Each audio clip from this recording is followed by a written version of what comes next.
Do you recall the pitiful, limping soul from the perfect world? He resides in the ancestral land of the Stone Clan, serving as the substitute for the Emperor of Desolation, Shi Hao. Throughout his life, he has endured the frigid and indifferent gazes of the Rain Clan and the martial king's palace, to the extent that even the servants dare to mock him.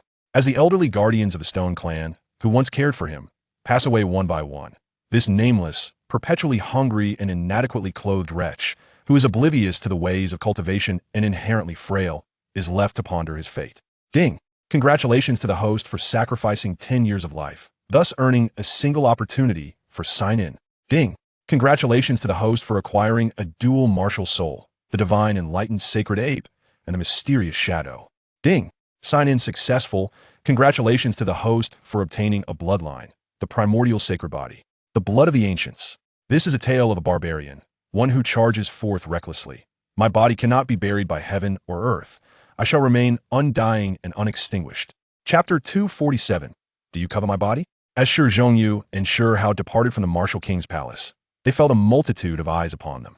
Today, they had established their names within the imperial capital of the Stone Kingdom, drawing the attention of the merely curious, the scheming, and those wishing to forge alliances, thus destined to become the focal point. Meanwhile, Huoling awaited with the 16th princess in a splendid palanquin, having no intention of entering the martial king's palace, merely there to escort someone. Hao Tian, brother Huang Tian, let us proceed to the star-picking tower to welcome you. Huoling's lustrous black hair was styled in a lofty bun, her oval face adorned with elegantly arched brows and crystalline eyes that sparkled with a spirited brilliance. Standing atop the palanquin, she waved to the two, her slender waist swaying gracefully like a serpent, exuding an exquisite curve. Her figure was strikingly alluring, clad in a long crimson gown that naturally shimmered with a red haze, her legs long and straight, undulating in a captivating manner. Beside her, the 16th princess donned a delicate yellow gown, exuding a fresh and ethereal quality, her hair styled in a fragrant cloud, her gaze as gentle as flowing water, quietly standing next to the vivacious Huoling, embodying a serene elegance akin to the moon reflected on water. Together, the contrasting energies of the two enhanced each other's virtues, rendering them one of the most resplendent sights on the street. Sisters Ling and Rui, may I count myself among you and Yue Chan? We sisters are quite pitiable, having traveled such a distance to the imperial capital, yet no one has come to welcome us. The sorceress has also arrived, her tall figure and flowing black hair, adorned with a cascading hairstyle, her enchanting eyes exuding an innate allure, embody the essence of both a demoness and a celestial being, rendering her ethereal yet bewitching. Next to her stood the fairy Yue Chan, with celestial hair and a veil obscuring her face, her eyes hazy as if she were on the brink of ascension, utterly unique and untouched by worldly affairs. It was surprising that the sorceress and the fairy had reached an agreement. One could only wonder what schemes were afoot. On the street, other factions that had initially intended to invite Shi Zhongyu and Shi Hao remained silent. Unable to compete, it was clear to any discerning eye that the sorceress and fairy Yue Chan were not on amicable terms, often clashing upon their encounters. Yet this time, they seemed to have reached a tacit understanding, refraining from conflict. The eldest daughter of the Lei clan had specifically brought her sister along, the most beautiful woman in the Stone Kingdom, similarly attired in a white gown, breathtakingly exquisite, yet overshadowed by fairy Yue Chan, whose mere presence eclipsed her. The sister of the Mu Tianhou was also a graceful and enchanting young lady, assisting her brother in inviting Shi Zhongyu and Shi Hao, but it now appeared that such an endeavor was utterly futile. The 16th princess felt a sense of secret relief. She had persuaded Huoling, as both were the most favored princesses of the human emperor and had a prior acquaintance. After receiving the true teachings from the Nine Heavens Xiannu Palace, the 16th princess's beauty and demeanor had ascended to a new echelon. This was merely the beginning. Upon completing the baptism in the Nine Heavens Xiannu pool, she would become the next generation's Nine Heavens Xiannu, with her aura, beauty, and figure rendered flawless. Thank you, Sister Ling. The 16th princess, Shi Rui, softly expressed her gratitude. Rest assured, Sister Rui, who else would I assist if not you? I am also a registered disciple of the Nine Heavens Xiannu Palace. Huoling replied with vivacity and candor. The Xiannu indeed possessed audacity and cunning. She utilized Shi Rui's form to converse with Huoling, promising to grant her another opportunity for baptism in the Nine Heavens Xiannu pool and to accept her as a registered disciple, guiding her to the higher realms. The only lamentation was that Huoling's constitution was ill-suited for the cultivation methods of the Nine Heavens Xiannu Palace. Her gains from the Nine Heavens Xiannu pool would undoubtedly pale in comparison to those of Shi Rui. Nevertheless, this was sufficient. Hualing had gleaned much about the higher realms and the outer domains from the Xiannu. She understood that one day, Shi Hao and Shi Zhongyu would inevitably ascend to those heights. The higher realms were vast, where even deities igniting divine flames could be regarded as mere proficient practitioners. Only celestial beings could emerge as regional sovereigns and stalwarts, while beyond the celestial beings, there existed even more formidable entities. Hualing was acutely aware that her talents paled in comparison to those of Shi Hao. She sought to seize every opportunity to grow stronger.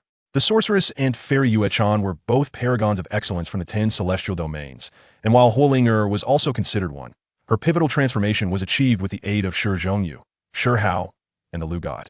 She resolved to grasp the opportunity afforded by the Xiannu, with the sole condition of assisting Shi Ru, enabling her to draw closer to Shi Zhongyu.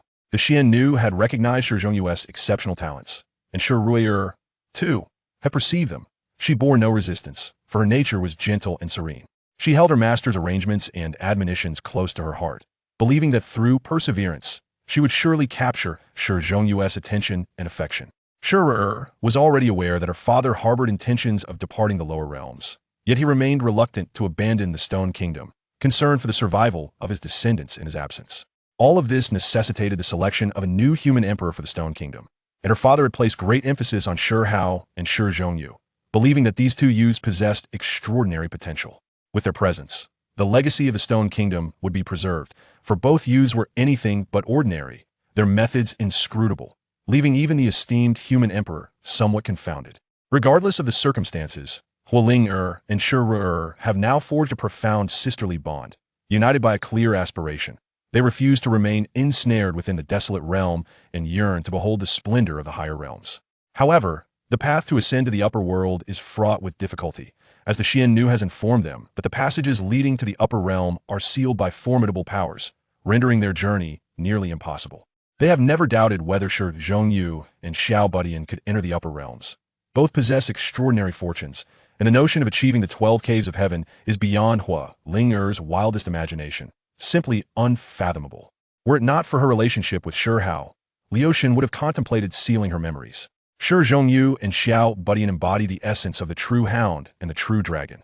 The minuscule desolate realm cannot accommodate their tumultuous presence. Shi Zhongyu, Shi Hao, and 4 illustrious daughters of heaven proceeded to the star-gathering tower, traveling in the jade palanquin of the 16th princess.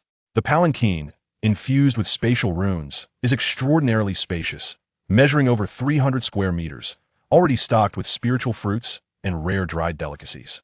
Shi Zhongyu found himself in a quandary. He would rather engage with a sorceress than encounter the 16th princess, as the situation is exceedingly awkward. Despite being the one to have been hit with a blunt object, she has never expressed anger or sought retribution, instead maintaining a demeanor as gentle as water, seemingly captivated by his presence. Shi Zhongyu is uncertain whether this is the independent thought of the 16th princess or a cunning scheme by the Xiannu regardless. Shi Ru has repaid kindness with kindness by assisting Shi Zhongyu within the realm of the void deities. Consequently, Shi Zhongyu truly feels ill-equipped to face the 16th princess, for the fact that the emperor's most cherished daughter harbors feelings for him has likely caught the emperor's attention since the day of the auction. Shi Zhongyu does not believe that his every action in the imperial capital of Shirwa could escape the emperor's gaze. Therefore, it is evident that the emperor has tacitly acknowledged this matter, taking an interest in him. He admits to being exceptional, handsome, and cool, the most outstanding young man on this land, already under scrutiny before reaching adulthood, making it difficult to safeguard his chastity. Chapter 248, A Battle of Wits. The star-gathering tower consists of 7 stories and is itself a treasured artifact belonging to the royal estate. Standing 100 zhang tall, it automatically attracts beams of starlight, dazzlingly radiant, replenishing its essence and maintaining its current state. Unbeknownst to them, the night sky has transformed into a tapestry of twinkling stars. The dark blue, celestial dome resembles a gemstone-encrusted star, devoid of a bright moon to compete for brilliance or clouds to disrupt the serenity, creating the perfect moment for stargazing. The topmost level of the star-gathering tower is open to the sky, lacking a ceiling. The attendees arrive in the phoenix-carried palanquin, including the Moon-Chan fairy, the sorceress, Hualing and the 16th princess, each possessing noble lineage, unparalleled beauty, and extraordinary grace.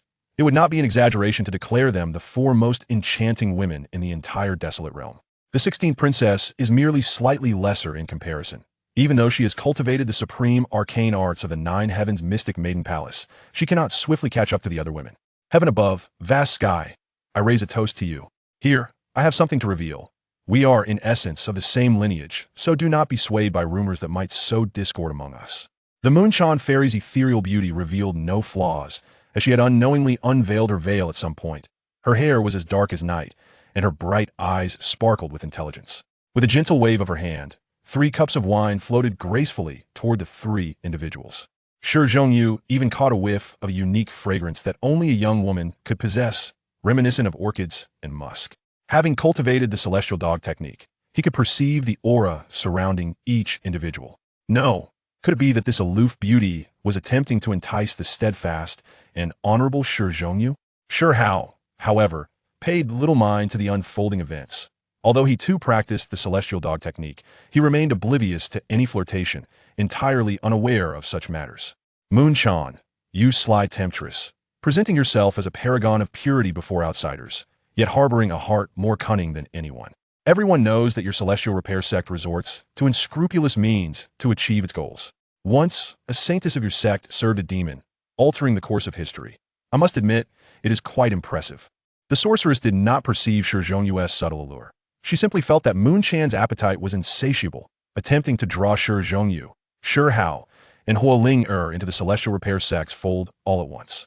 I never speak falsehoods. I hail from the celestial repair sect, and you are disciples of the celestial repair pavilion, which was founded by disciples of the celestial repair sect. Tracing back to the source, we are all disciples of the celestial repair sect. The Moonshine Fairy maintained a serene expression, devoid of joy or sorrow, unaffected by the sorceress's words. Instead, she calmly articulated her thoughts, rendering her statements all the more persuasive. Dear Sister Moonshine, when you speak, I feel a tinge of embarrassment on behalf of your celestial repair sect. Since when did the celestial repair pavilion become your offshoot? I distinctly remember that the celestial repair sect has never acknowledged such a claim. How delightful it is to think otherwise. The sorceress, without reservation, teased, exposing certain truths. Those old grievances have long since faded. The founder of the Celestial Repair Pavilion has always yearned to return to the Celestial Repair sect. His establishment of the pavilion was, in essence, his obsession and aspiration. The Moonshine Fairy remained unperturbed, as the 2 women exchanged barbs, revealing the connections between the Celestial Repair Pavilion and the Celestial Repair sect, as well as the intriguing backstory of the ghostly figure wielding an ancient sword. This left Shi Hao, the 16th princess, and Huoling astounded, unable to fathom such intricate entanglements. Even more astonishing, the Celestial Repair Pavilion had such significant origins, seemingly linked to the Celestial Repair sect beyond the realms, and possibly to the upper realm as well. The sorceress and the Moonshine Fairy contended fiercely, each vying to win over Shi Zhongyu, Shi Hao, and Huoling. Sister Ling has already joined my 9 heavens mystic maiden palace, the 16th princess timidly interjected. Both the Moonshine Fairy and the sorceress were momentarily taken aback. Amidst their heated debate, an unassuming disciple of the 9 heavens mystic maiden palace had quietly recruited Huoling. Fortunately, the Juqianzun Palace only admits female disciples. Otherwise, the 2 of them would indeed have to remain vigilant. Brother Huangtian, Hao Yin, I hereby solemnly invite you to join the Juqianzun Palace, the 16th princess suddenly declared astonishingly. What? The witch Susu and the fairy Yuechan could hardly believe their ears. 16th princess, your Juqianzun Palace has never admitted male disciples and is renowned for its purity. Do not speak frivolously, lest you bring harm upon yourself.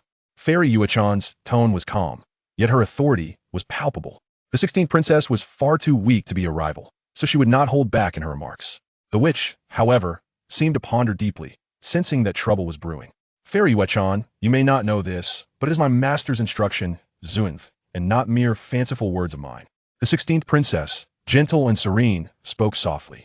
Zunv, this name once shone brilliantly in the upper realm, radiating with unparalleled brilliance. Women of such celestial stature as the witch and fairy Yuechan could not possibly remain ignorant of the legendary beauties that once graced the upper realm.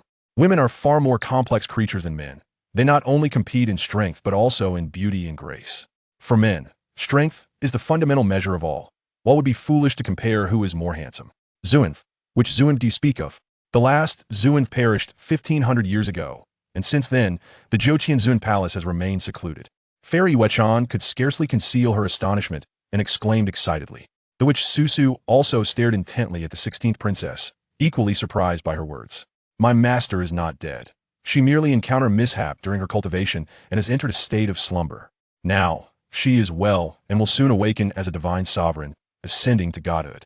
The 16th princess felt a surge of pride. She knew that Fairy Yuechan and the witch regarded her with disdain. If not for her father being the human emperor, those two women might have looked down upon her directly. Noticing the other extraordinary beauties in the imperial city, when encountering these two, they merely faded into the background, further accentuating the unparalleled elegance of the witch and Fairy Yuechan. Fairy Yuechan and the witch exchanged glances, both sensing the gravity of the situation. It was no longer merely a competition between the 16th princess and themselves, but rather a matter concerning the Zhuanf behind her. They understood that should Zhuanf become a divine sovereign, she would stand on equal footing with many ancient figures, perhaps even surpassing them in strength. Zhuanf was once the pinnacle of youth in the upper realm, and those capable of contending with her numbered no more than 3, all of whom seemed to have either perished or vanished.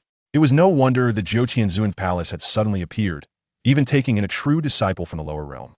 Now, all the irrationalities could be clarified. It was all the will of that Zhuanf. Subsequently, the atmosphere grew significantly tense, as the witch and Fairy Yuechan regarded the 16th princess with an air of impending confrontation, subtly hinting at a potential alliance. Meanwhile, Shi Hao was engaged in conversation with Huoling'er, pondering what benefits the Jiutian Zhuanf palace had offered her, enough to sway even a wealthy young lady like her. Thus far, Shi Hao had not considered joining any faction. Under the protection of the goddess Lu, they feared no forces. Furthermore, he possessed the Little Tower, which could also be a source of considerable power. As for other matters, he would leave them to Shi Zhongyu. He had come to realize that these 3 women were quite troublesome indeed. Chapter 249. Captured 2 portly figures. Hey, you 3 rotund individuals, heed my words. At present, neither I nor Hao Ian have any desire to align ourselves with any faction.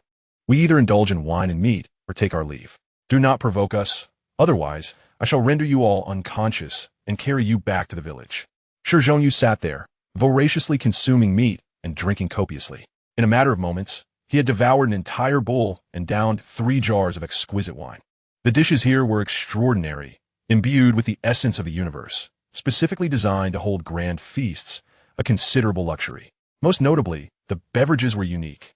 Crafted from a secret recipe, capable of intoxicating even the most esteemed of guests without their active participation in the process. Thus, as Shi Zhongyu indulged in his libations, he found himself slightly tipsy, inadvertently revealing a hint of something. Upon hearing Shi Zhongyu's words, the 3 women did not take offense, and each found a place to sit. However, Yuechan, the celestial maiden, appeared contemplative, recalling her own capture, especially the adeptness of her assailant's technique, which had taken her completely by surprise. The most significant aspect was that she had indeed been rendered unconscious for a while. This incident had become a thorn in Yuechan's heart.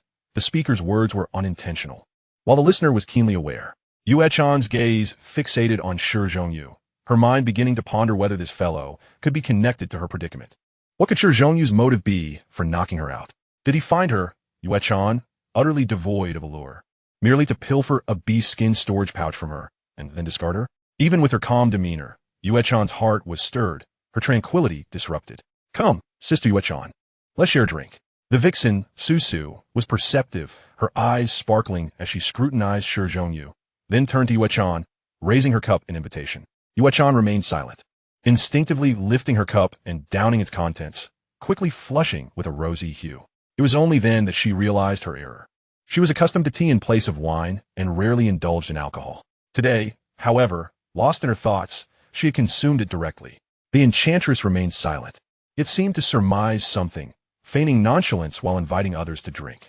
Subsequently, everyone tacitly agreed to discuss only amusing anecdotes, consciously avoiding any topics that could sour the atmosphere. Initially reluctant to partake in the wine, Yuechan, under the persuasion of her companions, unwittingly consumed a substantial amount.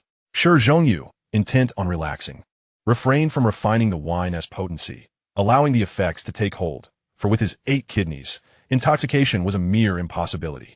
The enchantress, in high spirits, also indulged more than she intended, believing she had uncovered a significant secret. Yuechan's disappearance for several hours must have involved some form of incident. Furthermore, it appeared Yuechan had fixated on Shi Zhongyu, as she frequently cast glances in his direction, her teeth grinding subtly. Recalling their previous encounter at the Northern Sea, where Shi Zhongyu had restrained her spiritual form, and connecting it to Yue-chan, the enchantress felt she had pieced together the puzzle. She even suspected that Yue-chan had indeed been rendered unconscious. Otherwise, there was no way she could have coexisted peacefully with Shi Hao. The moment she heard him mention knocking everyone out, it stirred her thoughts once more. It must be said that the enchantress possessed a keen insight, aided by her ability to perceive the hearts of others, akin to a form of mind reading. One must not return sober. In a millennium, will we still find ourselves sharing a drink together? Let us strive for less intrigue and more carefree camaraderie, for that is the ideal pursuit of cultivators, ultimate freedom, boundless liberty, and eternal life. Shi Hao, having imbibed too freely, inadvertently articulated sentiments gleaned from his past life's reading of web novels. The gazes of Yue-chan and the enchantress shifted towards him, astonished that this wild man from a barbaric village could utter such profound words. Ultimate freedom, boundless liberty, eternal life. Though they sounded simplistic, they encapsulated the entirety of a cultivator's aspirations. Yet, who could truly achieve such a state? It was exceedingly difficult. Brother, did you not tell me that cultivation is about becoming stronger, seizing a few hefty figures to bring back to the village to bear children? Shi Hao, also inebriated, found himself relieved of much of his pent-up frustration from the day's myriad events, leaving only the quest for his parents, grandfather, and a confrontation with the formidable Shi to settle old scores. Hao Yin, you must not heed the nonsense of brother Huang Tian. Look at Uncle Jiao and Uncle Hu. They each have but one wife. Hualing, nearly draped over Shi Hao, declared indignantly. Giggling, Huang Tian, do you see how Yue-chan is? Why not let me assist you in knocking her out, so you can have your way? The enchantress had been secretly refining the wine's effects while pretending to be drunk, inciting mischief. Hee, Susu, I have a preference for vixens, did you not know? Shi Hao, intoxicated, spoke his mind freely, staggering as he inadvertently revealed his true abilities. In a flash, he appeared beside the enchantress. She attempted to evade him, but he shadowed her closely, seizing her boldly and hoisting her over his shoulder, playfully slapping her ample rear. Susu, where has your tail gone?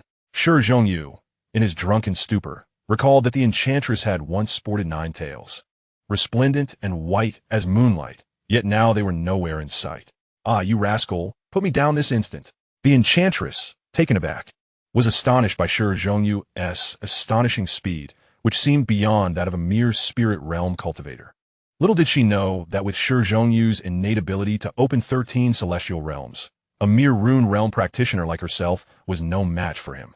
He could effortlessly suppress her if he wished, as battling a 7 celestial realm cultivator was no different for him than confronting one in the 10 celestial realm.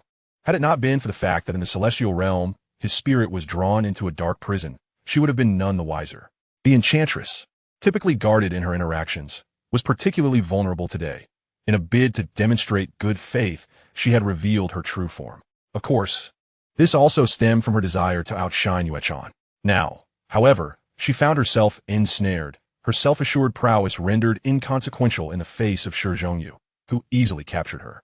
Haha, Susu, you've hidden your foxtail well. Perhaps you should search for it. Yue-chan, draped in flowing white, was genuinely intoxicated, and upon witnessing the enchantress being subdued, she gleefully approached Shi Hao, harboring mischievous intentions. Huang Tian, you dare! The enchantress shrieked, feeling the rogue's hand wandering indiscriminately, her fierce resistance prompting all 9 of her foxtails to manifest. She was genuinely frightened and had no choice but to yield, summoning her tails voluntarily. Naturally, her tails were also her most formidable means of attack. All 9 tails sprang to action, yet instead of targeting Shi Hao, they encircled Yue-chan, who was teasingly close. Shi Hao casually grasped Yue-chan's distinctly curved waist, easily controlling her. Haha, Susu, well done. Come, let us return to the village. With a hearty laugh, Shi Hao hoisted Yue-chan onto his shoulder, swaying as he prepared to leave the star-picking tower. Shi Hao and Hualing, reveling in the chaos, boisterously encouraged him, suggesting they also capture the 16th princess, Shi Wei. The nearby, slightly inebriated 16th princess was left aghast, never having imagined events would escalate to such a degree. 2 exalted celestial beings, an enchantress and a maiden, were so easily carted away. Chapter 250, Close Quarters Combat. You wretched enchantress Yue-chan, having been duped by Susu, was quite incensed. Giggling, sister, we sisters share both fortune and misfortune. Huangtan, heed my words. If you can subdue the celestial maiden Yue-chan, pure and unblemished, high above the 9 heavens, Then I shall grant you anything you desire. The enchantress, ever the cunning vixen, cleverly shifted her crisis onto Yuechan, unabashedly speaking such brazen words without a thought for her image. Even with a heart as cold as ice, Yuechan felt a surge of anxiety upon hearing the witch's words, compelling her to summon her divine guardian weapon to suppress Shizhongyu. With a resounding clap, Shizhongyu sensed the impending danger and, astonishingly, sprouted an additional arm, an extraordinary ability acquired from the four-armed Vajra demon ape. With great force, he struck at Yuechan's vulnerable area, the impact resonating with elasticity, likely leaving a mark. Yuechan, dare you wield your treasured artifact? I could easily shatter it with a single blow. Your divine weapon is utterly powerless against me, Shizhongyu boasted, emboldened by the effects of alcohol. The cry belonged to Yuechan, who was taken aback by Shizhongyu's audacity and the intensity of the blow. A wave of tingling pain surged through her, igniting her fury and dispelling her intoxication. In a fit of rage, she summoned her jade sword, directing it towards Shizhongyu's head. Simultaneously, the witch retaliated, summoning her divine weapon, the golden serpent whip, which ensnared the white tiger sword crafted from the fangs of a white tiger. This spectacle incensed Yuechan, causing her to tremble with rage. The witch has lost her mind. We should unite against this barbarian, yet here she is, aiding him instead. What lunacy! Madwoman, you wretched creature. With her collar revealing an expanse of flawless, snow-white skin akin to exquisite jade, Yuechan's delicate arms glimmered with a radiant sheen. Her beautiful face was cold, her eyes ablaze with fury as she struck toward the witch. The witch was undeterred, parrying Yuechan's attack with equal ferocity, taking advantage of the chaos. She committed an act that sent Yuechan into a frenzy. She groped Yuechan's chest. Heaven above, I've confirmed it. This plump Yuechan is certainly well endowed. Go ahead. Strike her while I hold her arms, the witch exclaimed, reveling in the chaos of the moment. You are not the pure and unblemished goddess you claim to be, are you? She taunted, relishing Yuechan's disarray. In the midst of their turmoil, Shizhongyu soared through the air, carrying them several miles in an instant, obscuring their struggle from view. The pace of the battle quickened. Shizhongyu was momentarily taken aback by the witch's antics, but found them amusing. Susu, your friendship is invaluable. Once we consummate our union, you shall tower over Yuechan, who will have no choice but to call you sister. Get lost, you naughty rascal. Do not touch my tail. The witch shrieked, suddenly blushing, redirecting her assault with the serpent whip toward Shizhongyu's legs. Seizing the opportunity, Yuechan wielded the white tiger sword, aiming for Shizhongyu's face with lethal intent. At that moment, a golden staff emerged from Shizhongyu's ear, effortlessly deflecting the deadly sword. Concurrently, he summoned a demon-suppressing monument to block the serpent whip, demonstrating its remarkable strength, capable even of withstanding divine weaponry. As both women unleashed their fury, their fists collided with Shizhongyu's back, shattering his protective garments. Luckily, they had the ability to regenerate. However, their strikes were absorbed by a shimmering golden barrier enveloping him, leaving their hands sore and reddened, unable to inflict any damage. In that moment, both women were left pondering, what manner of creature is this? How could such a formidable physique be cultivated? This feels delightful. Thank you, fair maidens. For the scratch, Shizhongyu remarked nonchalantly. In close combat, Yuechan and the witch were utterly outmatched. With his physical prowess, Shizhongyu could contend with esteemed beings, and there was no comparison between him and the two women. Unfortunately for him, the treasured fan within his inner realm remained unresponsive, leaving him unable to wield its power. Standing upon a cloud, Shizhongyu maintained his position in the air. He had no intention of releasing the two women. From behind, two additional hands sprouted, followed by a head that erupted in gleeful laughter. Both women were startled by his uncanny abilities as the hands suddenly appeared, striking their foreheads with a force akin to a monumental stone. In an instant, small horns began to sprout from their brows, visible to the naked eye. You two are truly remarkable, Shizhongyu exclaimed with laughter. Curse you, I shall fight you to the end. The witch and Yuechan, now fully enraged, united in their assault against Shizhongyu. Their 6 hands collided with explosive force, creating a thunderous sound reminiscent of roaring storms. Meanwhile, Shizhongyu used his other hands to manipulate their movements while simultaneously contending with the witch's 9 tails, keeping himself thoroughly occupied. Fortunately, Shizhongyu's formidable physique allowed him to withstand their onslaught, his hands transforming into impenetrable shields. In a fit of rage, Yuechan unleashed the true dragon technique, her right leg morphing into a cerulean dragon tail that struck at Shizhongyu's head from an astonishing angle. To his surprise, Shi Hao found the intensity of their resistance to be unexpectedly fierce. His palm morphed into a golden dragon claw, effortlessly countering Yuechan's assault while playfully removing her battle boots, teasing her delicate feet with a gentle scratch. Simultaneously, the witch's 9 tails attacked in a relentless barrage, resembling 9 silver serpents. In response, Shi Hao employed the 9-headed serpent technique, manifesting 9 fierce serpent heads that met the witch's assault with equal force. Both women were astounded by the breadth of Shi Hao's abilities. The techniques he wielded were so numerous that even their unique backgrounds rendered them frustrated. It was hard to believe that such a terrifying native youth could emerge from the forsaken confines of the wasteland. Chapter 251, The Clash of Anomalies. Stop this instant. You shameless, barbaric brute. I will see you dead. In that moment, Yuechan's composure shattered as Shi Hao continued to tease her, laughter intertwining with her indignation. The witch, gritting her teeth, seethed in anger. How dare he touch her most sensitive area? At that moment, she longed to join forces with Yuechan to obliterate this uncouth cad. Dragon's Roar. Yuechan unleashed a piercing cry directed at Shi Hao's ears, a lethal strike from the true dragon technique delivered at point-blank range. Simultaneously, the witch invoked the celestial fox illusion, a signature skill of the 9-tailed fox clan, conjuring an array of illusions to stir Shi Hao's desires. Thunderous resonance. Fiery eyes. Shi Hao's 2 heads simultaneously emitted a thunderous bellow. While the Kuei Nyo may not rival the true dragon in other aspects, in terms of sonic attacks, it was a specialist capable of contending with the true dragon technique, compounded by the fact that he unleashed the technique from both mouths, amplifying its potency.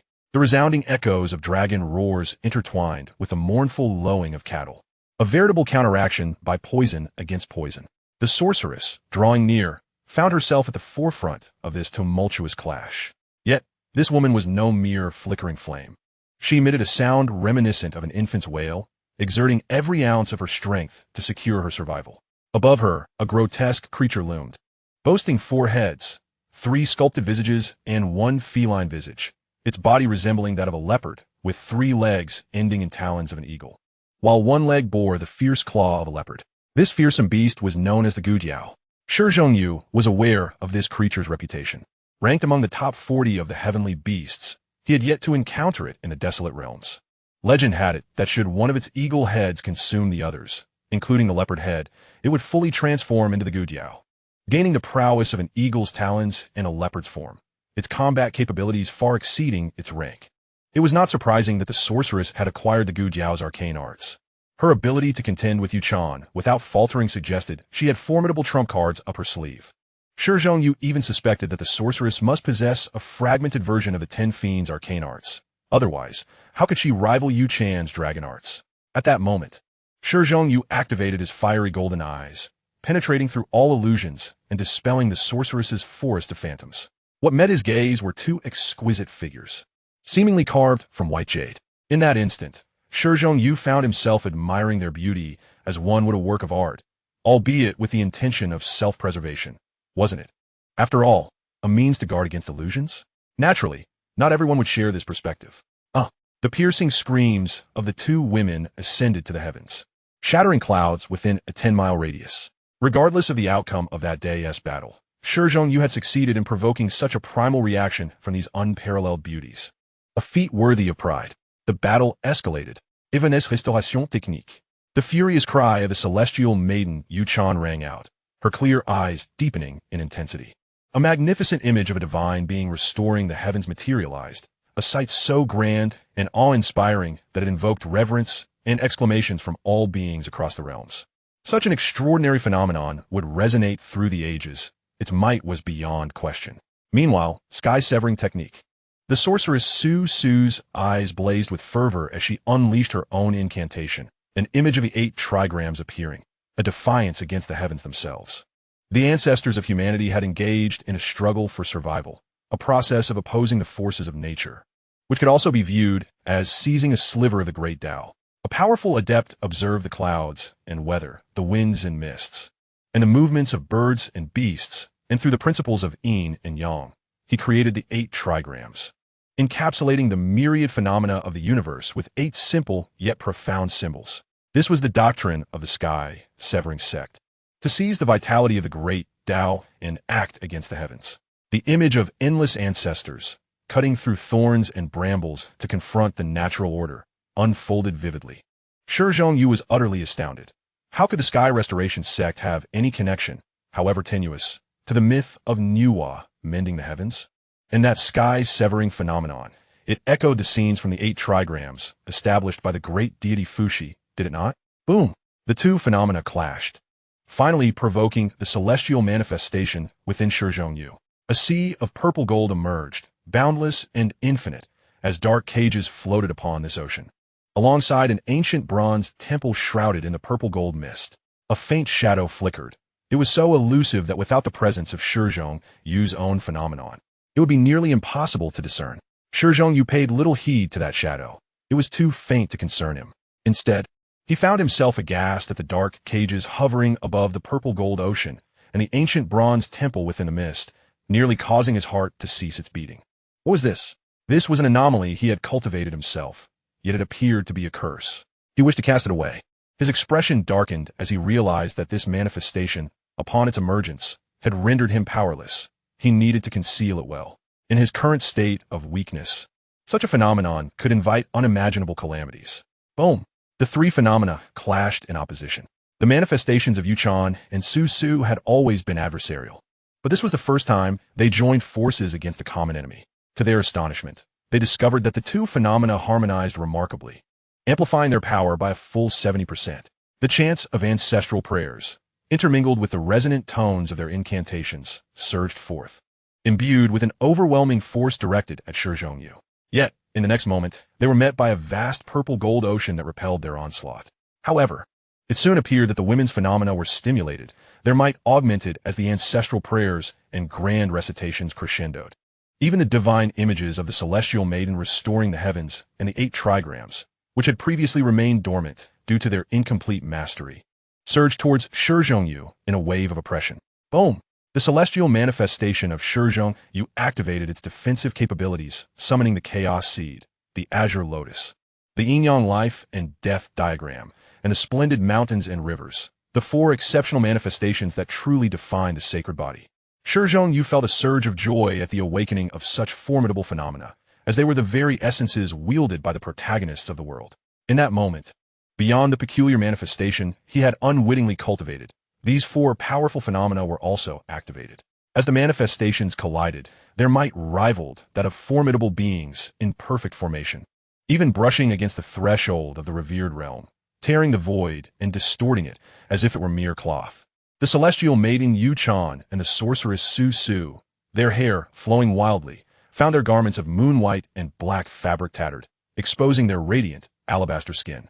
Resembling 2 goddesses in the throes of rebirth, their graceful curves emanating a pure, celestial glow. Their states were peculiar. It seemed that in the recent clash, they had garnered substantial insights, both slipping into a profound state of enlightenment. This state appeared to be a passive acceptance, induced entirely by Shi Hao's enigmatic manifestation. He, however, was too preoccupied to appreciate the beauty of the 2 women, now draped across his shoulders, their forms partially revealed. Instead, he pondered deeply, sensing that he had brushed against something extraordinary. A burgeoning interest in the ancient powers of the Sky Restoration sect and the Sky Severing sect, both hailing from the upper realms, began to take root within him. Chapter 252. The system has changed. Shi Hao remained speechless. What was happening? These 2 unparalleled celestial beings had engaged him in combat and appeared to have gained significantly, leading to unforeseen developments. The issue was that they remained in his grasp. Lost in a state of enlightenment, their garments torn asunder, their alabaster skin exposed, reminiscent of 2 goddesses undergoing resurrection, their curves alluring and radiant with a holy light. Given the current circumstances, if Shi Hao were to act upon his baser instincts, it would not pose a challenge. Yet, he held no murderous intent. Had he truly wished to end the battle, he could have activated the sacred ape arts with full force and concluded it long ago. Simply put, this was merely a result of his earlier intoxication, a manifestation of a man's desire to claim all beautiful maidens for himself, leading to this farcical situation. Now, an unexpected turn of events had occurred. Neither the celestial maiden nor the sorceress had been subdued, and he had inadvertently become their protector. Perhaps it would be best to let them grow stronger, allowing for a gradual conquest later on. After all, such a pursuit could be quite enjoyable. In any world, a man's aspirations invariably revolve around strength, wealth, power, and beauty. Even the desire for freedom and ease necessitates strength. Ultimately, one must seek other ambitions. For solitude and detachment are not the paths to a fulfilling life. Shi Hau's goals were simple: to survive, to grow stronger, and to find a companion willing to share both life and death with him. Thus, he would not hastily succumb to impulsive thoughts regarding whom to marry or resort to coercive measures to fulfill his desires. That would be rather mundane. Shi Hao believed himself capable of charm, yet firmly held that he must never descend into depravity. He could indulge in flirtation, but should never be shameless to the point of lacking any moral boundaries. He could tease beauties and fairies, yet would never truly become a lecher. Alas, for a fleeting moment of 2 or 3 seconds, Shi Hao found himself genuinely tempted. This was undoubtedly a test and refinement of his character. The combined allure of the fairy and the sorceress was not something everyone could withstand. Currently, the two women were in a peculiar predicament, unable to move, lest they abruptly exit their state of enlightenment. Thus, Shi Hao resolutely remained in place, adopting the demeanor of a steadfast gentleman, though his roving eyes betrayed him. He now possessed 2 heads, having seen all that was to be seen, and chose to indulge his gaze, regarding it as the interest accrued from his diligent guardianship. A wisp of crimson clouds, accompanied by rising purple mist, heralded the sun's gradual ascent above the horizon, at which moment both women simultaneously opened their eyes. Each had made progress in their respective practices of the celestial restoration technique and the celestial severing technique, alongside other gains. As the extraordinary phenomena awakened the traces of the Tao left by those 2 divine beings, bestowing upon them immense benefits. However, now was not the time for reflection on these gains. They were both keenly aware of the events preceding their enlightenment, particularly the shameless barbarian. Moreover, the 2 women soon realized their garments were torn, revealing their figures. They instinctively channeled the power of their internal runes, enveloping their bodies in a protective glow of azure and silver. Fairy Wechan, Su, you have finally awakened. I must apologize for last night. I had too much to drink and nearly caused a grave error, Shi Hao said, gently releasing his hold on the 2 women and stepping back 10 meters. Adopting an earnest expression, both Fairy Wechan and sorceress Su fell into a moment of silence, astonished that such brazen shamelessness existed in the world. Yet, recalling that this beastly man had not taken advantage of their vulnerable state, but had instead safeguarded them, they felt a twinge of complex emotions. Having awakened, it was time to bid farewell. The mountains remain unchanged, and we shall meet again. Seizing the moment when the hearts of the 2 fairies were stirred, Shi Hao took his leave and summoned the Kunpeng divine art with all his might, with a pair of golden wings and a pair of black wings. 4 imposing wings unfurled majestically, and with the aid of the technique that transcends distance, his figure vanished in an instant, reappearing 200 miles away. This form was of his own creation. Having mastered the Kunpeng divine art, he utilized it as he saw fit, without the need to emulate Shi Hao's wings. His 2 pairs of divine and demonic wings were rather impressive, were they not? He was left wondering how much of an impression he had made on the 2 women. After 3 hours of guarding them, he had devised numerous strategies to address the awkwardness following their awakening. Ultimately, he settled on feigning ignorance, attributing it all to the effects of alcohol. Everyone had enjoyed the brawl, and the 2 women had gained significantly. Shi Hao, the upright gentleman, had neither taken advantage of their plight nor moved an inch, remaining steadfast for 3 hours. Such a good man was indeed hard to find. The sorceress and fairy exchanged glances, each producing and donning their spare garments. For cultivators, the tearing of clothes was merely a commonplace occurrence. Broken arms and severed legs were also frequent. They exchanged little conversation, as if nothing had transpired at all. However, it was different now. They shared a knowing glance, smiled radiantly, and chose a direction to depart gracefully. They were astute enough not to mention Shi Hao, the barbarian. Discussing him would serve no purpose. His formidable strength had deeply stirred them, the self-proclaimed daughters of heaven. Fairy Wechan and the celestial fox, both cultivators of the rune pattern realm, found themselves unable to contend with Shi Hao, who stood a full realm above them. To say they were not disheartened would be disingenuous. If they wished to catch up to him, they would need to make greater breakthroughs in the rune pattern realm, exert more effort, and take more risks. The rune pattern realm required them to transform the divine essence into Tao symbols, forging their own paths. No longer bound by the techniques of ferocious beasts. In the original narrative, Shi Hao had inscribed the primal truths onto himself, converting them into Tao symbols. Both women had previously acquired Tao patterns from teachings that surpassed the celestial god realm. Thus, their future accomplishments would at least reach the celestial god level. However, their circumstances had changed. After 3 hours of enlightenment, they had attained a legacy more suited to their essence. Those two deities were likely of the legendary, true, immortal tier, a legacy left by beings surpassing even the supreme level. Now, both women felt confident that, in the rune realm, they could reach the pinnacle, and in the array realm, they could match Shi Hao's combat prowess. Time passed swiftly, and in the blink of an eye, several days had gone by. The Emperor of Humanity's grand birthday celebration approached, as anticipated, with the magnificent heavenly palace now opened. Many esteemed guests were invited to partake in the festivities. During this time, Shi Hao had been diligently studying the upgraded system, which had become rather exasperating. Besides granting him 13 opportunities for high-level sign-ins, he could no longer accrue hunting experience for such benevolent sign-ins. He could only sign in through tasks. For instance, entering the imperial palace of the Shizhong kingdom and sitting upon the emperor's throne would grant him a silver sign-in. A casual touch upon the emperor's brow would earn him a golden sign-in.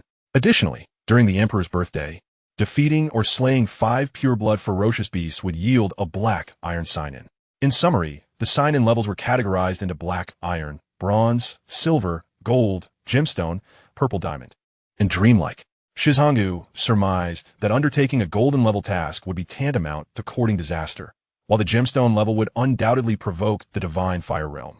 The system, which had once been straightforward, had shifted its style, enticing him with perilous tasks. Did it perceive him as too cautious? Chapter 253, Truly Extraordinary. Ding. Please enter the Emperor of Humanity's heavenly palace within 10 minutes to complete the sign-in, rewarding you with a black iron treasure chest. Ding. Sit upon the Emperor's throne to complete the sign-in, rewarding you with a silver treasure chest. Ding. Touch the Emperor's brow to complete the sign-in, rewarding you with a golden treasure chest. Upon hearing the system's notifications, Shi Hao felt a wave of irritation wash over him, for the task would expire. And only this opportunity in the Shizhong imperial capital would be fruitful. This mischievous old system was clearly tempting Shi Hao, the steadfast man, to stir up trouble. He resolved to complete the first sign-in task before anything else. 10 minutes was a tight time frame, so he would not wait for Shi Hao in Holinger.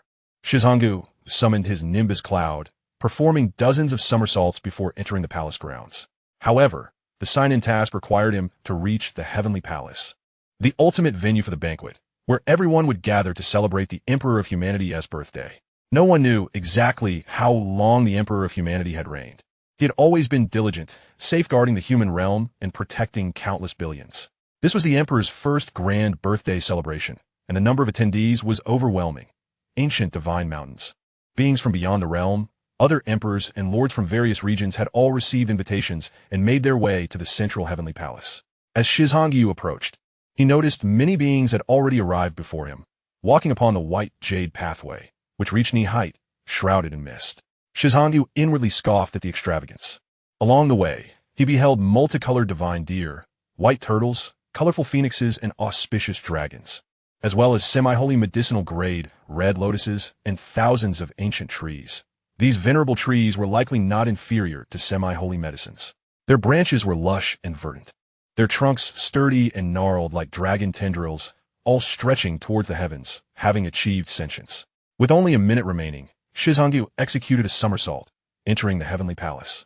He paid no heed to the completion notification for the sign-in task. Within the palace, it was vast and empty. Although seats had been prepared, not everyone was deemed worthy to enter.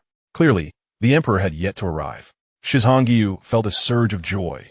The heavens were aiding him, as he could complete the sign-in and earn a silver treasure chest. Estimating its worth, it would surely not be inferior to an elite sign-in reward. With a flicker of movement, Shi Hao traversed hundreds of miles within the celestial palace, taking his seat upon the resplendent purple, dragon-carved throne. Boom! The aura of imperial authority descended, as if several ancient mountains were pressing down upon him, causing each of his bones to emit a cracking sound. Had it not been for the protective luminous membrane within his body, he might have suffered shattered bones, ruptured organs, and torn flesh. With a surge of purple-golden blood energy, Shi Hao let out a mighty roar, activating his sacred ape battle form, adorned with a phoenix-tailed purple-gold crown, a golden chainmail, cloud-treading lotus shoes, and a blazing crimson canopy. He summoned all his strength, breaking free from the oppressive weight and escaping the Emperor's throne. Quickly employing the somersault cloud, he vacated the central palace. uncertain if the commotion had alerted the emperor. You are Shi Hao, once the innate supreme, now reduced to a mere shadow of your former self. Just as Shi Hao and Huolinger were defending themselves, they encountered some descendants of alien deities and pure-blooded ferocious beasts seeking trouble. The speaking youth had hair split starkly into black and white, with one eye entirely black and the other entirely white, resembling a blank stare. His lineage was illustrious. His ancestors hailed as deities and demons during the ancient era, dominating across the realms. Surrounding him were several young men and women, all powerful descendants from beyond the realms. They possessed humanoid forms but exhibited unique traits, such as a single hand resembling a black claw, or arms covered in divine scales, or strikingly handsome features paired with sharp fangs of the blood god clan. It seemed that since the era of celestial antiquity, humanity had perpetually been in a disadvantaged position, with many regarding the beings of the ancient divine mountains with reverence akin to that of deities. These youthful beings from beyond the realms were always surrounded by throngs, akin to stars encircling the moon. The human populace regarded them with fear, respect, and an eagerness to please. Unlike Shi Hao and Huolinger, who brazenly disregarded them, especially the young man named Shi Hao, who audaciously interrupted their attempts at flirtation. Bang! At that moment, a figure suddenly materialized, one foot planted squarely on the youth's head, while the other pressed against his face. Shi Zhongyu did not intend for this to happen. His mutated somersault cloud could leap over barriers between small worlds, but also carried the risk of random landings. Previously, when he escaped the palace, he had ended up in a restroom, inadvertently knocking out Shi Faping, that unfortunate child. This time, in his haste to leave the emperor's palace, it seemed he had landed on someone again. The unintentional stomp was merely a reflexive reaction to his sudden appearance in midair. However, it was evident that the individual struck this time had a far greater resilience than Shi Faping. He did not lose consciousness but struggled fiercely even while pinned down. Both Shi Hao and Huolinger looked on in surprise and bewilderment at Shi Zhongyu, unable to discern whether this was a deliberate act or mere happenstance. Shi Hao, Lingia, you're both here? Is this person your friend? If I were to claim this was all an accident, would you believe me? Shi Zhongyu finally noticed everyone present, only to be surprised that Shi Hao and Huolinger were among them. Yet, he presumed they were not acquaintances. Shi Hao could not possibly be involved with a group of innate deities, nor could Huolinger introduce Shi Hao to a cadre of demonic progeny. Could they be here to create trouble? Haha, brother, your timing is impeccable, especially with that extraordinary entrance of yours. That fellow beneath your feet is quite arrogant, dismissing me entirely. Shi Hao beamed with delight, unabashedly reveling in the misfortune of others. Bang! As Shi Hao finished speaking, Shi Zhongyu delivered a kick, sending the youth hurtling into the ranks of the alien deities, akin to a bowling ball that toppled 5 or 6 others in a chaotic display. No matter your identity or origin, if you seek death, I shall oblige you, Shi Zhongyu declared coldly. The unfortunate youth had his chest caved in, several ribs shattered, and both arms and legs bore various fractures. Blood gushed from his lips, a gruesome sight, while 3 of those he collided with suffered broken ribs, and the others were left severely injured, spewing blood as their innards were assaulted by 2 peculiar forces. This was the synergy of overlapping power and vibrational force. And Shi Zhongyu's mastery over these energies had become increasingly adept, allowing him to wield them with ease. The sheer ferocity of his kick was evident, and those witnessing this scene from various factions turned pale.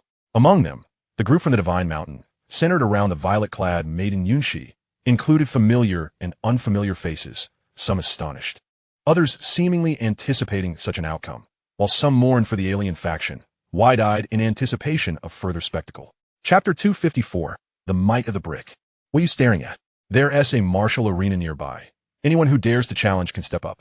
We shall sign a death contract. Should one be defeated, their corpse will become the victor's trophy. I have yet to experience whether the flesh of demonic descendants is better roasted or stewed, Shi Zhongyu proclaimed provocatively, intent on stirring trouble and achieving 5 consecutive kills for a bronze treasure chest and 10 consecutive kills for a silver treasure chest. The system had issued a sign-in task at the martial arena with generous rewards. Upon opening a black iron chest, he obtained a piece of the primordial treasure bone of the Bash. Upon opening a silver chest, he acquired 3 pieces of the primordial treasure bone of the Shangliu. Shi Zhongyu was known for his relentless pursuit of gain, and upon seeing such benefits, he naturally exerted himself to the utmost. The alien deities regarded Shi Zhongyu with expressions akin to terror, as he not only killed, but also intended to consume their remains, a notion that sent chills down their spines. Those who wish to battle, please proceed to this side, an elder guard announced, aware that conflict was inevitable in such a scenario. And the Emperor had already arranged a venue for resolving grievances. The Stone Clan was a martial nation, known for its ferocity, even within royal circles. This was commonplace, as the entire Stone Kingdom upheld the philosophy that might makes right. For instance, on another combat platform in the distance, a contest had already determined a victor among nobles, with the combatants being ancient relics and offspring of deities. Mutual disdain and unresolved grudges prompted them to face off. Those unwilling to engage were advised to act humble. Today marked the Emperor's birthday, and he had expressly stated that combat was permitted, yet death was not allowed. Very well, arrange for me a combat platform as well. Shi Hao proclaimed loudly. The princess, also dare to fight. Do you have the courage to battle me? Hu Ling'er remarked, looking toward the demonic offspring whom Shi Zhongyu had almost incapacitated, her expression playful. The youth had just ingested healing medicine and turned pale upon hearing Hu Ling'er's words. Yet he could not retreat from battle. All right, grant me a moment to recover, he replied, his dual-colored eyes glowing with determination. He was wary of Shi Zhongyu but unafraid of Shi Hao. As for Hu Ling'er, she was merely a princess of the Fire Kingdom. Even at less than his peak, he was confident of defeating her. When the time came, he intended to show that contemptuous woman her place. To him, the desolate realm was merely a forsaken cage. Hu Ling'er desired to engage in combat, and neither Shi Hao nor Shi Zhongyu would impede her. She was a prominent figure among the younger generation of the Fire Kingdom, endowed with exceptional talent and formidable combat prowess. She was no mere ornament. Otherwise, even with her protector, the Fire Emperor would not have dared to send his precious daughter into the perilous depths of the 100 Break Mountains. Now, having mastered the Form-Intention Fist and reached the pinnacle of the tenfold heavenly extreme realm, her combat strength was not significantly inferior to that of the Moon Fairy or the Demoness, Su Su, at the same level. If my memory serves me correctly, Shi Zhongyu recalls that the Fire Nation possesses the Vermilion Bird Technique, a creature ranked among the top 20 ferocious beasts in the Celestial Realm. Having once contended with the White Tiger and Black Tortoise for a place among the 10 Fiends, though it ultimately faced defeat. Indeed, the significance of the 10 Fiends is exceptionally high, each representing the pinnacle of certain domains. For instance, the 10th-ranked God-slaying stone possesses the ability to disregard various prohibitions, defensive formations, and ensure unerring strikes against its target, inflicting genuine damage with every blow. I challenge you to a duel, proclaimed a youth with silver hair and gray eyes, exuding an aura of coldness. He belonged to the Bone Spirit clan, hailing from the Archaic Sky Sacred Mountain, and he harbored no fear of Shi Zhongyu's threat to consume his opponent's remains. No one would dare feast upon the Bone Spirit clan. His true form was merely a skeleton, devoid of flesh, lacking even the fat required to create a broth. Moreover, he had his own trump cards, never intending to rely solely on his genuine prowess to confront Shi Zhongyu. He possessed a divine weapon bestowed by a revered elder, ensuring that even in defeat, he could retreat unscathed. Boom! The two ascended the battle stage, surrounded by an endless cascade of runes that formed a vast arena, reminiscent of an ancient battlefield. The ground marred by dark crimson stains. Shi Hao entered the martial arena from another direction, yet he and Shi Zhongyu were separated by the shimmering barrier of runes. Shi Zhongyu estimated that this arena could accommodate thousands in combat, allowing them to fight without interference. The ancient battle platform itself was a treasure. The silver-haired youth unleashed a dazzling orb of light, accompanied by a sharp sound that could disrupt one's mental state, hurling it towards Shi Zhongyu. This was a lethal strike, a weapon refined by a formidable Godfire Realm cultivator, activated with unmatched power, its force crashing down like a celestial body. Faced with such an assault, even a revered elder would be crushed to ashes should they not resist. Who could have anticipated that an intact weapon from the Godfire Realm would be wielded by a mere junior at the peak of the Spirit Transformation Realm? The sudden ambush, a rarity for such a flawless weapon to be employed in the lower realms, clearly indicated a premeditated attack. Shi Zhongyu scoffed. Did the Emperor not permit killing? If he could not withstand such an onslaught, would he simply perish? Absurd. This individual was doomed. The azure orb resembled a radiant sun, slicing through the skies towards Shi Zhongyu. With a flicker of thought, the demon suppression steel materialized in his hand like a slab of brick. Even divine weapons could be withstood, so what was this impeccable weapon from the Godfire Realm? Shi Zhongyu swung the steel and charged forward. Resembling a reckless warrior from a bygone era, the white jade steel emanating a hazy glow that shielded his form. Due to his astonishing speed, Onlookers could only perceive his madness as he struck the blinding azure orb with a white jade brick. Crack! A sound akin to a walnut shattering echoed through the arena. That orb, brilliantly azure and inscribed with myriad runes, radiating endless divine light, shattered into countless fragments. Simultaneously, Shi Zhongyu's celestial hound technique surged forth, its spirit imprint lunging at the silver-haired youth, mouth agape as he unleashed the unparalleled technique of devouring the moon, directly consuming the boy. The Emperor's longevity celebration might be gruesome, so let us simply devour him. Did he think Shi Zhongyu would hesitate to feast upon a being composed of mere bones? Indeed, Shi Zhongyu himself felt averse to the notion, so he permitted his spiritual form to feast instead, knowing that refining it would be far more beneficial than consuming mere spiritual herbs. Burp! Shi Zhongyu feigned a satisfied belch, casually gathering the scattered fragments of divine weapons strewn across the ground. These shards still harbored remnants of God, Fire Realm runes. Bringing them back to his village would surely delight even his venerable ancestors. Alas, perhaps he had exerted too much force. He needed to practice the angle and strength required to shatter divine weapons. Had he merely broken it in 2 or 3 pieces, the Azure Treasure Wheel would likely have retained more runes. That singular blow had reduced the treasure wheel to 18 fragments. How tragic. It was reasonable to assume that the internal weapon spirit had been obliterated. Truly lamentable. This weapon had once vanquished numerous ancient powerhouses, stained with the blood of countless heroes. Ranking among the elite in the God-Fire realm, crafted from exceptional materials, embodying the form of a true divine weapon, now rendered utterly useless. Silence reigned outside the arena. The battle had commenced abruptly, and ended even more so. Many spectators failed to grasp that the youth from the Azure Sky Sacred Mountain had been devoured. They were still reeling from the destruction of the Azure Treasure Wheel, astonished at the origins of Shi Zhongyu's white jade steel, which had shattered a divine weapon with a single strike. Chapter 255, The Fourfold Kill. Cough. An elderly attendant coughed, attempting to save the silver-haired youth. Utterly stunned by the recent events, he had heard of the illustrious Azure Sky Treasure Wheel, only to witness it obliterated by a single brick. Truly a shocking sight. The sensation was nothing short of revolutionary.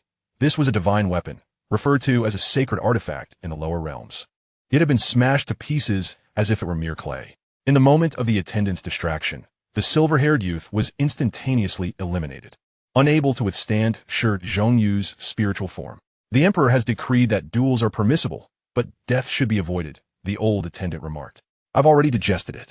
My stomach is quite well. Shi Zhongyu shrugged, feigning helplessness, his expression conveying that the warning had come too late. The elderly attendant's mouth twitched. He certainly did not believe Shi Zhongyu's words, yet the youth had already been consumed, and retrieving him would be nearly impossible. Moreover, in life-and-death struggles, unexpected occurrences were commonplace. Fate governs life and death, and those who dare to step onto the martial stage must be prepared for the consequences. It was evident to all that the youth from the Azure Sky Sacred Mountain had come prepared, intending to use the Azure Sky Treasure Wheel to eliminate Shi Zhongyu, only to be met with a counterattack that destroyed even the divine weapon. Is there anyone else who dares challenge me? This time, I shall take on 4 at once. Fear not.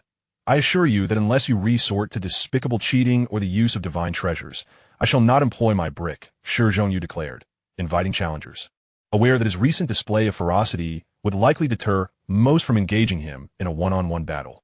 However, taking on 4 opponents would surely provoke the ancient mountain factions eager to eliminate this human prodigy and stifle any potential talents.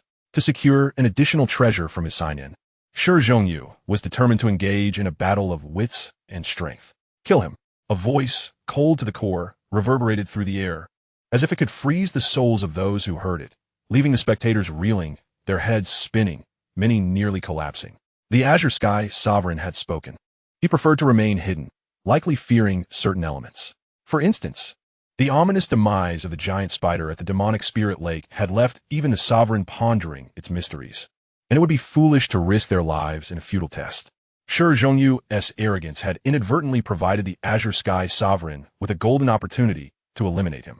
From the Azure Sky Sacred Mountain, demonic spirit lake, West Ridge Beast Mountain, and Ancient God Mountain emerged young talents, appearing to be around 17 or 18 years of age, with 3 already having stepped into the initial stages of the rune-marking realm, and 1 even reaching the mid-stage. Moreover, when selecting challengers, They had not sent forth those at the peak of the rune-marking realm to prevent Shi Hao from shirking the challenge. We shall first sign a contract to prevent any dishonest tactics involving that mysterious sacred artifact from earlier, and we demand a fight to the death," stated a green-haired youth from the Archaic Sky Sacred Mountain. Clearly, these individuals made no attempt to conceal their murderous intent towards Shi Hao. "Your opponent's cultivation level is evidently superior, having entered the rune-marking realm, and they demand a life-and-death battle. Do you still wish to accept the challenge?" The elderly attendant offered a kindly warning. "Not a problem. That would be excellent," Shi Hao responded calmly. Then, both parties entered into a life-and-death pact, establishing a solemn vow of the Great Way. Most importantly, they included the stipulation proposed by Shi Hao, stating that if the opponents refrained from employing divine weaponry, he too would abstain from wielding the lethal brick capable of shattering divine artifacts. Once the contract was formalized, the ancient arena radiated with light, and endless runes cascaded down.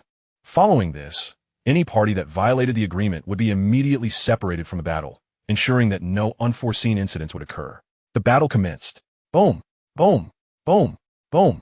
The four prodigies, hailing from disparate factions, possessed no inclination for probing. They launched straight into a decisive assault, each summoning their weapons. Although they refrained from utilizing divine artifacts, they each conjured forth a treasure refined to perfection by a venerable master. Clearly, they had exploited the loophole in Shi Hao's words, while not employing divine weaponry. They invoked treasures of the highest caliber. One wielded a purple treasure umbrella, another a cerulean sword, a third a black war drum, and the last a silver mirror. Whoosh! The silver mirror's light shot forth, its radiant runes immobilizing Shi Hao's form, while the cerulean sword, transforming into a swift breeze, suddenly appeared, piercing towards the center of his brow, now a mere 10 centimeters away. Ding! The Rui Jingu Bang manifested, morphing into a dark shield that perfectly intercepted the sword aimed at his brow. In the next instant, Shi Hao struck the side of the cerulean sword with a resounding palm, sending it careening away. The purple treasure umbrella unfurled, radiating infinite brilliance, as purple runes descended like a torrential downpour, enveloping Shi Hao, while accompanied by an irresistible gravitational pull that sought to draw him into its embrace. The black war drum was struck, its sound waves seemingly alive, locking onto Shi Hao as they surged towards him. Along the way, the tumultuous arena was reduced to powder, for this black war drum was no ordinary artifact, likely forged from the hide of a Kuan Yu. In this fierce contest, Shi Hao had no intention of holding back. He could not afford to conceal his strength and risk downfall in a precarious moment. Boom! The Rui Jingu Bang reverted to its original form, swung by him as he combined it with the technique of Zhi Qi Tianya and the swiftness of the Kunpeng, his figure seemingly teleporting as he appeared before the youth with the mirror. Just moments earlier, his body had been momentarily restrained by the mirror's power. Had it not been for his formidable physique breaking free, he might have met a dire fate. Crack! Thud! The dark iron staff, wielded by Shi Hao, descended like a crushing ancient city wall, shattering the silver mirror into shards, while its owner was swiftly reduced to a mere puddle of flesh under the force of a single blow. Cough! Simultaneously, Shi Hao was struck by the sound waves emanating from the black war drum, his body violently shaking as a trickle of blood appeared at the corner of his mouth.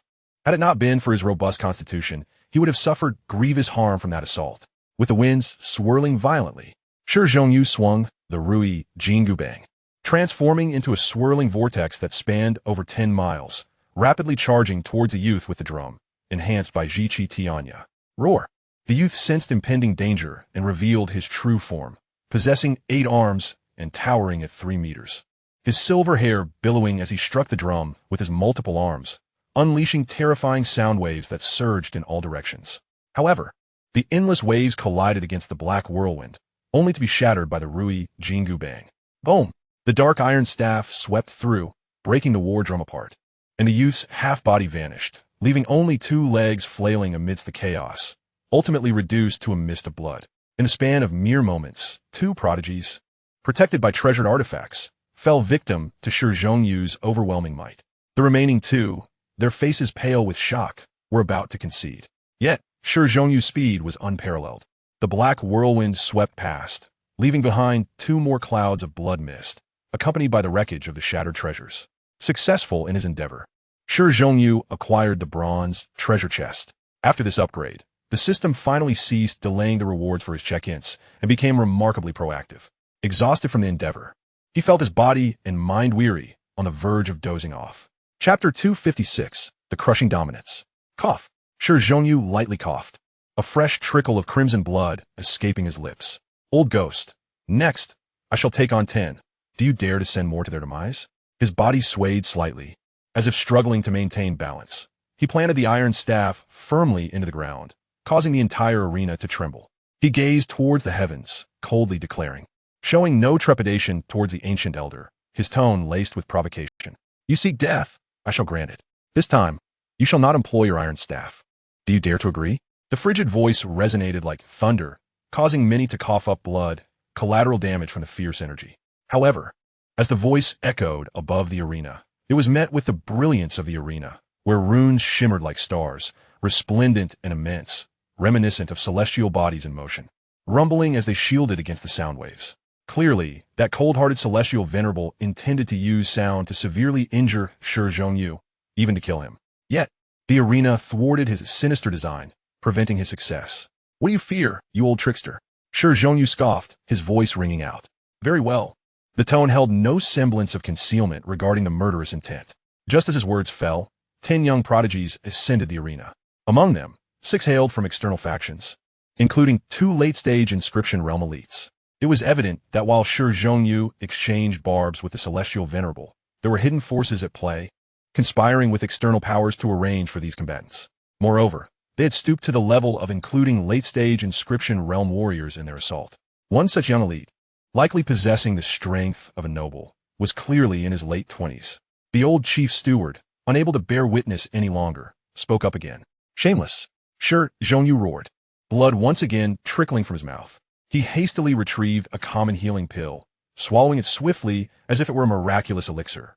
You seek to gain fame through this battle, do you not? I shall grant you this opportunity. Cherish it. If you dare not engage, then kneel and beg for mercy. The celestial venerable mocked, his tone dripping with derision.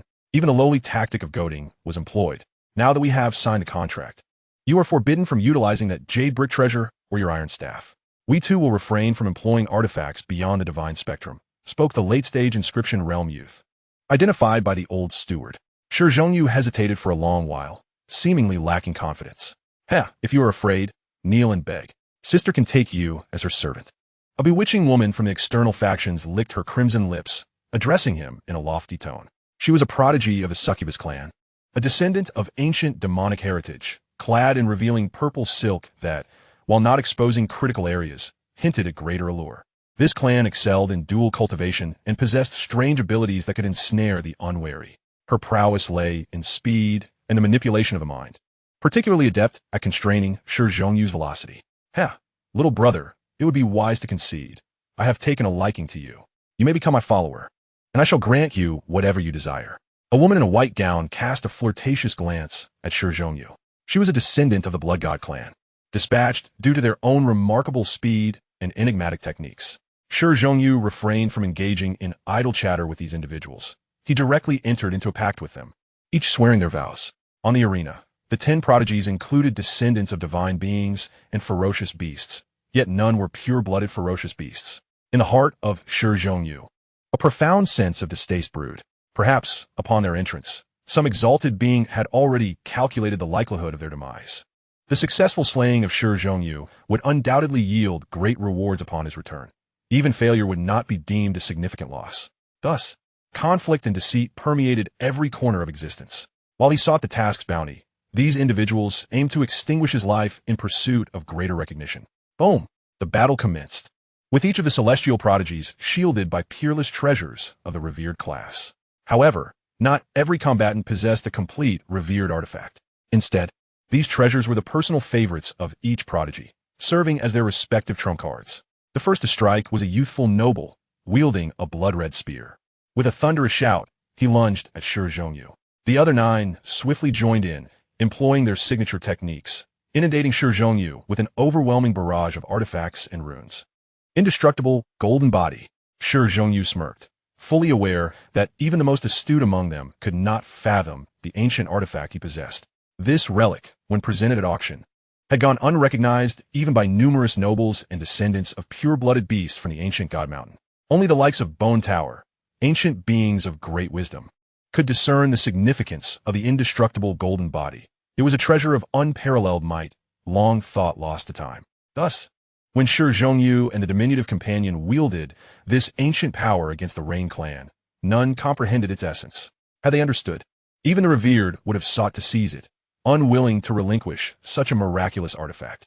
With the indestructible golden body empowering him, Shi Hao drew forth the blade he had acquired from the Kunpeng's lair, commencing his rampage. Though the silver blade was yet to be fully forged, it was a material capable of crafting divine weaponry. Those of the divine fire realm would covet it. This implied its formidable durability, resistant to easy destruction. Shi Hao unleashed his full potential, activating the within reach of heaven technique, his black wings unfurling majestically, his form encased in dark armor, transforming him into a formidable demon. In an instant, he appeared behind a descendant of the succubus race, whose enchanting smile twisted into one of terror as her body was cleaved in two, instantly annihilated. The speed she had prided herself on paled in comparison to Shi Hao, bolstered by the indestructible golden body. Slaughter, a complete and utter massacre. Shi Hao's speed was astonishing. He dispatched an alien noble with each passing second. Boom! The 10 domains activated. A radiant divine ring materialized, morphing into a miniature world. The last noble, a member of the Silver Giant clan, struggled desperately, his form swelling as he shouted, his body aglow with silver light. Swish! The silver blade's energy cascaded like a galaxy, sweeping through, severing a massive head from its body, accompanied by a torrent of silver blood erupting like a volcano. Ding! Congratulations to the host for slaying 10 prodigies on the martial arts platform, completing the sign-in, and receiving a golden treasure chest. Upon hearing the system's notification, Shi Hao exhaled in relief. It appeared that these adversaries were indeed formidable, acknowledged by the system, only a testament to his extraordinary prowess. Empowered by the indestructible golden body, his physique rivaled that of a perfected ancient relic, allowing him to dominate the battlefield even relying solely on physical strength. Chapter 257. The Addiction of Opening Treasure Chests. Shi Hao graciously collected his spoils. Even if the humanoid descendants of divine beasts were inedible, their blood essence could be refined for the children of Shi Village. The azure deity remained silent, unwilling to reveal himself, growing increasingly wary of Shi Hao's diverse capabilities. Rumors had circulated that Shi Hao possessed a treasure technique, enabling him to transform into a golden divine ape, suspected to be linked to the golden sacred ape from 5 years prior. Thus, he refrained from confronting Shi Hao directly, fearful of provoking the golden sacred ape and risking his own life. At that moment, Shi Hao and Huolinger also concluded their battles. Shi Hao's might was utterly overwhelming, as the attention on Shi Hao led to his opponent's swift demise. Huolinger's confrontation with a descendant of a divine beast allowed her to cement her own reputation. She too was a prodigy who had mastered the 10 domains, effortlessly obliterating her foe.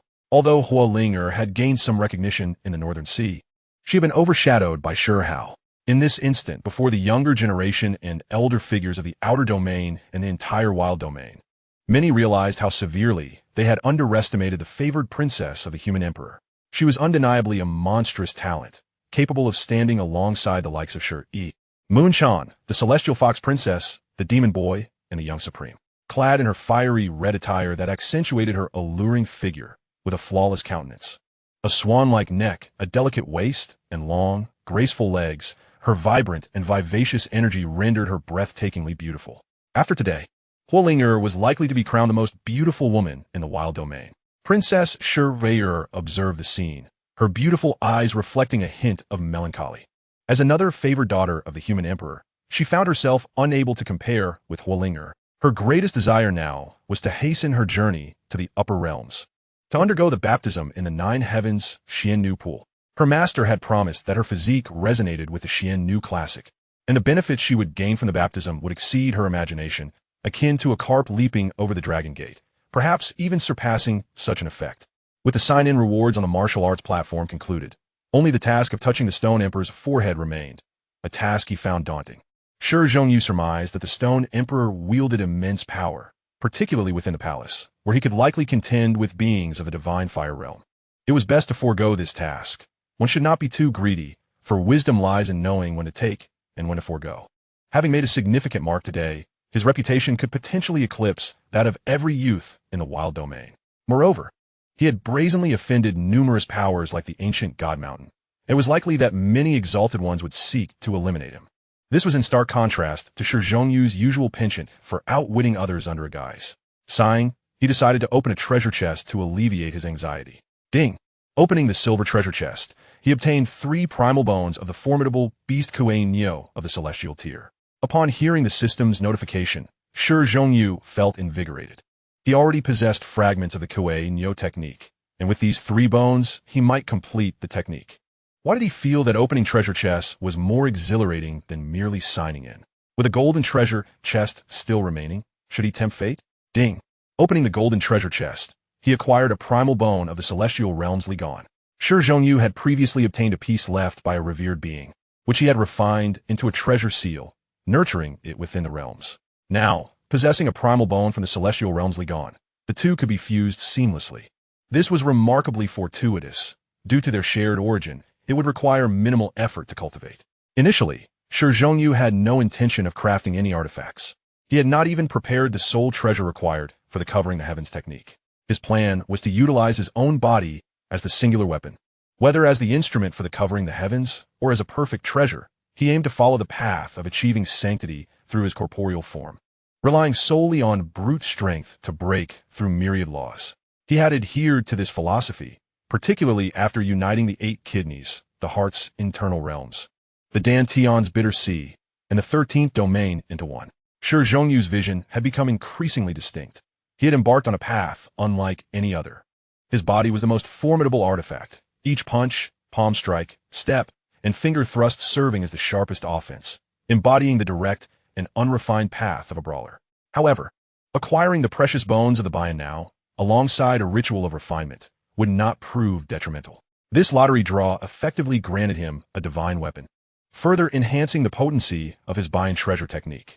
The primordial bones of the Bayan at the celestial realm, adorned with intricate runes, were akin to a divine Bayan presenting its original bones to Shi Zhongyu. Thus, any lesser reward would be quite astonishing. Unable to resist, Shi Zhongyu impulsively utilized a high-tier sign-in opportunity. Such indulgences could indeed become addictive, stirring an insatiable yearning within. Ding! Sign-in successful.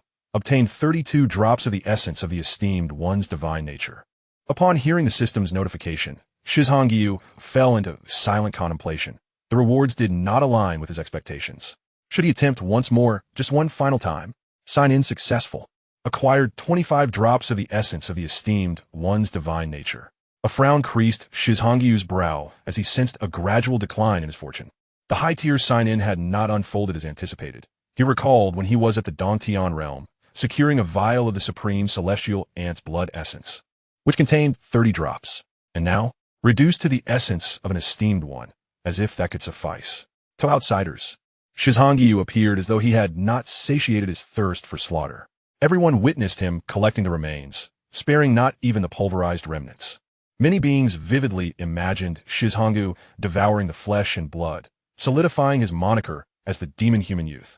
Even among the human race, encountering Shi Zhongyu sent shivers down their spines. The Lady of the Thunder Clan, a paragon of beauty from the Shurgua, who once harbored intentions to befriend him, now kept her distance.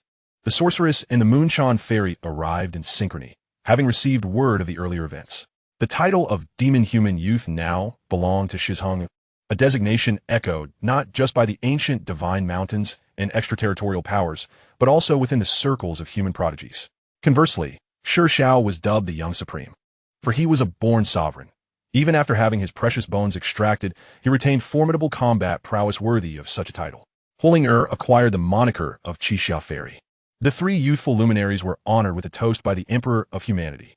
From the central celestial palace, 3 celestial maidens clad in white emerged, resembling ethereal fairies, each bearing a jade platter containing a 9-dragon cup, swirling with 9 varieties of divine mist, the fragrance of wine wafting enticingly. The 9-dragon cup was a privilege reserved for those of the esteemed rank. Only when guests of such caliber visited would the Emperor of Humanity extend such grand hospitality. This illustrates the Emperor's esteem for Shi Zhongyu, Shi Hao, and Huling, affirming their promising futures.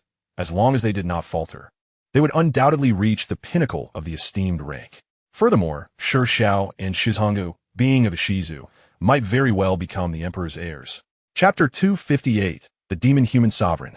The Nine-Dragon Cup, a bizarre blend of gold and stone, shimmered with nine-color divine mist, containing a verdant liquid that released tendrils of divine vapor, exuding an intoxicating fragrance. Thank you, Emperor, Shi Hao, and Huling expressed in unison, bowing reverently towards the central celestial palace. Drink quickly, lest the spiritual essence dissipates. This is a rare treasure. A collection of the Stone Emperor, containing genuine holy herbs and numerous precious spiritual medicines, also known as the Holy Wine of the 100 Spirits. Even an esteemed one would benefit from it, Huling communicated. The trio raised their cups and drank in one swift motion. Shi Hao felt a surge of warmth rising from his abdomen, permeating through his limbs, revitalizing every fiber of his being, prompting an involuntary groan of satisfaction. Indeed, it was exceptional wine, capable of solidifying one's foundation. Had Shi Hao not deliberately suppressed his realm, he might have directly transcended into the spirit transformation realm. Nevertheless, it was still insufficient. The Emperor was rather stingy, offering each a mere small cup.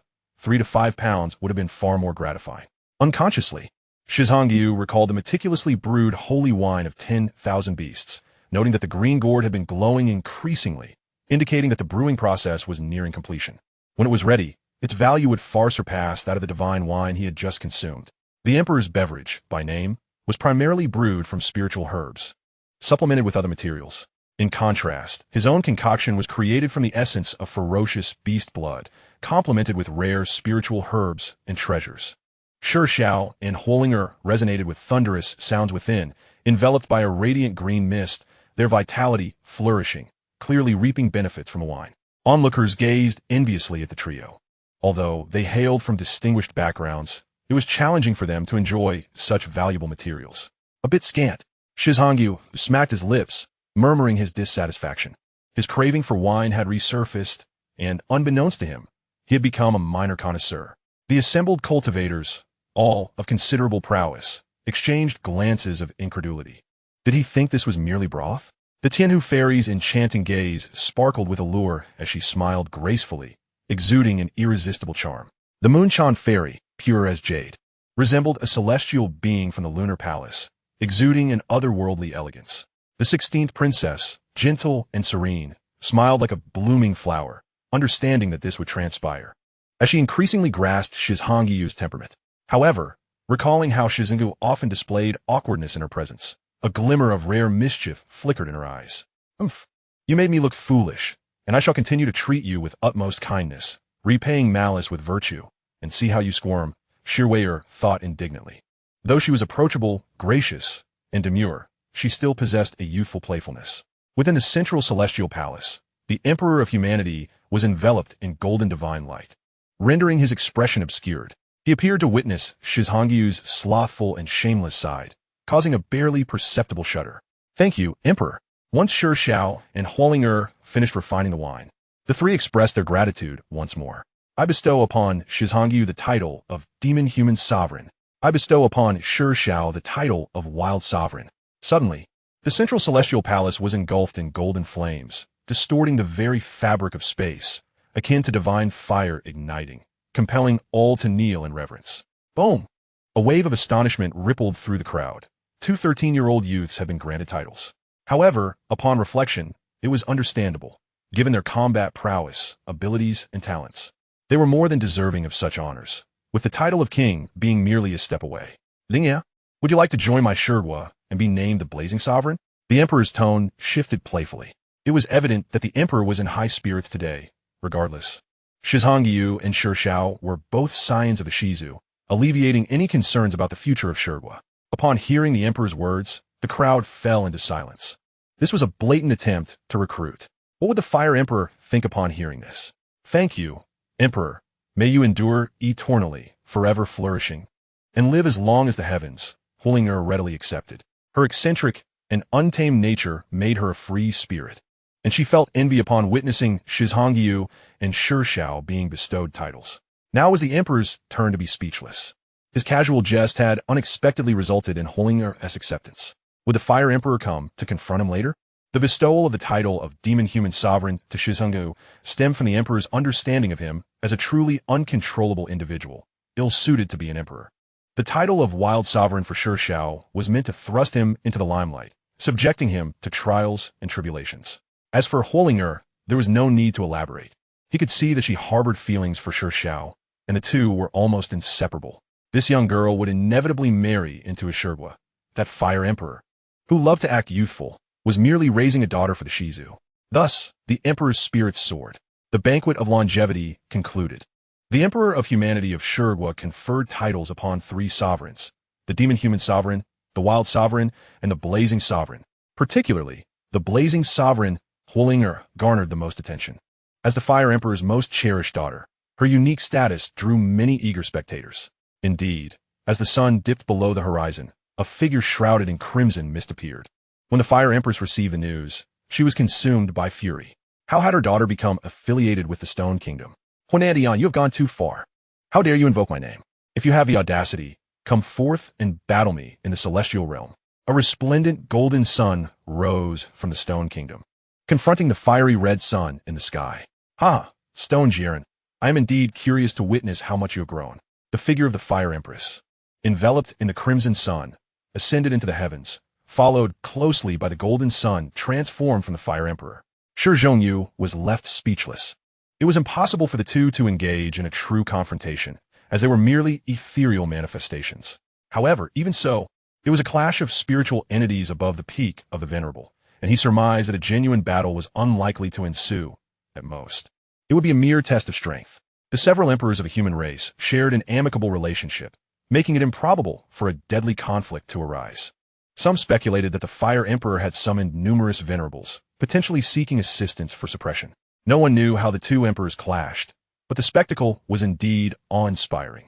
Notably, one mysterious venerable from beyond the realm was vanquished, seemingly for attempting to take advantage of the chaos. Naturally, none of this concerned Shi Zhongyu, who was preoccupied with the simultaneous visits of Fairy Yuechan and the witch. Everyone wisely refrained from mentioning past grievances. Fairy Yuechan insisted that Shi Zhongyu was the foremost disciple of the Celestial Repairing Sect, persuading him to join and not remain a frog in a well in the desolate domain. The witch, however, stirred trouble, revealing some details about the expulsion of the Celestial Repairing Sect by Ghostmaster. The specifics were unclear to her, and only a return to the higher realms would yield clarity. Little did she expect that a once castaway disciple expelled by the Celestial Repairing Sect would become intertwined with Shi Zhongyu, Shi Hao, Huolinger, and the dual-eyed Shi. Both women were reluctant to meet Shi Zhongyu alone, perceiving him as a lecherous fiend, fearing they might be captured and taken to that savage village to bear children. This perception ignited fury in the self-proclaimed righteous Shi Zhongyu. What did they take him for? Was he truly that kind of person? Chapter 259, the sign-in plan for the ancestral land of the Fire Kingdom. Susu, Yuechan, to speak candidly, I have no intention of joining any faction. Rather, I have a splendid idea. I am intrigued by your unparalleled beauty. If you would agree to be my attendants and accompany me back to the village to bear children, we would be a family. Whether or not we join the Celestial Repairing Sect or the Celestial Severing Sect is inconsequential, Shi Zhongyu earnestly advised. Go to hell. The witch Susu and Fairy Yuechan were incensed by Shi Zhongyu's shamelessness, haughtily turning away, unwilling to endure another moment of his brazen demeanor. With the two formidable beauties storming off, Shi Zhongyu secretly sighed in relief. In the minds of men, women are sometimes regarded as possessions. If possible, he would not mind having both the witch and the fairy by his side, enhancing his stature. Yet at times, he found it troublesome. Such discussions were premature. The imperative was to grow stronger. Upon seeing the Fire Empress, he suddenly recalled that the plot for the ancestral land of the Fire Kingdom was about to unfold. It was indeed a splendid place, and Huolinger would surely enter. Shi Hao was on the verge of becoming the Fire Emperor's acknowledged son-in-law. He would undoubtedly have his chance. As for Shi Zhongyu's position, it was somewhat awkward. What reason did the Fire Empress have to grant him the opportunity to undergo trials in the ancestral land of the Fire Kingdom? Ding! Sign in at the ancestral land of the Fire Kingdom to receive a silver treasure chest. Ding! Sign in at the Fire Imperial Palace by touching the Fire Empress's forehead to receive a golden treasure chest. The two consecutive sign-in notifications interrupted Shi Zhongyu's thoughts. Upon seeing the second task, his face turned pale. Once again, it involved touching the forehead to sign in. How desperately did the system want him to meet his demise? This was clearly a trap. Nevertheless, The allure of signing in at the ancestral land of the Fire Kingdom for a silver treasure chest was too tempting. He would have to consult Huolinger about this. At worst, he could offer some valuable items in exchange, like a precious technique. For others, a pure-blooded fierce beast technique could secure them a noble title. A complete heavenly-grade fierce beast technique was rare, even among the emperors of the Stone Kingdom, likely not exceeding a mere handful. In fact, it might be even fewer. Most were incomplete or remnants left by ancient species. Shi Hao was willing to exchange his complete Swan and Eye technique for a chance to enter the Fire Emperor's ancestral land. He believed even the Fire Emperor would be tempted. Now, the Swan and Eye technique had also entered the ranks of heavenly-grade fierce beast techniques, holding the 94th position. Resolute in his decision, Shi Hao wasted no time. He sought out Huolinger, clearly stating his intention to exchange the Swan and Eye technique for a spot in the ancestral land of the Fire Kingdom. As for how he acquired this information, he attributed it to the beings from beyond the realm.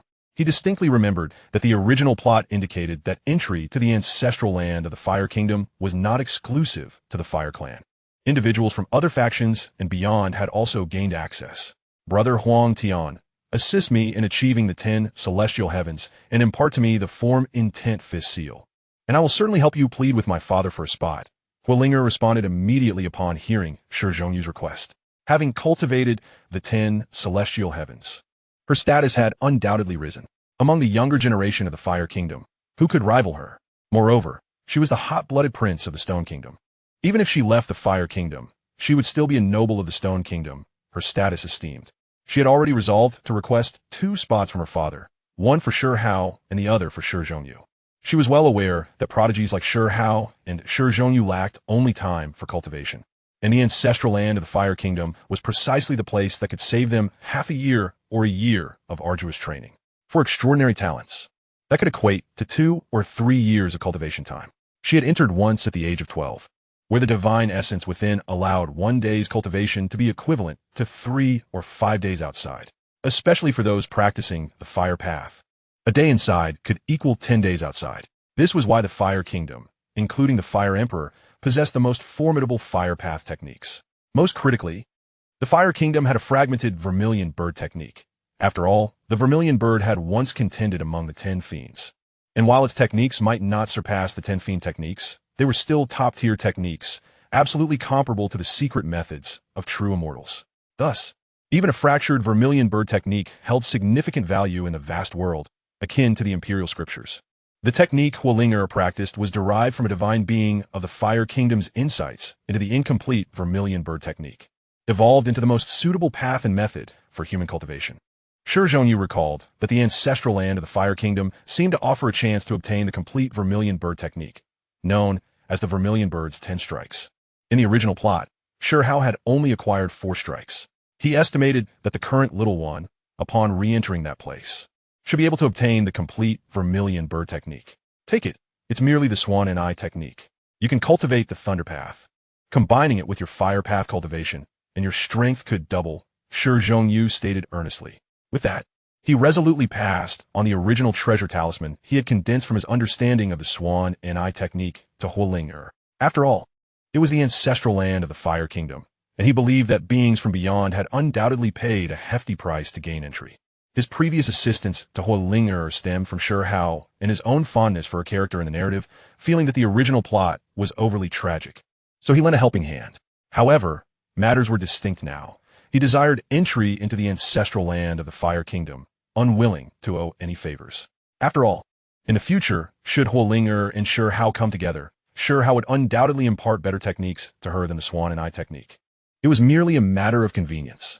Upon arriving at the ancestral land of the Fire Kingdom, he intended to enter a deep meditation to reorganize and cultivate his techniques anew. At that time, the Swan and Eye technique would be even stronger, and he wondered if he could complete the Xiang Lu technique and the Kuan Yo technique. Additionally, he had also obtained a remnant of the Ba Shi technique. The Ba Snake, a celestial beast capable of swallowing a primordial mammoth whole, is a legendary creature. It is said that the moment the hatchling emerges from its shell, it measures an astonishing 136 meters in length, adorned with a sleek black body and a striking azure head. Its jaws, lined with razor-sharp teeth, open wide, revealing a throat also covered in lethal fangs, resembling a relentless grinder. Any creature unfortunate enough to encounter it is doomed to perish. In the present day, even remnants of this species are exceedingly rare. Shi Hao, who considers himself a professor well-versed in over 10,000 beastly lineages, has yet to encounter any vestiges of the boss snake in the desolate wilderness. He surmises that this is yet another gluttonous species that has ultimately led to its own demise. A wave of relief washes over him. This time, he is certain of his success and believes he will undoubtedly enter the ancestral grounds of the Fire Nation. Once there, he intends to find a prime location and, unhesitatingly, invest in his cultivation to swiftly comprehend the treasures he possesses. On the third day, Shi Hao successfully concocts the sacred wine of 10,000 beasts. A moment of elation that heralds a breakthrough opportunity.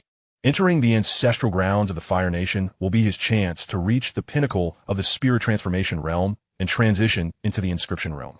He has no intention of training alongside Huoling and Shi Hao in the ancestral lands of the Stone Nation. They will each pursue their own paths.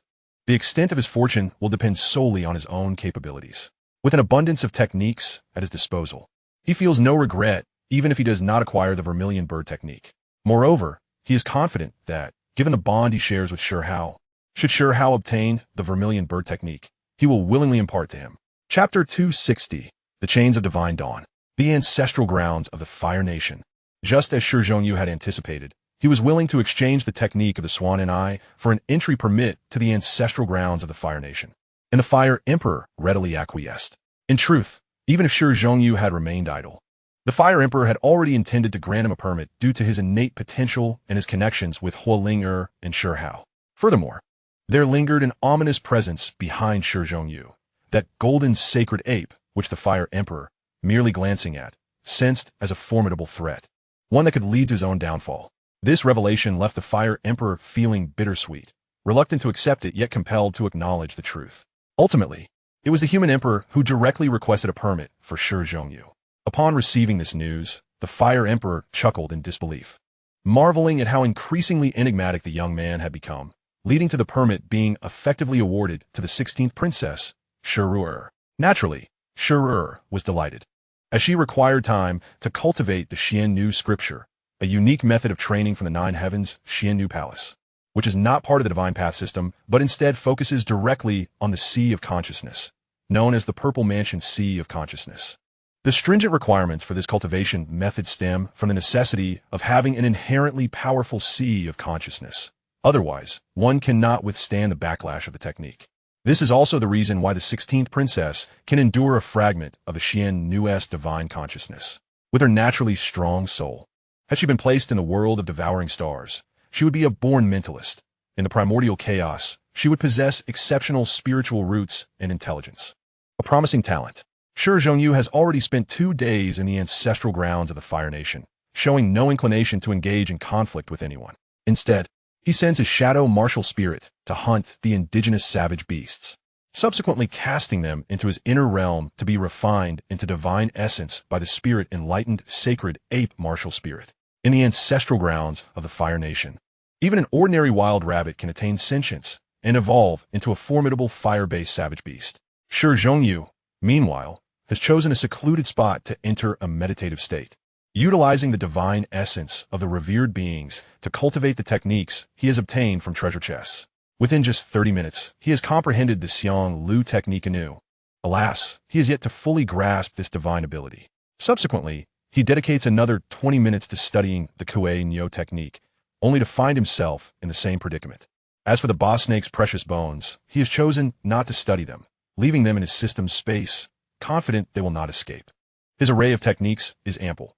The nine-headed snake and Xiang Lu techniques are far more valuable to him than the boss snake technique. Upon opening the silver treasure chest he acquired upon entering the ancestral grounds, Shi Hao discovers 3 fragments of Zhu Yan's bones, which, upon study, reveal themselves to be remnants of the Fire Eye, 72 transformations, and 3 heads and 6 arms, each incomplete. Only the 72 transformations and 3 heads and 6 arms hold some utility for him, while Zhu Yan's Fire Eye proves entirely useless.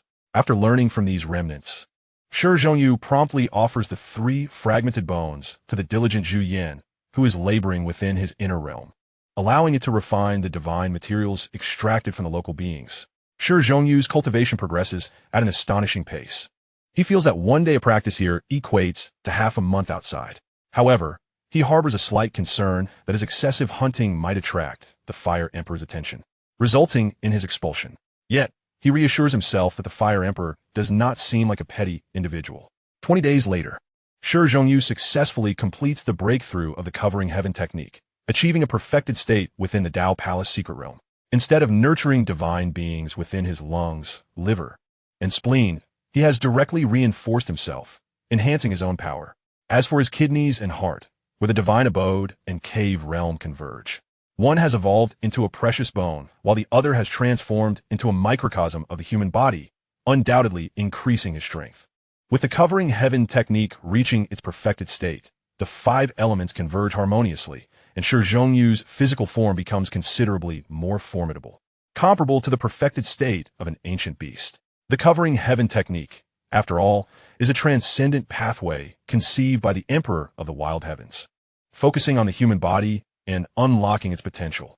The cultivation process of the covering heaven technique requires only talent and perseverance, with a complete understanding of the principles of the great Tao, without necessitating excessive external aid.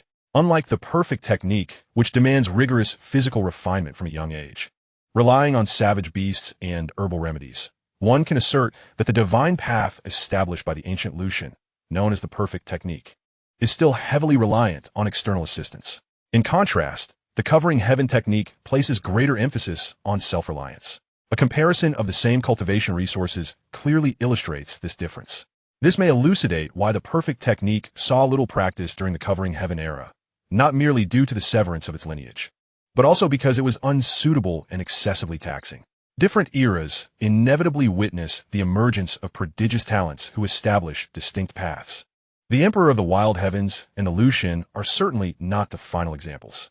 For instance, the legacy passed down from the 9 heavens, Xian, New Palace deviates from the divine path. Furthermore, as the plot unfolds, certain celestial king lineages emerge, leading Shi Hao to believe that they do not necessarily cultivate the divine path. Perhaps they do practice, but they must undoubtedly possess 2 or more different techniques. The stones from other mountains can be used to polish jade. Different paths can lead to the same destination. The essence of various techniques converges at their culmination. Through Shi Hao's discerning perspective, if a book represents a world, then the ultimate goals of many cultivation systems are strikingly similar. Of course, this assessment pertains to those elite cultivation realms, without drawing comparisons to the inferior ones. Next, Shi Hao prepares to formally step into the pinnacle realm. His cultivation trajectory, after all, diverges from that of Shi Hao's. The spirit transformation realm comprises 3 minor realms: the body of spirit, the spirit of spirit, and the cave heaven nurturing spirit. Presently, Shi Hao has perfected all 3 of these minor realms, even overflowing with their essence. In the first minor realm, the body of spirit, he has cultivated a protective membrane enveloping every inch of his flesh, bones, and organs, resembling an extensive net that can absorb up to 60% of any real damage encountered. In the realm of spirit, while reshaping his true self, Shi Hao utilizes his spiritual form to refine the 9-dragon thunder fire, granting him a spiritual awareness comparable to that of a practitioner in the array formation realm. In the cave heaven nurturing spirit realm, Shi Hao excels, successfully reviving the primal spirit imprint of savage beasts to the point of deception. It can be said that any one of his genuine spirits, when unleashed, would not be inferior in combat prowess to corresponding pure-blooded savage beasts, and may even surpass them. This is primarily due to the evolution of his own bloodline, which has reached such a level that even descendants of true dragons would find themselves at a disadvantage in the same realm. Now, Shi Hao's task is to condense the divine dawn within him into chains. The chains of the great Tao, the shackles of the human body. In the depths of his being, Shi Hao believed that he possessed the unparalleled strength to transcend myriad laws, nurturing his physical form as if it were a treasured artifact. He resolved to consolidate all the divine radiance within him into a singular strand. With a forceful exertion, he would unify his power. Unlike the diminutive ones who sought to condense their divine essence into forms such as bells, tripods, swords, and towers at this stage, Shi Hao was committed to a singular path, twisting it into a rope, which could later serve as a formidable weapon or a chain. Perhaps, when he encountered the Corpse Emperor, he would merely need to manifest the great chain of the Tao within him to forge a binding lock that could subdue the celestial being. Thereafter, Whether to save or to slay would depend entirely on his whims. Chapter 261. Divine Radiance Meridians, Inscription Realm. In the blood mobilization stage, one must summon the essence of their entire being, refining the bone inscriptions and igniting divine radiance within the blood, thereby tempering the cosmos and nurturing the flesh. The bone inscriptions, composed of divine radiance, represent the fundamental elements, an essential foundation for cultivators seeking to transcend the limitations of various arcane arts and carve out their own paths. With his body, spirit, and cave of wonders already imbued with sentience, Shi Hao ultimate aspiration was to fully harness the divine radiance ignited during the blood mobilization stage, intertwining it into a singular force.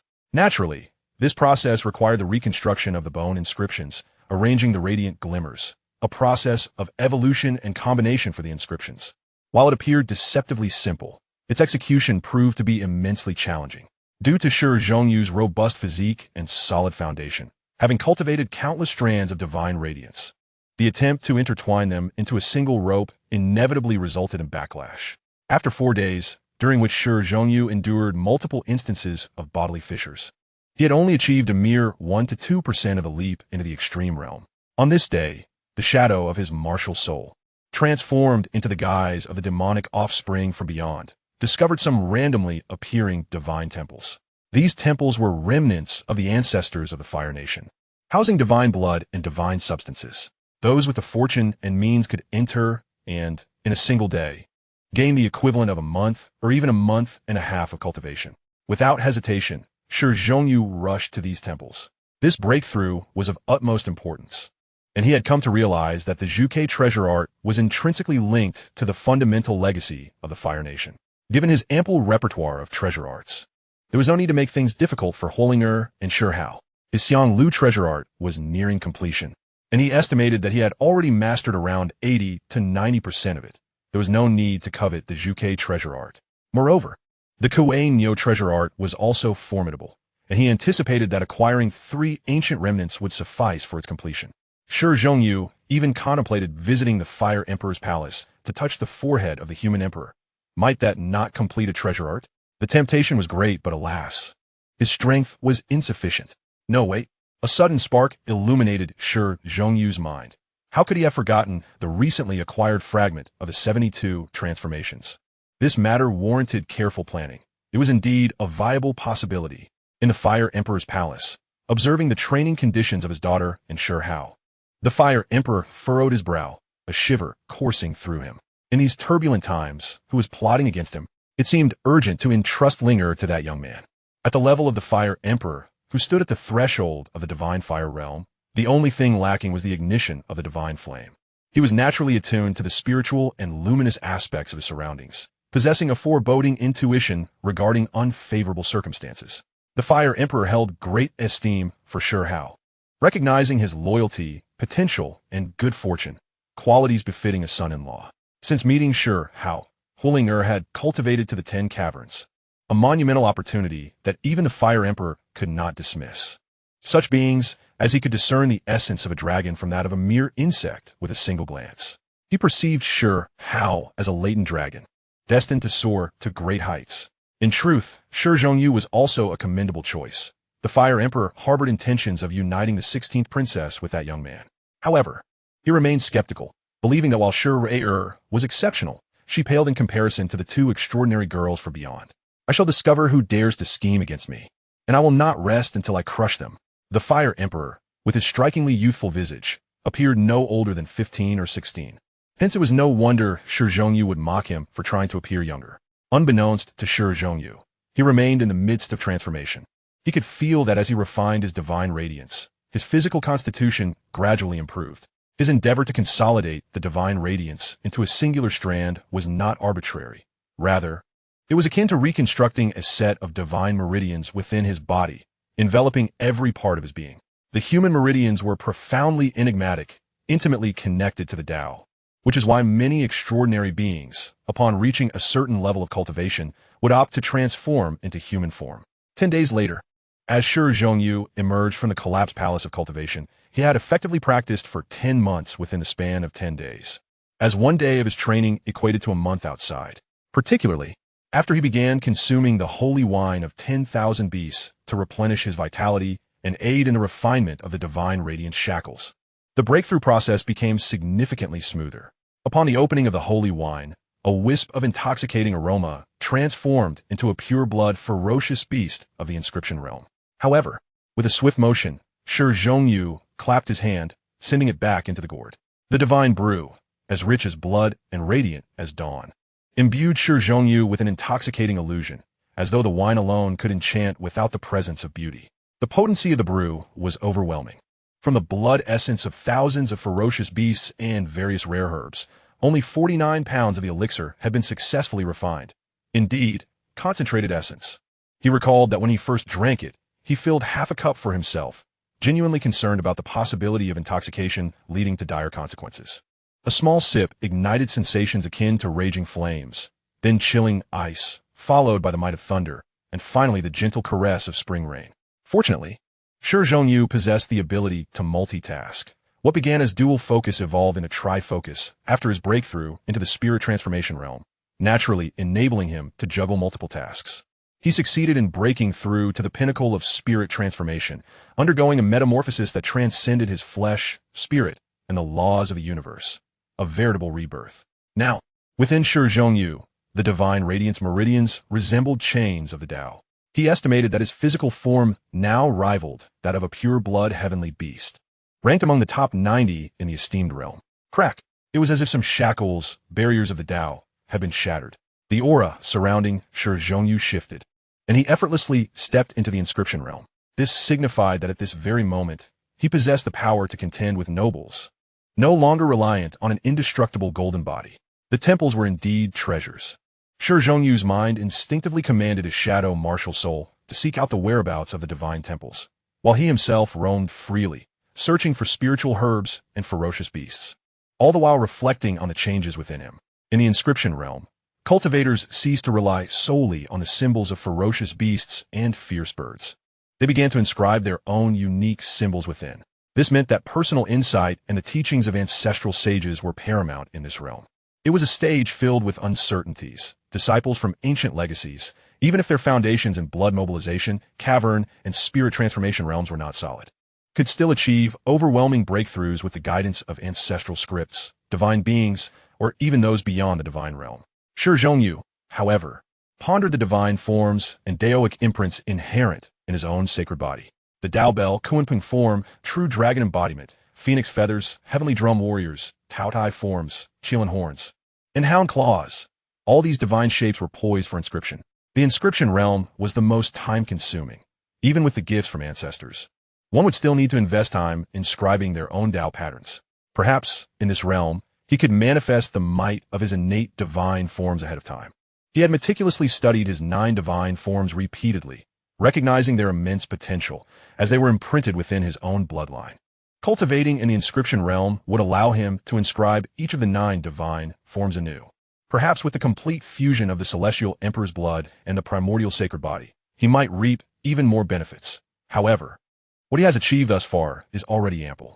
The 9 divine forms have been successfully inscribed, enabling him to initially harness the divine power conferred by the celestial sacred body within the inscription realm, effortlessly transcending a major realm in combat. Chapter 262, Cultivation. Half a day later, Shi Zhongyu's ears perked up as he overheard discussions about divine palaces and temples, along with the sounds of conflict. They were merely 100 miles away. What fortuitous timing! Since fate has brought him to this juncture, he must seize the opportunity. Under normal circumstances, even prodigies require 3 to 5 years in the inscription realm to transition into the array realm. For ordinary individuals, breaking through in 10 or 20 years is a formidable challenge. Shi Zhongyu was unwilling to miss this chance. The prospect of expediting his journey to the perfect inscription realm was undeniably appealing. He had already savored the benefits of cultivating within the temple. Its legacy would enhance his accumulation of bone inscriptions, divine materials, and the temple itself, granting him a substantial amount of cultivation time, far more enticing than any low-grade, beastly treasure presented before him. Haha, in deference to the Fire Emperor, I shall spare your lives. Begone at once. The speaker, a youth of no more than 16 or 17, bore a golden horn upon his brow, his entire being enveloped in a golden divine radiance. Exuding an air of arrogance toward the 2 men and one woman before him. Like a flash of teleportation, Shi Hao swiftly approached the young man and nonchalantly delivered a kick to his rear. The youth let out a pained scream, propelled backward as if struck by a falling star, crashing into a stone mountain several hundred zhang away. Shi Hao paid little mind to the trio, likely chosen by the Fire Nation to enter the ancestral land, and instead directed his gaze toward the golden temple that floated above the volcano's mouth. Without wasting any time, he activated his fire-eye golden sight to swiftly dismantle the temple's external restrictions. Upon discovering a vulnerability, he stepped forward and utilized the technique of distant shores, entering the temple. By the time Shi Hao entered the temple, the trio had finally come to their senses. How formidable! They had profoundly experienced the might of the powerful, foreign, divine, demon-s battle servant. Despite their combined efforts, they had been utterly powerless against him. Now, they wondered if the servant of the inscription realm had met his demise. The servant had suffered a crushing blow from Shi Hao's kick, shattering his entire skeletal structure and internal organs, leaving his fate to chance. This was merely a minor interlude. Shi Hao was unperturbed and continued his cultivation. Upon entering the temple, however, fortune did not favor him. He found no remarkable legacies, only a broken red spear, rendered nearly useless by the passage of time. He collected it nonetheless, as it was a weapon once wielded by a deity. After inspecting it with his fire-eye golden sight and acquiring some bone inscriptions, he commenced the process of refining the divine materials he had gathered along his journey. These materials were extracted from 12 savage beasts and a blue fire spirit herb, ample enough to sustain him in seclusion for some time.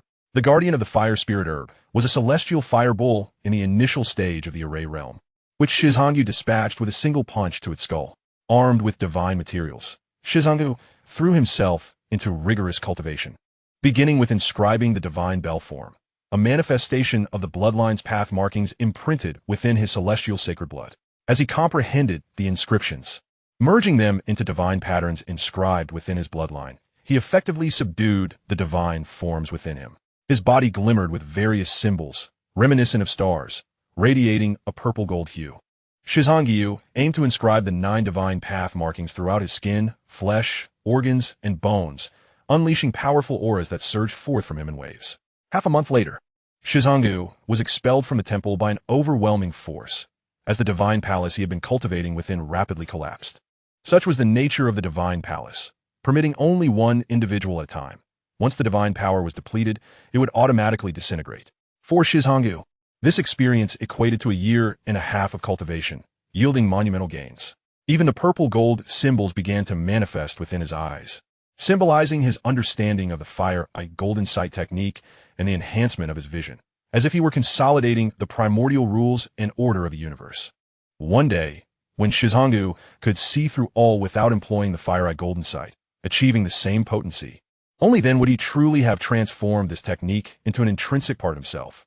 Of course, this journey would be arduous. The more powerful the technique, the more challenging it would be to assimilate it.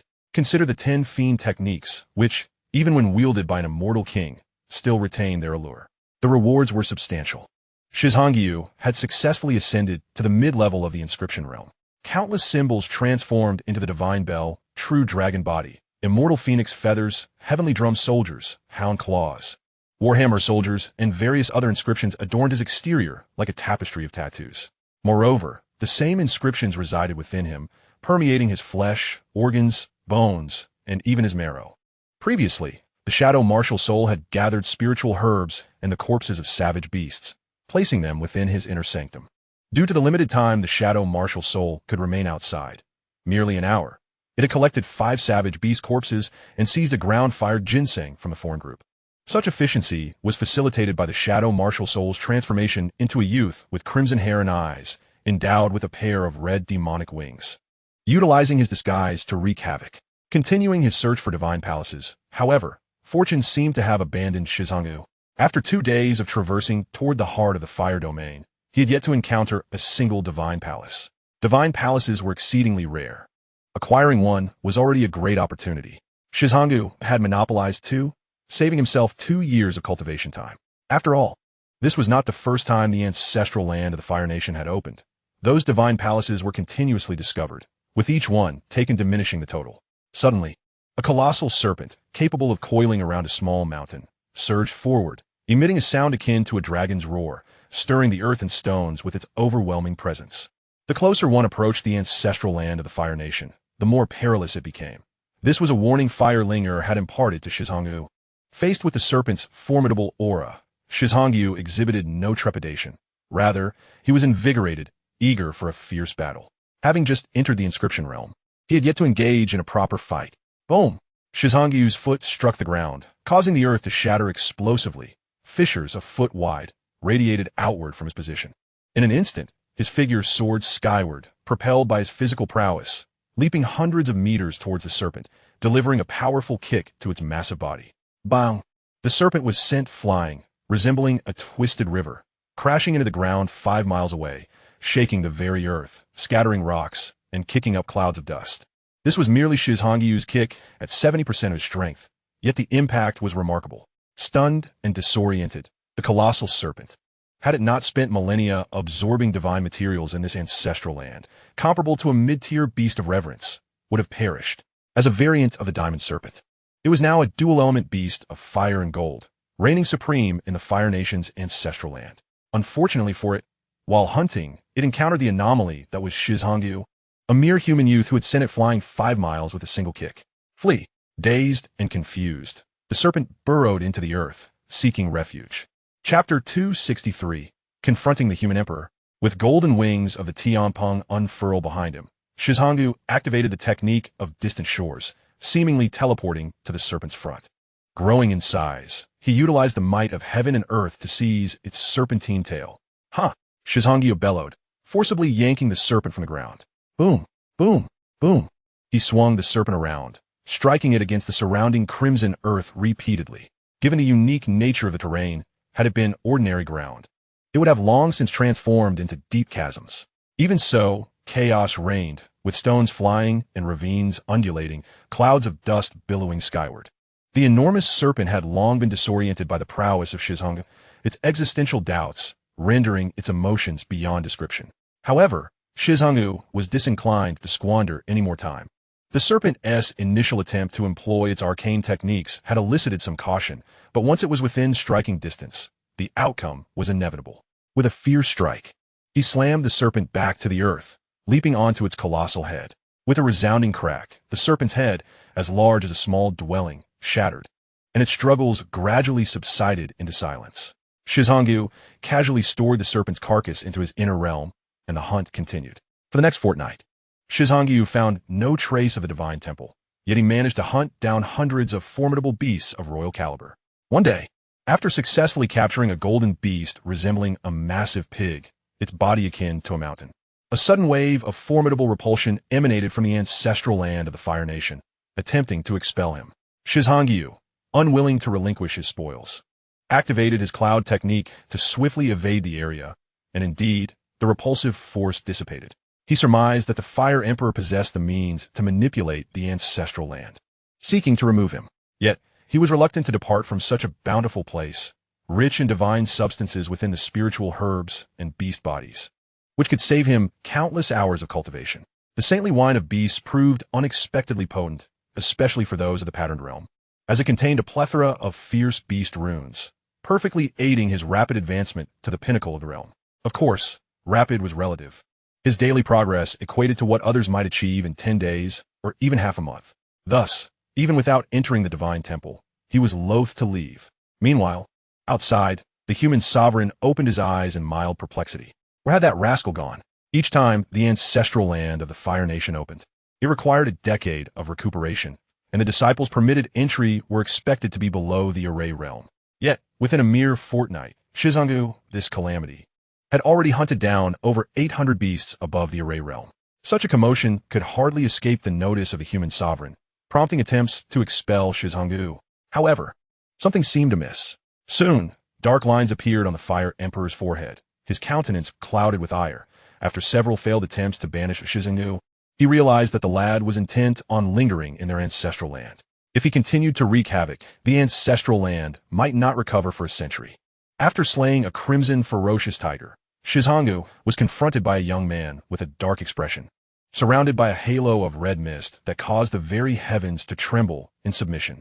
Quickly, Shizhongyu concealed his spoils, eyeing the youth with caution. The ability to approach him unnoticed indicated considerable skill. Was this young man merely passing by, or did he seek to engage in combat? Shizhangyu's heart stirred with excitement. His instincts told him that a worthy opponent had arrived. Huh, what do you call me? Do you wish to fight? The Fire Emperor chuckled darkly, his demeanor unflappable. Another outsider, are we? You seem rather arrogant, confident in your strength. Shizhangu found the youth's lofty demeanor insufferable, and his tone grew less courteous.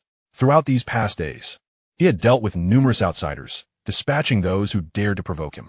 90% of them had perished at his hands, their remains becoming his trophies, while the rest were obliterated into crimson mist, leaving nothing behind. How intriguing! The Fire Emperor, a figure of extraordinary poise rarely given to anger, found himself genuinely irked by Shizhangyu's audacity. You dare call me fat, yet you seem winded. Shizhangu smirked coldly. In this realm, aside from the natives, the most formidable outsiders were at best at the pinnacle of the patterned realm. Whom would he fear? Let someone who dares step forward and test me. Coughing, he realized the lad before him was indeed no benign visitor. With a thunderous crack, Shizhangyu sprang into action, closing the distance in an instant and launching a strike. The Fire Emperor responded in kind, his palm meeting Shizhangyu's with a forceful clash. A resounding boom echoed as the Fire Emperor's expression shifted dramatically. Though he had anticipated Shizhangyu's strength, he had still underestimated him, suffering a hidden setback. Moreover, the collision had revealed that Shizhangyu's power stemmed purely from his physical form, while he had relied on runic strength. Not bad, you have some skill. Return my blow. Shizhangyu was taken aback to find that the youth had indeed blocked his attack. He transformed into a fearsome tiger, charging forth with a roar, delivering a punch imbued with the essence of the tiger form fist. The human sovereign, having elevated his strength to the initial stage of the array realm, had just been a complete pattern realm adept. Even with his runic power, he had suffered a setback and now could not afford to be careless. Trapped in the desolate domain, unable to break through to the divine fire realm, he had naturally explored many avenues of cultivation. He possessed a modicum of knowledge in hand-to-hand combat. As their fists collided, the human sovereign felt a torrent of fierce power tear through his protective runes. In a critical moment, he unleashed his full power at the pinnacle of the array realm to save his arm. Huh, I knew you were hiding something, beast. Reveal your true form. Shizhangyu rejoiced, realizing he faced a beast of the array realm in its complete form, having transformed into human guise to ambush him. Initially, he had only used 50% of his strength, then 60%. Upon discovering the youth was a native beast, he was elated. Shizhangyu unleashed 90% of his strength, aiming for a swift resolution before the stingy Fire Emperor could expel him from this treasure trove. With a powerful gait, Shizhangyu moved like a dragon, his body twisting and leaping, his legs sweeping across the battlefield like a dragon's tail. The human sovereign conjured a mountain of flames to shield himself. Boom! The fiery mountain exploded under Shizhangyu's kick as he locked onto the ethereal form of the Fire Emperor, propelling a punch forward. With a clarion call, a resplendent vermilion bird emerged, its wings radiant with crimson light, igniting the sky and vaporizing the purple-golden ocean Shizhangyu had unleashed. Following this, the youth waved his right hand, unleashing a deluge of silver lightning that cascaded toward Shizhangyu like a waterfall, while his other hand transformed into a claw of the vermilion bird, striking at him. This was the overwhelming force expected from a complete array realm powerhouse. The thunder and flames rained down, leaving behind vast lakes of magma and deep, pitch-black craters. Manifesting the complete might of the array realm, the Fire Emperor was indeed formidable, a true human sovereign emerging from the multitude of life forms. Chapter 264, Unleashing the Ultimate Move. Shizhangyu grew more emboldened in battle, resembling a humanoid tyrannosaurus, shattering all techniques before him. A protective layer of purple-golden light enveloped his body, lashes and hair rendering him fearless. Despite the Fire Emperor's awe-inspiring onslaught, he could not inflict even the slightest harm upon Shizhangyu, whose physical form had reached a remarkable peak, bolstered by the martial prowess of the form and intent fist. In the absence of the human sovereign's ability to utilize the power of the divine realm, he found himself at a disadvantage. Such a realization astounded the Fire Emperor. It was no wonder that Shizhangyu could hunt royal beasts. This young lad was extraordinary, relying solely on his physical form. He possessed the qualifications to sweep through the array realm. This was terrifying in itself. The Fire Emperor harbored serious doubts about Shizhangyu's humanity, suspecting he might be the offspring of a tenacious beast. With such an immensely strong physique and boundless strength, could he be the progeny of the 10 fiends, celestial horned ant? Shizhangyu reveled in the fight, contemplating that this young man might indeed be a pure-blooded beast in human form. If he were to slay him, he would certainly yield more than 5 drops of divine substance. Boom! The jade within the stone erupted once more, radiating a brilliant glow. 8 supercharged kidneys whirred into action, and a torrent of vital energy surged throughout his being, enhancing every facet of his physical abilities. Reaction time, hearing, explosive power, strength, and more, by at least threefold. With a savage charge, the figure of the jade transformed into a magnificent golden-purple bull demon, barreling towards the Fire Emperor. Bang! The several mountains of flame conjured by the Fire Emperor were obliterated upon impact, and one of his arms was reduced to mere powder, scattering into crimson motes of light. A pure blood beast, indeed. Its spiritual form possessed such formidable strength. How splendid! Stone within the jade marveled, overwhelmed with joy. Upon hearing Stone's words, the human emperor nearly stumbled to the ground in disbelief. How had he become a beast? Just as he suspected this lad might be a mere spawn of the celestial ant, he found himself regarded as prey by the very same. Come again. Unaware of the Fire Emperor's thoughts, Stone charged ahead with reckless abandon. The Fire Emperor transformed into a streak of fire, fleeing in disarray. He had no desire to continue the fight. He needed to consult his daughter and future son-in-law about the origins of this strange boy. Was he truly human? It was imperative to confirm that he belonged to the Stone clan and had not been swapped out. Don't run, beast. Stone's 4 demonic wings unfurled behind him, propelling him forward with a speed that rivaled the Fire Emperor's fiery retreat. The Fire Emperor, recognizing the technique as merely the Kunpung divine art, activated it as imparted by his daughter, swiftly escaping. Due to his superior cultivation level, he soon left Stone far behind. The disparity in realms was akin to 2 drivers racing identical cars. One a novice, the other a seasoned professional. Even though the Kunpung divine art was powerful, when employed by Stone, it lacked the might of the human emperor. Kunpung divine art. Stone was taken aback. What had he just witnessed? That beast? No. He needed to clarify. Could it be that the Fire Emperor's spiritual form had just been struck? This meant he had just assaulted the father of his close friend. An absurd feeling washed over him. Though he relished the thrill of the encounter, the prospect of their next meeting was bound to be awkward.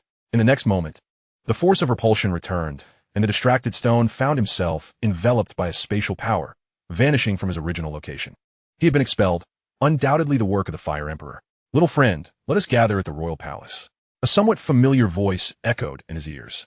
They traversed the vast distance from the Stone Kingdom's capital to the Fire Nation, guided by the human emperor's spiritual form. Along the way, Stone had heard the Fire Emperor's voice, but had not employed his fiery eyes to scrutinize him, primarily due to a lack of interest in gazing at his adversary. To be frank, he only wished to borrow a moment of the human emperor's attention, perhaps to touch his forehead and sign in. However, it was clear that he would need to wait for a more opportune moment.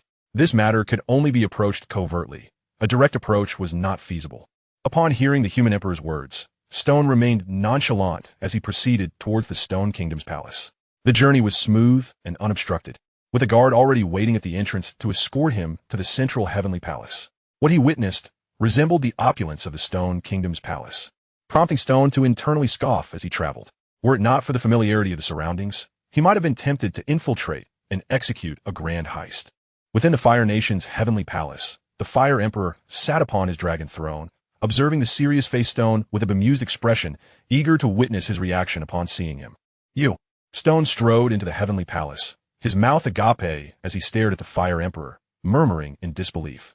I'm a girl, Stone bellowed, summoning the most shameless divine technique in history, committing an outrageously cringe-worthy act as he transformed into a flower-like figure, even pinching his nose and winking at the Fire Emperor. In that moment, the Fire Emperor was not only rendered foolish, but also utterly astonished. Just then, a 6-winged black mosquito landed on the human emperor's forehead. Ding! Congratulations, host, for completing the sign-in. You have received a golden treasure chest. Upon hearing the system's notification, Stone's heart brimmed with joy. He had succeeded. Smack! The Fire Emperor slapped his forehead. But it was too late. Stone had already activated the mutated Somersault Cloud, vanishing back into the ancestral grounds of the Fire Nation. The Fire Emperor caught a fleeting glimpse of a mosquito with 6 wings. What in the world was that? He was astounded that something could land so silently on his forehead. It was simply inconceivable. Of course, he was unaware that at that moment, his cognitive faculties were operating at less than 30% of their usual efficiency, accompanied by a wave of nausea and disgust. Your Majesty, I have come to apologize, hoping you might be satisfied. Please do not relay the earlier incident to Sister Linger or Hao Ian. Stone reverted to his original form, solemnly confessing his wrongdoing. Forcing a 10-minute cognitive slowdown, Stone rationalized his earlier transformation into an unattractive woman as a deliberate act to apologize to the Fire Emperor. Meanwhile, the Fire Emperor bore no ill will towards Stone. He had already confirmed that Stone belonged to the human race, as his spiritual form was presently with Shi Hao and Huolinger. However, he couldn't shake the feeling that today's events were rather peculiar. Ah yes, the mosquito. He had never heard of a mosquito with 6 wings. Within the radius of his spiritual perception, he had completely failed to detect how that mosquito had escaped. Furthermore, as the Fire Emperor, he could sense everything within the confines of the royal city. Yet now, that mosquito seemed to have vanished entirely. Such an outcome left the Fire Emperor utterly stunned. Had that mosquito been a terrifying aberration or poison, he could have been in grave danger. This was the primary concern for the human emperor. Had it not been for the cognitive slowdown, he would have already flown into a rage, searching for the 6-winged black mosquito. Instead, he felt a significant delay in his reactions, merely considering the unusual nature of the mosquito and wanting to capture it for study, without attributing much importance to it.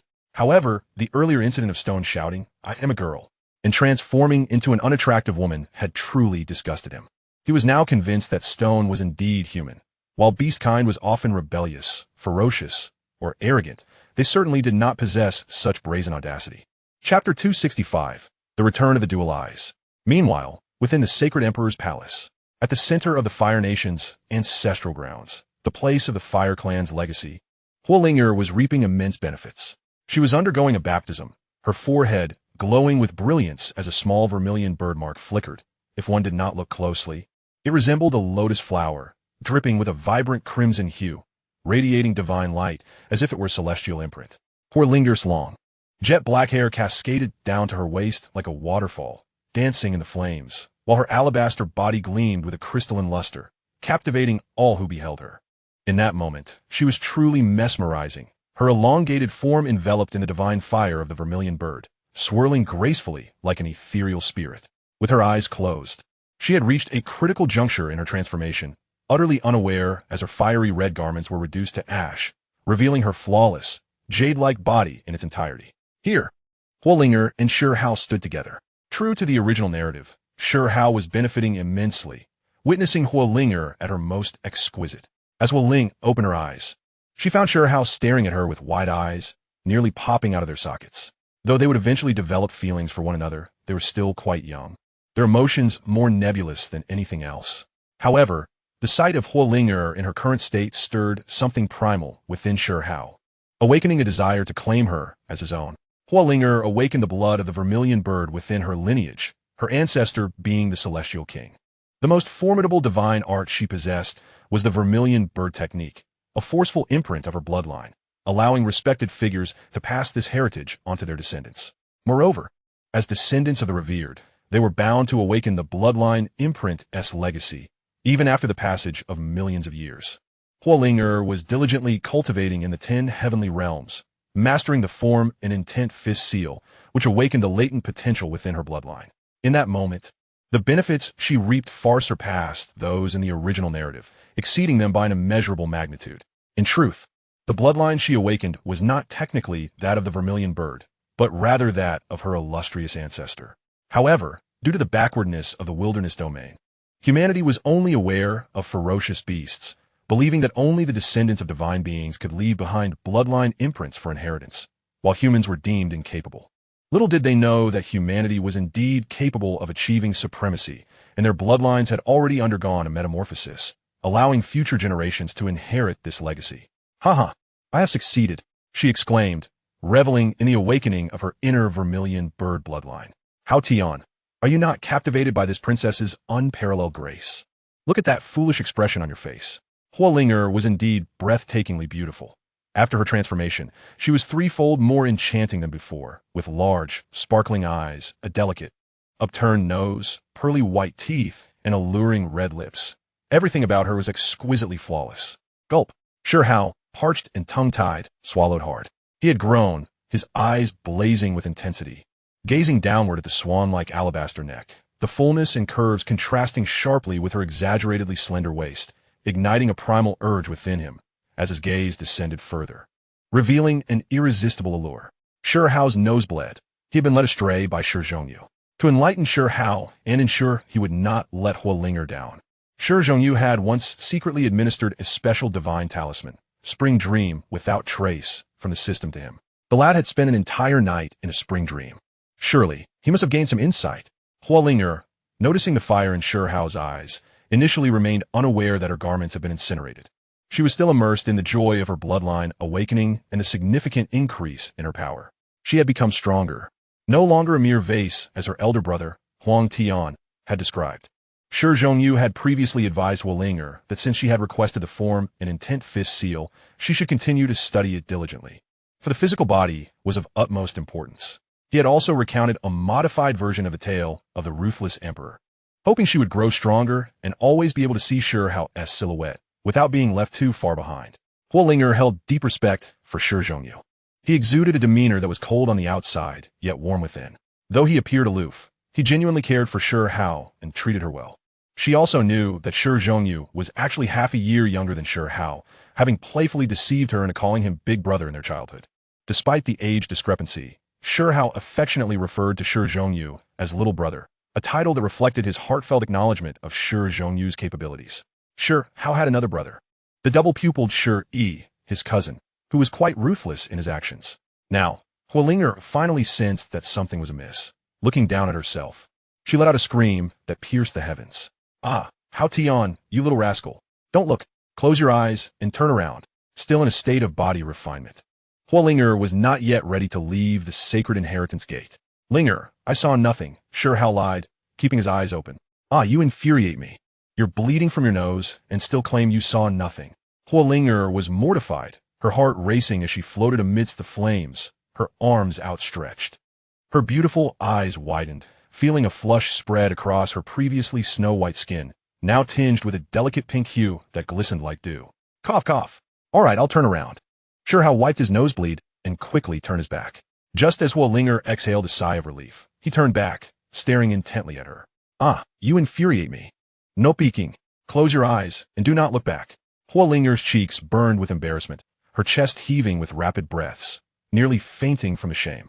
She acknowledged her feelings for Shi Hao, but the current situation was far too humiliating for a 17-year-old blossoming maiden to endure. Meanwhile, in the skies above the ruins of the repairing heaven pavilion, a spatial rift appeared, and two pristine hands emerged from within, gradually prying the rift open. At long last, the fissure widened enough for a tall, graceful figure to step through. It was a woman whose captivating presence was undeniable, even clad in gray. Her hair flowed like dark silk, and her skin, resembling cold jade, emitted an ethereal mist, exuding an icy aura akin to that of a sculpture forged from frost. However, it was evident that she was no mere statue, but a living being. Her eyes, shrouded in a misty haze, held the essence of time itself, reflecting the ebb and flow of ages. At that moment, another figure emerged from the spatial rift, a boy appearing to be around 16 or 17 years old. He was tall and robust, with raven black hair and a strikingly handsome visage, his skin shimmering with a golden glow akin to that of a divine being. Most notably, this youth possessed dual pupils, a manifestation of a saintly and imperial anomaly, astonishingly present in one so young. With each blink, it seemed as though the sun, moon, and stars danced in a cosmic ballet, the very fabric of reality shifting. Zhong Yi had made significant progress in his cultivation and gained the favor of a revered master, marking a tremendous achievement. Yet, a hint of surprise flickered in his gaze. What had transpired to transform the repairing heaven pavilion into this state? Yeah, an enormous golden spider, previously lying in wait nearby, stirred upon sensing the disturbance. Its aura was fearsome, reminiscent of an ancient deity. The heavens trembled, and the earth cracked as it surged forth like a golden tide. This formidable arachnid was no ordinary creature. It was a revered being of great completion from the demon spirit lake, a pureblood descendant of the 5 poisons of antiquity, and a master of Shi Zitong, thus serving as a protective guardian for Shi Yi. It remained vigilant, tasked with ensuring that no one would dare to harm Shi Yi upon his return. The most crucial aspect was that Shi Yi's potential was immense, being born with double pupils and having acquired the bones of a natural supreme being. After 5 years in the ancient Holy Academy of the Repairing Heaven Pavilion, he had undoubtedly perfected the integration of that supreme bone with his own, paving a path to an illustrious future beyond the wilderness domain. For these reasons, The great spider of the demon spirit lake held Shi in high regard. Smack! The woman struck out with her alabaster hand, casually slapping the golden spider away. Master, please refrain from using force. Is my father's master here to protect my path? Shi urged, steeling himself. This woman possessed a notoriously fierce temper. He had been reprimanded by her numerous times, although he should refer to her as his grandmaster. Given that she was now his master, the hierarchy was all askew. The key point was that this enigmatic woman possessed unfathomable strength, and without hesitation, she had taken him as her disciple. He had tried to act proud, but had ended up with over 10 broken bones from a single slap. Oh, the trials of a young heart. Unbeknownst to him, only such a strict master could guide him onto the righteous path, for he had already veered off course. The golden spider, having overheard Shi's words, regarded the gray-robed woman with astonishment and wariness. She emanated an aura reminiscent of the abyss, sending shivers down its spine as she made her move. The gray-robed woman cast a cursory glance at the golden spider before stepping forward, vanishing from sight. She accepted Shi as her disciple solely due to his rare innate double pupils, a quality so scarce that only one might emerge from millions. As for the present, she had other matters to attend to, along with the desire to understand her new disciple and assess his character. Little did she know, the information she would uncover would lead her to considerable disappointment, nearly convincing her to abandon him entirely. In the original narrative, she had utilized a death replacement talisman crafted from supreme materials to allow Shi to perish once, resolving their past grievances. Shi Zhongyu drunkenly departed from the Fire Emperor's palace, reflecting on how remarkably kind and generous the Fire Emperor was, a true brother in spirit, far more righteous than Shi Huang himself. The Fire Emperor, under the influence of the intelligence-dulling aura, found himself indulging in a bowl of the sacred beast wine offered by Shi Zhongyu.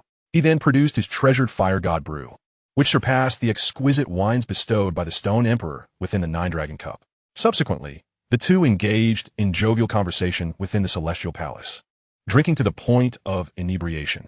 Little did anyone anticipate that the Fire Emperor, without having refined the effects of the wine, was inadvertently intoxicated by Shi Zhongyu, who now lay sprawled in the Grand Hall, soundly asleep. Seizing the opportunity, Shi Zhongyu made his escape. Initially, the Fire Emperor had been affected by the intelligence-dulling aura, but soon it was the potency of the sacred beast wine that overwhelmed him. One bowl was enough to send him reeling. He failed to consider that, given his physical form, merely inhaling the intoxicating aroma of the wine would render him susceptible to its effects. The human emperor, without employing his cultivation to suppress the wine's influence, might not withstand Shi Zhongyu's prowess. Now, with no place to stay in the Fire Nation, he knew that once the Fire Emperor awoke from his stupor and recalled the events, retribution would surely follow. Moreover, the current body he inhabited was a manifestation of his shadow, martial soul, destined to dissipate after an hour, transforming into a six-winged black mosquito. He landed on the Fire Emperor's forehead, completing the sign-in process. Regrettably, the task of touching the Stone Emperor's forehead had expired. With this thought, he felt a surge of excitement as he prepared to open his treasure chest. Before doing so, he decided to utilize a high-level sign-in opportunity, as he had 11 chances remaining.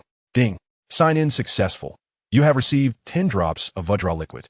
The Vajra liquid, sourced from the Western Heavenly Sect's treasure, is renowned alongside the golden body liquid of the Heaven-Mending Sect, representing a true rarity. Through this baptism, one can attain an indestructible body, even within the Western Sect. Such precious liquid is limited in availability and notoriously difficult to refine. It is said that only a few dozen drops are produced annually in the ancient pool of the ancestral mountains beyond the realms. Upon reviewing the information about the Vajra liquid, Shi Zhongyu felt immense satisfaction. Though his physical body was already formidable, he remained unsatisfied.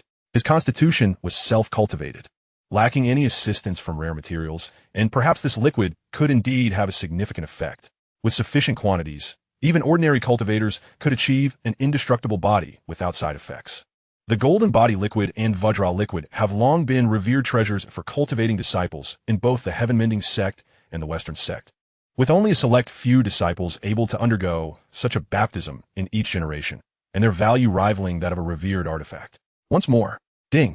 Sign-in successful. Congratulations. Host, you have received 10 drops of golden body liquid. The system's aged voice echoed. Shi Zhongyu paused for a moment, then burst into joyous laughter, feeling his luck had turned as he touched the human emperor's forehead. With renewed enthusiasm, he opted to open the golden treasure chest. Ding! Treasure chest opened. You have obtained the Void Scripture's four-extremity scroll.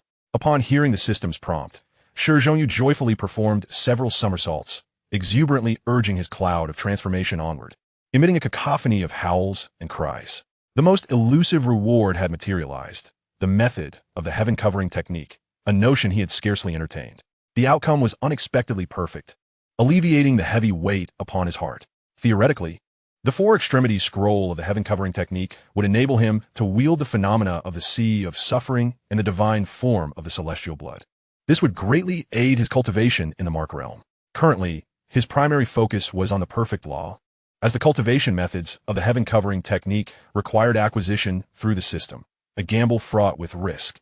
Moreover, to date, aside from the Battle of the Heavens, he had not obtained any other offensive techniques from the heaven-covering method, hindering his specialization in it. Presently, the heaven-covering technique offered him only enhancements to his physical form, with the process also elevating his spiritual awareness, especially after reaching the immortal platform. The Four Extremities secret realm of the heaven-covering technique corresponded to the perfect law's Mark realm. It seemed opportune to find a moment to enter seclusion for a while, advancing into the Four Extremities secret realm. However, such a course was impractical at this moment. As he had just concluded his previous seclusion, it was likely that Shi would be departing from the ancient Sacred Academy soon. He recalled that in the original narrative, Shi left the ancient Sacred Academy in a state of complete mastery of the Mark realm. The latter had achieved tremendous success at the Academy, overcoming numerous challenges, acquiring a wealth of treasures, and even obtaining a significant amount of golden body liquid, culminating in the refinement of his golden body battle form. He had also acquired the ultimate secret technique of the heaven-mending sect and flawlessly fused it with the bone of Shi Hao.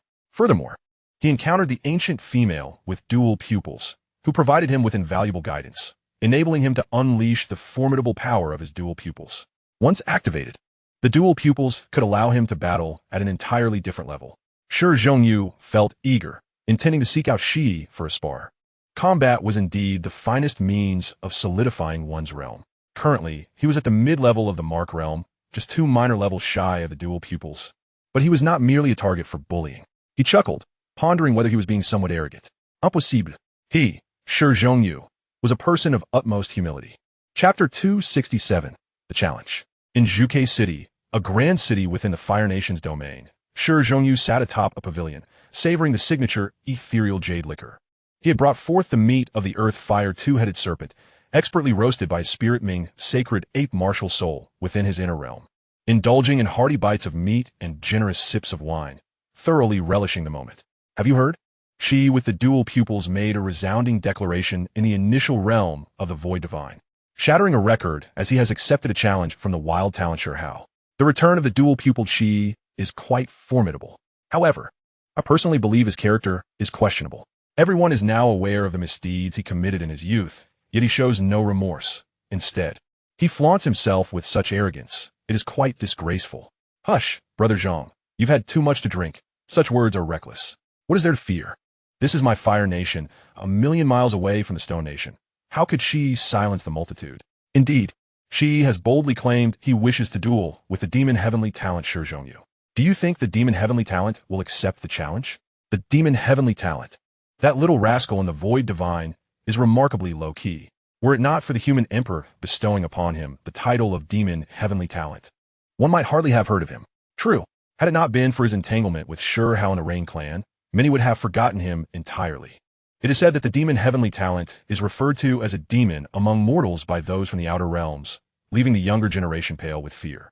Listening to the discussions among the crowd at the Five-Element Celestial Garden, Shi Hao smiled faintly. A battle would indeed solidify his name across the world. Perhaps he should venture into the Void Divine for a while. In reality, the risks were substantial. He feared encountering a situation where revered beings might ambush him. Preserving his life was paramount. Now that he had gained notoriety, both the revered beings from the outer realms and those from the sacred mountains sought to eliminate him, making his journey quite perilous. Within the Five-Element Celestial Garden, there were dedicated chambers for cultivators to enter seclusion, and Shi Hao, possessing ample essence crystals, settled himself into a luxurious chamber designated with the celestial grade. This elegant residence featured a small lake, artificial mountains, and pavilions, exuding sophistication and grandeur. all safeguarded by protective runes. Shi Hao entered a pavilion, seated cross-legged, and directly accessed the Void Divine. The Void Divine in such a grand city resembled an ethereal online gaming world, accessible at any time. Unlike the Stone Village's ancestral site, which was so remote that one required the assistance of the Willow deity to enter the Void Divine. This was Shi Hao's first time deliberately entering the Void Divine. He emerged from the passageway, greeted by the familiar path of the Azure Stone Bone. The piece of azure stone he had stored, constructed with the divine power of the Void Divine, could be utilized once he broke through to the revered realm, containing a plethora of divine essence. With this thought, Shi Hao felt the urge to acquire another piece. After consideration, he decided against it. As a user on the blacklist of this online game, it was wiser to remain low-key to avoid expulsion from the Void Divine. Such consequences would be dire. Hey, old gentleman, could you pass a message? Tell Shi that I wish to battle him in the Void Divine. I want to measure my strength against him. I've heard he struts about as if he were invincible, but he's just a child, untouched by the harshness of the world. Shi Hao observed the ever-familiar figures of Lord Jingbi and Lord Niao, both smiling at him. Lord Jingbi favored white robes, his long white beard lending him an air of celestial elegance, resembling an ancient sage, yet he specialized in cunning schemes and deception. Master Bird, unabashed and flamboyant in his resplendent crimson robe, exuded an air of flamboyance, with a slumbering scarlet bird perched upon his shoulder. "Ah, you, young rascal, have you weaned yet?" he exclaimed upon spotting Shi Hao, his expression one of feigned enlightenment. Shi Hao's countenance darkened instantly, a pot's bottom in hue, for this old man was notoriously mischievous, undoubtedly deliberate in his taunt. "What nonsense are you spewing?" He is merely a precocious lad of 7 or 8, lewdly fixating upon the bosoms of the celestial maidens. Lord Jingbi interjected on Shi Hao's behalf. Shi Hao's face grew darker still. When had he ever engaged in such behavior? The very label of lewd child was an injustice. "It is evident you are reluctant to admit it.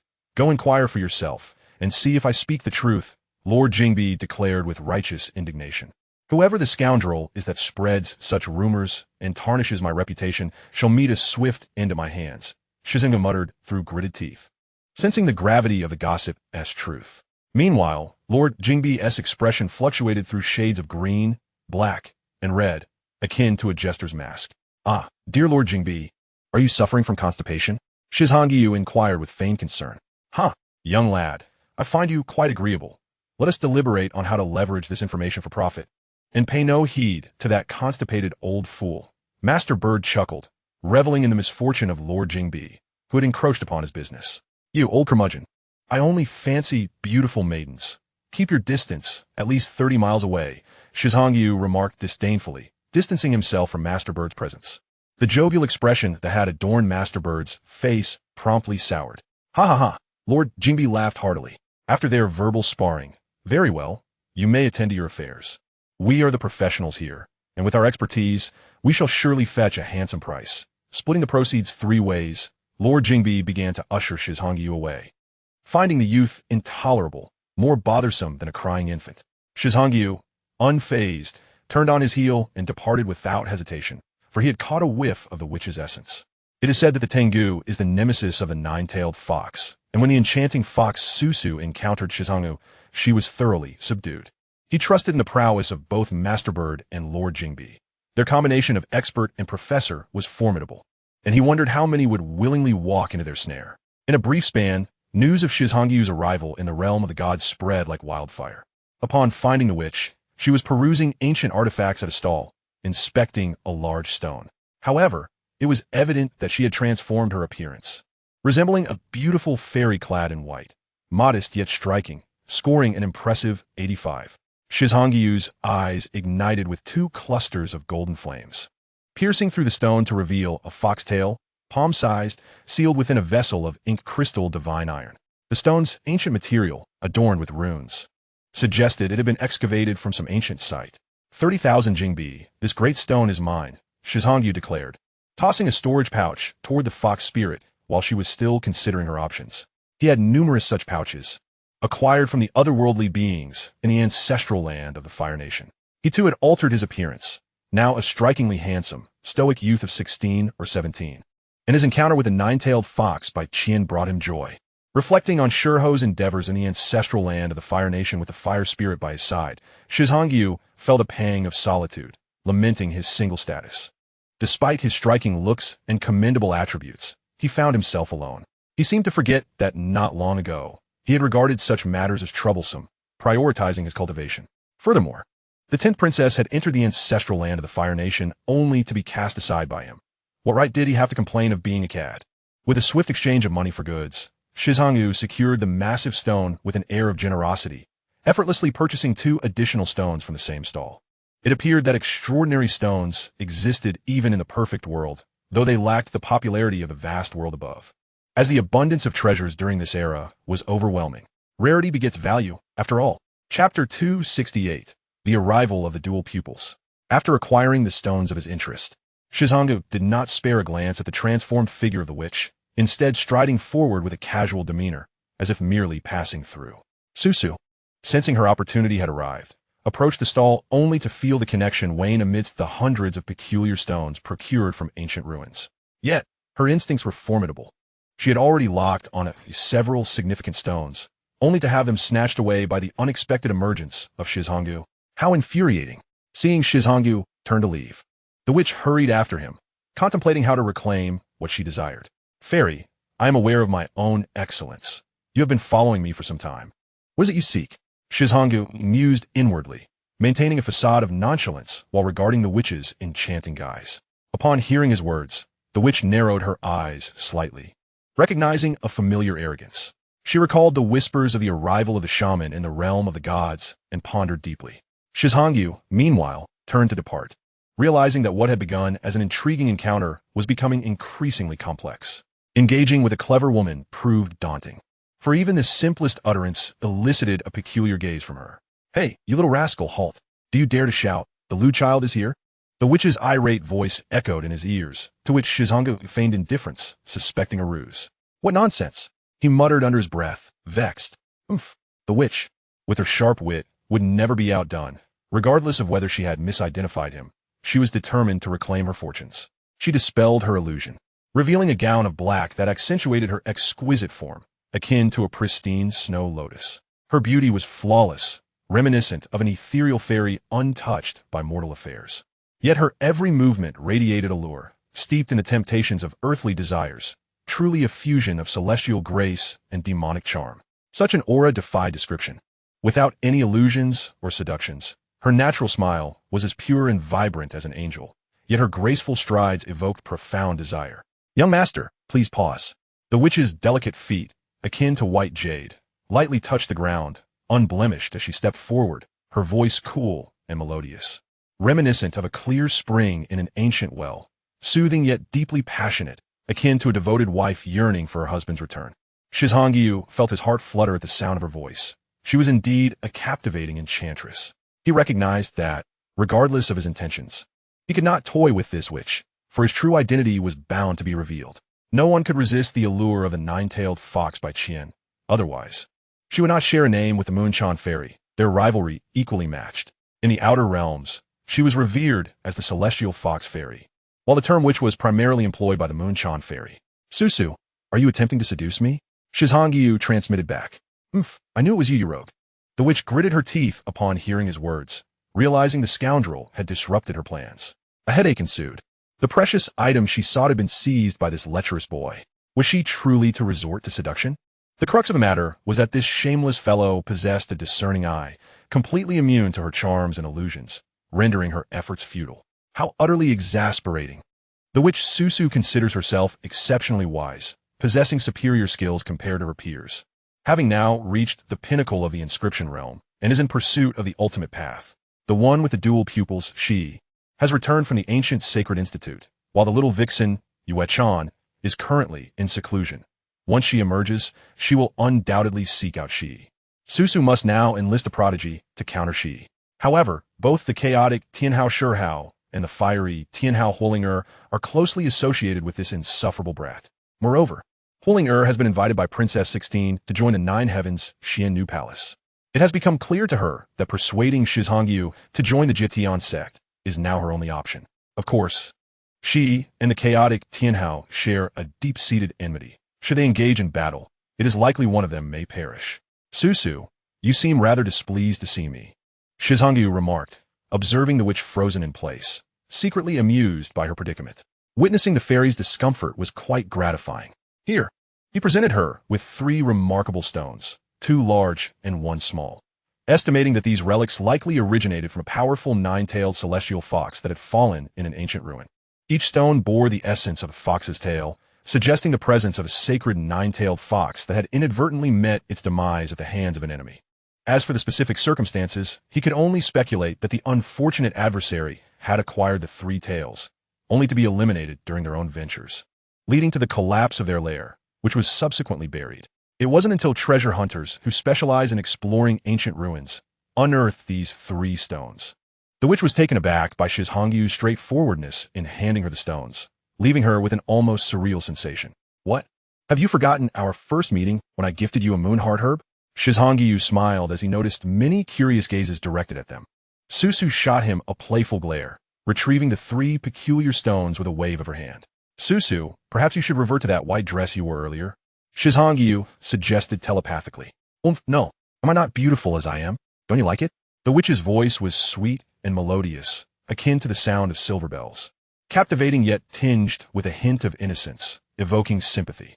Her long lashes framed enchanting fox-like eyes, exuding allure without compromising her purity.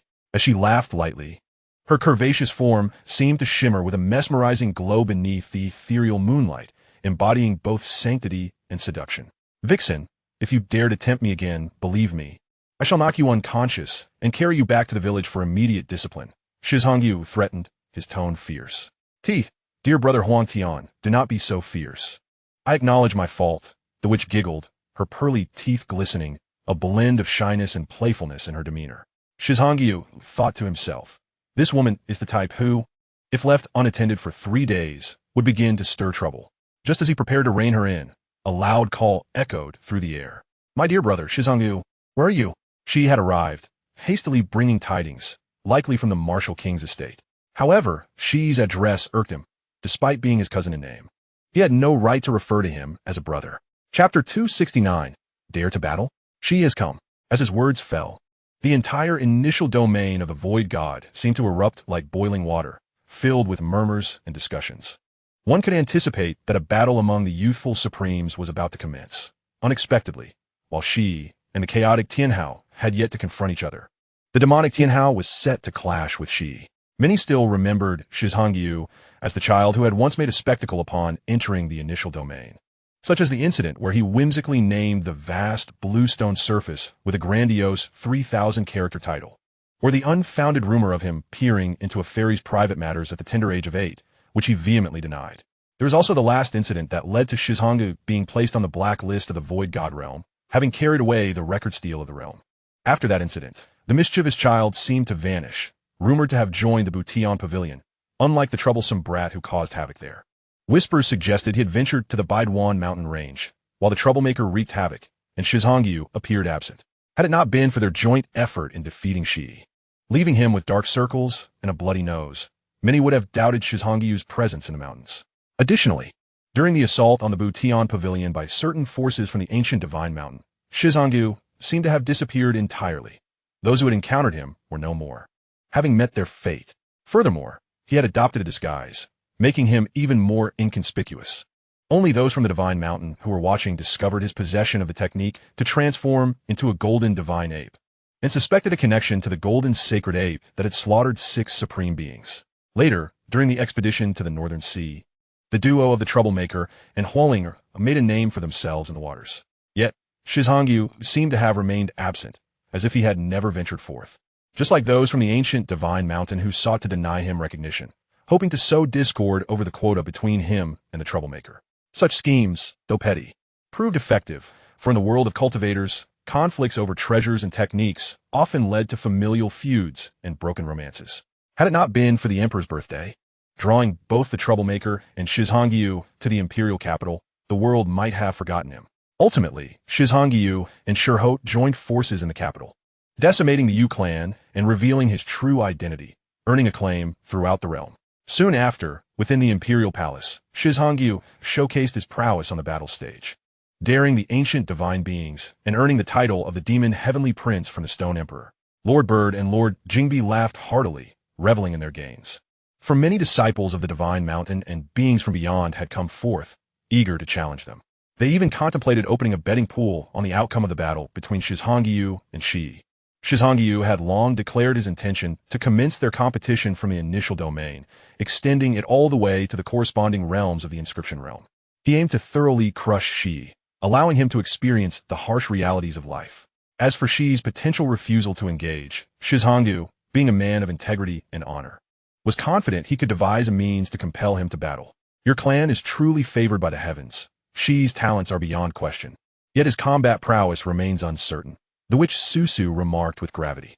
Shizhongyu remained silent, striding purposefully toward the source of the voice, naturally reverting to his original form during the process. Now nearing 14 years of age, he stood at a height of approximately 187 centimeters, not overly imposing.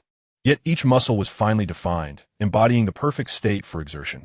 Regrettably, his black robe obscured his physique. This time his hair was unbound, cascading naturally, exuding an aura of unmatched dominance. Susu, witnessing Shizhongyu's indifference towards her, felt a surge of frustration. Nevertheless, she sensed an unusual energy emanating from him, indicating that he appeared quite irate. Indeed, it is true. As members of the same lineage, both hailing from the illustrious Martial King's mansion, Shi Zhongyu's emotions are intricately woven and profoundly complex, particularly in light of his knowledge of the unfolding narrative. This is a stark contrast to his experience as a mere observer while reading. He is incensed by the lack of ambition. He has long contemplated whether he should implore Shi Hao to spare him, for regardless of the outcome, it is fortunate that Shi Hao and his family thrive. Conversely, the Shi Yi family has been utterly devastated. Shi Yi's mother, that venomous woman, was ruthlessly slain by Shi Xiling, and her grandfather was mercilessly struck down by the great demon god upon his last return. All of this chaos has arisen from a mere piece of supreme bone. A naturally gifted individual with dual pupils, Shi Yi's greedy desire for his brother's bone led him to inform his mother. Having spent every day with her, a 6-year-old with extraordinary insight, he must surely be aware of his mother's intellect and temperament. It can be said that he has unwittingly brought ruin upon his own mother and many of his beloved relatives from both the Martial King's mansion and the Rain King's mansion. Had Shi Yi possessed even a modicum of remorse, he would not have been so ostentatious and arrogant. Of course, it is also possible that his immaturity clouds his judgment. Brilliance does not equate to wisdom in navigating the intricacies of human relations, and surrounded by sycophants, he has lost sight of his youthful aspirations. The dual-pupiled Shi Yi fancies himself as exceptionally gifted, looking down upon the masses. Prideful in his stature, as the pride of the Martial King's mansion and the Rain clan, yet remains oblivious to the fact that he is merely a pawn in this grand game. Shi Yi, let us face each other beyond the city walls. Do not think to evade this battle. Let us engage in a fair contest, and we shall see whether you, nurtured meticulously by the Martial King's mansion and blessed with innate dual pupils, possess greater prowess than I, a dashing youth, exiled yet resilient, who has faced adversity even in the second ancestral domain of the Shi Kingdom. Shi Zhongyu strides purposefully, quickly arriving outside the city, his voice resonating with authority. Upon hearing his declaration, the crowd erupts in astonishment. They had heard that the so-called self-adoring child was indeed aptly named. In such a grave and foreboding atmosphere, he still finds time to extol his own virtues. The demoness Su Su is taken aback by Shi Zhongyu's audacity. His audacious bravado leaves her in awe, finally understanding why she has consistently found herself at a disadvantage against him. Shi Yi, standing at the threshold of the void god realm, with arms crossed, radiates confidence. At the tender age of 16 or 17, he stands tall at nearly 6 feet, a physique both elongated and robust, a veritable dragon among men. Nonetheless, he harbors a deep-seated apprehension towards Shi Zhongyu. The memory of their previous encounter in the Hengduan Mountains lingers vividly in his mind, where Shi Zhongyu's formidable physical prowess left him lacking confidence in victory. However, he is not without hope, having traversed countless trials within the ancient Sacred Academy. He shattered numerous records set by his predecessors and garnered substantial rewards in the form of golden body essence. This has allowed him to cultivate a golden body battle form, rendering his physical form indestructible, with a faint golden aura naturally enveloping him, bestowing upon him an almost divine appearance. He has acquired the art of mending the heavens. not solely to rectify the flaws in merging the supreme bone with himself. No one knows the trials he endured within the ancient sacred academy, surviving near-death experiences and undergoing multiple transformations. Cease your pretense of humility. Do not compel me to look down upon you. You believe yourself to be exceptionally endowed and untouchable, yet in my eyes, you are nothing more than a mindless fool. I ask you, do you dare to engage in battle? Shi Hao does not wait for Shi's response, his voice echoing like thunder, resonating throughout the skies of the void god realm's novice village. The impolite, piercing, and forceful nature of Shi Hao's words stirs a significant commotion. Shi finds himself cornered, standing at the precipice. Should he decline to battle today, his reputation would be irreparably tarnished. Fear not. We shall engage in a battle of utmost intensity. We will compare each realm, commencing from the blood-moving realm to the cave heaven, the spirit transformation, and the inscription realm. Although I have yet to master the inscription realm, what of it? I shall not yield to you regardless. Shi Hao's proclamation ignites the atmosphere of the novice realm, drawing the attention of various factions rushing to witness the unfolding drama. What does he intend to achieve? The demon lord wonders. Could it be that he believes he can subdue Shi at every level of cultivation? Theoretically, this is impossible. What gives him the audacity to act so arrogantly, dismissing the dual-pupiled one entirely? It is common knowledge that Shi, the dual-pupiled one, is becoming increasingly formidable and fearsome. From an early age, he's been blessed with the bloodline of a naturally supreme being, and no one truly comprehends the extent of his innate gifts or the terror of his combat prowess. Yet, Shi Hao boldly claims he would challenge Shi even at the inscription realm, a blatant act of disdain. One must possess immense confidence to reach such a conclusion. Dear younger cousin, it appears you harbor a profound disdain for your elder brother. Since you wish to battle, let us indeed engage. Shi responds calmly, his eyes swirling with the chaos of the cosmos, as the mists of chaos rise and envelop the surroundings. In the next instant, he steps forward, his form transforming into a flash of violet light, vanishing from sight as he rushes towards the outskirts of the novice realm S-Town. Shi Hao's intentions are crystal clear. He will not wager their lives against one another, but will instead measure victory and defeat, starting from the blood-moving realm and aiming to suppress him all the way to the inscription realm. Should he refuse to engage under such circumstances, regardless of a rationale, he would tarnish his reputation and perhaps even cultivate inner demons. Soon, the two converge in a vast canyon 1,000 miles outside the city. The moment they meet, their gazes lock, and a brilliant radiance erupts from their eyes, astonishing in intensity. In Shi Hao's gaze, it appears as though two golden flames are ignited, casting beams of golden light that seem to set the very void ablaze. Shi, as the one with dual pupils, possesses a terrifying gaze. With each blink, runes flicker into existence, shimmering and transforming into chains of divine order, twisting and swirling as if capable of appending the very fabric of reality and altering the laws of the universe. Clang! The two pairs of eyes collide, resembling the clash of swords, unleashing a brilliant downpour of light, resonating with a deafening clang. The golden light and violet haze intertwine, and where their energies collide, the very void of the void god realm erupts into nothingness. The combat prowess of both youths transcends the limits that the novice realm can endure. This space cannot withstand the unbridled clash of two prodigies. Those who have arrived, armed with various treasures and secret techniques, are forced to retreat. Even the foreign beings and descendants of ancient gods gasp in shock, shutting their eyes against the overwhelming luminosity that threatens to harm them, swiftly stepping back. The shock is merely the beginning. The collision between the two immediately causes a stir, the intensity of their gazes striking fear into the hearts of all. Many among the weaker ranks, even those who are masters above the inscription realm, find themselves grievously injured as the disparity between them and the two prodigies is insurmountable, rendering them unable to withstand such immense pressure. Little cousin, in the realm of pupil techniques, you cannot compete. Shi bellows, his dual pupils spinning with 4 distinct lenses. Violet energy radiating around him. As if the sun and moon are collapsing, the galaxies are reborn, and the world is turned upside down, all life withering away. The aura of annihilation spreads, extinguishing all vitality. Before these eyes, any struggle becomes futile. Many scream in terror, unable to endure the oppressive energy. Those who dare to gaze upon it only invite their own suffering, as even their protective artifacts and magical tools are obliterated in the backlash. Those eyes, suffused with rich violet energy akin to swirling chaos, resemble a black hole in the universe, consuming the very essence of the spirit. They are merely enduring the residual waves. Shi Hao is the true source of the assault, bearing the brunt of the onslaught. Fool! With a fierce scolding, Shi Hao unleashed the power of his fiery golden eyes, piercing through the vulnerabilities of the heavy pupil's assault. The golden gaze, unyielding and formidable, tore apart its cataclysmic might. While the heavy pupil was indeed terrifying, his fiery golden eyes were no less impressive. Had he not recently acquired them, Shi Hao would not have feared the heavy pupil at all.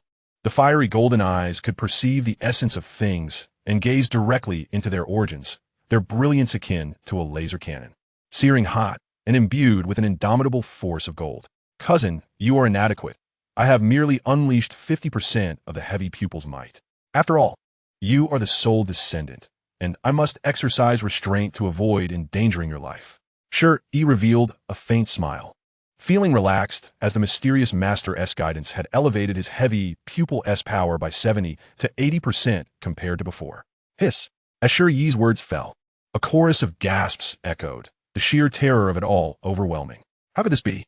Was the might of the heavy pupil truly so formidable at merely the blood-moving realm? Shi Hao understood that Shi Hao's claims were not entirely accurate, yet he was certain that he had not exerted his full strength when naturally gifted heavy pupil. However, this fellow was far too fond of playing mind games, thinking that such words could instill pressure and destabilize his resolve. Foolish! Shi Hao lightly uttered 2 words, sending a shockwave through the audience's eardrums, creating a buzzing resonance. In the next moment, Shi Hao stepped forward, seemingly traversing great distances in an instant, transforming into a demonic spirit as he hurled a punch toward Shi Hao. In the blood-moving realm, the contest was one of martial prowess in close combat. Did he truly believe his heavy pupil's attacks could surpass Shi Hao's capacity to endure? With a straightforward and powerful punch, infused with an invincible will, he advanced with unmatched dominance, embodying the martial spirit he had cultivated, convinced that in this domain, none could rival him, reigning supreme, his fist commanding the chaos of the world. Shi Hao showed no intention of evasion, recognizing that this punch bore no flaws, regal and tyrannical. Decisive and clean, there was no escape, sealing off all avenues of attack. Moreover, he was reluctant to retreat, curious about the extent to which Shi Hao had honed his physical form, and so he met the blow head-on. Bang!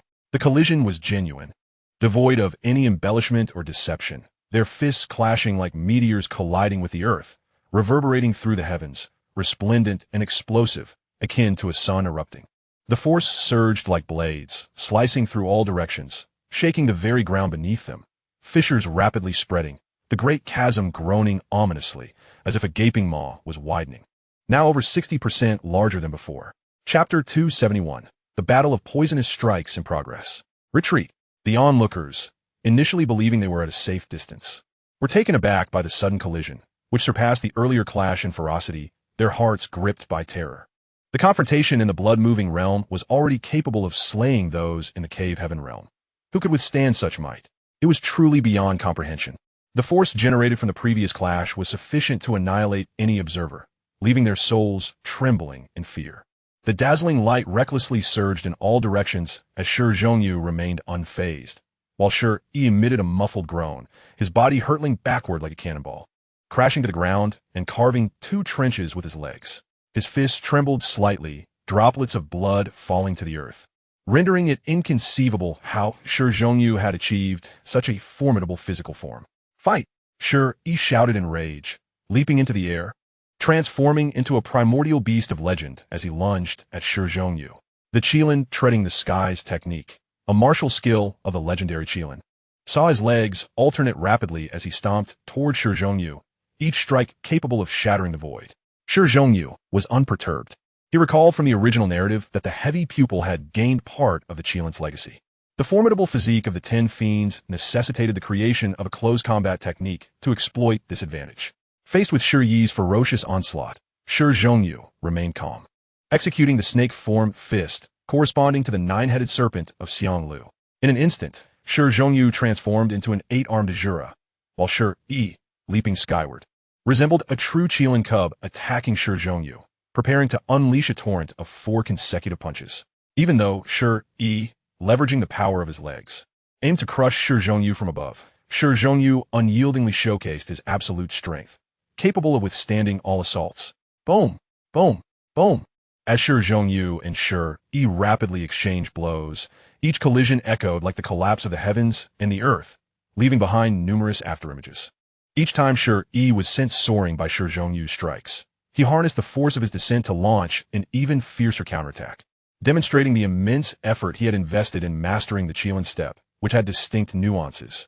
Shi Zhongyu naturally integrated his own understanding of fist techniques into the mix, combining the snake form fist with overlapping and vibrational forces. The purple-gold blood surged skyward, coalescing into a nine-headed serpent deity that roared menacingly. Meanwhile, Shi appeared as a pale, golden Qilin, his four hooves treading the skies. In the primordial world, the Qilin was the king of beasts, and in the perfect world, it ranked fourth among the 10 fiends. However, as time ebbed and flowed, survival was paramount for becoming stronger. Shi Zhongyu recalled that in the original narrative, the mightiest of the 10 fiends seemed to be the Jiuyu Mastiff, known as the World Annihilator, wielding quasi-immortal emperor combat strength. Thus, the path of survival was one only those who tread it could comprehend. At this moment, Shi poured forth his all, his body glowing faintly golden, radiating a flow of pale gold light. Even if he could only exert the strength of the blood-moving realm, he had indeed forged a golden body, strengthened at its very essence.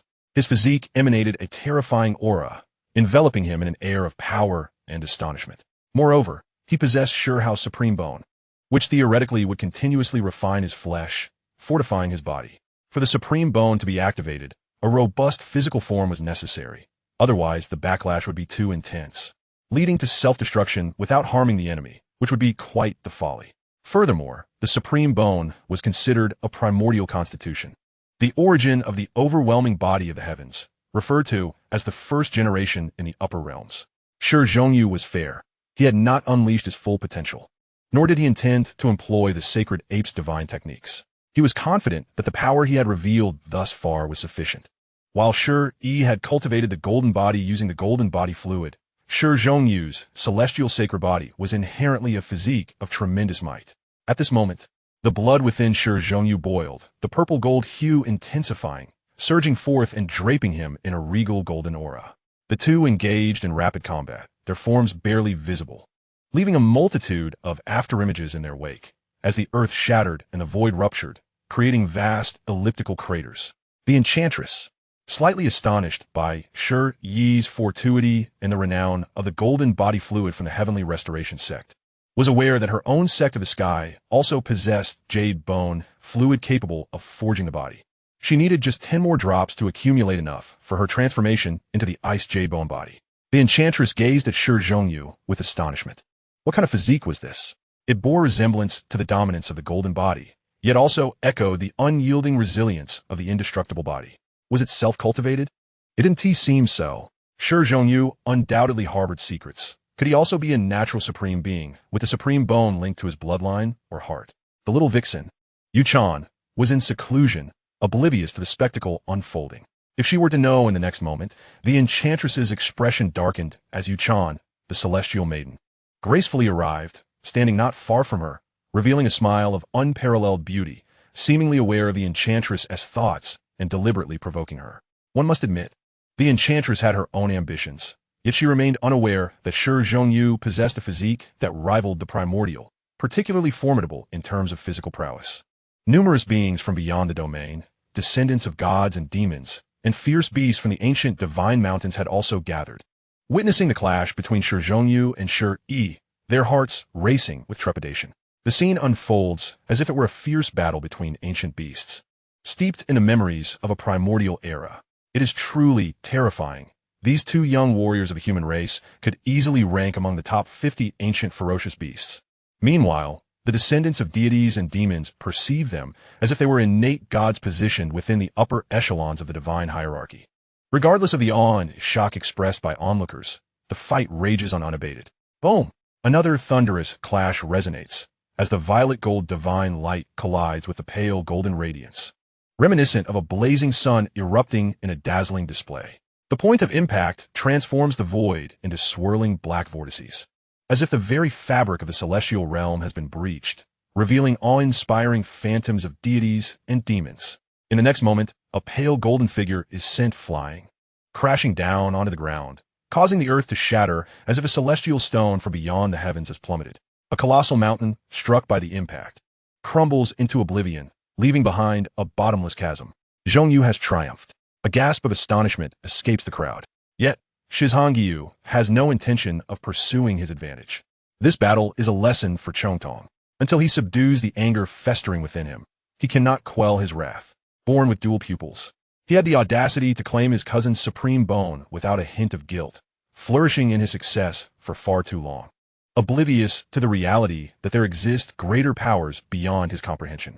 Did he truly believe that possessing Shi Hao's supreme bone, combined with his innate abilities, would render him invincible?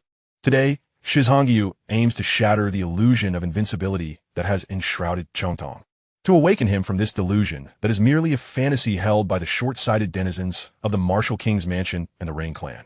Boom! Shi's figure ascends into the heavens once more, charging towards Shi Hao with disheveled hair, his entire being aglow with a faint golden light that seems to take on substance. In the blink of an eye, he is sent hurtling backward in even greater speed, crashing into a mountain peak, piercing through it, and subsequently plummeting 5 miles away, collapsing another mountain before finally coming to a halt. Shi, you are inadequate, Shi Hao states calmly, stepping forward with an air of casual authority, catching up to Shi with ease. Despite having attained the golden-bodied battle physique, Shi's current state is nothing short of pitiful. His chest, back, and shoulders are marred with indents left by fists, a testament to the brutality of the clash. Shi Hao is merciless, deliberately refraining from utterly incapacitating Shi. This method, which inflicts immense pain without rendering him incapable of fighting back, allows him to confront Shi openly. Once more, Shi cannot concede defeat due to the pain. He channels his blood energy, swiftly mending his body, his exterior radiating golden light as if he were a resplendent golden statue. Shi Hao, of course, does not hold back. He utilizes Shi as a sparring partner to refine his own Xingyi martial arts.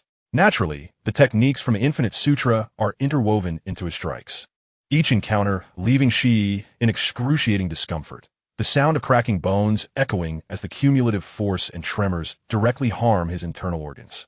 Although the transformation of his physical body in the blood realm is supposed to strengthen his insides, it is ultimately limited. After hundreds of direct confrontations with Shi Hao, Shi finds himself spitting blood, sent flying, leaving behind an oval-shaped pit in the earth, with a human-shaped imprint at its center.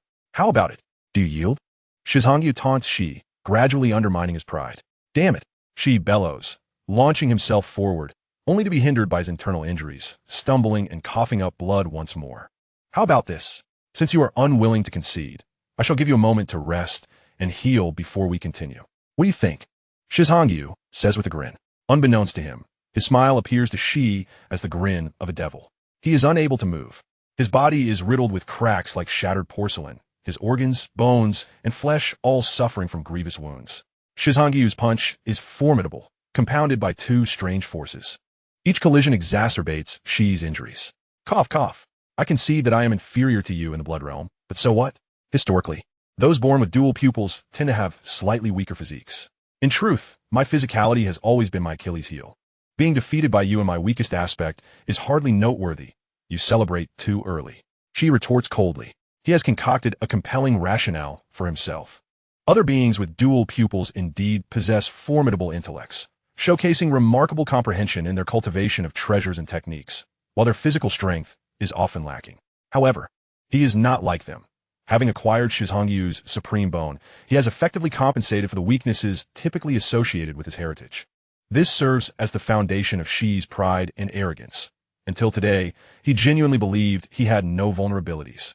One could argue that Shi's physique is indeed strong. In the blood realm, he has cultivated a strength of at least 110,000 pounds, clearly surpassing his narrative counterpart. Shi Hao surmises that he has unwittingly altered some plot lines, likely due to the stimulation received from the 100 Break Mountains, where Shi had exerted himself in the ancient Sacred Academy, reaping more benefits than originally scripted, especially considering the enigmatic nature of the celestial repairing technique, which was at least a method pioneered by true immortals. However, facing Shi Hao in the blood realm has compelled Shi to acknowledge his defeat, though he would never admit it aloud. Oh, is that so? Regardless, you have been vanquished. Focus on your recovery. We shall engage in a more thorough contest within the realm of cave heavens. Shi Hao remarks indifferently, dismissing Shi's feeble excuses. Shi remains silent, producing 3 drops of golden essence to ingest, initiating his healing process. At such a juncture, consuming the golden essence fortifies his constitution. What glutton! Shi Hao scoffs, uttering those 3 words, and begins to meditate. Although he has sustained no injuries, a battle of this magnitude yields its own rewards. Meanwhile, Lord Bird and Lord Jingbi beam with delight, having reaped significant gains from this grand gamble, as the ancient god mountains and outsiders are flush with wealth, unburdened by financial concerns. With Shi Hao's victory and Shi's tacit acknowledgement of defeat, a chorus of murmurs fills the air. Many believed that the dual-pupiled Shi would emerge victorious. Yet he fell to Shi Hao, inciting countless grievances as they berate Shi for his lackluster performance, claiming he has let them down. Sister Yuechan, the dual-pupiled Shi is indeed formidable. In a clash within the blood realm, I cannot confidently assert my victory over him. I surmise that you too would be defeated should you confront him. Given the current situation, should you not guide him towards the celestial repairing sect, a celestial being will undoubtedly intervene, bringing him into the sect. If he becomes a disciple of the celestial repairing sect, he is destined to rival you, and surely will usurp your position. Do you intend to play the role of the supporting character for him? The sorceress gazes intently at the healing Shi, adopting a half-joking tone, yet speaking earnestly. If you wish to recruit Shi Hao, you will likely face a situation not dissimilar to mine. The celestial maid retorts coldly. He will not join the celestial repairing sect.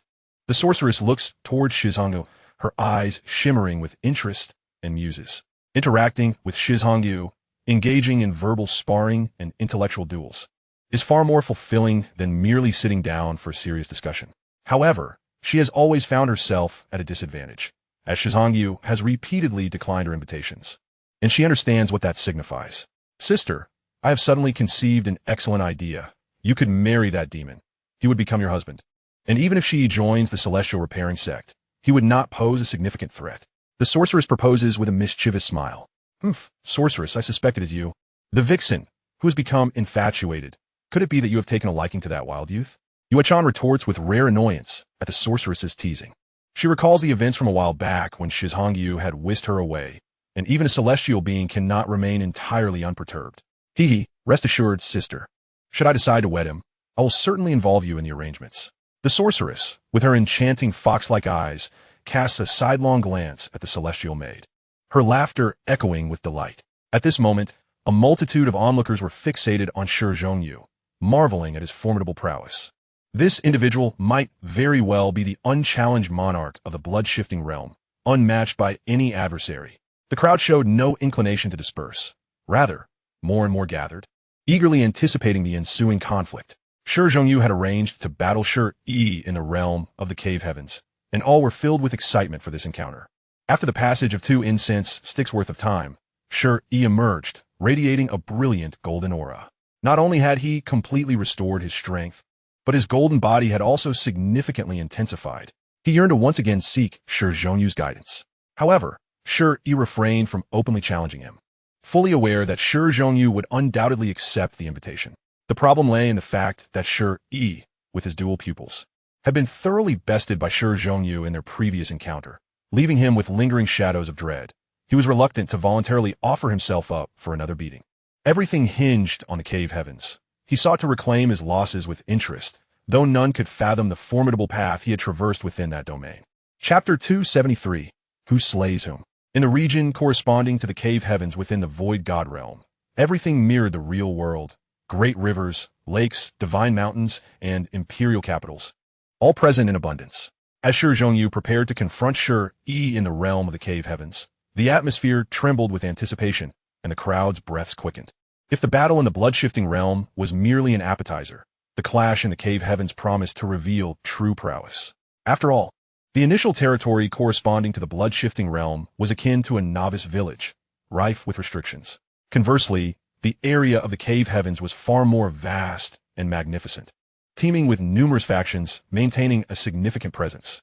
Everything here corresponded to the outside world. The medicinal treasures, remnants of ferocious beasts, and rare materials, upon consumption, could yield astonishing effects. Theoretically, these treasures could nourish one's mental fortitude, but returning to the real world could enhance one's corporeal form. intertwining with divine essence in a most mysterious manner. It could be said that many indestructible elements here, such as the initial passage's azure stone slabs and the celestial monument, were imbued with divine properties. However, these resources were non-renewable. Once Shi Hao appropriated them, the operational rules of the Void God realm were thrown into disarray, placing him on their blacklist and marking him as one of the most unwelcome individuals in the realm's history. It could be said that if he dared to act recklessly, expulsion from the Void God realm would be a minor consequence, and he might very well find himself cast into the Black Prison. That place was something Shi Hao wished to avoid for now. He would leave it for another time. Meanwhile, the turmoil instigated by him ensured he continued to escalate in the outside world. Those with any ability sought to rush into the Void God realm to witness the spectacle.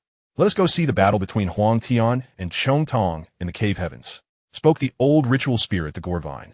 Having received Shi Hao's assistance, it had been granted a second chance at life, now flourishing in vibrant greenery.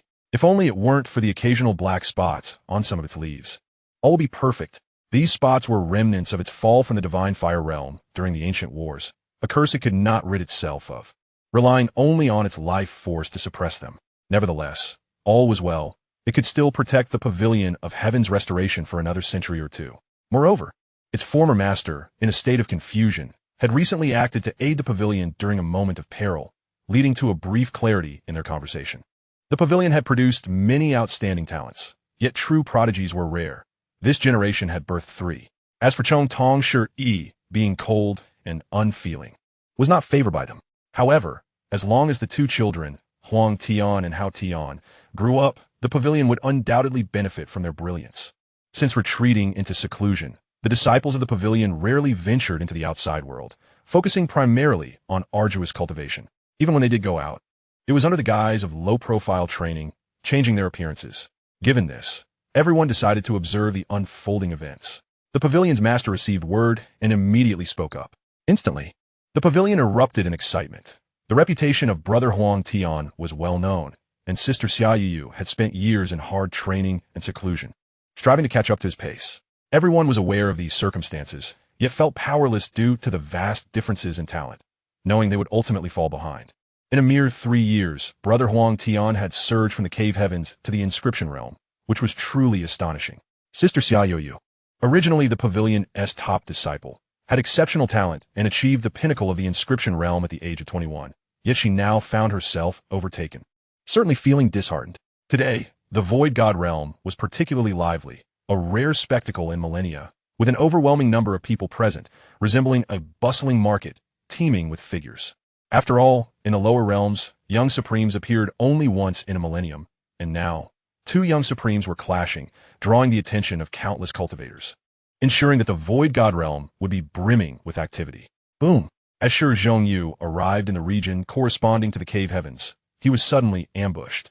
A vibrant green beam of light surged forth, reminiscent of hellfire, swirling with arcane runes, and faintly, the visages of myriad malevolent spirits emerged, howling in fury. A towering blue bone tower descended, casting down countless azure rays, enveloping the area where Shi Hao stood. In an instant, the void seemed to be shackled, as if he bore the weight of 1,000 mountains. Swoosh! The most lethal element was a black short sword, crafted from a material surpassing even the soul-extinguishing nail. Piercing Shi Hao's skin could severely injure him, perhaps even lead to his demise. Roar! Shi Hao unleashed his might, his kidneys glowing, enhancing his abilities threefold. 10 celestial domains manifested, forming a protective halo around him. The black short sword was instantly restrained by his power, and in the next moment, the demon suppression monument was summoned, crashing down upon his assailant. Crack! The black short sword shattered into dust, while within the divine halo formed by the 10 celestial domains, Shi Hao felt the pressure from the azure tower lessen, allowing him to leap into the air, evading the green beam aimed at him, and landing before the azure tower. Once again, he faced a treasure capable of obliterating him, one that could annihilate his physical form in the real world. Summoning the Rui Jingu Bang from his right ear, he struck downwards. Bang! The azure tower instantly splintered into pieces. He had no intention of claiming the tower. The Rui Jingu Bang wielded in the Void God realm was as lethal as the soul-extinguishing needle. It appeared that this mysterious brick possessed similar capabilities. Boom! The assault continued as 81 black flags descended, transforming into a mass of black mire, shrouded in mist, emanating an aura of chaos. Divine energy radiated from them, instilling fear and trepidation in all who beheld it. Thousands of runes intertwined densely, resembling chains of black deities. The black fog seemed capable of erasing all traces of time, engulfing trees and stones within the covered area, which promptly disintegrated into azure smoke.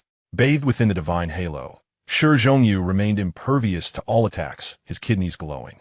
No one knew that within them resided another cave heaven, resonating with the other 10, causing the divine halo to appear almost tangible, radiating 10 colors of light, making Shi Hao resemble a celestial being.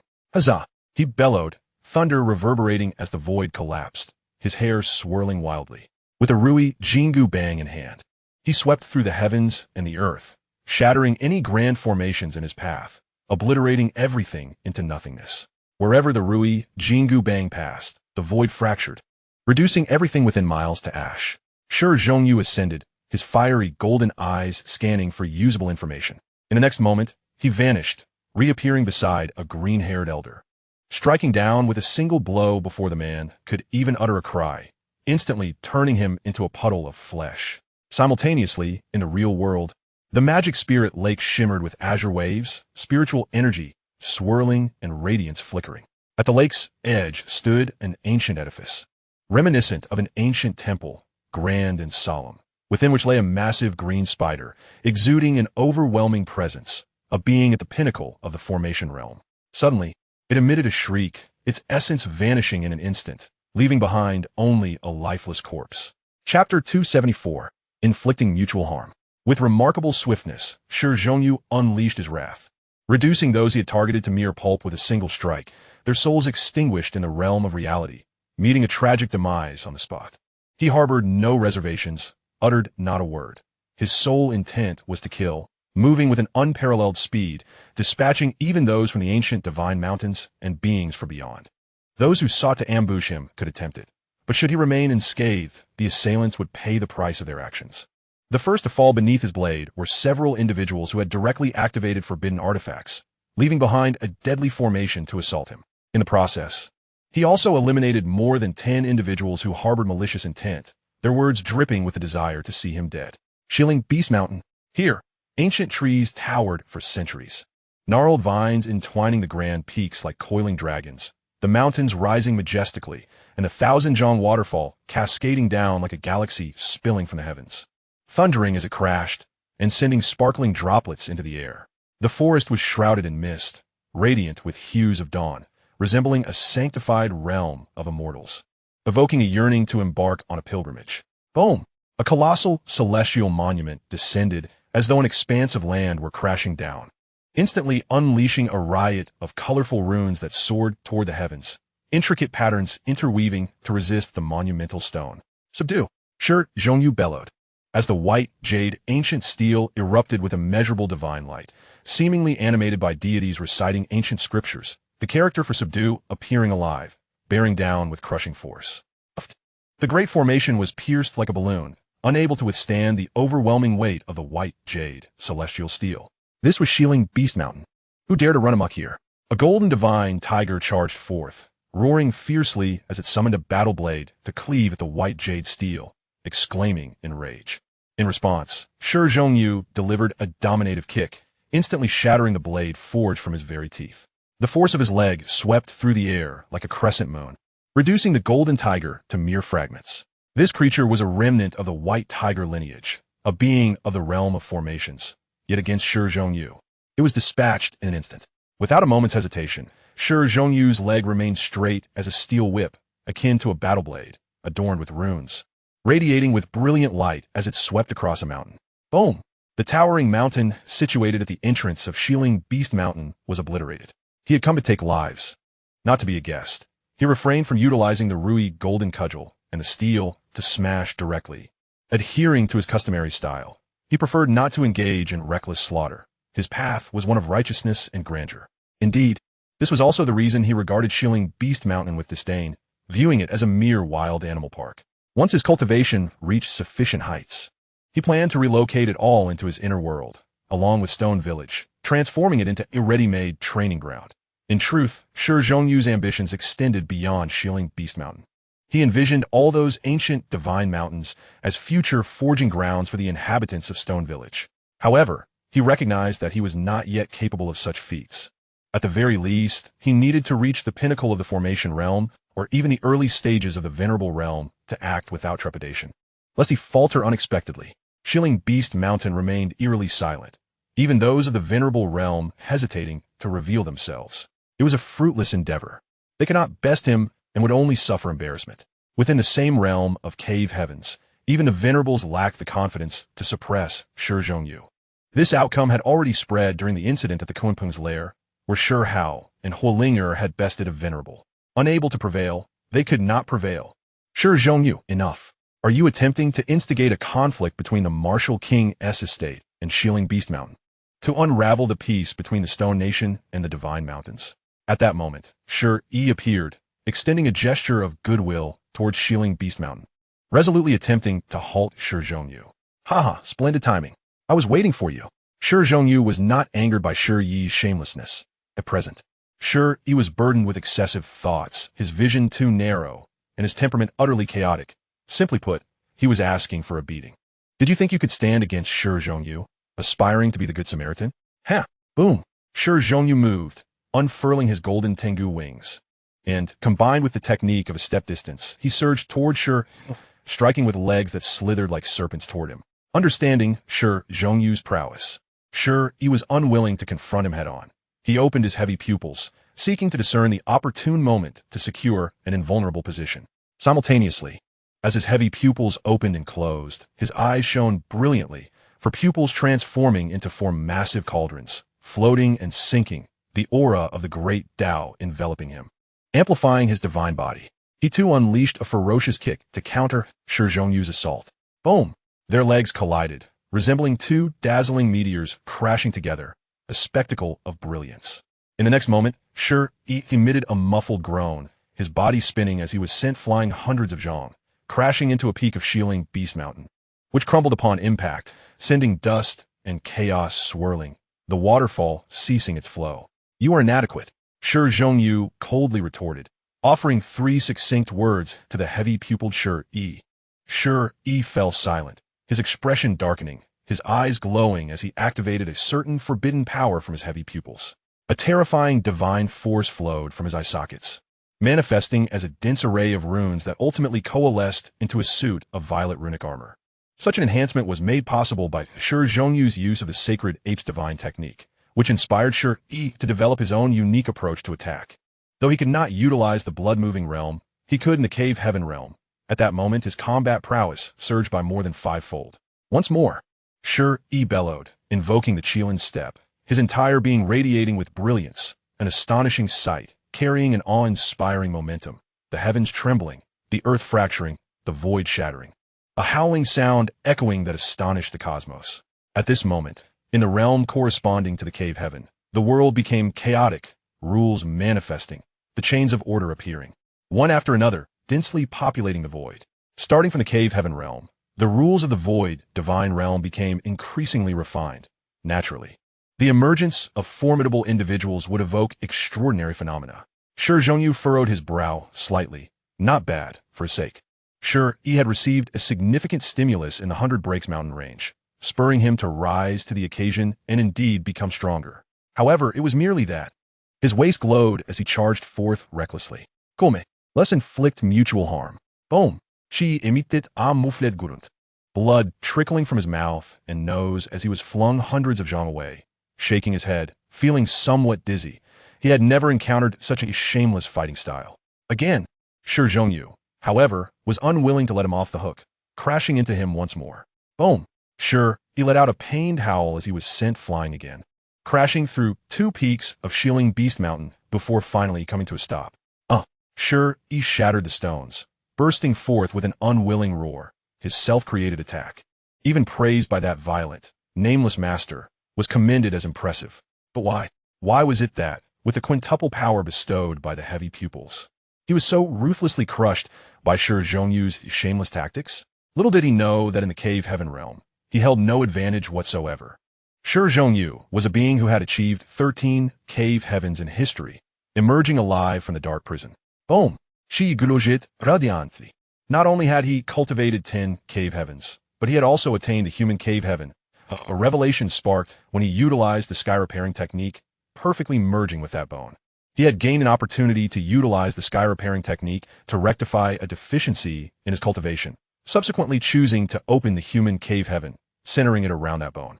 The result was a harrowing near-death experience, yet he succeeded, compensating for his lack of origin, enabling his original strength of 110,500 pounds to break through to 11,300 pounds. Furthermore, he seamlessly fused with that bone, thus fully integrating the bone from Shi Hao into his being. Chapter 275. How poor. The more confident he became, the prouder he felt. At this moment, he was overwhelmed with unwillingness. Defeat in the blood-moving realm could be overlooked, but a loss in the cave heaven realm would be an unbearable defeat for Shi. The battle had only just begun. Boom! Shi began to glow. In the original narrative, although he had also attained 10 cave heavens, he could not surpass Shi Hao's 11 cave heavens. Shi Hao first cultivated the 10 celestial domains, ultimately transcending to achieve the human body celestial domain, which is tantamount to an alternative attainment of the 11 celestial domains. His chest emitted a radiant glow, enveloped by a dark blue celestial domain that transformed into a divine ring, with 10 celestial domains arranged around him, encircling him in the center. It was evident that he lacked the audacity to break through the celestial domains like Shi Hao did. He had not managed to merge the celestial domains into a singular divine ring. Shi Hao, emboldened by this knowledge, recognized that Shi Hao had succeeded in this endeavor and had become remarkably powerful. Thus he directly sought to emulate him. He was no fool, fully aware of the strength that such an undertaking could yield, and he was determined to learn from it. The outcome proved favorable. Shi Hao's fusion was more thorough, as he completed the unique merging of 10 celestial domains into a singular divine ring ahead of time, from which his 11th celestial domain emerged. Shi Hao's waist radiated with light as 10 celestial domains transformed into rings of 10 colors, safeguarding him in the center, with a purple-golden aura surging forth like an ocean, soaring towards the heavens.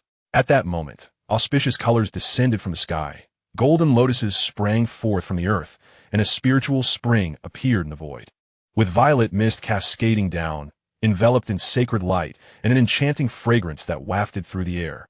A golden pathway descended from the firmament, revealing 999 steps, exuding an air of peace and majesty.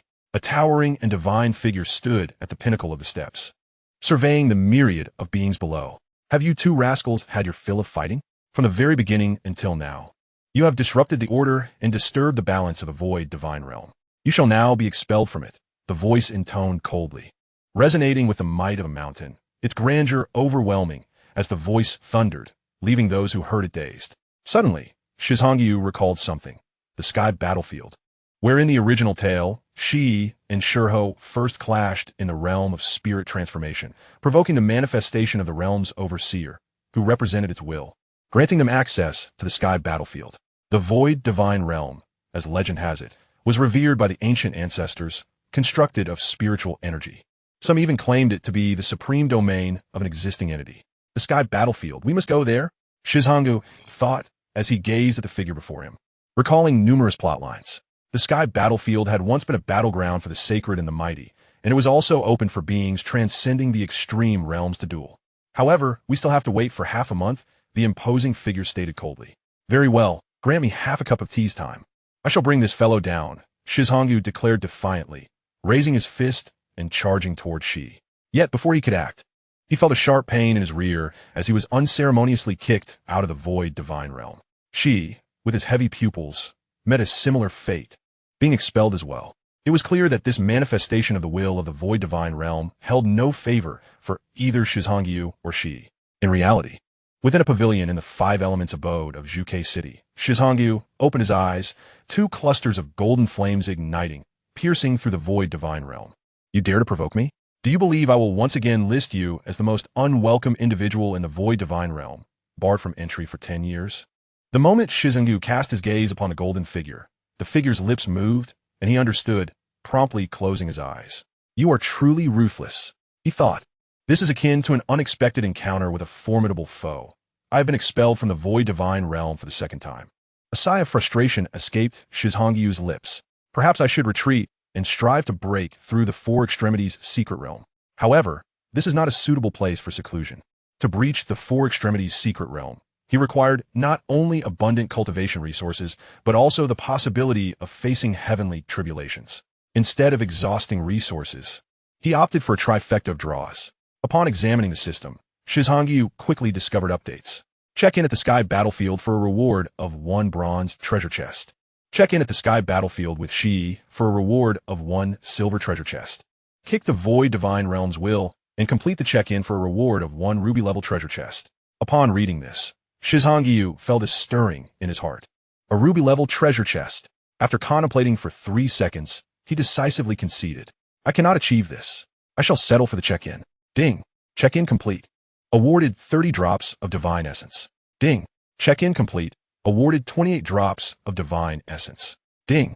Check-in successful. Awarded 21 drops of Divine Essence.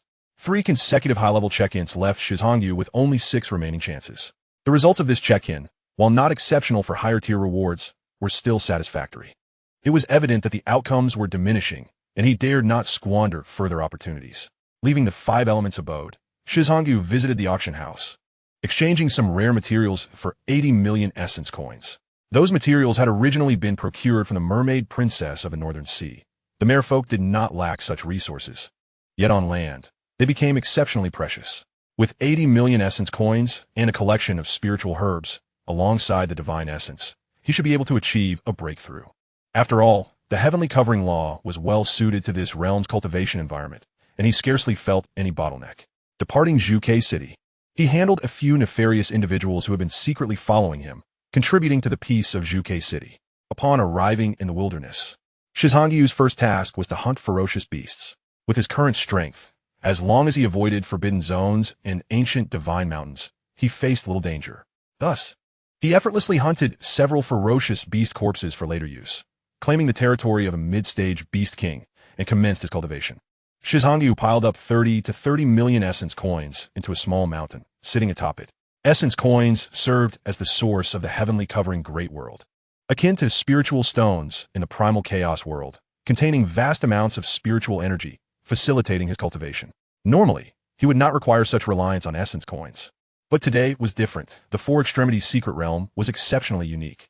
Whether it was the sacred body or the overbearing body, they were undoubtedly resource-intensive physiques, especially the fusion of both, the celestial sacred body. Moreover, Shi Hao possessed the inner world. In critical moments, his martial soul, the spiritual bright sacred ape, could assist by converting some cultivation resources from his inner world into the vital energy his body required. The divine materials obtained from hunting numerous ferocious beasts in the ancestral land of the Fire Nation were still reserved for his cultivation of the inscription realm. The divine essence on hand could be utilized, and if necessary, he still had 9 drops of blood essence from the heavenly horn ant. He also possessed a sacred herb, the starry grass, which had successfully advanced with the aid of the spiritual soil from the peach blossom garden. Sigh. How impoverished I am. My treasures are far too few. Shi Hao lamented despondently. In Chapter 276, Breaking Through, Human Lightning, Shi Hao's black hair danced in the wind, his physique gleaming, serene and tranquil. As the spiritual energy from the essence coin mountain enveloped him, he began to slowly circulate the heavenly covering law, refining his body with spiritual energy. The blood energy within him surged like true dragons, roaring and spiraling through his body, while waves of spiritual energy serpents were absorbed directly. Every pore seemed to transform into a vortex, gradually beginning to voraciously devour the spiritual energy of heaven and earth. Regarding his physique, the supreme bone, Shi Hao's most direct realization was that these were all gluttonous entities. Purported strength was merely the accumulation of resources. For instance, within the wheel sea of the heavenly covering law, an ordinary cultivator could manage with just 1 or 2 sources, yet for the sacred body and overbearing body, it would undoubtedly be insufficient. At least 10-fold investment was required. There was no unwarranted strength. Shi Hao felt that the principle of energy conservation held true here. Within the wheel sea, the violet golden divine energy surged boundlessly. Unexpectedly, the spiritual bright, sacred ape martial soul had exited Shi Hao's inner world and ventured into the sea of suffering. The sound of chanting resonated as the void sutra of the four extremities began to operate automatically. A surge of sanguine energy erupted from his crown, akin to a plume of golden-purple smoke, cascading forth like a tidal wave, stirring the very fabric of heaven and earth. From each pore of his being, magnificent dragons of golden-purple blood energy soared, ascending to the celestial realms. Such a cataclysmic display sent tremors through the feral beasts of the wilderness, compelling them to cower and prostrate themselves upon ground. Booming resonances echoed as the five divine treasures harmonized, emitting a profound hum that reverberated through the heavens and the earth, reminiscent of the grand tones of ancient bells, cleansing the spirit and mind of all who heard. In the depths of the bitter sea, the chaotic seed of the azure lotus, the yin-yang chart of life and death, the resplendent landscapes, the celestial king descending from the heavens, and the eerie diagram of the bitter sea prison unfolded. Those obsidian cages, viewed from afar, appeared as imperishable bubbles, captivating the senses. Between heaven and earth, a vast divine sound whispered and intoned, akin to the morning bells and evening drums, striking the mind with clarity and awakening the soul. Behind Shizango, a nascent world emerged, a reflection of his path and law, as he aspired to create a pure land, a flawless realm. Yet, where in this world could perfection truly be found? With a sudden exclamation, Shizangu opened his eyes, unleashing a mighty roar. A sound akin to something within him being torn asunder. He resembled a primordial deity, the harbinger of creation. The earth trembled, and radiant essences of the sun and moon, along with the energies of the stars, cascaded upon him, enveloping him in their brilliance. Thump, thump, thump. His heartbeat grew louder, resonating throughout the cosmos, transforming into the sound of rolling thunder. This marked a metamorphosis in which he seized the very essence of creation, his body shimmering like crystal, every strand of hair aglow, as if imbued with a sentient breath, like nascent dragons unfurling within him. The Four Extremes' secret realm was a pivotal threshold. His blood underwent a transformation, gradually shifting from a brilliant red to a resplendent golden purple. Under the essence of the sun, moon, and stars, his corporeal form became immaculate and pure, as translucent as crystal, akin to multicolor glass. Accompanied by a thunderous cry, the golden purple blood energy ignited into flames, enveloping him in a divine blaze. Crackling sounds echoed within him, reminiscent of beans frying, as his physique approached transparency, revealing the intricate workings of flesh and bone.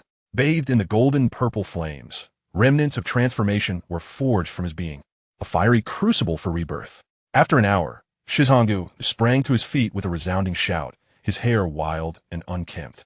He appeared 3 inches shorter, yet emanated an aura of unparalleled might, causing the ground beneath him to sink 3 feet, transforming the surrounding 5-mile radius into an elliptical pit. Within the Four Extremes' secret realm, he had triumphed. The precious mountain beneath his feet had disintegrated into sparkling ash, its energy consumed entirely. With a deafening roar, a tempest of dark blue lightning descended, transforming a 30-mile expanse into a sea of electricity. This was the ice thunder calamity, a trial he had faced before. Yet this time, it was particularly ferocious. The frigid lightning could instantaneously reduce steel to powder, its penetrating force and shockwave adding insult to injury. But that was not the end. 3 figures materialized from the stormy skies, akin to ancient spirits, striding through the tempest toward Shizangu, enveloped in the icy thunderstorm. His golden purple blood flames protected him, as the tiny person of his consciousness cautiously emerged to join him in this metamorphosis. Faced with such formidable thunder, the moment he appeared, one of his feet was instantly frozen and shattered. In the next instant, 9 dragon lightning flames manifested, shielding the tiny person of consciousness, granting him significant benefits from this breakthrough. The heavenly shield and perfect law could amplify his consciousness, and now, his tiny consciousness had nearly crossed the threshold into the realm of the revered. Following this transformation, Shizhangyu's reflexes would align perfectly, enabling him to confront early-stage revered beings with sheer physicality, and even to vanquish them head-on without subterfuge. Behind Shizangu, the shadow martial soul merged with his form, rising to stand as another iteration of himself, ready to face this trial. A flicker of thought crossed Shizhangyu's mind. The shadow martial soul was becoming increasingly enigmatic. Yet he sensed it was a reflection of himself, devoid of any other emotions or consciousness, entirely under his command, akin to a mere avatar. Boom! At that moment, a humanoid lightning figure wielding a massive halberd appeared as if it had teleported, striking downward toward Shi Hao. With a fierce shout, he retaliated with a punch, colliding with the dark halberd, causing the figure to stagger back a few steps. Simultaneously, another figure shrouded in emerald light waved a delicate hand, binding chains of divine energy toward Shi Hao. Shi Hao's gaze sharpened. He felt an uncanny familiarity with this lightning figure. Suddenly, a piercing pain surged through his chest as golden-purple blood erupted forth. He had been wounded. Yet this was not the end. A third figure emerged, cloaked in a mysterious yellowish glow. Without Shi Hao needing to act, the shadow martial soul surged forward, clashing with this figure, which only retreated a dozen steps in response. The humanoid lightning had been studied by Shi Hao before, yet these two figures evoked a sense of eerie recognition. Could they be the young Kunpeng and the young Lucian? The revelation struck Shi Hao with astonishment. Was it not the case that upon breaking through the Four Extremes' secret realm, the Heavenly Emperor had deemed it necessary to conjure three formidable adversaries for him? While he did not recognize the third figure, he surmised it could not be far removed from the others. Another wound struck him. The Kunpeng's speed was blinding, its assaults ferocious, while Yoshin's chains of order morphed into an array of weapons, swords, spears, nets, cauldrons, towers, and furnaces, rendering him nearly defenseless. Chapter 277, The Xuanwu Treasure Technique. Most crucially, these are not merely youthful adversaries.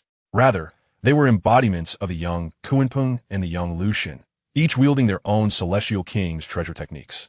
Manifestations of the complete inscriptions corresponding to the realm of perfection. This explained why Shi Hao found himself wounded despite his prowess. Danger and opportunity coexisted. Should he survive this heavenly tribulation, the rewards would be incalculable. Moreover, what he needed most now was combat, to validate his learnings and refine his own laws. With a thunderous roar, Shi Hao unleashed his perfect law, entangling himself with them in a fierce battle. He fought against two, employing both the Kunpeng and Lucian techniques, clashing violently with the two youthful celestial kings. Blood blossomed from his body as he fought, despite the lightning imprint. His combat experience was profound, and he wielded his techniques with finesse. In such a moment, it was impossible for Shi Hao to employ the Rui Jingu Bang or the Zhima Bei, for the tumultuous new lightning power could invoke even more terrifying penalties, reducing him to ashes. Boom!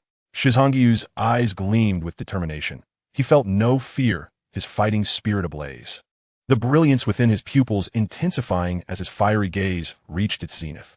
He yearned to perceive the laws and principles within the lightning imprint. After all, the humanoid lightning was not a true being. His endeavor was nothing short of divine inspiration. Of course, this required the fiery gaze and the willingness to expend the essence of his revered nature to fuel his ambitions.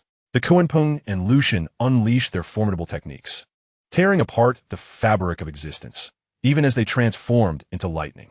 Yet they remained embodiments of ancient principles, terrifying and boundless. This was a clash of annihilation, striking Shi Hao, causing golden-purple blood to spatter. Yet, with each clash, Shi Hao grew more exhilarated, for opportunities such as this to battle beings like the Kunpeng and Lucian were rare indeed, and he was fortunate to engage with them. The figure of the willow deity remains an enigma, indistinguishable in gender. Shi Zhongyu perceives her as somewhat delicate, and her attacks reflect this quality, both fierce and aesthetically pleasing. A cascade of orderly divine chains, sharp and unyielding, emerges from her, proving impenetrable even against his physical form, causing blood to spatter in vivid bursts. The might of the willow deity is thus evident. Most striking is her terrifying regenerative ability. After Shi Zhongyu strikes her through the chest with a punch, she astonishingly recovers to her former state within mere breaths, visibly rejuvenating in the green glow surrounding her. Similarly formidable is the Kunpeng, a being ranked among the top in the ancient 10 fiends, yet sadly fallen before reaching its pinnacle. Potentially a quasi-emperor, or even an immortal emperor. Shi Zhongyu, utilizing the golden eye of fire, has garnered significant gains, primarily learning the willow deity's techniques by deciphering the lightning seal and observing the intertwining of the precious runes within. As for the Kunpeng's methods, having received its legacy, he finds its combat style commendable upon mere observation. However, at that moment, Shi Zhongyu's spirit stirred. His shadow martial soul activated the golden eye of fire as well, even at the cost of burning a drop of celestial ant's blood essence. Boom! He beheld a shadow cloaked in a deep yellow radiance, wielding a war hammer with ferocity, utterly disregarding the assaults from his shadow martial soul, exhibiting a primitive brutality. Notably, its defensive prowess is astonishing. Even Shi Zhongyu's strikes merely created resounding imprints without penetrating its form. This being is a Xuanwu, a profound mark left by Xuanwu who has at least attained the supreme realm. This inevitably conjured thoughts of the supreme divine repository rumored in the desolate domain, as well as the Xuanwu descendants who bear this repository, an unfathomable giant tortoise. Acquiring this supreme divine repository is, in fact, a legacy left by a ferocious beast Xuanwu. The Xuanwu, Zhuke, and Baihu have all contended for positions among the 10 fiends, each possessing distinctive methods. For instance, the Baihu specializes in slaughter, inherently infused with principles of killing, gold, wind, and is immensely powerful. The Zhuke embodies destruction, containing principles of annihilation, fire, light, and wind, rendering it formidable. Lastly, the Xuanwu focuses on protection, encompassing principles of safeguarding earth and water with unparalleled defense, although its offensive capabilities are not to be underestimated. Shi Zhongyu rejoices. Although the celestial ant's blood essence is precious and ultimately a consumable, acquiring the Xuanwu's techniques would yield great rewards. Thus, he is willing to endure injury rather than hastily conclude the battle. After breaking into the inscription realm, the duration of his shadow martial soul's manifestation has extended to 80 minutes. He is determined to fully exploit this time to extract the utmost value from the 3 humanoid lightning figures. 20 minutes pass. Grasping techniques amidst combat is indeed arduous. Fortunately, his sacred monkey martial soul is seated above the sea of suffering, unoccupied. Shi Zhongyu, multitasking, begins to swiftly comprehend the Xuanwu law. The Willow Deity's techniques are equally significant, yet he is assured that she will impart her knowledge to him and Shi Hao upon their eventual parting. While the Willow Deity restores her combat power, merging the fragmented memories within her body, she simultaneously revitalizes her own laws. Naturally, during combat, Shi Zhongyu can also glean insights from the evolution of the Willow Deity's techniques. Her offensive process serves as a demonstration of her laws, and he cannot afford to miss this opportunity, even at the cost of injury. However, this approach incurs significant consumption. A drop of celestial ant's blood essence has already been depleted by a third, and he estimates he can maintain this for at most an hour. Buzz! At that moment, the heavens tremble, and a tumult of thunder roars as the Gungjin heavenly thunder descends, transforming into blades, spears, swords, and halberds, bearing down upon Shi Zhongyu.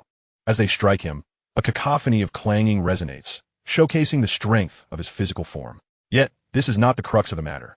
2 more figures simultaneously materialize, causing the black boat within Shi Zhongyu's spatial belt to tremble gently. A chill runs down his spine. He can almost ascertain that these newcomers are no less formidable than the Willow Deity or the Kunping. Could it be that the heavenly tribulation cannot be delayed? Or are they poised to bring about his demise? No, such reasoning seems implausible. The only logical explanation is that his use of the golden eye of fire to spy on the lightning imprint has inadvertently triggered the heavenly mechanism, heightening the peril of his tribulation. Boom! A heavenly steel is hurled towards him, and faintly, the magic suppression steel within his inner world quivers in response. Thud! Shi Zhongyu is knocked off balance, dazed. This is the retribution for his earlier actions, and now he finds that the humanoid lightning figures wield bricks as weapons.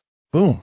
A 9-dragon seal crashes down, instantly causing Shi Zhongyu's head to spin, as these 2 humanoid lightning figures seem to favor the path of bludgeoning. His expression darkens. His head throbs painfully, and he needn't look to understand the situation. Boom! Infuriated, Shi Zhongyu unleashes his divine demonic wings, merging them with the concept of far-reaching realms, positioning himself before the figure wielding the brick and delivering a powerful blow to its eye socket. Bang! The figure's head crackles ominously, appearing almost real. Yet it does not shatter, indicating its extraordinary nature. A sweeping kick sends the brick back towards him, resulting in yet another impact on his back. A series of orderly divine chains manifest, entwining around Shi Zhongyu's form, while the Kunping figure flashes and brings down its great halberd, severing half of Shi Zhongyu's shoulder. Chapter 278. 6 Young Immortal Kings. Boom! Shi Zhongyu erupts, summoning the incomplete 3-headed, 6-armed divine ability, manifesting an additional head and 2 arms behind him. The Kunpeng's boundless techniques synergize with his own inexhaustible scripture, unleashing powerful punches in a grand display. Simultaneously, his legs employ the techniques of the serpent, with leg shadows merging into a singularity, his physical form serving as the mightiest weapon against the four young quasi-mortal kings, or those of the immortal tier. Roar! Shi Hao bellows, his kidneys radiating light as he activates the Kuei Nyo technique, generating a thunderous sound that sends the nine-dragon seal crashing away. Concurrently, his palm strikes down upon the divine steel that seeks to suppress him, resulting in a deafening collision that fractures the steel surface. In a ferocious charge, Shi Hao lunges towards the continuously attacking willow deity, employing the Tiango technique to bite down, chomp. The lightning figure representing the willow deity loses an arm to his seemingly black, hole-like maw. Annihilation lock. Meanwhile, Shi Hao extends a hand, conjuring a black, ethereal chain that pulls the figure wielding the nine-dragon seal closer. Thud! Thud! Thud! Without a moment's hesitation, Shi Hao repeatedly crashes into the head of the lightning figure. Puff! The figure's head explodes with a resounding impact. Were it capable of speech, it would surely lament, "Unworthy descendants, I am your ancestral forebear." Simultaneously, Shi Hao finds himself locked in a fierce confrontation with a young Kunpeng and another youthful immortal king. Throughout this tumultuous encounter, his shadow martial soul remains steadfastly committed to stealing the Xuanwu techniques, the most invaluable legacy of the supreme divine repository, unperturbed by the Xuanwu's techniques or artifacts. As he cunningly learns from the heavens, the battle reaches a stalemate once more as Shi Hao channels his kidneys, combining them with the divine ring formed by the 10 cave heavens, successfully withstanding the onslaught from the four young immortal kings. Puff! Shi Hao sustains another injury. He finally comprehends that the entity utilizing the nine-dragon seal against him wields techniques based on the god-slaying stone, rendering it nearly unassailable. This suggests that this being may very well be his ancestor. His previous overwhelming assault nearly felled it, yet the humanoid lightning figure possesses hardly any weaknesses, capable of autonomously absorbing lightning to recover from injuries.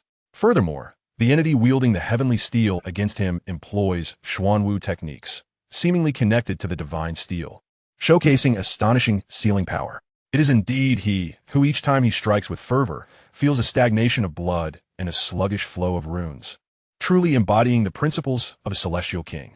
The sacred ape battle body, stone within jade, once again injured, has finally resorted to the sacred ape's divine technique. His predicament is dire. The arms and head formed by this divine art have been obliterated. Upon invoking the sacred ape's divine technique, a sudden surge of inspiration courses through him, leading to the natural manifestation of the battle of heaven's art. Although the battle sacred ape of the shrouded world failed to transform into a war immortal, its potential is indisputable, and the method it conceived is at this moment perfectly suited, aligned with his state of mind and harmonizing with the sacred ape's technique. The power of the battle of heaven's art erupted with a staggering 120% potency. Boom! Stone within jade's fist transformed into that of a divine warrior traversing the heavens, a formidable staff wielding the might of the cosmos. Akin to a shooting star streaking across the sky, clashing head-on with the four youthful celestial kings. Thud! Thud! Thud! Thud! The colossal halberd wielded by the youthful Kunpeng shattered into 3 segments, while the spear condensed from the Order's divine chain exploded into fragments. And the nine-dragon seal, along with the heavenly monument, simultaneously splintered apart. At this moment, stone within jade was at the zenith of his strength, empowered by the sacred ape battle body, augmenting his physical prowess tenfold, his corporeal form comparable to a 6th-ranked celestial beast of the revered realm. Even the youthful Kunpeng, at the pinnacle of the rune realm, could not match the current strength of stone within jade, at best reaching the level of an 84th or 85th ranked celestial beast. Boom! The battle resumed with fervor as stone within jade entirely forsook defense. He became wild, ferocious, and unyielding, resembling an explosive barrel of gunpowder, driven by a singular purpose.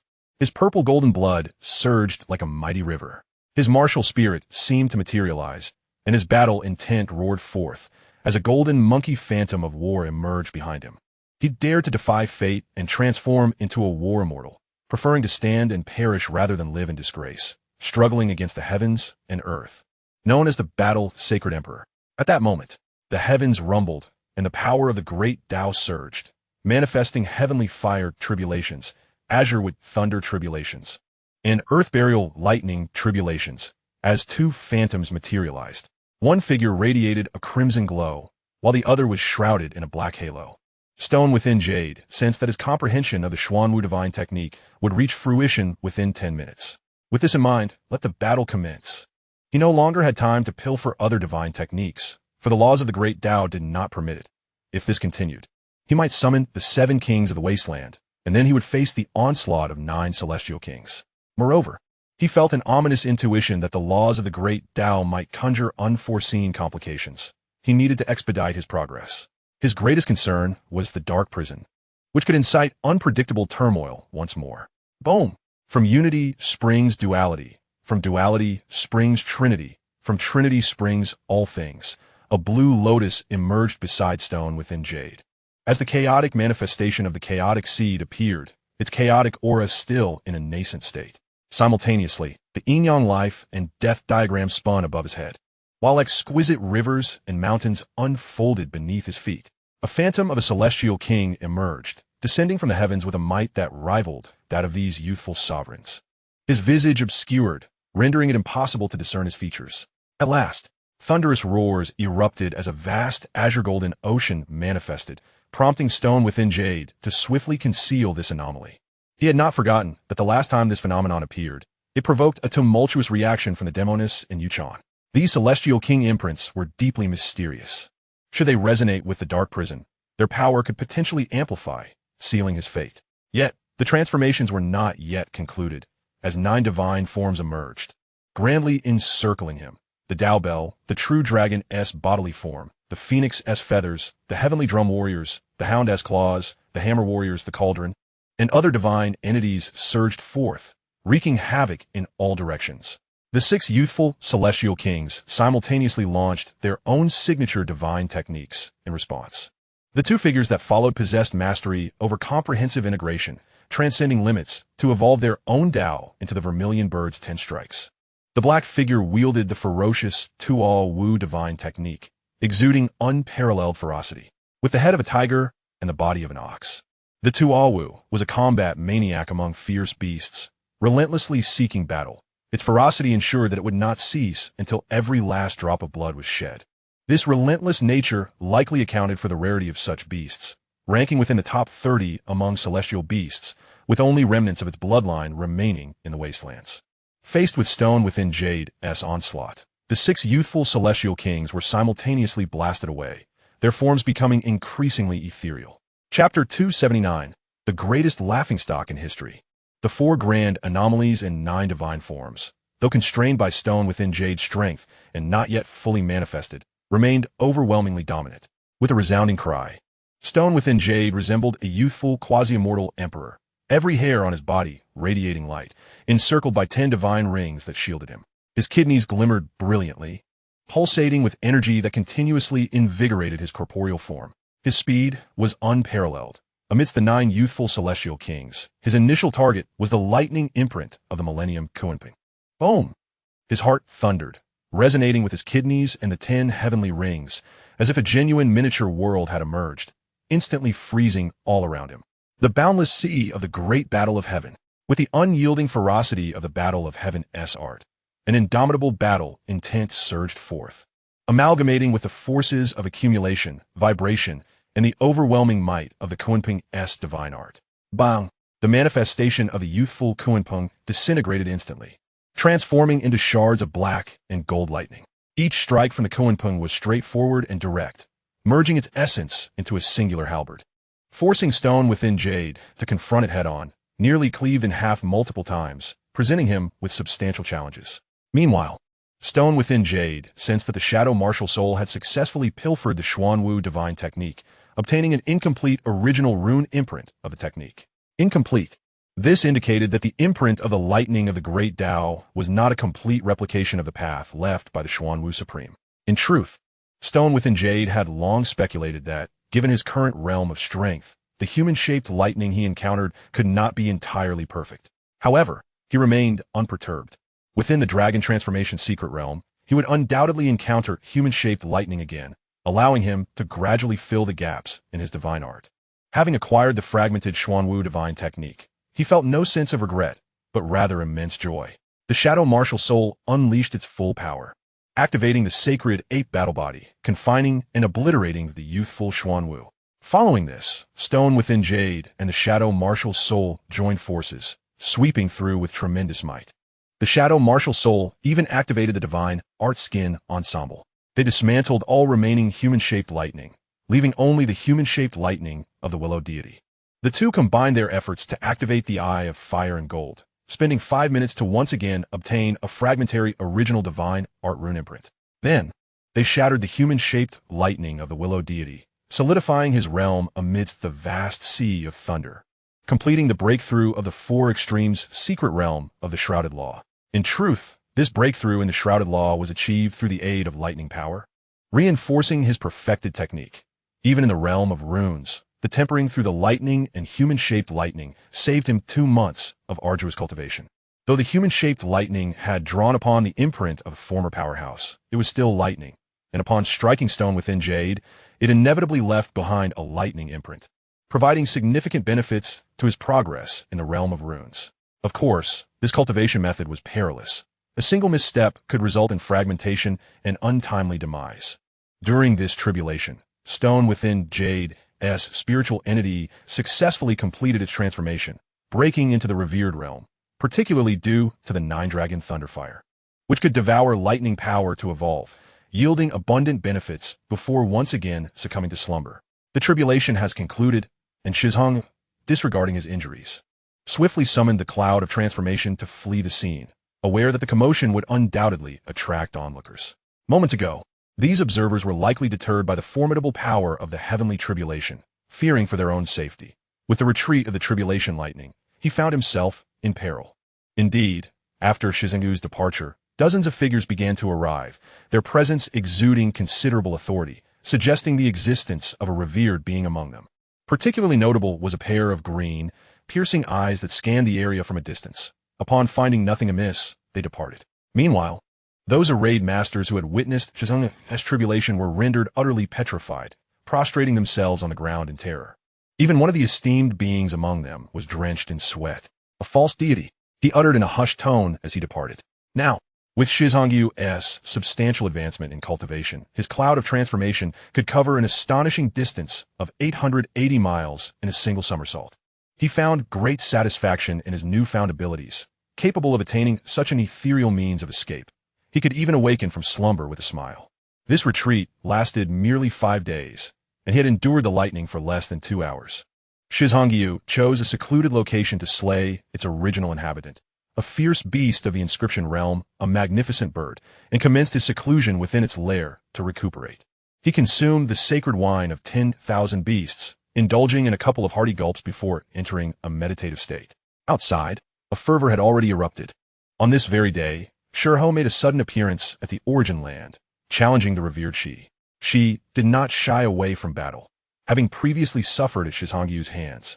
His reputation was at stake. Recent discussions within the Void Divine Realm and the outside world have cast doubt upon Shi's prowess, with many deeming him merely a figurehead. And even the Martial King's mansion found itself besmirched, with the elders and ancestors being labeled as lacking discernment. However, some posited that Shi had yet to reveal his true combat capabilities, asserting that his defeat in the Origin Land did not encapsulate his full potential. In the realm of the Cave Heaven, no victor had been declared before the will of the Void Divine Realm intervened. Shi Hao, fully healed, sought to challenge Shi within the Void Divine Realm. Consequently, the two clashed at the outskirts of the Origin Land. Aware of the Void Divine Realm's will, they refrained from engaging in other territories. The Origin Land primarily facilitated physical confrontations, resulting in less collateral damage, allowing the will of the Origin Land to turn a blind eye. Ultimately, Shi suffered another devastating defeat, felled by Shi Hao, who crushed his skull in a display of overwhelming force. At the outset of their battle, they had agreed to engage in a true life-and-death struggle in the celestial arena, consciously avoiding the use of forbidden artifacts that annihilate souls within the blood transformation realm. Nevertheless, even such a defeat in the Void Divine Realm would inflict severe repercussions in reality, rendering Shi unable to re-enter the Void Divine Realm for a month or two under normal circumstances. However, Shi was not lacking in medicinal treasures for healing and would soon recover fully. Yet this incident marked a turning point, as Shi became a complete laughingstock, dragging the entire Martial King's mansion into infamy across the vast wilderness and beyond. two young sovereigns capable of dispatching Shi had been compelled to turn against him, leaving the elders of the martial king's mansion to ponder their own folly. After 13 days, at Shizangu's secluded nest, a swirling aura of purple-gold blood manifested, transforming into a divine furnace of blood and flame. The furnace, vividly lifelike, bore the forms of primordial fire beasts such as the ancient vermilion bird, the ancient 9 phoenixes, the ancient phoenix, and the ancient bifong. This transformation came about as Shizhangu combined 10 drops of golden body liquid, 10 drops of diamond liquid, 1 drop of heavenly ant blood essence, and the sacred wine of 10,000 beasts, resulting in the metamorphosis of his corporeal vessel into the purple-gold immortal body. This unique divine ability fused the indestructible golden body intrinsic to the sacred body with the dominant body of the celestial blood, alongside the original purple-golden light membrane cultivated from the spirit transformation realm, culminating in the creation of the blood flame divine furnace. Although an auxiliary product of the purple-gold immortal body, it was immensely powerful, capable of refining adversaries with its blood and flame. In the future, it might even evolve into a true furnace of heaven and earth, refining myriad races and seizing creation to enhance itself. Such thoughts crossed his mind, primarily due to the furnace's current dominance by the celestial hound, which had absorbed some devouring principles, prompting reflections on the great emperor's path bottle, ultimately evolving into the sky-devouring demon jar. Each individual pursued their own path of growth. Recently, Hualinger and Shi Hao had obtained the inheritance of the ancient vermilion bird in the sacred palace of the Fire Clan, mastering the 10 strikes of the vermilion bird, and subsequently bathing in the nirvana pool crafted from divine material, each attaining great fortune. Hualinger fully awakened her Fire Clan bloodline, a monumental gain, as the true ancestors of the Fire Clan surpassed mere divine beings, transcending the realm of supremacy. Shi Hao, on the other hand, experienced the rebirth of his sovereign bone, achieving a genuine nirvana. A resplendent figure now sat at the location of the sovereign bone, which gleamed like the wheel of 6 paths, radiating a terrifying brilliance. The sorceress Su Su and the celestial maiden Yu Chan had long since entered seclusion, striving towards the apex of the inscription realm, confident in their ability to break through. They had collected all necessary treasures and now required the courage and resolve to take the leap. The path of cultivation is a relentless ascent, inherently defying the heavens.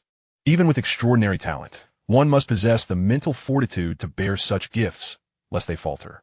Meanwhile, Shirwei'er, through the ancestral land of the Fire Nation, was guided to the heavens by the Xiannu. After much contemplation, Xiannu deemed Shirwei'er too weak to join Shizhangu's circle, necessitating an earlier transformation. As for persuading Shizhangu to join the 9 heavens Xiannu palace, there was no rush. She estimated that Shizhangu would require at least 3 to 5 years to reach the realm of the revered. In due time, she would devise a plan. After all, her true form was that of a divine monarch, a pinnacle existence among divine beings. Her talent was ample, and she was confident that she would not be confined to the divine realm. Eventually, Shizhangu would require her assistance, regardless of his origins, as he was merely a fledgling in the inscription realm for now. Unbeknownst to Shizhangu, Xiannu was resolute in her intentions. Indeed, the upper realms posed grave dangers, and he truly required a formidable backing to facilitate his growth.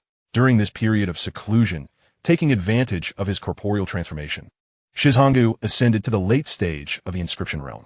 Typically, entering the perfected inscription realm would necessitate at least 6 months, possibly extending to 7 or 8. Now, with the Void Divine Realm's celestial battlefield opening, it would be prudent to challenge Shi once more and witness the might of the dual pupil practitioner. No, that was not it. This time of seclusion had yielded unimaginable gains, yet it seemed he had overlooked something crucial. In the next moment, Shizhangu's eyes widened in alarm. Could it be that Shi Hao and Shi were engaged in battle? He summoned the cloud of transformation and relocated, now occupying the training grounds of a chilling dragon, pausing by a frigid pond. As for that dragon, it was naturally exterminated, and its remains were sealed within a spatial belt. Upon arriving in the realm of the void deities, Shi Zhongyu immediately heard a cacophony of discussions. The fall of the dual pupil Shi is indeed lamentable. The martial king's mansion must be regretting its decisions deeply now. Alas, had the dual pupil survived, the might he would attain upon maturation would be formidable indeed. One should truly marvel at the strength of that audacious youth. Merely 14 years old, yet seemingly destined to defy the heavens. Are there any who could rival him?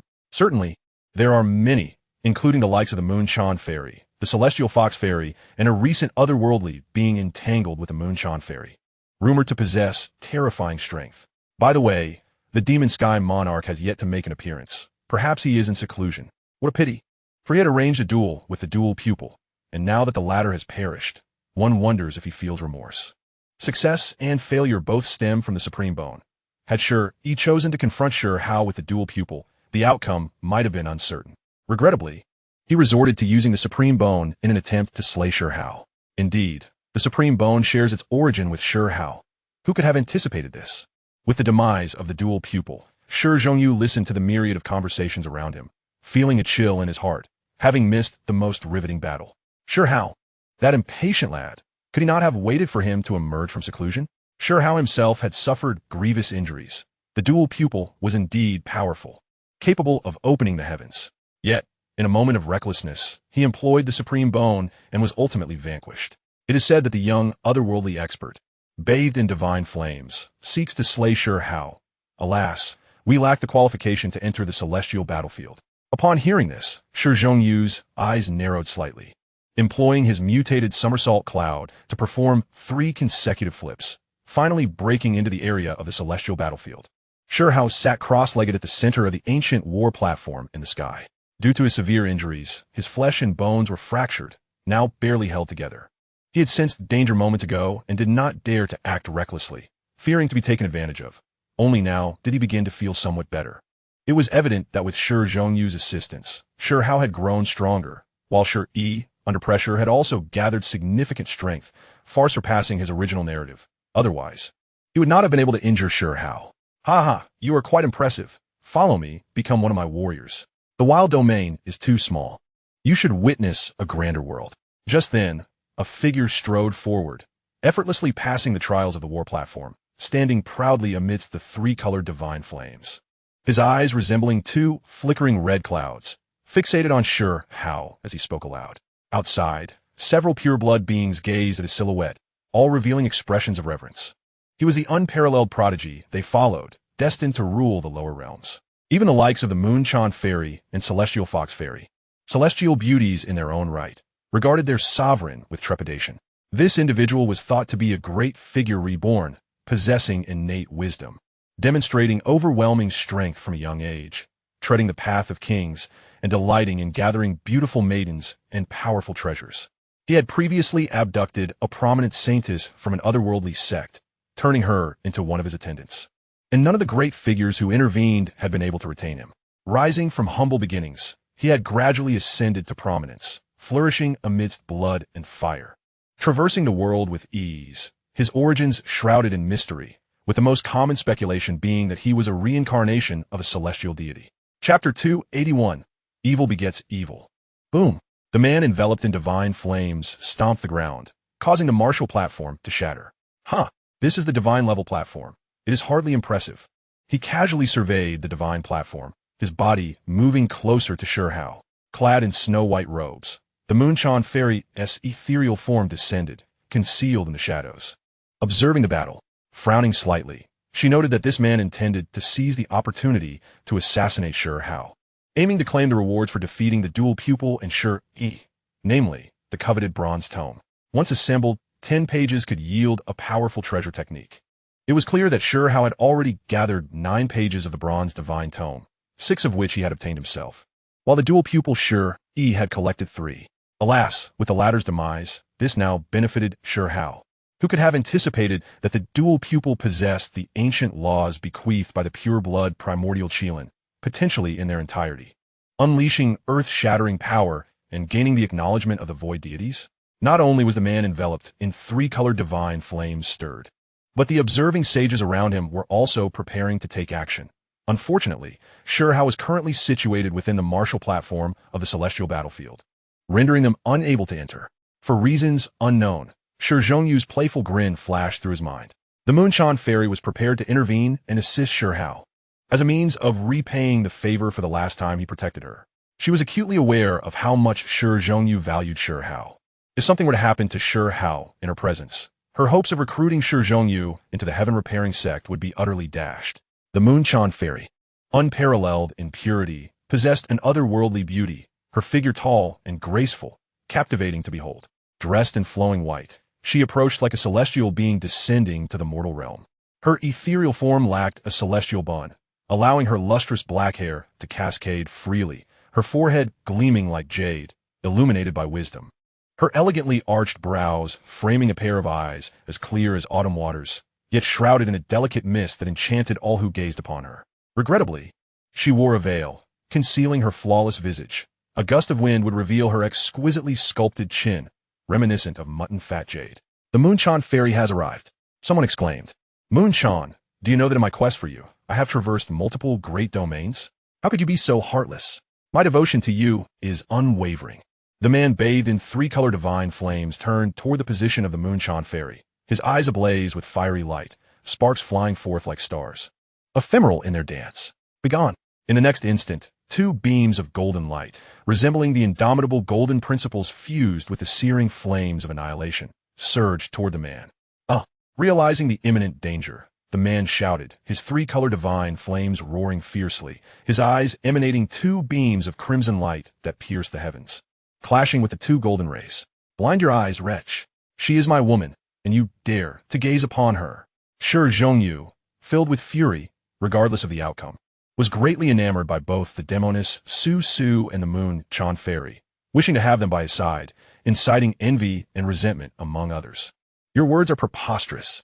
The Moonshine Fairy, of course, possessed treasures to ward off prying eyes. However, considering that her treasures seemed ineffective against a certain shameless individual's gaze, she felt a mix of embarrassment and anger. Hearing Shi Zhongyu's words only intensified her ire, as she wished she could kick him out of the realm of the void deities. In her eyes, both Shi Zhongyu and the man enveloped in three-color divine flames were cut from the same cloth, not one of them being virtuous. Perhaps she herself was unaware that she had unconsciously warmed to Shi Zhongyu. Compared to him, she harbored a greater disdain for the man who sought to possess every woman he encountered, even if the heaven-repairing sect intended for her to recruit him. The Moonshine Fairy remained unmoved, merely sending a message through her ethereal form, inviting him to join the sect. The result was, of course, a failure. The man had no intention of joining the sect, his true desire being to abduct her, the saintess of the heaven-repairing sect. At that moment, the man let out a pained cry, blood tears streaming from his eyes, evidently having suffered a setback in the earlier clash with Shi Zhongyu. Shi Zhongyu moved with astonishing speed, as if teleporting, stepping onto the divine martial platform, his demeanor fierce and taciturn, sweeping his legs in a flurry of shadows that obscured the sky. "I will end your life." The man surrounded by the three-colored divine flames bellowed, summoning his most potent techniques, unleashing 6 different treasures that spiraled like the cycles of reincarnation, their 6-colored flames soaring skyward, divine flames billowing, incinerating all in their path. It is said that mastering 6 types of the 10 Fiends treasure techniques simultaneously allows one to combine them into the 6 paths of reincarnation technique, reducing all to ash.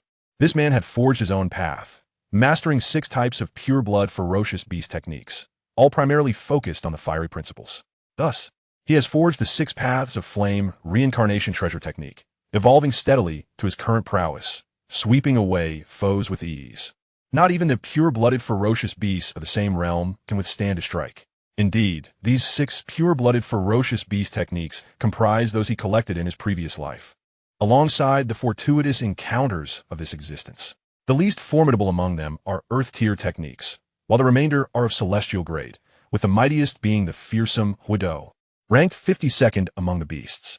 Huidou resembles an ordinary dog, yet its entire coat is shrouded in ebony, emanating a peculiar luster, akin to a diminished celestial dog. However, as this technique was acquired in his past life, its unleashed power is undeniably formidable. Many ancient sects and powerful clans are aware of this cultivation method, yet not everyone possesses the 6 techniques required for its execution. The fusion of all 6 yields unparalleled strength, but until one has mastered it, any attempt may lead to catastrophic failure, annihilating both body and soul. To outsiders, the man enveloped in the 3-color divine flames transforms into a spectacle of 6 hues, encased within 6 miniature worlds of fire that rotate and advance, incinerating all in their path, instilling terror. Ancient glyphs emerge, imprinting the void like resplendent stars, resonating with a celestial symphony. Shi Zhongyu does not dare to be careless, activating his purple-gold undying body. His legs morph into colossal scissors capable of cleaving the heavens and earth.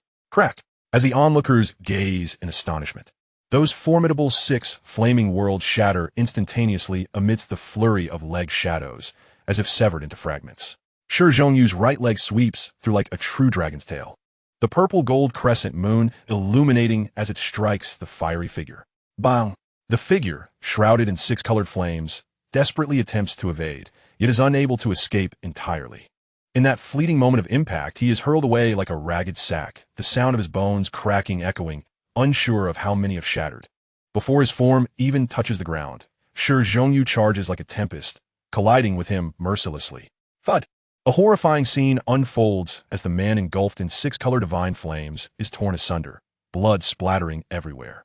Yet in the next instant, those remnants of flesh coalesce into clusters of flame, swiftly gathering, bathed in the 6 colored divine fire, as if he truly commands the cycle of reincarnation, defying death to be reborn.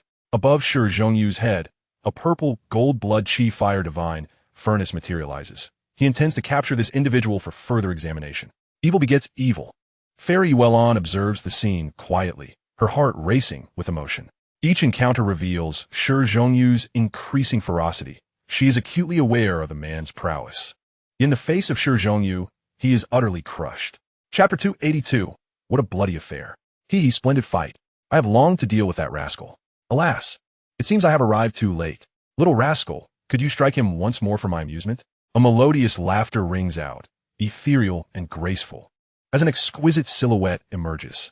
Her skin is luminous, pale, and delicate, her hair a deep black tied into 3 charming ponytails, her lively, clear eyes glinting with a mischievous light, exuding an aura of celestial wisdom. This girl appears to be around 15 or 16, possessing an unparalleled beauty. Her bare feet resembling white jade, flawless and exquisite, her long legs swaying gracefully, accentuating her alluring curves. The sorceress has arrived, likely another spirit being. She evidently arrived late, having been engrossed in her own cultivation. Even the most extraordinary prodigies risk falling behind if they are not cautious. Shi Zhongyu is not surprised that he could not slay the man enveloped in 6 colored divine flames. He recalls from the original narrative that this individual possesses a fragment of the Chaos Disc, suspected to be a piece of the Reincarnation Disc. This Reincarnation Disc is rumored to have been wielded by true immortals, even celestial kings. Its origins are self-evident, capable of contending with Shi Hao's bone tower. Shi Zhongyu even contemplates that such weapons, after their master's demise, may evolve into independent entities over countless years, not merely regarded as magical treasures. This implies extreme danger and considerable difficulty in dealing with them. Currently, Shi Zhongyu is preoccupied with the will of the void divine realm, corresponding to the desolate domain. This time, the mission into the void divine realm has been activated, yet Shi has perished. The opportunity to seize the dog as head has been lost, rendering this mission void. However, he believes that confronting the will of the void divine realm is still feasible. Cease. This is not a battlefield prepared for you. Today's combat concludes here. The divine combat platform shall be withdrawn, and if you wish to duel, choose another day. At this moment, the domain envoy, crystallized from the will of the void divine realm, flicks his sleeve, swiftly retracting the celestial battleground, casting Shi Zhongyu, Shi Hao, and the enigmatic man, recovering from his injuries amidst the 6 colored flames, into the open before a multitude of powerful beings. Shi Hao sits cross-legged upon a mat-like artifact, healing rapidly. With Shi Zhongyu's arrival and the support of the Spirit of Willow, he feels no fear. Hao Tian, the situation is amiss. While battling, recover your wounds and drink this holy brew. Shi Zhongyu senses a faint sense of danger. To avert unforeseen events, he produces a cup of 10,000 beasts sacred wine, offering it to Shi Hao to assist in his recovery. Boom! Damn it, come again.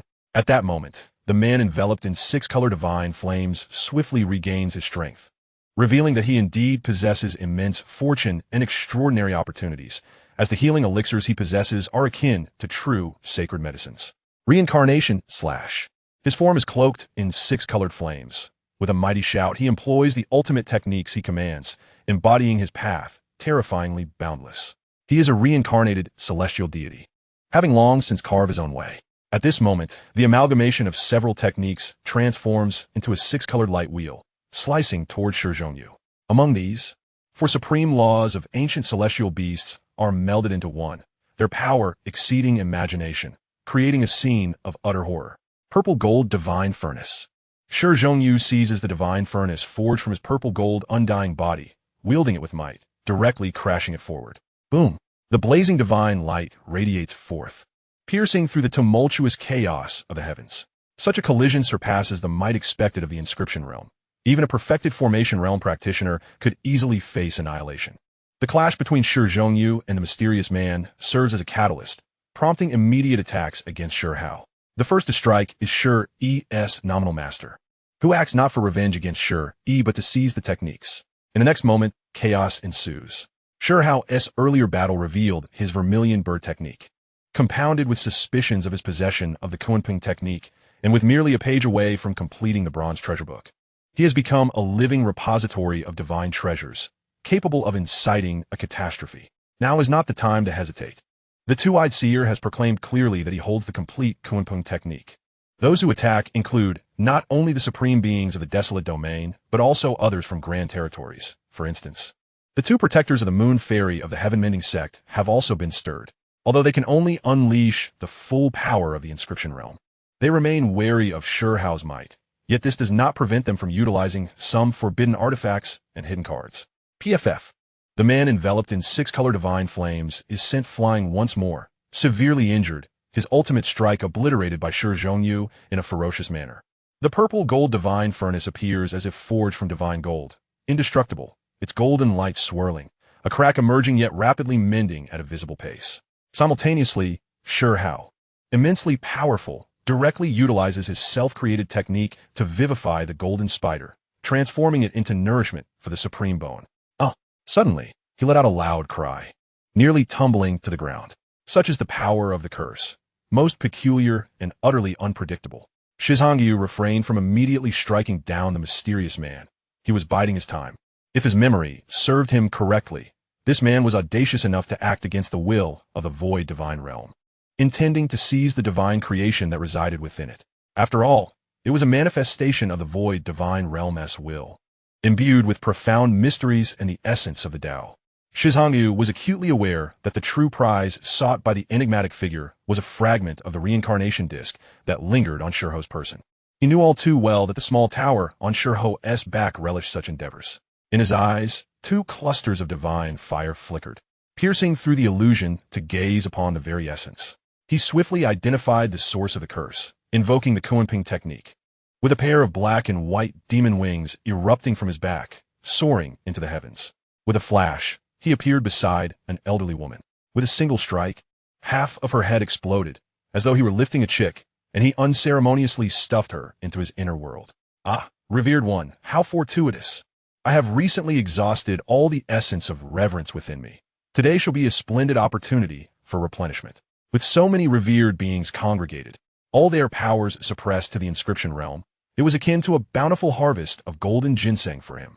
Once the elderly woman, Granny Shi Hao, entered Shi Hao's inner world, she was taken aback to find her restraints vanished, her power restored to the revered level. Before she could revel in her newfound strength, a golden hand seized her. With Shi Hao's ascension in strength, his spirit-enlightened sacred ape martial spirit had attained the pinnacle of the revered realm, rendering Granny Shi Hao, who was merely at the mid-revered stage, utterly insignificant before him. The descendants of the five-colored peacock and the four-armed golden demon ape were obediently prostrated on the ground, terrified by the bloody spectacle. Meanwhile, the fluffball Zhuyan gazed upon Shi Hao with adoration, viewing him as an idol and a goal to aspire toward. Zhuyan's current combat prowess was hardly inferior to that of the four-armed golden demon ape, despite being only at the mid-inscription realm. Shi Hao had imparted the battle heaven art to Zhuyan, hoping that this creature would one day keep pace with him. Chapter 283. The Fire Emperor's Dark Countenance. Your Majesty, please show mercy and spare Granny Shi Hao, releasing her true spirit. At that moment, Princess Yuechan spoke up. Although she disapproved of Granny Shi Hao's impulsive actions against Shi Hao, she recognized that the elder had been her protector for the past 6 months and was a revered being. Losing her would be a significant blow to the Celestial Restoration sect. Impossible, Shi Hao coldly replied, his voice laced with disdain. This old hag was scheming behind the scenes, plotting against Shi Hao. How could he possibly show leniency? As for the lady's request, he scoffed. I'm afraid this is a matter of principle, not something that can be resolved with mere words. In truth, Shi Hao had already pinpointed the assailant, merely a breath behind Shizhongyu in awareness. Hearing Shizhongyu's proclamation warmed his heart. The young man had once said, "In battle, you can trust me with your back, and I shall do the same for you." Now, with chaos engulfing the wasteland and the celestial restoration sect wielding immense power, a colossal entity with influence across several realms, originating from the upper realm, Shizhongyu's brazen demeanor was surprising, particularly in disregarding Princess Yuechan's face. Boom! The assault did not cease. Once the attack commenced, each formidable figure was steeped in the blood-soaked history of slaughter. They were resolute, launching another wave of attacks toward Shi Hao. A black treasure umbrella descended like a thick cloud, unmistakably a revered grade weapon. Golden arrow feathers pierced the sky, enveloped in blazing flames, locking onto Shi Hao's head. Others secretly employed techniques that drained vitality or summoned forbidden artifacts, all converging to strike him down. To the discerning eye, it was evident that although Shi Hao's injuries had stabilized, he continued to suffer. Dong! The tolling of a bell reverberated, akin to a gentle breeze that soothed the hearts of all present. Yet, Shi Hao clenched his teeth, his body trembling violently, as if his very spirit were being cleaved by 1,000 swords. Glyphs shimmered in the void around him, and his consciousness boiled in response to the power of the curse. Boom! Shizhongyu, incensed, vanished in a flash, delivering a punch that shattered the void. He obliterated half the head of a figure standing on a beast's skin, leaving him close to death. With an indifferent expression, he cast the figure into his inner world and shot a sidelong glance at Princess Yuechan, as if to say, "The two revered beings from the Celestial Restoration sect have attacked Shi Hao. What more can you say?" Veiled by white gauze, Princess Yuechan's expression was obscured, yet her gaze was fixed on a man surrounded by flames as she charged forth with her sword. The individual cloaked in six-color divine flames bore an ashen visage. Watching Shizhongyu's retreating figure with surging murderous intent, waiting for the opportune moment to unleash the chaotic disc and strike down the genius. For what is brilliance if it ends in death? Shizhongyu was the most formidable opponent he had encountered since his ascension. He had witnessed the battles between Shi and Shi Hao, recognizing their strength and feeling confident in his ability to contend with them. However, facing Shizhongyu was an entirely different matter. He was wholly overwhelmed, with no chance of retaliation. How amusing, the demoness chuckled, her laughter radiant and delightful, a true pleasure to the ears.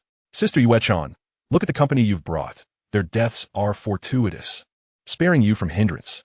Demoness, you rejoice too soon. Today, you shall remain here."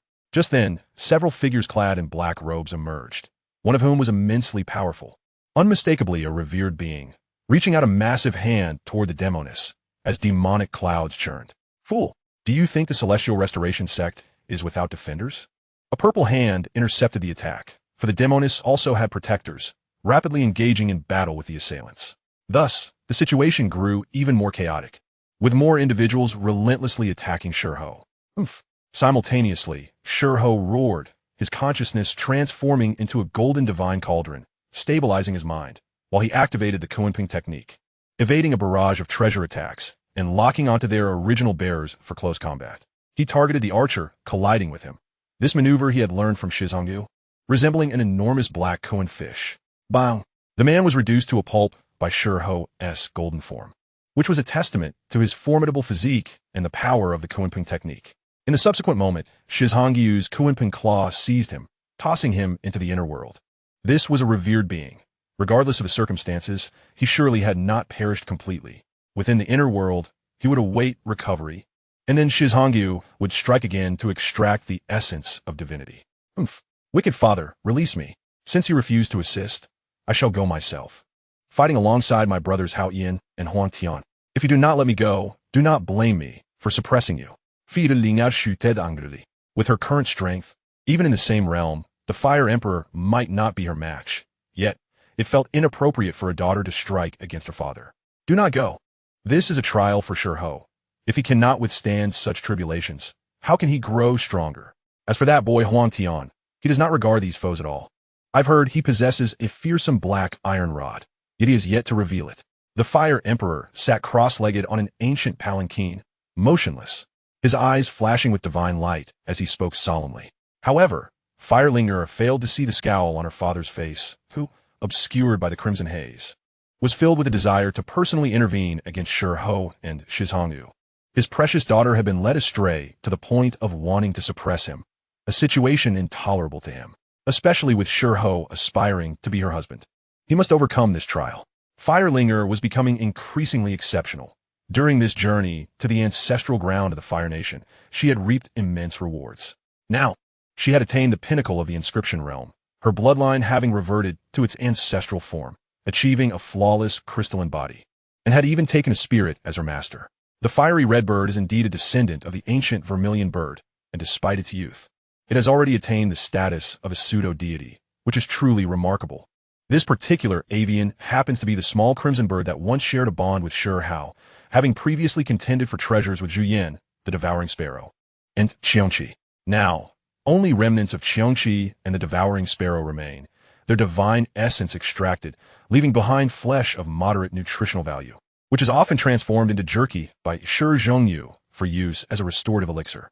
"I refuse," he declared, recalling Brother Huang Tian's words urging him to strive diligently and not lag behind, lest he be left in the dust by Hao Yan.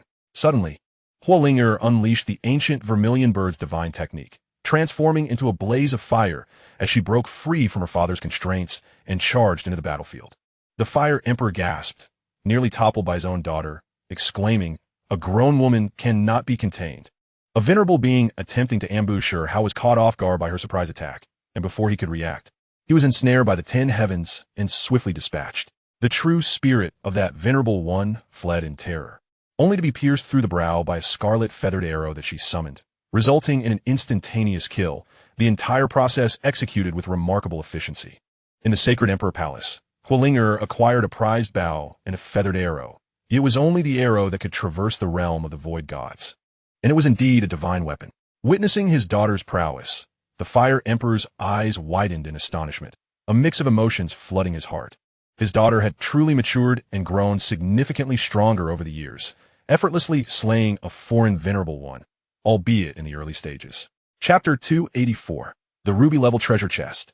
The scene descended into chaos as the man enveloped in 6-color divine flames clashed with the Fairy of the Moon, who clearly sought to vent her frustrations upon him.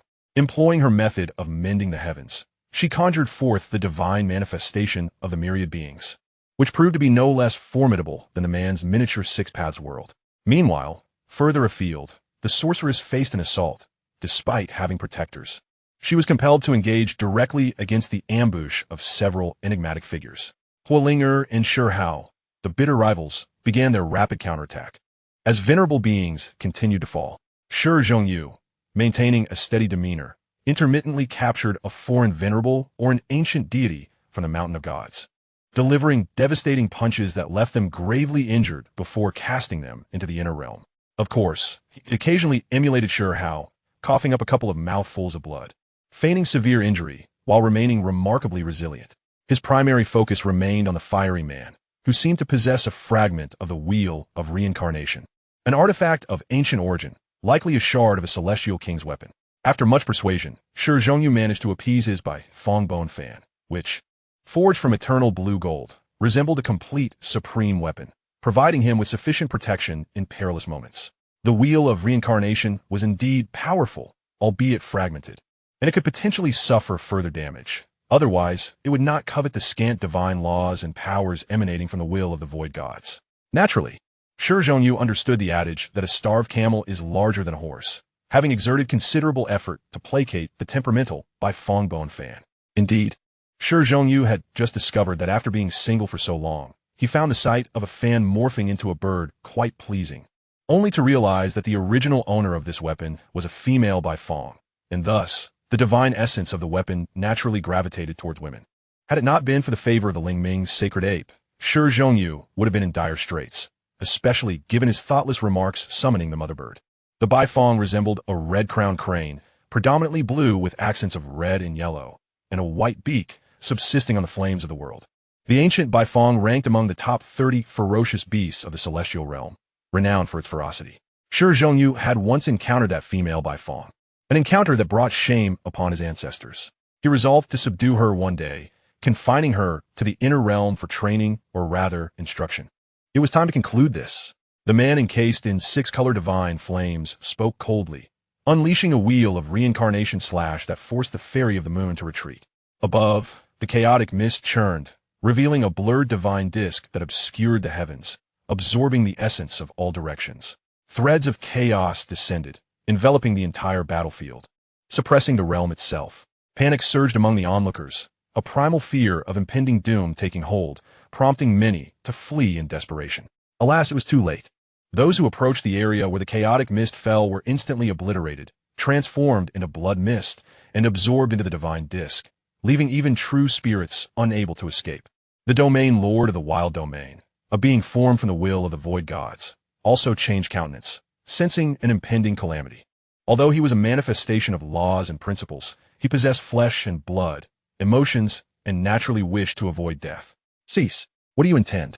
Disturbing the order of the void gods. You are hereby expelled for 10 years. You shall not enter the realm again. The commander bellowed, his entire being radiating light as principles and laws manifested. From the realm of the wild domain, his words constituted order and rule.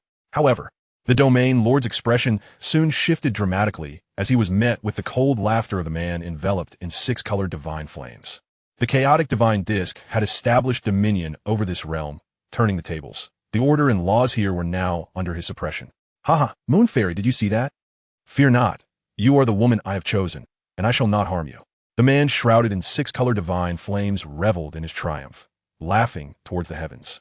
As for the audacious fellow who dared to disrespect you, I shall send him on his way. We'll have a prodigious talent. Without growth, he is nothing but a fallen being. In the next moment, he seemed to recall something, and a wisp of chaotic energy descended, directed towards Shi Hao with lethal intent. Shi Hao unfurled a pair of wings ablaze with blue flames, composed of red, blue, and yellow hues, similarly cloaked in chaotic energy, exuding an aura of sanctity. Rather than confront the threat head-on, Shi Hao opted to evade, recognizing that the time was not yet ripe, allowing that fellow to bask in his pride for a moment. He seemingly teleported behind the will of the void gods and delivered a decisive kick. Boom! The domain lord, corresponding to the void gods, staggered, nearly losing his balance. His face darkened like a soot-covered pan, and his rear end stung with pain. Domain lord, what are you dawdling for? That lunatic intends to slaughter everyone.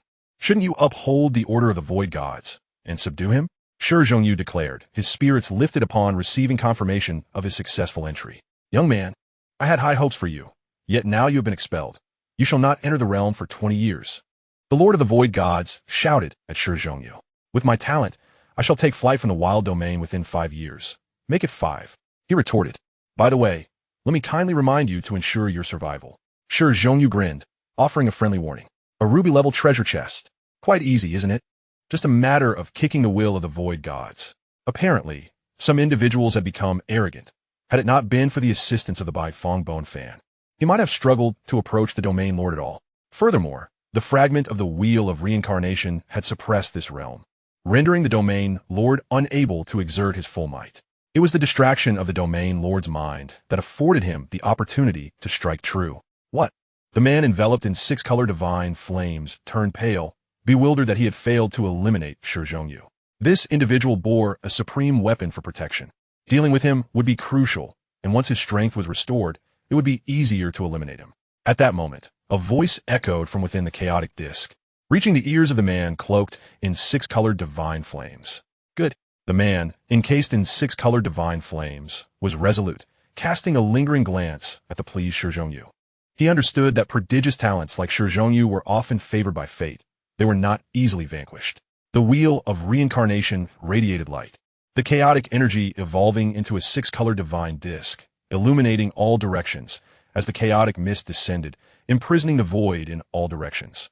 A force capable of shattering everything surged forth, powerful enough to make the very laws of the universe tremble as myriad lights surged, plunging the order of this realm into utter chaos. Boom! A colossal beam of light descended from the heavens, akin to a celestial annihilation cannon, erupting from a disk that resembled a flying saucer, enveloping the domain master. This formidable light wreaked havoc, causing the void to collapse in its wake and altering all rules, thereby diminishing the combat prowess of the domain master. In the distance, anguished screams echoed as individuals were mercilessly obliterated. Shi Hao seized the opportunity to hunt down the venerables, recognizing this as a prime moment to harvest their divine essences. Shi Hao, protected by a small tower and holding the hand of Hualing, also engaged in the pursuit of the Venerables, having long noticed Shi Hao's deliberate onslaught against them, a tacit understanding forged over years requiring no further words. Chapter 285. The Divine Skill of the Wedding Dress. Boom! The divine disk in the sky locked onto the domain master of the Void God realm, vibrating gently as chaotic mists surged like tidal waves towards him, a gray and indistinct expanse carrying the weight of suppressing the heavens. The will of the Void God realm, embodied within the domain master, sent chills coursing through his body, raising goosebumps as he sensed the looming threat of death. Countless epochs had passed since his inception, yet he had never experienced such a sensation. He swiftly evaded, exerting every ounce of his strength, but was still grazed by the divine light, causing his body to convulse violently, blood spewing forth, enduring unimaginable wounds.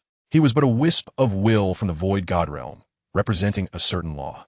In this corresponding domain, he epitomized law and order, yet now found himself injured. All laws retreat. Facing the chaotic mists, he bellowed, forming seals with his hands to manipulate the rules for resistance. The blazing divine light collided with the chaotic mists, producing a tremendous sound, revealing fragments of the essence of law in the void, with chains of order manifesting and runic shards swirling. The domain master violently expelled a mist of blood, his form retreating explosively, colliding with several unfortunate souls along the way. He gasped for breath, his chest heaving violently, having endured an unimaginable oppression. The onlookers were stunned, astonished. Though they possessed some divine weapons passed down through generations, none could match such might. Upon entering the Void God realm, they were bound to adhere to its laws. Now they bore witness to a wisp of will representing the Void God realm being suppressed, the laws of the realm being oppressed. How dare you? The domain master roared, though his voice bore a hint of trepidation, sensing an unprecedented crisis. Haha, how dare I? I covet your divine transformation. What do you consider audacious? The man enveloped in divine flames laughed heartily, exuding the essence of a petty tyrant, though he possessed the audacity to back it. Rumors had long circulated that the Void God realm was constructed from the spiritual powers of the gods, embodying their laws. The domain master, with his unique identity as a wisp of will from the Void God realm, contained the most primordial essence of order. Should he be refined, it would equate to seizing a portion of the Void God realm's transformative essence. This realm, akin to a true world, held divine wonders, unfathomable mysteries, and immense benefits for cultivation. It would also greatly aid in the restoration of the reincarnation disk. Suppress. The domain master bellowed, resisting fiercely as the universe quaked, as if attempting to break free from the suppression of the corner of the reincarnation disk. He quickly formed seals, various runic shards transforming into the essence of order. Brilliant divine light swirling, morphing into radiant beams, as if the chains of order sought to annihilate the man ensconced in the six-colored divine flames. Is it effective? The man shrouded in divine flames retorted coldly. In the next moment, he summoned several drops of his own essence blood, unleashing an even more terrifying divine power to empower the corner of the divine disk. The chaotic wheel seemed to awaken, the ancient patterns coming to life in a display of profound complexity. Many discerned that this was merely a fragment of the divine disk, incomplete, as if freshly awakened from the dust of ages. A beam of divine light shot forth, obliterating all in its path, annihilating myriad laws. Boom! The domain master suffered unimaginable injury, his blood splattering through the air as his divine body shattered, copious blood spilling forth, mingling with mysterious symbols that stained the heavens crimson. Insufficient power. Those three were vying for the blood essence of the Venerables. All those Venerables killed by them had been removed through special means. At this moment, the corner of the reincarnation disk transmitted a message. Their initial plan was to slaughter a multitude of Venerables, using their essence as sustenance to activate the power of the reincarnation disk. However, a twist of fate had occurred, as nearly half of the Venerables had been taken away by Shi Hao. Damn it! The man cloaked in six-colored divine flames seethed with fury, immediately urging the divine disk to unleash three streams of chaotic energy towards Shi Hao, Huolinger, and Shi Hao.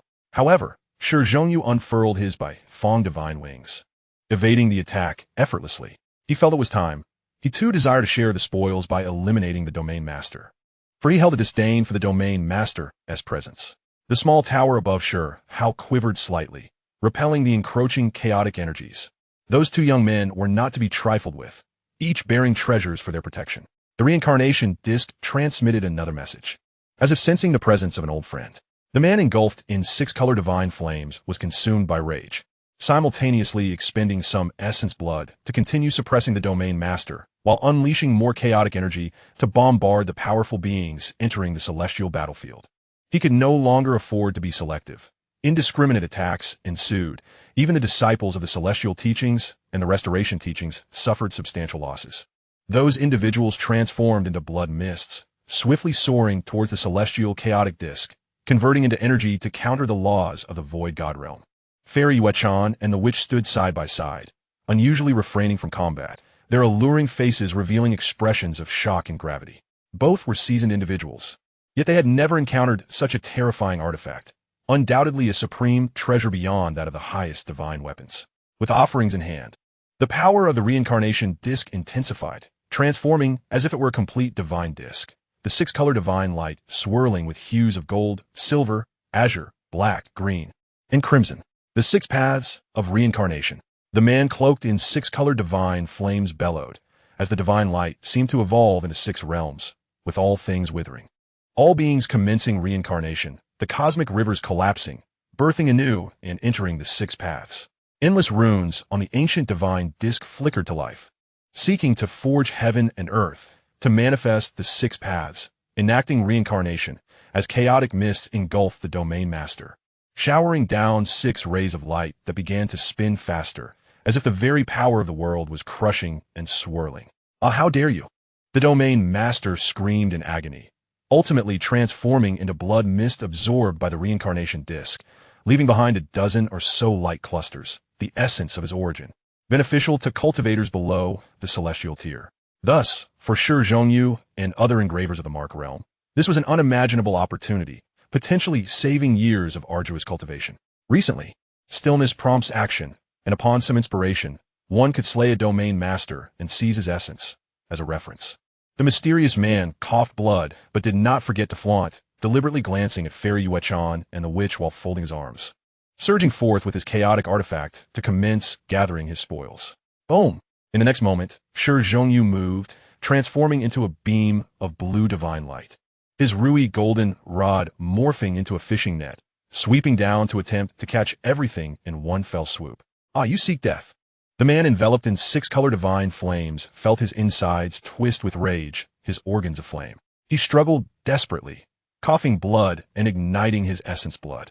Should you seize all the benefits, he would become the greatest laughingstock of the day. "Ha! I possess a divine skill known as the wedding dress divine skill, lamenting each year under the golden thread, crafting wedding garments for others." Shi Hao, in a fit of rage that defies reason, began to flaunt, stepping on the face of the man cloaked in 6-color divine flames, rubbing vigorously. "You shall not succeed." Boom!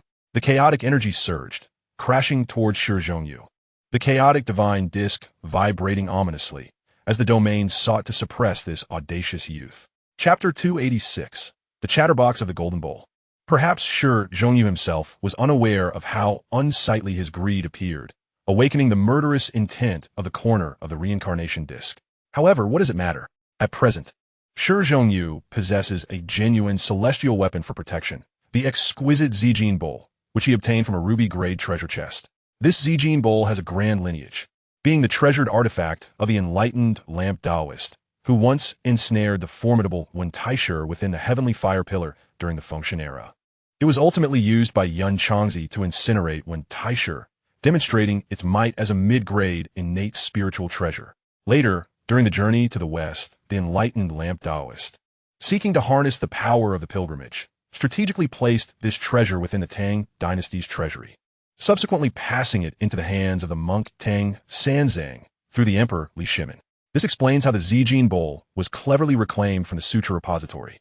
Irrespective of the circumstances, it is undeniable that this weapon is highly esteemed by the enlightened lamp Buddha, and, upon arriving in the perfect great world, it remains a true celestial weapon.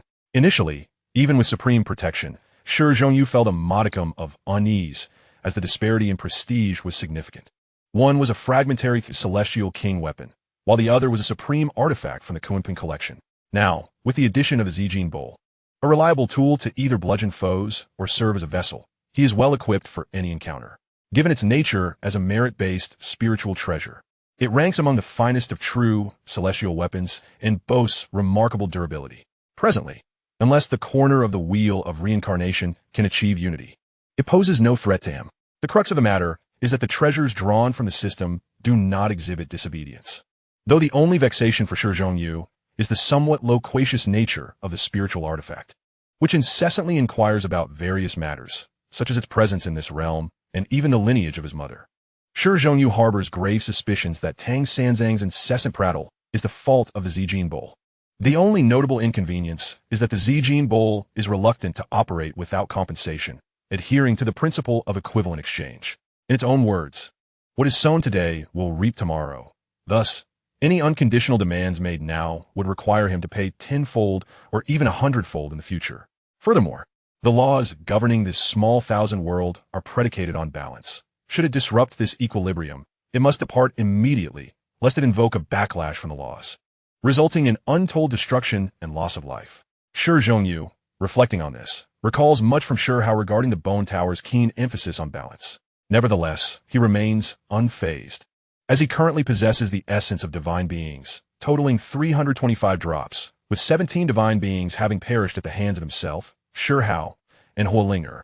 Despite some of these beings being in the early stages of divinity, they still contribute essence. Moreover, if it is purely for passive defense, he need not expend any effort. This can be viewed as the Zijin Bowl self-preserving while simultaneously safeguarding Shi Hao, thus not violating the world's rules of balance. Boom! As the chaotic mists surged forth, the chaotic energy surrounding Shi Hao roiled, effectively countering the might of the wheel of reincarnation. A complete true celestial weapon. The chaotic disc astonished, emitted sounds that reached the ears of the six-colored divine flame figure.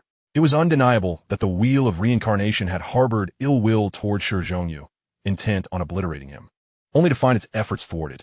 Simultaneously, Shi Hao and Huolinger, shielded by the small tower, joined hands to collectively invoke the Kunpeng treasure technique, yielding bounteous rewards as they seized several strands of primal imprints. The fairy Yuechan also sprang into action, diving into the fray to claim these primal sources. For fortune favors the bold. Shi Hao stood his ground against the fiery figure, seizing the moment to act. The enchantress had long since made her move, unleashing the most profound mysteries of her teachings, the method of intercepting heaven, to steal the universe, causing the 8 trigrams to whirl as she claimed 2 strands of primal imprints. In an instant, 19 strands of primal imprints were seized, with Shi Hao and Huolinger claiming 6, while the enchantress and Yuechan each secured 2. Despite being momentarily hindered, Shi Hao managed to acquire 7 strands of primal imprints, leaving the 6-colored flame-enshrouded figure with a mere 2, one of which was snatched from the remnants of a divine being. The 6-color divine fire blazed fiercely, transforming the mysterious figure into a fiery deity consumed by rage, unable to tolerate the injustice of their hard-fought gains being pilfered by others. The fragmented wheel of reincarnation glimmered, synchronizing with the 6 techniques at his disposal, as if 6 paths of rebirth were unfolding, resembling 6 great stars in decline, perpetually cycling through existence and annihilation. The chaotic energy surged, completely engulfing the 6-colored flame figure and Shi Hao, reducing the surrounding area to ashes as the void shattered and the laws and divine chains erupted in chaos. In this instant, even a true celestial being would face obliteration. Little tower, hurry and assist, Shi Hao exclaimed, rushing forward in urgency. Why the haste? Did I not inform you? That fellow possesses a supreme treasure for protection, at the very least, a complete supreme weapon. And it appears he also wields a true celestial weapon. What is there to worry about? The small tower replied calmly. Yuechan and the enchantress exchanged glances, apprehensive in the face of the terrifying wheel of chaos. Even if they wished to aid Shi Hao, they felt powerless. That was an unparalleled treasure beyond their comprehension. At that moment, both women felt a pang of trepidation. Should their true forms collide with the 6-colored flame figure, unless they bore a treasured heirloom from their teachings? Capture would be inevitable. However, both women did not genuinely believe Shi Hao would come harm, as compared to the figure enveloped in divine fire. He was far more formidable, endowed with such talents that he was bound to possess protective measures. There was no way he would perish so easily. Boom! The chaotic energy erupted with a terrifying clash, deafening all present, leaving only the glowing treasures amid the chaotic haze, a fragmentary divine disc and a bowl. forming a fearsome, chaotic vortex that clashed, each resisting the other. Hey, Disc, what is your origin? Why have I never heard of your kind of treasure before? Disc, where are the other 5 pieces? It seems rather tragic. How did you end up dismembered? Disc, why are you silent? It's our first meeting. Let us exchange names and become friends. Silence. The wheel of chaos roared, unleashing its might, yet it still could not contend with the Zijin Bowl. You are incomplete and heavily wounded. Cease your futile struggle. Even if you have once bested me, I still have my elder brother, the Wheel of Reincarnation, who is of celestial king caliber. Just like you. The Zijin Bowl remained unfazed, continuing its discourse. What is the Wheel of Reincarnation? Why have I never heard of it? And from where did you emerge? A supreme, true, celestial weapon of such caliber should not go unnoticed. Finally, the Wheel of Reincarnation spoke, having suffered a catastrophic shock. I won't tell you. What can you do about it? The Zijin Bowl shifted its tone, abruptly halting mid-sentence. The Wheel of Reincarnation. The man enveloped in 6-colored flames was oblivious to the exchange between the 2 treasures, feeling only the violent tremors of the Wheel of Reincarnation. As if it were on the verge of revival. He was elated, knowing that only by slaying Shi Zhongyu could he alleviate his burning resentment. Chapter 287. The Divine Punishment Descends. You appear quite enraged, but why should I divulge anything to you simply because you ask? If you don't inquire, I need not speak. Our previous conversation was decidedly unpleasant. We cannot be friends, and I have no inclination to waste words with you. The Zijin Bowl's incessant chatter was infuriating, mirroring the agitation of the man cloaked in 6-colored flames, who felt as though he might explode from frustration. The ancient, mottled fragment of the disc, seemingly insignificant, akin to a mere stone chip, now illuminated with a myriad of runes. As it glimmered, a nail-sized area absorbed an immense quantity of offerings, becoming increasingly enigmatic. Its aura swelling, tumultuous and magnificent, as chaotic energy boiled in 6-colored brilliance world, transforming into 6 miniature worlds that began to rotate and crush those around them. The purple gold bowl radiated a luminous glow, evolving into a world reminiscent of a Buddhist paradise, from which auspicious vapors emanated. Within this realm, 3,000 deities chanted sacred scriptures, and an endless stream of swastika symbols flew forth, coalescing into a colossal purple-gold swastika that descended with immense force, sealing 6 miniature worlds in an unyielding embrace. The chaotic light diminished, gradually fading into obscurity until it vanished entirely, although a corner of the stone plate continued to emit a hazy luminescence. It had returned to a state of tranquility, as if truly sealed away. I cannot act, for my strength has not yet been restored, and I am incapable of retrieving that gourd. Moreover, the youth possesses a divine treasure for protection, and that small tower is of extraordinary origin. It must not be trifled with. The reincarnation disc communicated with a man cloaked in 6-colored divine flames. The enigmatic figure said little, turning to depart under the protection of the cornerstone plate. Firstly, he was powerless against the jade within the stone and aware that his adversary had allies. He had no choice but to concede defeat this time. Secondly, he sensed danger, as the domain master might be roused.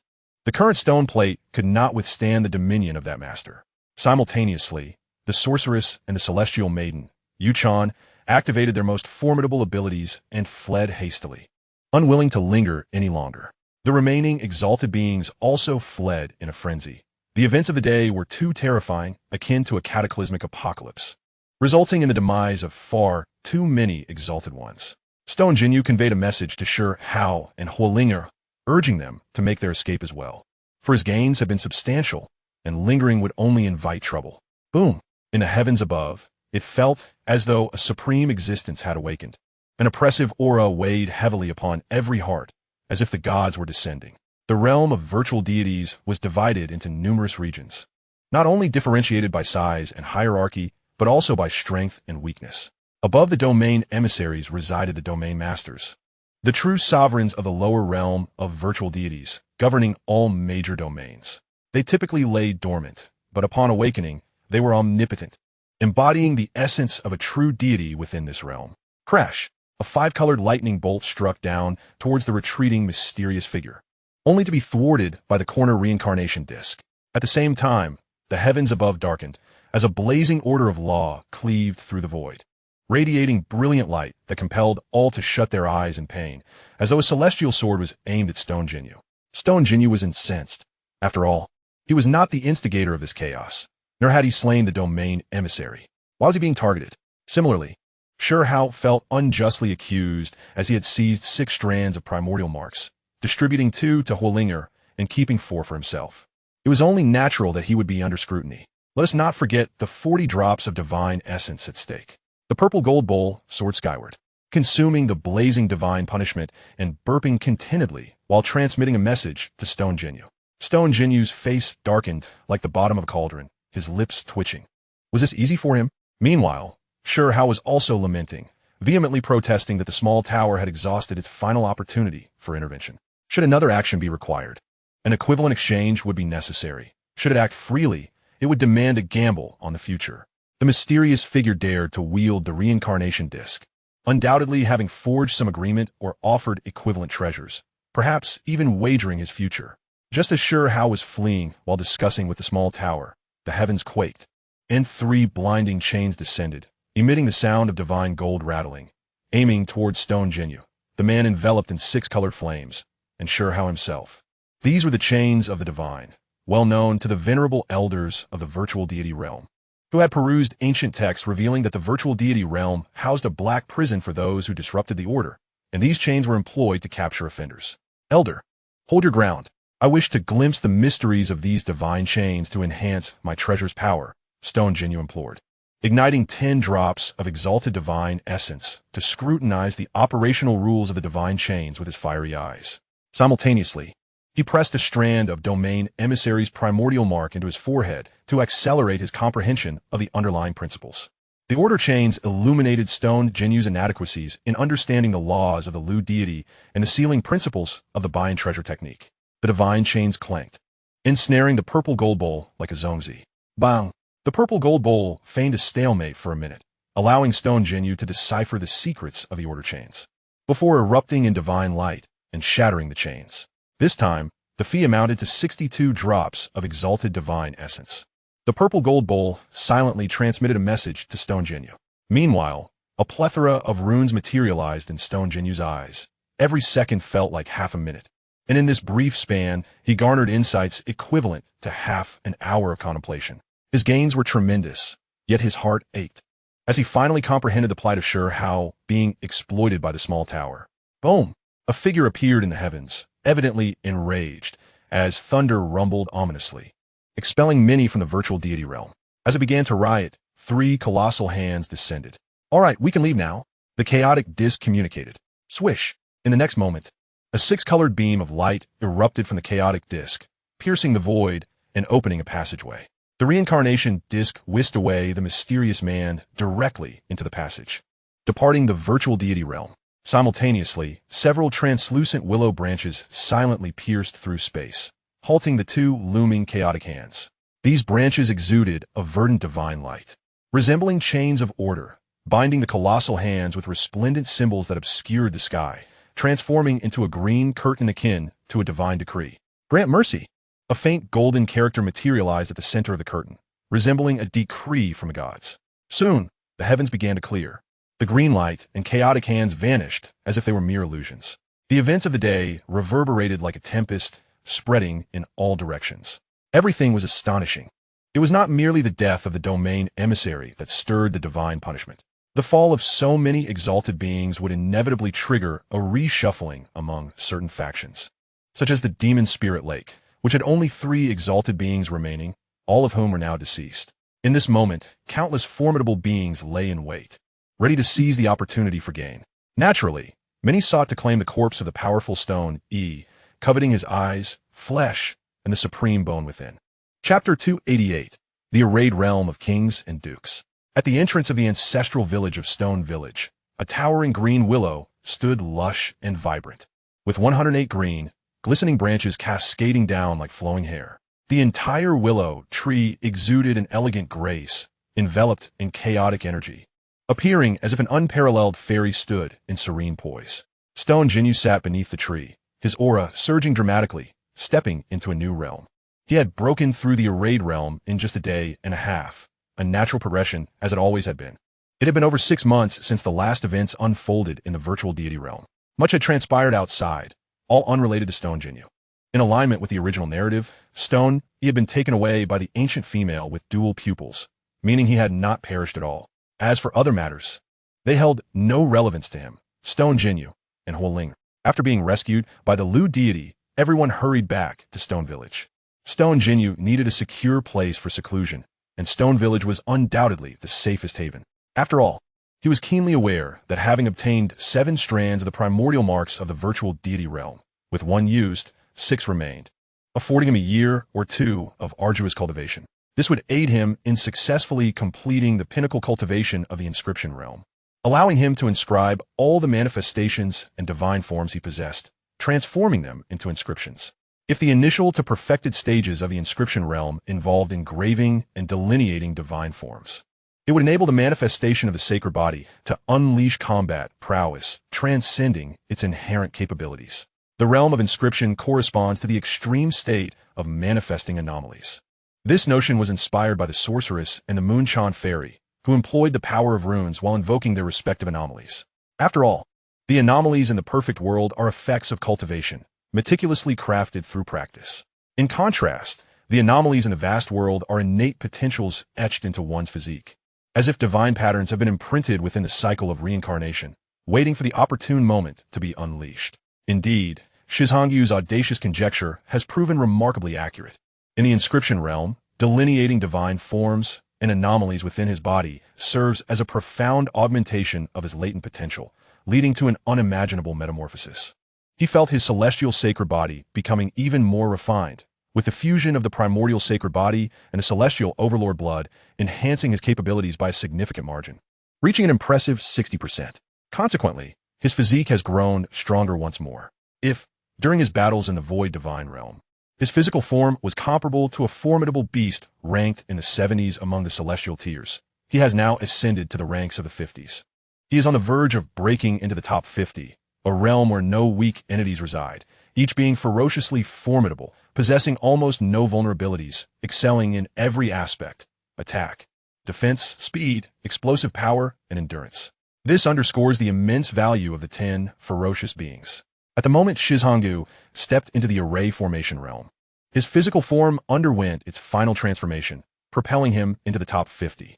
It is no wonder that the sorceress and the Moonchon fairy unanimously agree that he surpasses beasts in ferocity.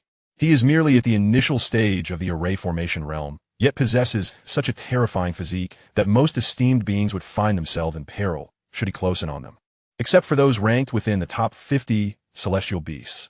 However, such esteemed beings are exceedingly rare in the lower realms. The once powerful Qiongqi, despite possessing such qualifications, was ultimately slain by the Spirit Enlightenment Sacred Ape with 2 strikes. The array formation realm, in contrast to the inscription realm, is far more enigmatic and requires a higher level of comprehension. Shizhangyu has acutely realized the arduous nature of cultivation. A few days prior, the Lu god imparted teachings to him, Shi Hao, and Huoling, emphasizing the significance of the array formation realm. Now that he has entered this realm, he deeply appreciates the challenges that lie ahead. The inscription realm involves imitating other races by inscribing runes within oneself, initiating the rudimentary process of deducing one's own laws. Shizhangyu has developed his physique, enhancing the laws inherent within it, thereby amplifying its power by several multiples. Indeed, both the celestial overlord blood and the primordial sacred body represent perfected physiques. Their fusion is akin to fire-igniting oil, yielding a potency that far exceeds mere addition. The anomalies and divine forms intrinsic to his physique are no longer those of ferocious beasts. Rather, they are laws most suited to his unique constitution. Thus, Shizhangyu's inscribing and subsequent transformation have inadvertently elevated the fundamental potential of his physique. Yet now, in the array formation realm, Shizhangyu finds himself somewhat at a loss. This represents a higher echelon of evolution, truly harnessing the inscriptions within his body to establish a grand formation. As the name implies, the array formation entails inscribing arrays within oneself, which leads one to ponder the magnitude of potential attack power. Formations inherently amplify offensive capabilities relative to those of the same realm, functioning as amplifiers. Whether it be defensive formations, offensive formations, or speed formations, all are of paramount importance. Contingent upon one's strategic layout, it can be posited that even if one's combat prowess is modest in the early stages, a perfect utilization of the inscriptions in the inscription realm to delineate a formidable human array could potentially escalate one's combat effectiveness by dozens or even hundreds of times. This is precisely why both the sorceress and the Moonshine Fairy have silently vowed to surpass Shi Hao in the array formation realm. Each possesses systematic legacies, the invaluable experiences forged through generations of relentless exploration. Moreover, the two women have inadvertently acquired their respective anomalies, suspected to be the legacies of the founders of the Celestial Restoration and Celestial Severance sections. It is highly likely that these legacies stem from true immortals, enabling them to successfully navigate the critical realms of inscription and array formation. Soaring to great heights and matching Shi Hao and Shi Hao in combat prowess is by no means a mere fantasy. Currently, Shi Hao is rather troubled, having breached the array formation realm. He must now prepare to inscribe arrays within himself. To be frank, he is at a loss for direction. He is reluctant to tread the paths of others, yet he desires to grow stronger. This realm cannot solely be conquered through fervor, fearlessness, and audacity. Success demands accumulation and insight. Little you, how have you cultivated your physical form? The Lu god, witnessing Shi Hao's successful breakthrough, inquired with astonishment. Truth be told, Shi Hao's comprehension is not on par with Shi Hao's, a fact the Lu god had long since discerned.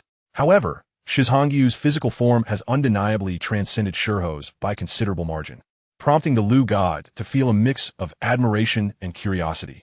With the awakening of numerous memory fragments, the more she learns, the more she marvels at Shi Hao's constitution.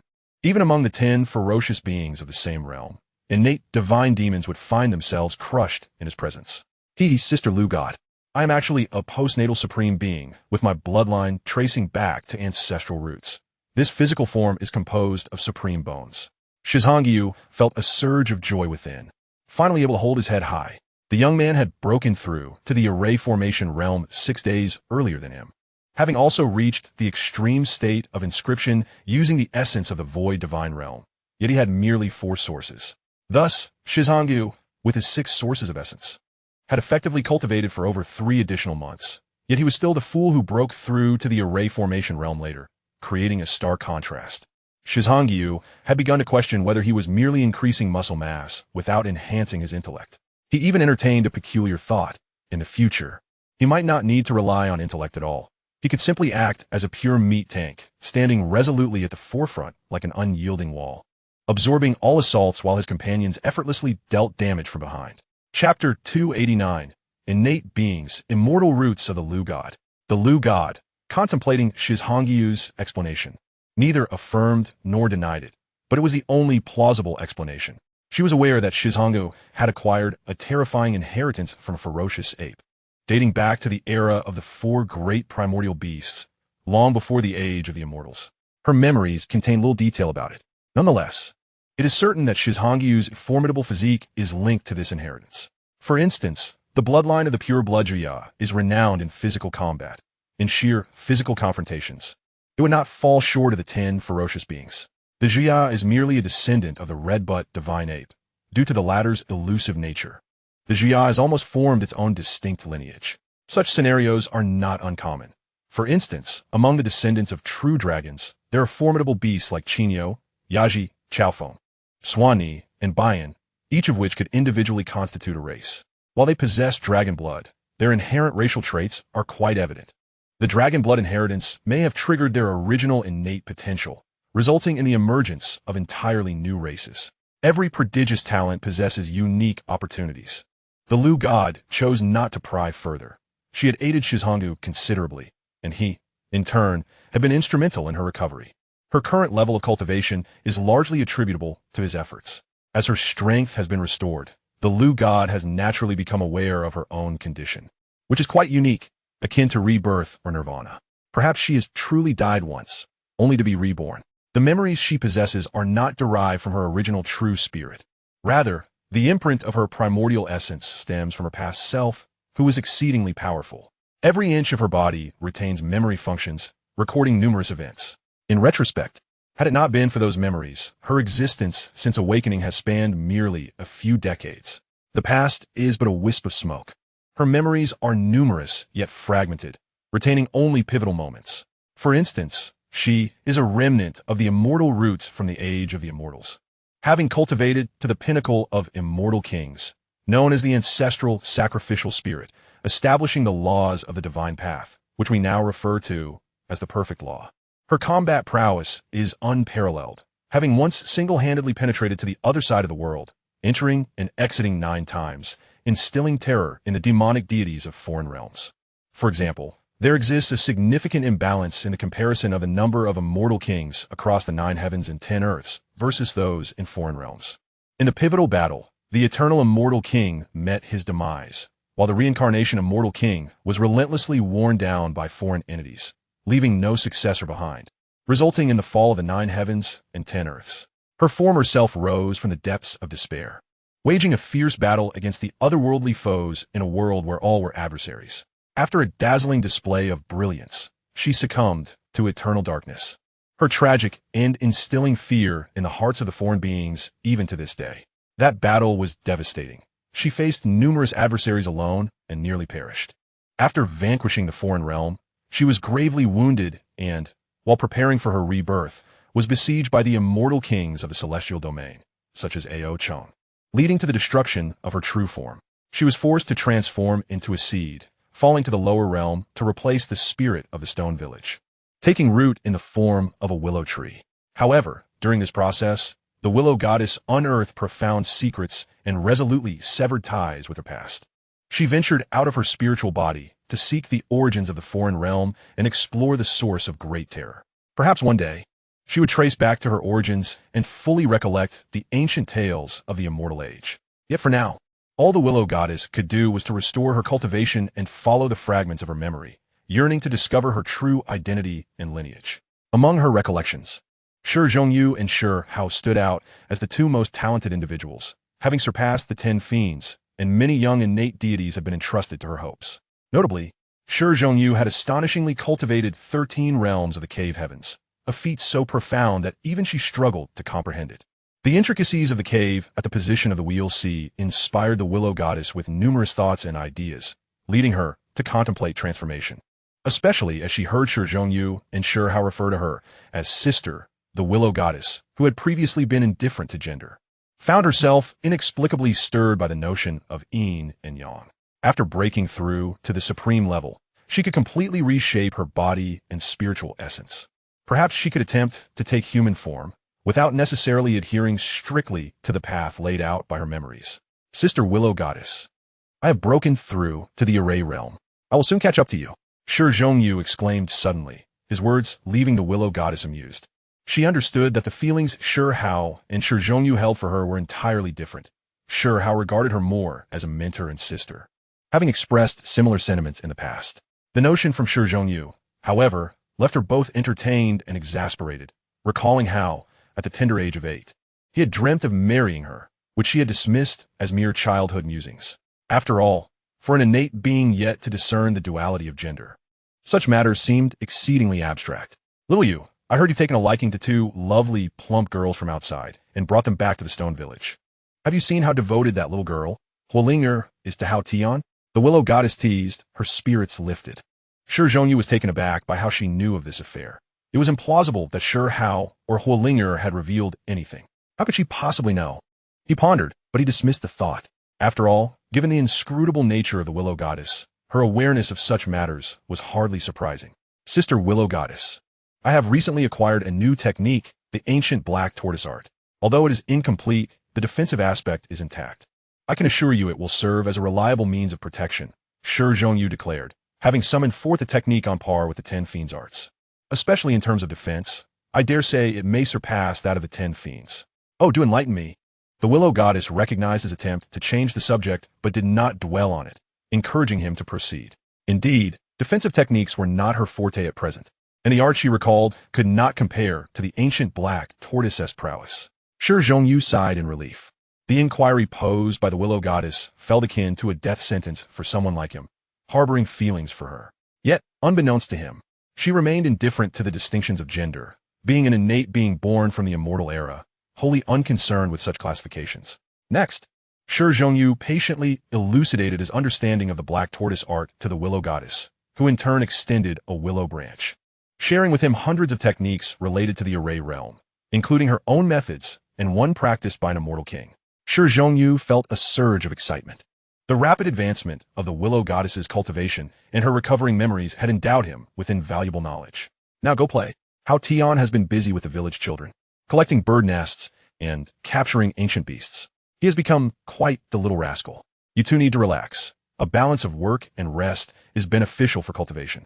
I must take time to comprehend the black tortoise art, she advised, her tone light and airy, still unable to discern the gender divide, which left Shi Hao feeling disheartened. Farewell, sister willow goddess, he said briskly, prioritizing his own pursuits. He was particularly intrigued by the rumored supreme divine vault, having heard that creatures like a yang, swan and I, Bian, Pitiful, and the great redbird had discovered its whereabouts and wished to investigate. Chapter 290, Transformation. Currently, the stone village has undergone tremendous changes, its population surging, with each family adding at least one youngling. Among peers like the slim monkey and Zhuang, many have become parents. This has led to a veritable swarm of children aged between 4 and 1, numbering around 70 or 80. One can only imagine the scene. A raucous group of snot-nosed toddlers, raised on beast milk, each resembling lively offspring of ferocious beasts. Every morning, the slim monkey, Zhuang, and others ride unicorns to gather beast milk, stirring up quite a commotion in the wilderness. It must be noted that, in such an exceptional environment for cultivation as the perfect world, coupled with the body-refining techniques of the sacred ruins, the results are astonishing.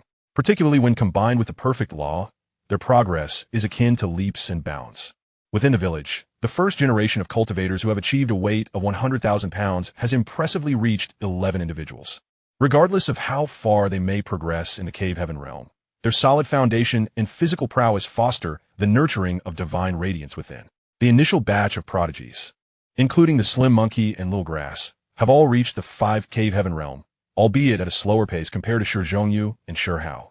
Nevertheless, there is no rush. Shi Hao holds great expectations for them and generously intends to impart the swan and I and Bian techniques to each child to lay a solid foundation. With a qualification of 100,000 pounds, they're permitted to cultivate the Tianpeng or Kuan fish techniques. Upon reaching the 10 cave heaven realm, they will be taught the complete Kuanping method. This strategy aims to cultivate more prodigies, as the future demands elites and strong individuals, serving as a form of encouragement. Notably, the brothers Swan and I, Bian, and Pitiful have fully integrated into the stone village, with Pitiful contributing its techniques. Pitiful primarily masters gold and light paths, possessing the head of a dragon, the body of a horse, and the feet of a qilin, resembling a lion with silvery white fur and wings sprouting from its back like celestial blades. Now, all 3 brothers have become formidable figures in the late stages of the inscription realm. Though they have been surpassed by Shi Hao and Shi Hao, they bear no ill will. Ever since witnessing Shi Hao and Shi Hao open 12 cave heavens, they have wholly submitted to their superiority.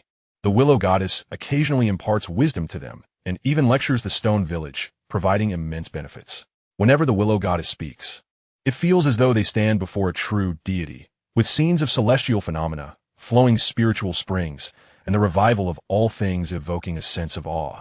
Moreover, having spent considerable time alongside the willow goddess and undergoing rigorous training by the Grading River, their bloodlines have experienced mutations, clearly enhancing their strength and potential, heralding a bright future. Such circumstances would be unlikely to afford them similar opportunities, even if they returned to their former realm. Thus, they reside in the village with a sense of stability.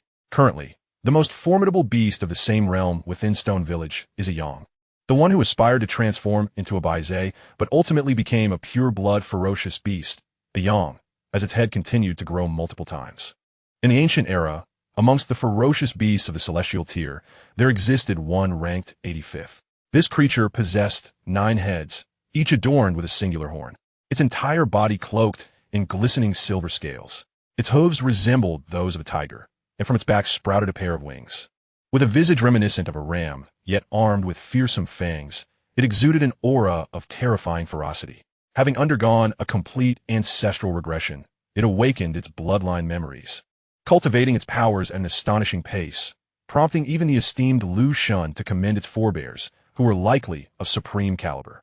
Although it is said that celestial tier beasts, should they not perish, possess the potential to ascend to supremacy, the path of cultivation is fraught with peril. To navigate through the thorns and ultimately achieve supremacy is no small feat. This beast demonstrated remarkable resolve upon regressing its bloodline. Its first act was to implore Lu Shan to strip it of its cultivation, desiring to begin anew. The process of recultivation is arduous and necessitates the assistance of exalted beings to erase the traces of past endeavors. Most critically, it requires immense fortitude and determination. Ayang, however, remained oblivious to these intricacies. All he understood was that failing to keep pace with Shizhangu rendered him unworthy of being a mount. He faced the bleak prospect of being stewed. Lu Shan was mildly surprised by Ayang's request, but granted it without pain or consequence, fulfilling his wish. The journey of recultivation proved challenging, yet Lu Shan held high hopes for him. Within half a year, Ayang recultivated to the blood-moving realm, creating a unique form of boxing technique known as the Ram form, and broke through to an astonishing strength of 11,000 Jin and 2,000 Jin. Overcome with joy, he inadvertently ascended to the cave heaven realm. This explained why, after surpassing 10,000 Jin in the blood-moving realm, each incremental increase of 1,000 Jin became exceedingly arduous. Insufficient willpower could lead to an involuntary breach of the boundary, making it impossible to restrain. Shizhangu supported Ayang's choice, considering him the first beast he had tamed. However, his weakness meant he could only remain in Shurtsuan to live out his days peacefully. In contrast, other remnants of ferocious beasts had grown significantly stronger, yet none had undergone a transformation as profound as Ayang's. The spiritual energy enveloping Shurtsuan coalesced into mist, gathering beneath the gentle green light emitted by Lu Shan, transforming the area into a sanctuary for cultivation. In truth, even the slight emanation of spiritual energy from Lu Shan during his own cultivation was sufficient to elevate Shurtsuan to a premier cave heaven-blessed land. The practice of taming battle beasts and mounts in Shurtsuan was a direct result of the influence exerted by Shizhangu and Shi Hao. Surrounding Shurtsuan were numerous young creatures, lightning hounds, vermilion feather cranes, bronze bison, and azure moonwolves, all vibrant in scales and fur, thriving under their care. With Lu Shan's increasing power, every individual in Shurtsuan began to experience an innate transformation, naturally growing stronger, as the formidable sacrificial spirits could uplift an entire lineage. Especially after devoutly worshipping Lu Shan, individuals would be cleansed by his divine essence. Remarkably, Lu Shan's extraordinary nature had grown even more profound since half a year ago. This exemplified one of the core principles of Lu Shan's divine path as a foundational sacrificial spirit: mutual benefit. The human race's support and veneration of sacrificial spirits would accelerate their cultivation to the utmost extremes, akin to the power of incense in the prehistoric system or the faith within the Buddhist realm. In turn, sacrificial spirits would protect their kin, establishing a fundamental cause and effect relationship. When a sacrificial spirit ignited divine flames, it was as if a single individual had attained enlightenment, propelling the entire lineage towards unprecedented strength. Regrettably, this situation could not endure for long. Shizhangu estimated that within a year or two, Lu Shan would likely depart. This was inferred from the narrative timelines he had observed, as chaos was imminent in the wilderness, rendering the divine sacred as mere weeds. At that juncture, the barriers between various realms would shatter, leading to collisions amongst the 8 domains below, unleashing many ancient and unpredictable forces. At the very least, only those methods left behind by beings above the supreme level could contend with Lu Shan and the Little Tower. Such artifacts were exceedingly sinister. Even with the protection of the purple gold bowl, considerable resources would be required to unleash their power. This served as a form of limitation, for balance is paramount. If everyone could recklessly wield forbidden artifacts, chaos would ensue. Unless absolutely necessary, few would be inclined to risk their lives. Chapter 291. The Dreamlike Treasure Chest. After a few days of revelry with everyone, Shizhangu took a moment to relax and gifted Ayang 2 drops of the celestial ant's precious blood, advising him to use them upon unlocking the 10 cave heavens. He did not expect Ayang to breach the 11 cave heavens, but aimed for him to establish the 10 cave heavens. Otherwise, even as a pure-blood ferocious beast, Ayang's future potential would be limited. The 10 cave heavens represented a significant evolutionary leap in life forms, a metamorphosis of one's essence, and the excavation of latent potential. In truth, Shizhangu's primary objective during these days was the supreme divine vault. From a distance, he caught sight of a colossal claw emerging from a desolate wilderness. Robust and archaic, bearing clear marks of time, its talons covered with a thick layer of mud, evoking a sense of the passage of ages. The immense claw blotted out the sun, overshadowing the sky, shattering the clouds above, while the surrounding primordial mountains trembled as if awakened by an earth dragon. causing the ground to rupture and dust to soar. The scarlet bird, azure-scaled eagle, the bald one, and the fur ball trembled in fear. They had already learned from Shizungu that this was the supreme divine vault. Had they known the terror of what they sought, they would not have dared to approach. Shi Hao in fire spirit rode upon the unicorn, which had transformed into a heavenly horse lineage, feeling a lingering dread. Years prior, before Shi Hao reached the pinnacle of the blood-moving realm, he had ridden the unicorn to explore the great wilderness, searching for the remnants of Shurtsun, where he had once glimpsed a massive claw emerging from the earth. Have you seen it? If so, quell your restless hearts and focus on your cultivation. Do not waste your days pondering things beyond your reach. Some matters are beyond your qualifications without the requisite strength, Shizungu admonished sternly, addressing the azure-scaled eagle family. The bald one, the scarlet bird, and the furball. Now a lord of the array realm, Shizungu's physical form was formidable beyond measure. Even when he suppressed his aura, those present could not help but feel an oppressive force emanating from the very essence of life. It could be said that although Shizungu was of the human race, he had undergone countless transformations, evolving into a being of considerable potential and essence, unmatched even amongst the 10 ferocious youths of the same realm during their prime. The beasts fell silent, while Shi Hao, with his sunny demeanor, radiated warmth, a stark contrast to the icy demeanor of Shizungu, who had always been austere and unsmiling, exuding an air of aloofness. Thus, in the face of Shizungu, they were understandably intimidated. Even Furball and Zhu Yin behaved like obedient children, wary of provoking his wrath after just completing the first phase of their training program. Shi Hao and Fire Spirit exchanged knowing glances, stifling their laughter, while some younger creatures were visibly frightened. This was beneficial. Having someone to keep these unruly youngsters in check was advantageous, preventing them from causing trouble they would later regret. After all, not everyone possessed the capital to create chaos like Shizungu, nor were they destined like Shi Hao, a child of fate, who could rise stronger from adversity. As for the azure-scaled eagle and others, if they failed to cultivate diligently and instead spent years searching for the supreme divine vault, they would surely meet their demise if they ever found it. Disperse. The current cultivation environment of Shurtsun surpasses even the grandest sects of the outer realms. Instead of seeking the supreme divine vault, it would be far more beneficial for you to toil under the canopy of Lu Shen's tree, entering seclusion for a year or two. I assure you, each of you will experience significant growth, not just in cultivation levels, but in a more fundamental essence. I say this, and you may heed it or not, Shizungu declared. He seldom lost his temper, yet this time he seized the opportunity to admonish them, hoping to see these familiar faces and beasts in 1,000 years to come. Ding! Entering the supreme divine vault grants one dreamlike treasure chest. Ding! Signing in at the forehead of the black tortoise lineage grants one purple diamond treasure chest. Upon hearing the aged prompt of the system, Shi Zhongyu fell into a contemplative silence. He understood that the system harbored intentions to bring about his demise. Each task it issued was subtly luring him into perilous adventures. Why? Among the 10 fiends, the 9 netherhounds had endured to become quasi-immortal emperors. Yet, those among the 10 fiends with potential and might surpassing that of the 9 netherhounds either languished in a state of near death or had simply perished. Nevertheless, this time's sign-in task was undeniably enticing. The allure was overwhelming, warranting a desperate pursuit, even at the risk of provoking that ancient tortoise lineage. Upon hearing Shi Zhongyu's words, the others felt as if a great weight had been lifted and quickly scattered, leaving only Shi Zhongyu, Shi Hao, Hualing and the unicorn behind. Shi Zhongyu summoned his fiery gaze and directed it toward the ground. A colossal tortoise, measuring hundreds of miles in size, ambled slowly beneath the earth, parting the very ground as it passed. The Xuanwu was most adept in water, earth, and light, embodying its primordial abilities, capable of traversing land, sea, and sky.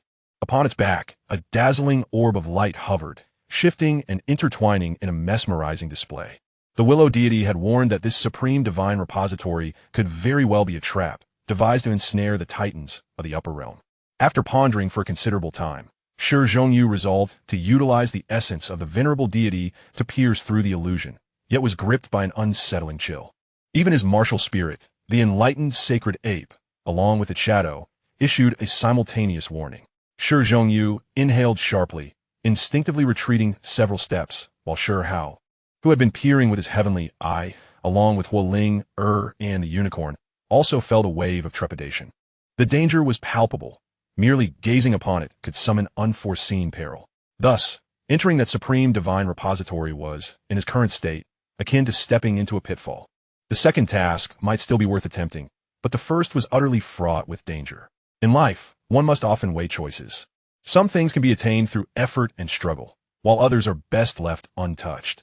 Pursuing them may lead to ruin. Brother, what did you see? Shi Hao inquired gravely. Do not look, do not gaze. To do so invites tremendous peril. I may very well perish, and it could endanger you as well, Shi Zhongyu replied. Brother Huang Tian, Shi Hao, we should depart. If this supreme divine repository is to be avoided, then let us not provoke it, Huo Ling urged. Having felt the same chilling sensation moments earlier. Shi Hao, you and Ling retreat. I must investigate this supreme divine repository. It may very well incite catastrophic repercussions. Shi Zhongyu explained earnestly. Brother, the little tower informed me that even if it wishes to avoid confrontation, it's best left alone. Shi Hao exclaimed anxiously. Their bond transcended that of mere siblings. He rarely obstructed Shi Zhongyu, but this time he was genuinely worried for his brother's safety. Indeed, Brother Huang Tian, with your strength, Shi Hao cannot contend with you. Do not court danger, Huo Ling quickly interjected. In the battlefield of the Void God Realm, Shi Hao fought valiantly against Shi Yi, emerging victorious, yet gravely wounded, attracting the gaze of countless onlookers. At that time, Huo Ling was beside herself with worry, while her father hesitated to intervene, seeking to temper Shi Hao's prowess. At a critical moment, Shi Zhongyu arrived, providing a sigh of relief from Huo Ling's heart. In the future, who could foresee the trials and tribulations to come, or how many prodigies would succumb along the way? Shi Zhongyu and Shi Hao fought side by side, seemingly undaunted by any challenge, which was reassuring. Both Huo Ling and Shi Hao opposed Shi Zhongyu's recklessness.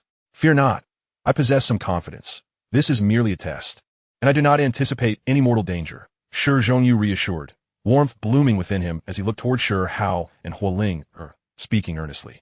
With that, Shi Hao and Huo Ling understood that they could not genuinely alter Shi Zhongyu's resolve. Their true concern lay in his safety. The unicorn shot forth like an arrow, racing across the wilderness, swiftly vanishing over 10 miles away. As a celestial steed, despite ranking 97th, it was nonetheless a formidable beast of the heavenly tier. Moreover, in terms of speed, the celestial steed was not inferior to those ranked within the top 50, for it was heralded as one of the most elite mounts, surpassed only by the dragon horse. The dragon horse, named for its draconic lineage, was a unique species, a perfect amalgamation of two bloodlines, forming a creature that embodied the essence of both dragon and horse. Shi Zhongyu watched as Shi Hao and Huo Ling departed, free from lingering concerns. Taking a deep breath, he knew it was time to fulfill the sign-in task. Old Bull, I wish to ascend that gigantic tortoise. How much essence of the venerable deity will it require? Shi Zhongyu inquired tentatively. Provide me with 3 drops of your heavenly ant blood, and I shall ensure your safety. The purple gold bowl responded. Agreed, Shi Zhongyu replied without hesitation, aware that he had only 6 drops of heavenly ant blood left. Yet, what did that matter? The value of a purple diamond tier treasure far outweighed the cost. The purple gold bowl now harbored a keen interest in Shi Zhongyu, particularly in the martial spirit. The enlightened sacred ape, which had astonished it for a considerable duration. Initially, the purple gold bowl had believed itself ensnared in the machinations of the burning lamp patriarch, arriving in a minor world that seemed rife with schemes. However, it now realized that this realm was far from simple, having encountered a fragment of a stone disc before. The skeletal tower entangled in Shi Hao's hair, and the grand willow tree had left it in awe, most crucially affected by an inexplicable force. It found itself unable to harbor any malevolent thoughts toward Shi Zhongyu. Should such thoughts arise, obliteration would surely follow. This situation was exceedingly alarming, and it discovered an influx of memories, all pertaining to the rules governing a realm. The purple gold bowl felt a sense of dread, believing it had stumbled into something significant. It demanded payment from Shi Zhongyu, adhering strictly to the rules. Boom! The purple gold bowl hovered above Shi Zhongyu's head, showering him with boundless chaotic energy and purple gold celestial light, enveloping his form in protection. Cloud of transformation. Shi Zhongyu targeted the colossal tortoise-esque brow, activating his treasure technique. Embarking on a perilous journey, were it not for necessity, he would genuinely prefer to abstain. He was effectively challenging the dignity of what he suspected to be an existence beyond that of a celestial deity. Bearing the supreme divine repository, he believed it to be a trap set by a formidable figure, meant to ensnare the prominent individuals of the upper realm. While his actions might not trigger the full extent of this deadly array, they would undoubtedly invite substantial trouble. Ding! Sign in successful. A purple diamond tier treasure chest obtained. Upon hearing the system's notification, Shi Zhongyu felt a surge of joy. Boom! The heavens shattered and the earth quaked, as if in an instant. A 1,000-mile radius was reduced to ash. This time, without Shi Zhongyu uttering a word, the purple gold bowl swiftly absorbed the area, transforming into a flash of purple gold divine light, vanishing in the blink of an eye, appearing several thousand miles away. With a few more flashes, it escaped the desolate domain. A gigantic beastly claw, extending for 100,000 miles, attempted to seize the purple gold bowl, but it slipped through the creature's fingers. The commotion roused the attention of the willow deity, who had since regained her strength in a void realm. This realm was profoundly enigmatic, merging with the Tao, allowing one to touch the great principles of the world, engaging fully with the Tao, even creating the illusion of becoming one with the celestial pathways. This transcended the heavenly deity realm, often referred to as the level of the master in the upper realm. In the original narrative, when the willow deity departed, she had merely reached this level. Now, she had achieved it 2 years earlier. This implies that in the forthcoming 2 years, the willow deity may grow even stronger, better equipped to confront the cataclysms awaiting in the lower realms. Following its single strike, the massive beastly claw retracted, having failed to capture Shi Zhongyu. 200,000 miles away, Shi Zhongyu felt a lingering sense of trepidation. The aura emanating from that entity was so formidable, it seemed capable of obliterating his very soul and reducing his corporeal form to ashes. Now you know fear. Don't you, lad? That was merely a fraction of what I intentionally allowed to seep through, a small lesson to instill in you the essence of reverence. Lest you recklessly squander your life one day. The Zijing bowl, transformed to the size of a walnut, suspended before Shi Zhongyu, spoke with earnest gravity. Allow me to regale you with a tale. Once, there was a naturally gifted stone monkey, endowed with extraordinary talents. Shi Zhongyu remained silent, patiently listening as the Zijing bowl narrated the saga of the great sage, Sun Wukong. The narrative was clear. It aimed to impart to Shi Zhongyu the understanding that beyond the heavens, there are yet more heavens, and beyond humanity, there exist greater beings. One must harbor a sense of awe and respect, for to act without restraint would inevitably lead to dire consequences, lessons from which he might not withstand. Shi Zhongyu, however, felt wronged. He did not wish to be so reckless, but the system was too beastly, preventing him from surviving. Ding! Sign in successful. You have acquired a fragment of the Shangliu's treasure technique. Upon hearing the system's notification, Shi Zhongyu felt a wave of relief wash over him. Today seemed to be filled with good fortune. Open the purple diamond treasure chest, he declared, his heart brimming with excitement. Ding! Treasure chest opened successfully. You have obtained the Ductian Divine Killing Formation, originating from the primordial Great World. The Ductian Divine Killing Formation, also known as the 12 Ductian Divine Killing Formation, was a formation crafted by the 12 ancestors of the Witch Clan, solidifying Pangu's true form to validate the Tao. Upon encountering this formation, Shi Zhongyu's mind raced with possibilities. First and foremost, he reflected on his current predicament. Having broken through to the array realm, he found himself in a state of confusion. The path of cultivation was arduous, and he pondered how to continue advancing with a formation suitable for his unique physique. The emergence of the Ductian Divine Killing Formation illuminated his path. Its association with the Witch Clan's formation aligned perfectly with the immense advantages of his corporeal shell, allowing him to amplify these strengths further. He could envision a future where he would grow increasingly reckless, effortlessly crushing through obstacles without the need for strategy, simply bulldozing through danger. However, he couldn't ignore the implications. His intelligence might be at stake. Nevertheless, for the moment, he could not dwell on such concerns. Enhancing his comprehension would require time and careful thought. What he needed to focus on now was to meticulously review the hundreds of array cultivation methods provided by the God of Willow, deepening his understanding of the Tao of arrays. The Ductian Divine Killing Formation was formidable and awe-inspiring, yet seamlessly integrating it into his being posed the greatest challenge. In other words, he would not experience rapid advancements in the short term and would need to accumulate experience over time. Additionally, he needed to expedite his cultivation of the concealment technique to perfection, as he had yet to receive the methods for the Dragon Transformation Secret Realm. Hence, the system had issued a task. It was time to venture forth into the unknown. Chapter 293. On the journey in the following 2 months, Shizhongyu remained diligent.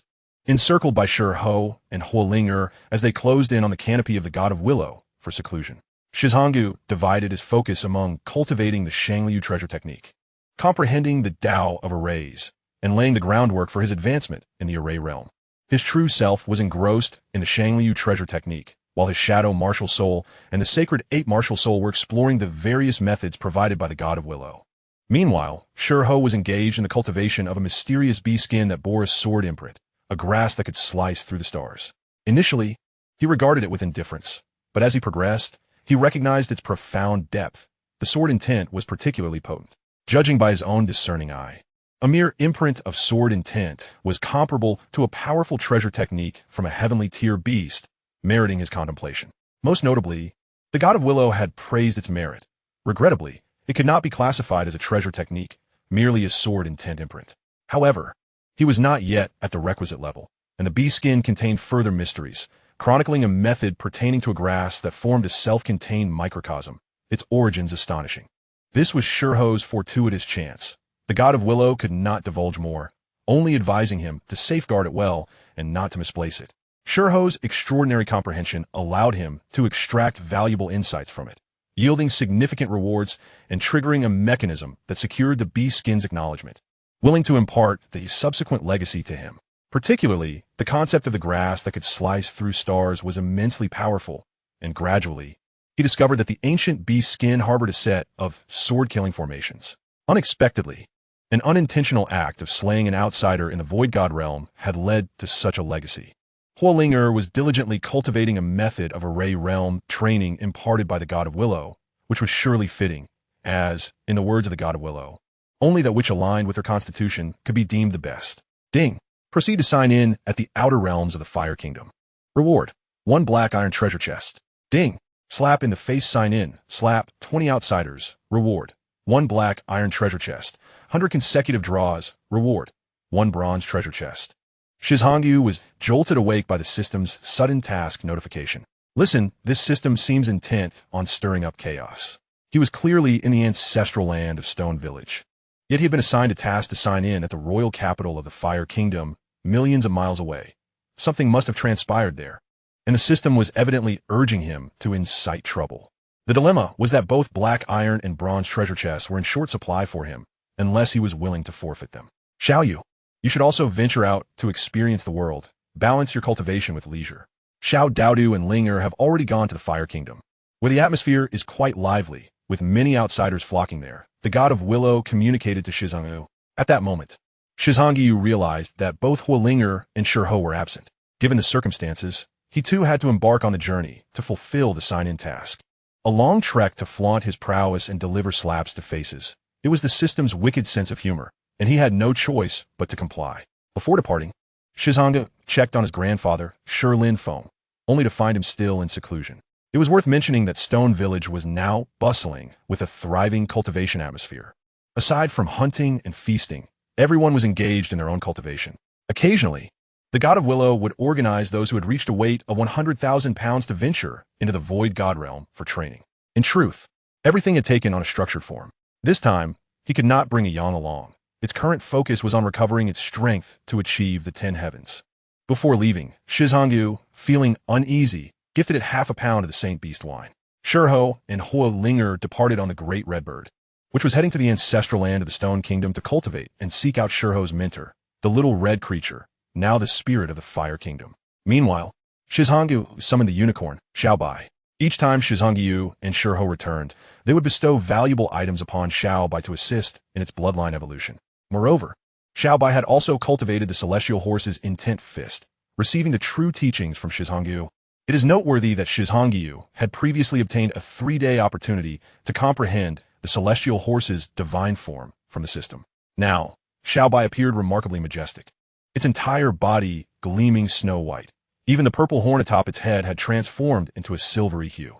From a distance, it stood tall and imposing, reminiscent of a celestial steed, shimmering silver, almost on the verge of sprouting a pair of celestial wings. Just as Shizhongyu was about to leave, the trio of brothers, Swanni, Bianliang, and Pichio, arrived, all of whom had reached the pinnacle of the inscription realm and sought to venture forth. Very well, you may first train in my secret treasure world. Once I arrive at the royal capital of the Fire Kingdom, I shall release you, Shi Hao declared assertively, and with that, he expanded the 10 heavens, confining the 3 beasts within the inner realm, instructing the 6-armed golden demon ape and the descendant of the 5-colored peacock, both of whom were perfected remnants of array realms, to test the strength of the 3 pure-blooded fierce beasts. As expected, the 6-armed golden demon ape and the descendant of the 5-colored peacock emerged victorious. Following Shi Hao, they experienced immense gains, particularly the 4-armed golden demon ape, which, after extensive training with the furball Zhiyan, had directly inherited the 3-headed, 6-armed treasure technique, significantly enhancing its melee prowess. Additionally, Shi Hao had imparted portions of the law of heaven and earth and the sacred ape battle body to it, greatly augmenting its bloodline as well. Its originally golden fur gradually transformed into a dark golden hue, leading Shi Hao to suspect it might very well be of the same lineage as the universal armed demon ape. The 5-colored peacock king belongs to the phoenix lineage and is regarded as an entirely new race, ranking within the top 50 of the celestial beasts. Its racial talents are extraordinarily formidable. Shi Hao imparted some of the Kunpeng's precious techniques, specifically regarding the Tianpeng aspect, which propelled its progress exponentially. Remarkably, even its bloodline was stimulated, rendering its mastery of the 5-colored peacock king's descendant techniques more complete. Despite being pure-blooded ferocious beasts, the trio of Swanee, Bayan, and Pitiful found themselves unable to contend with the 6-armed golden-bodied demon ape and the 5-colored peacock king's descendant. Their combat prowess was only sufficient to face the late-stage 6-armed golden-bodied demon ape or the descendant of the 5-colored peacock king. This realization brought satisfaction to Shi Hao, who was pleased with the enhancement of his dual combatants and took the opportunity to admonish the trio of brothers. After all, these 3 were captured by Shi Hao, and they had long since submitted to his methods. A month later, outside the imperial capital of the Fire Nation, after a long journey spanning 80 million miles, they finally arrived at the Fire Nation. The unicorn, Xiao Bai, was merely at the 8th heavenly cave level, requiring it to run millions of miles each day. Along the way, Shi Hao had a sudden inspiration and decided to use his own blood essence to assist the unicorn in purifying its body. Remarkably, this process took place while the unicorn maintained a full-speed run, yielding impressive results. Midway, Xiaobai not only opened the 9th heavenly cave, but also advanced further in its bloodline, sprouting a pair of silvery wings, thus increasing its speed manifold.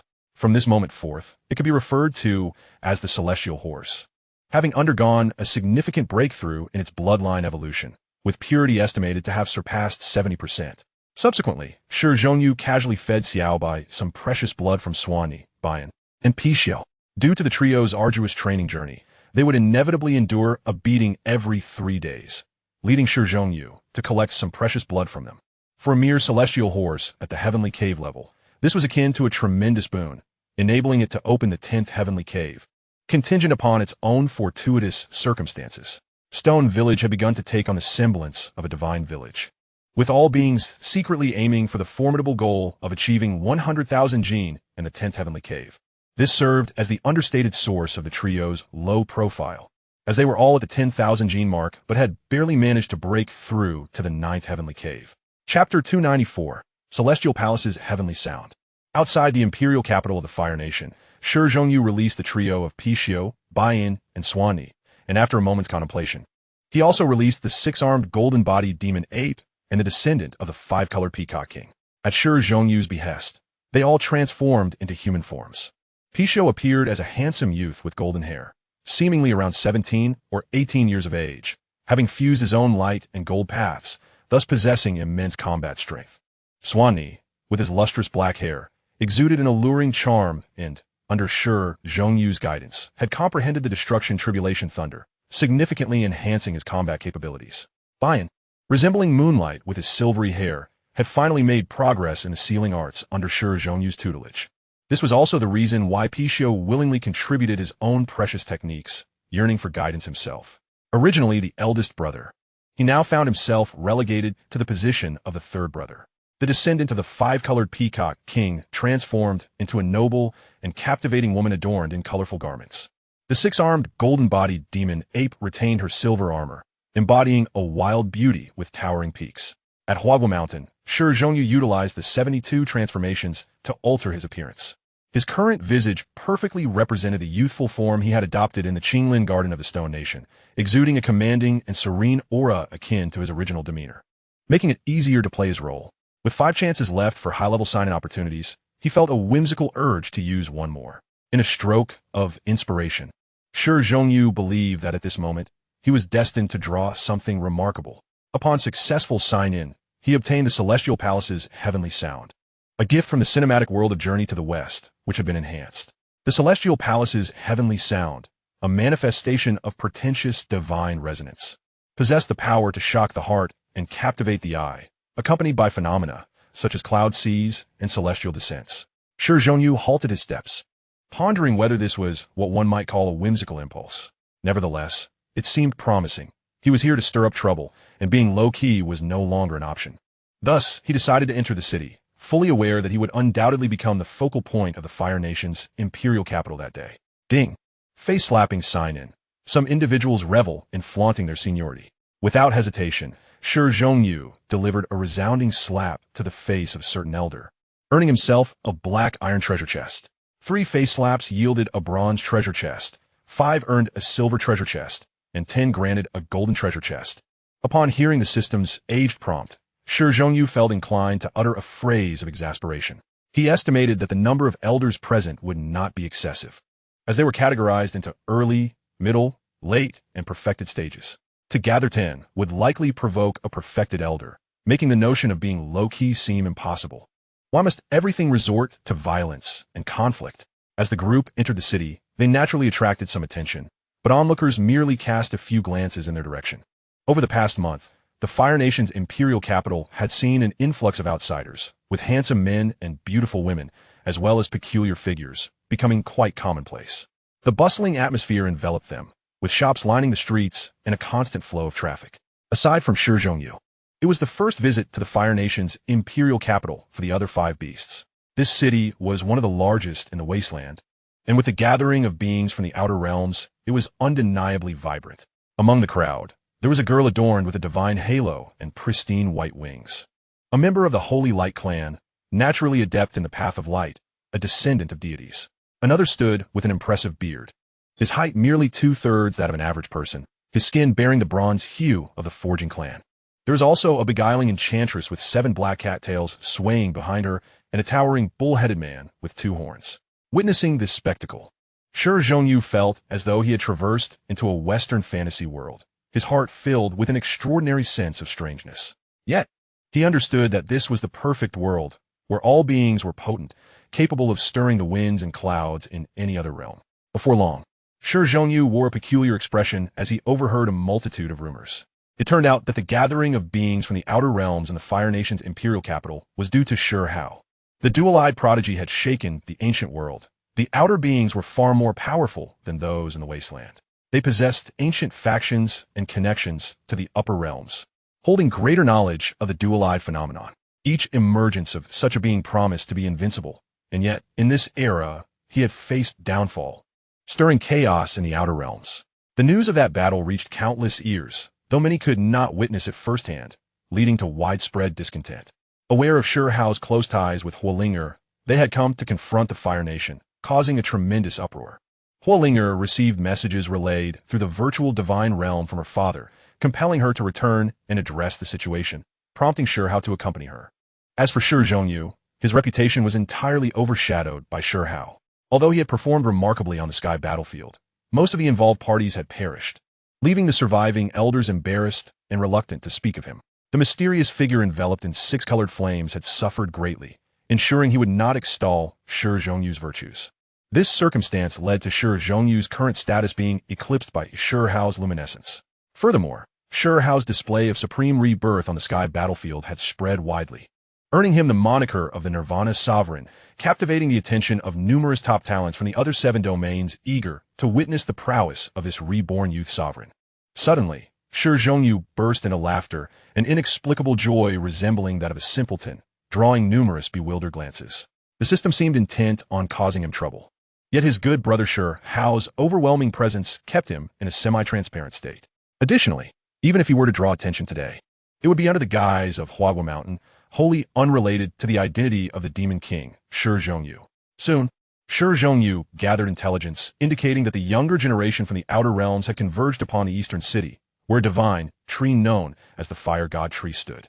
This ancient sacrificial spirit of the Fire Nation ignited divine flames and had fallen, providing immense benefits for those who sought to cultivate and discuss philosophy there. From a distance, Shi Hao beheld the towering tree, which soared into the clouds, shrouded in crimson mist. Its leaves, branches, and trunk were all ablaze in fiery red, with the canopy resembling a colossal parasol. The trunk was as thick as a mountain, and the sight was truly awe-inspiring. Surrounding the great tree were floating palaces known as the Ascending Heavenly Pavilion, where prodigies from various realms and their guardians gathered. It was time. Shi Hao, accompanied by his companions, soared through the clouds, activating the special effects of the Cloud Palace, reminiscent of the opening theme from the television series Journey to the West. In the next moment, the familiar melody, which seemed capable of stirring the very soul, resonated. The elegant, free-spirited, ethereal tune, accompanied by extraordinary phenomena, captivated everyone nearby. In an instant, numerous beings rushed out from the palace, all astonished by Shi Hao's entrance, unable to discern the source of this divine sound, which seemed to emanate from all directions, with the center being the valiant youth himself. Who was he, and why did he leave no trace? Was he perhaps a prodigy concealed by a formidable power? Just the sight of the flying clouds, auspicious colors descending from the heavens, and radiant light beams signified that the newcomer was far from ordinary. Shi Hao, in a peculiar observation, found that his every action harmonized perfectly with the surrounding phenomena and the divine melody, creating an exquisite and natural aesthetic. On the way, Shi Hao walked leisurely, having fully activated the fragmented six-ear treasure technique to gather a wealth of information and identify his targets for retribution. The 8 realms of the lower world, arranged in a hierarchy of heaven and earth, were collectively seen as mere gardens by the denizens of the upper realms. The desolate realm, being the weakest and most isolated, was regarded as a forsaken land. In truth, to those in the upper realms, the 8 realms were akin to 8 vegetable patches, with little distinction among them. Currently, the desolate realm faced a dire calamity, where even the exalted beings felt a sense of impending doom, opting to remain hidden. The more powerful they were, the more they dreaded the approaching catastrophe. The prodigies from the outer realms appeared to possess an innate sense of superiority, looking down upon the inhabitants of the desolate realm. This sensation was akin to being regarded as mere prey, with some individuals elevated to minor positions, entirely forgetting their ancestral roots. Shi Hao found this both laughable and tragic.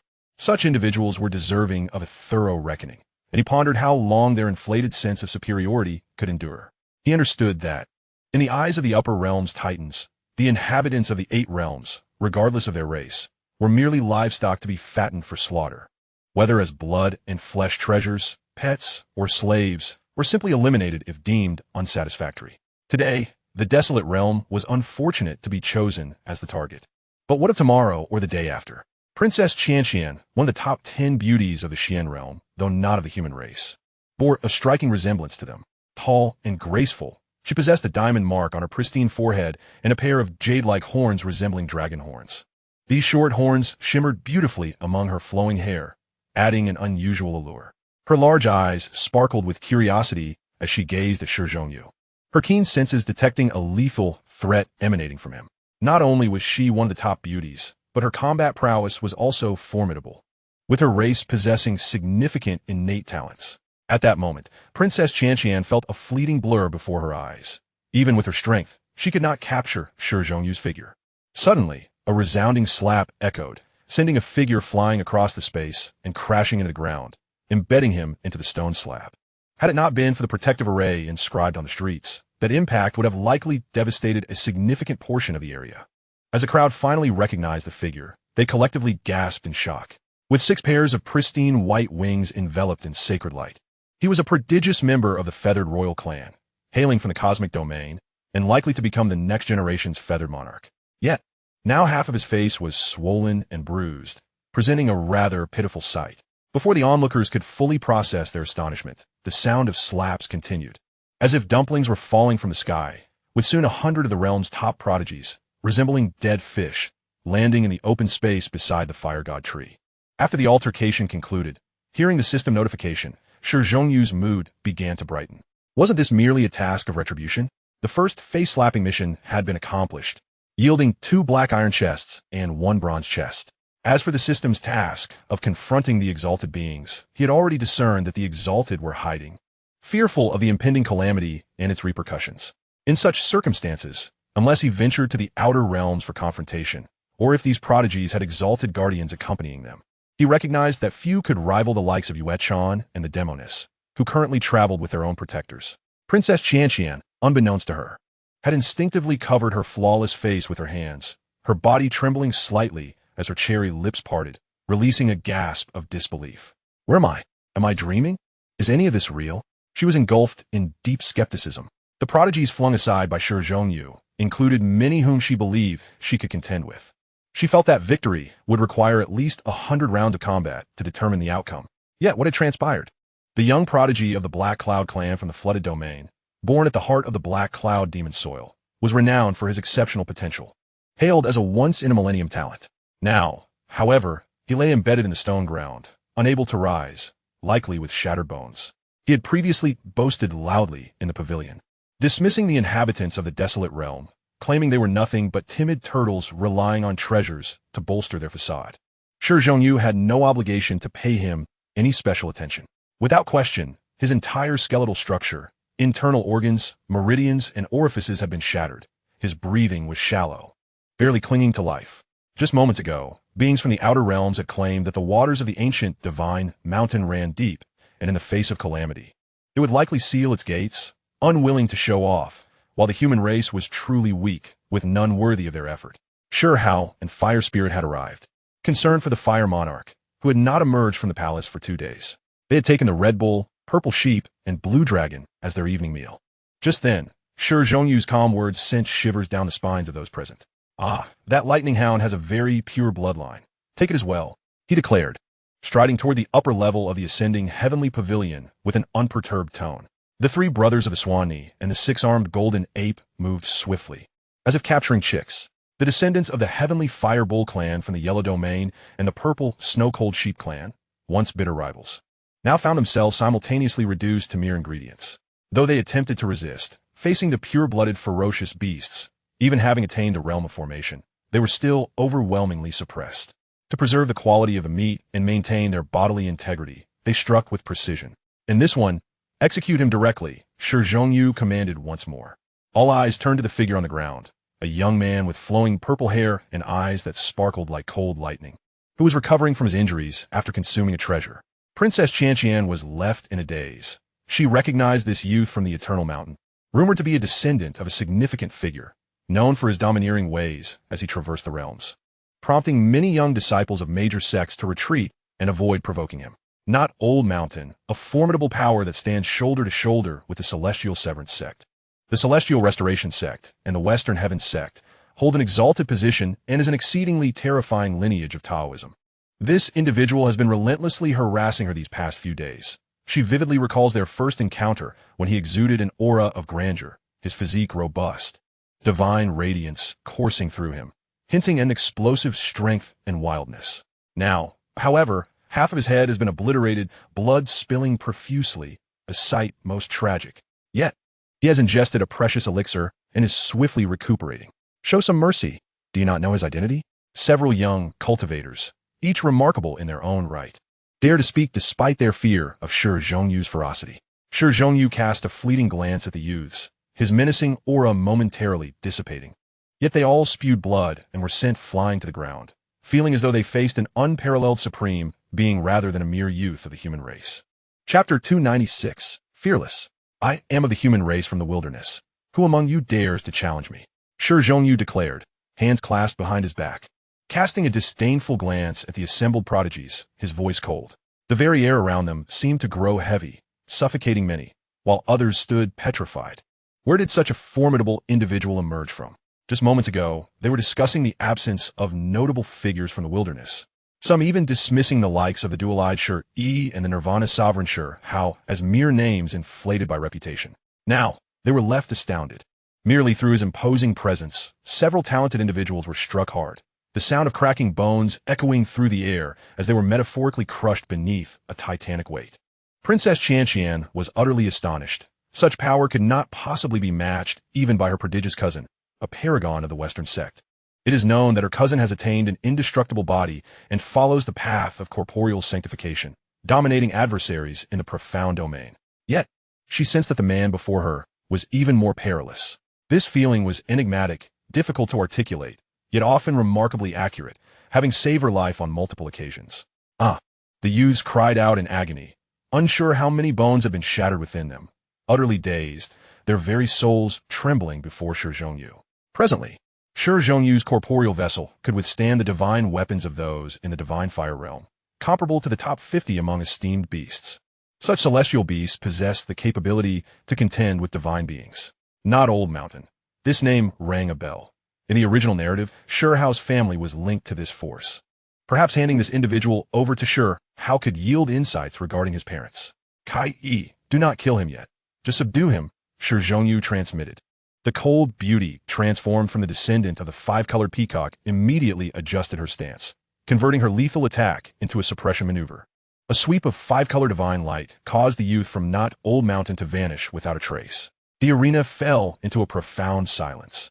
It was unclear whether he had been disintegrated into ashes by the five-color divine light, or simply taken away. The entire Black Cloud clan shall be annihilated, Shi Hao stated coldly. He had covertly cast glances at the few most active members of the Black Cloud clan. Ah, you dare! Retreat! The members of the Black Cloud clan were simultaneously frightened and enraged, unable to fathom the emergence of such a madman from the seemingly insignificant wilderness. The individuals from Not Old Mountain spoke of killing with a casualness that belied their ignorance, holding a palpable malice towards the Black Cloud clan. And now, with Shi Hao poised to strike, their fear was palpable. With a swift motion, the descendant of the five-colored peacock unleashed her attack. The five-colored divine light transforming into 5 celestial swords, instantly slaying 5 of them. She was originally a beast king, her innate combat prowess beyond question. And having followed Shi Hao, her strength had not waned but instead flourished. Soon, the members of the Black Cloud clan were entirely eradicated. During this period when esteemed beings remained hidden, unless faced with pure-blooded beasts of the same realm, the descendant of the five-colored peacock would nearly sweep away her foes. Brother, wait, you are in the wilderness and may not comprehend the terror of Not Old Mountain. It is an ancient power akin to the celestial severance sect where the Moon Chan fairy resides. I advise you to leave promptly. You have truly stirred up trouble. And the esteemed beings of Not Old Mountain may come for you directly, Princess Qianqian kindly warned, seeking to forge an alliance with Shi Hao. We of Flower Fruit Mountain fear no power. The six-armed Golden King Kong exclaimed boldly. Flower Fruit Mountain? The gathered individuals exchanged furtive glances, eager to discern the origins of this force. Among them were also nobles and youths from the imperial capital of the Shi Kingdom, who became subjects of inquiry. It is worth noting that the first appearance of Flower Fruit Mountain was in the Qinglin Garden of the Shi Kingdom's imperial capital, where a lion-like beast, a Bian, an invisible 9-headed ferocious serpent, and a 4-armed Golden King Kong emerged. Naturally, many began to speculate and suspect their identities, considering the possibility that they were transformed from ferocious beasts. Particularly, the 3 youths seemed no less formidable than any of the celestial prodigies from beyond the realms.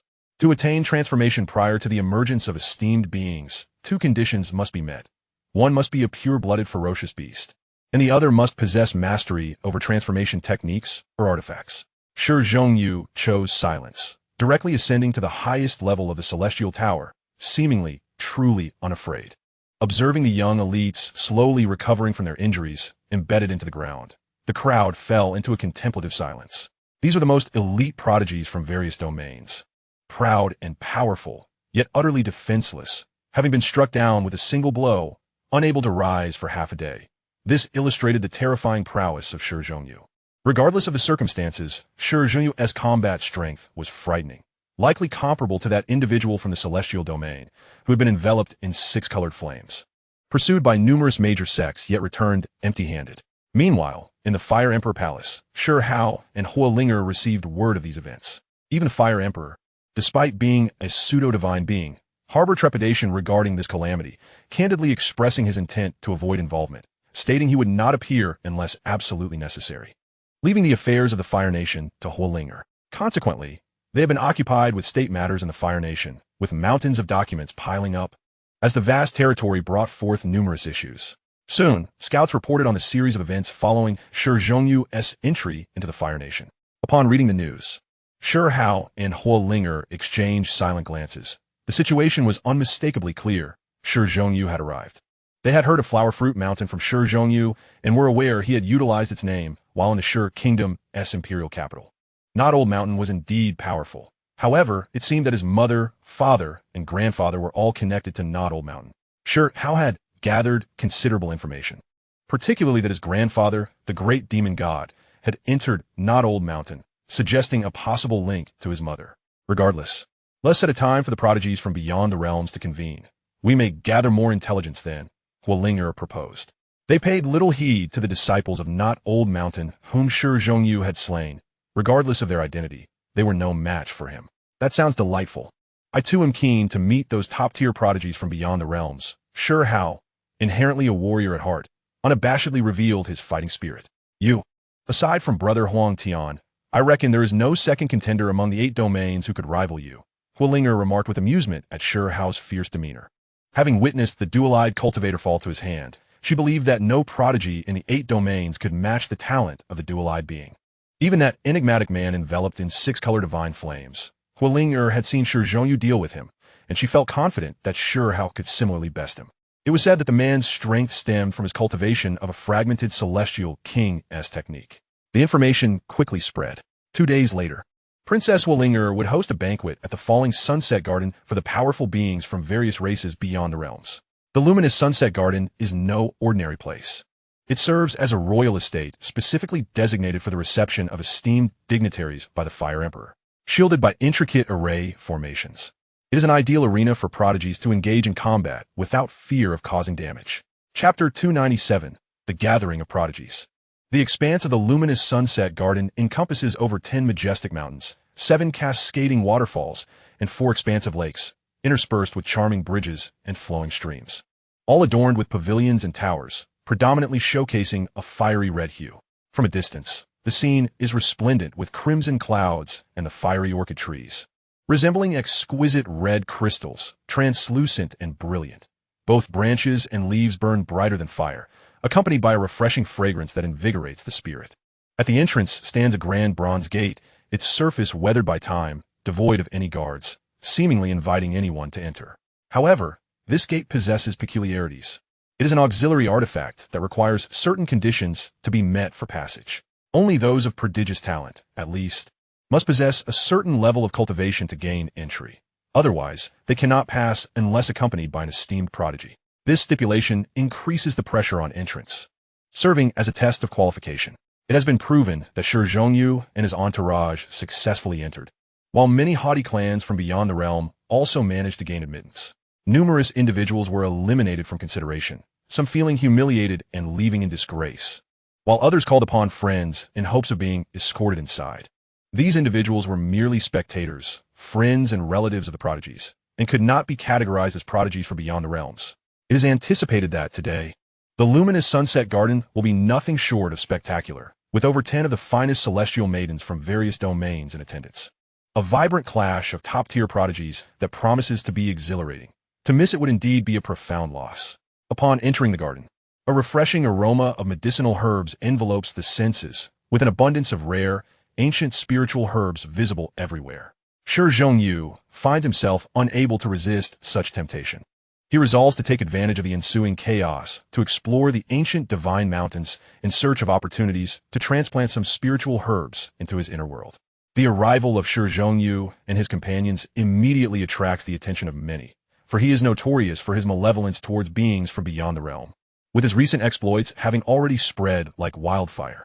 Throughout the past 2 days, Shi Zhongyu has indulged himself at the pinnacle of the celestial tower, feasting and drinking, enjoying the company of the exquisite Qianqian, a privileged beauty, allowing himself a much-needed respite. The likes of Swan and I, Bayan, Pai Xiao, the 6-armed golden savage demon ape, and the descendants of the 5-colored peacock feast heartily, devouring meat and drinking copiously. Shi Zhongyu recalls the delicate smile fading from Qianqian's refined visage, her face paling as she witnesses their gluttony. Perhaps she was startled by their voracious appetites, for the 6-armed golden savage demon ape and the 5-colored peacock descendants, as fierce creatures, exhibit no semblance of decorum. Nonetheless, Qianqian is truly a splendid young lady. Should she learn of Shi Zhongyu's intentions, she would undoubtedly erupt in indignation, having treated him to delicacies worth 2 revered artifacts. Despite her affluent status, such extravagance is beyond her means. However, Shi Hao indeed roasted a blue dragon, a fiery bull, and a purple sheep, much to Qianqian's astonishment. 3 prodigies of the Array realm were thus flambéed before her eyes. Qianqian recalls a legend about a certain mischievous child of the wasteland, a being of both human and demon heritage, feeling somewhat fearful and regretting her decision to forge connections here. Yet, the roasted meats are undeniably delectable. That fellow possesses remarkable culinary skills. Qianqian, what are you pondering?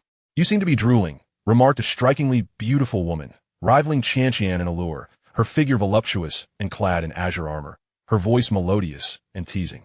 She is none other than Princess Bingqing, one of the 10 most beautiful women of the Xin domain, cherished by the Ice Emperor. Nothing much.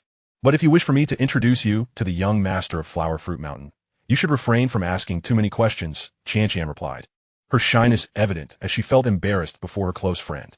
Very well, I shan't pressure you further. Let us proceed inside, Princess Bingqing suggested, seemingly perceiving her friend's embarrassment and diverting the conversation. Shortly after the 2 maidens entered, a towering figure with 10 lion heads, accompanied by an elder, approached the bronze gate. The audacity of beings from beyond the realm to cause trouble in the Fire Nation is remarkable. Soon, they shall witness my prowess. I wonder if big brother Huang Tian and second brother Hao Yin, along with sister-in-law Huoling, are present in the Fire Nation. The 10-headed lion, now able to awkwardly transform into a humanoid form, boasts an increasingly pure bloodline. By the time it achieves the rank of revered being, it will undoubtedly become a pure-blooded entity. Presently, it has attained the pinnacle of the inscription realm, and this venture is merely a prelude to its preparations for breaking through the array. Why does Princess Huoling, the authority of the Fire Nation, remain hidden? Our clan's prodigies ventured into your ancestral land only to meet their demise. Surely, an explanation is warranted? Upon entering the luminous Sunset Garden, the 10-headed lion overheard such remarks and turned its gaze towards a fiery-haired youth, wreathed in flames, possessing a serpentine body below the waist, exuding a scorching aura. This individual hailed from the Yin Python clan of the Flood Domain, seeking retribution for the death of his cousin in the Fire Nation's ancestral land. Life and death are decreed by fate, and wealth and nobility lie in the hands of the heavens. The Fire Nation's ancestral land is not your private garden. Dangers abound. If you fear death, why venture inside? The 10-headed lion declared boldly. As the elder in charge of the Fire Nation was about to offer an explanation, he realized he had been preempted.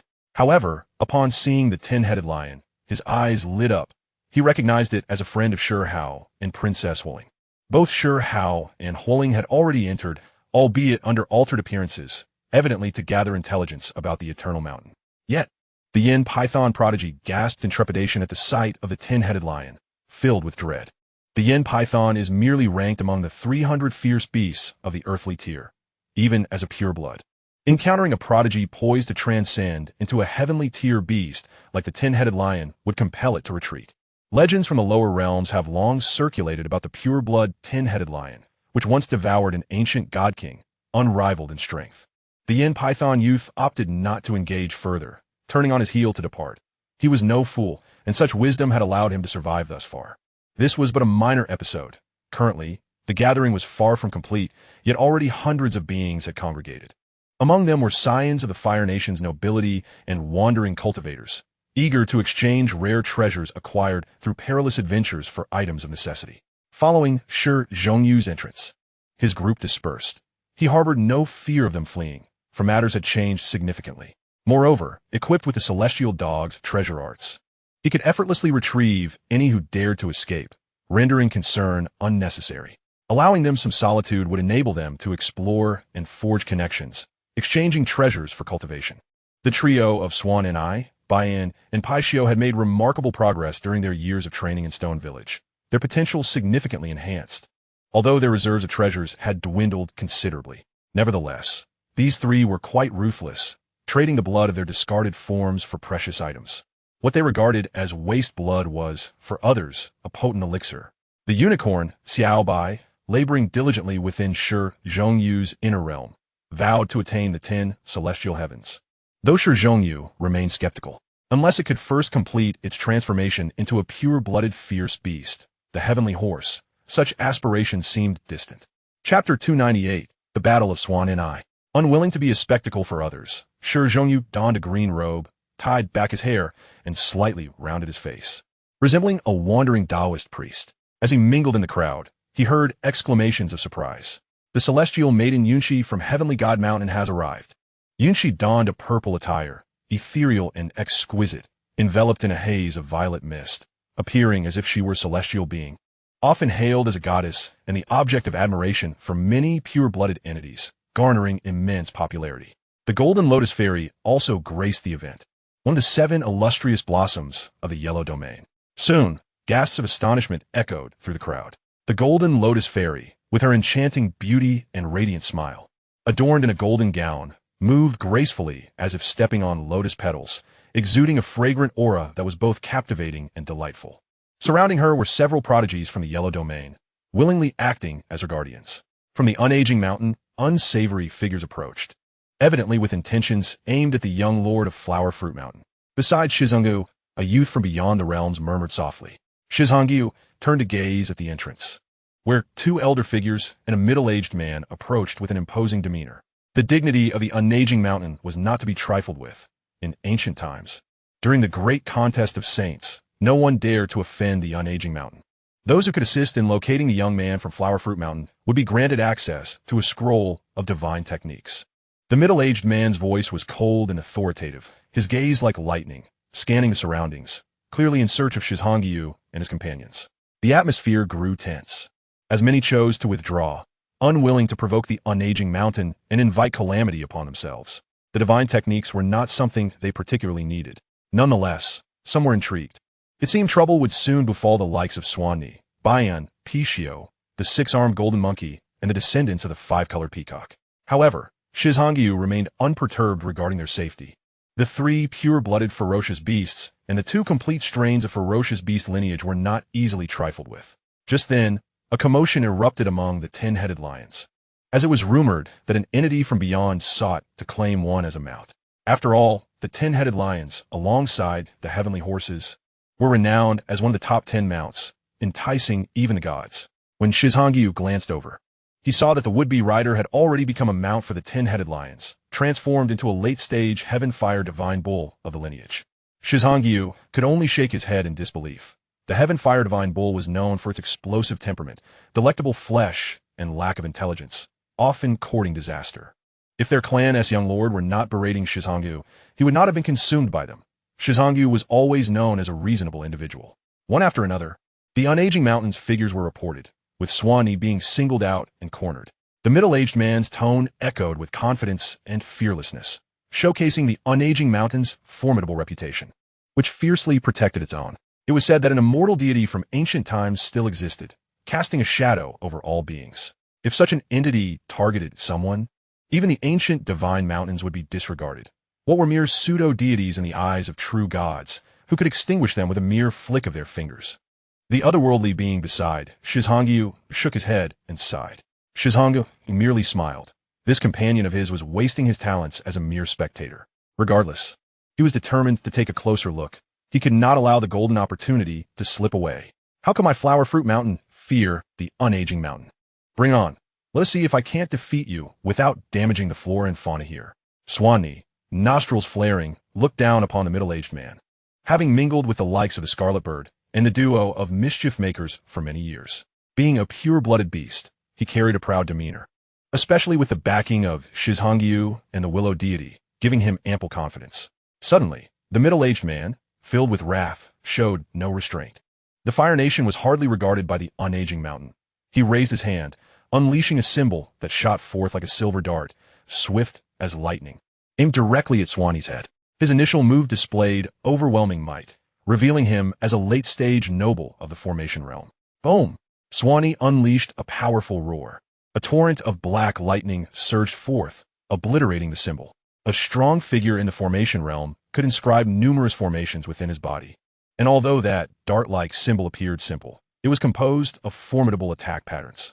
However, Swanni executed his innate divine technique, Destruction Calamity Thunder, effortlessly annihilating the opponent's assault and still possessing the strength for a counterattack. The residual lightning surged back towards the man, Quite interesting. The man raised his hand, conjuring a lightning symbol that shimmered with purple light. He reached out and consumed Swanee's residual lightning, indicating a shared origin. This meant that he too wielded Swanee's divine techniques, further evolved to a profound level, manifesting as his own talisman.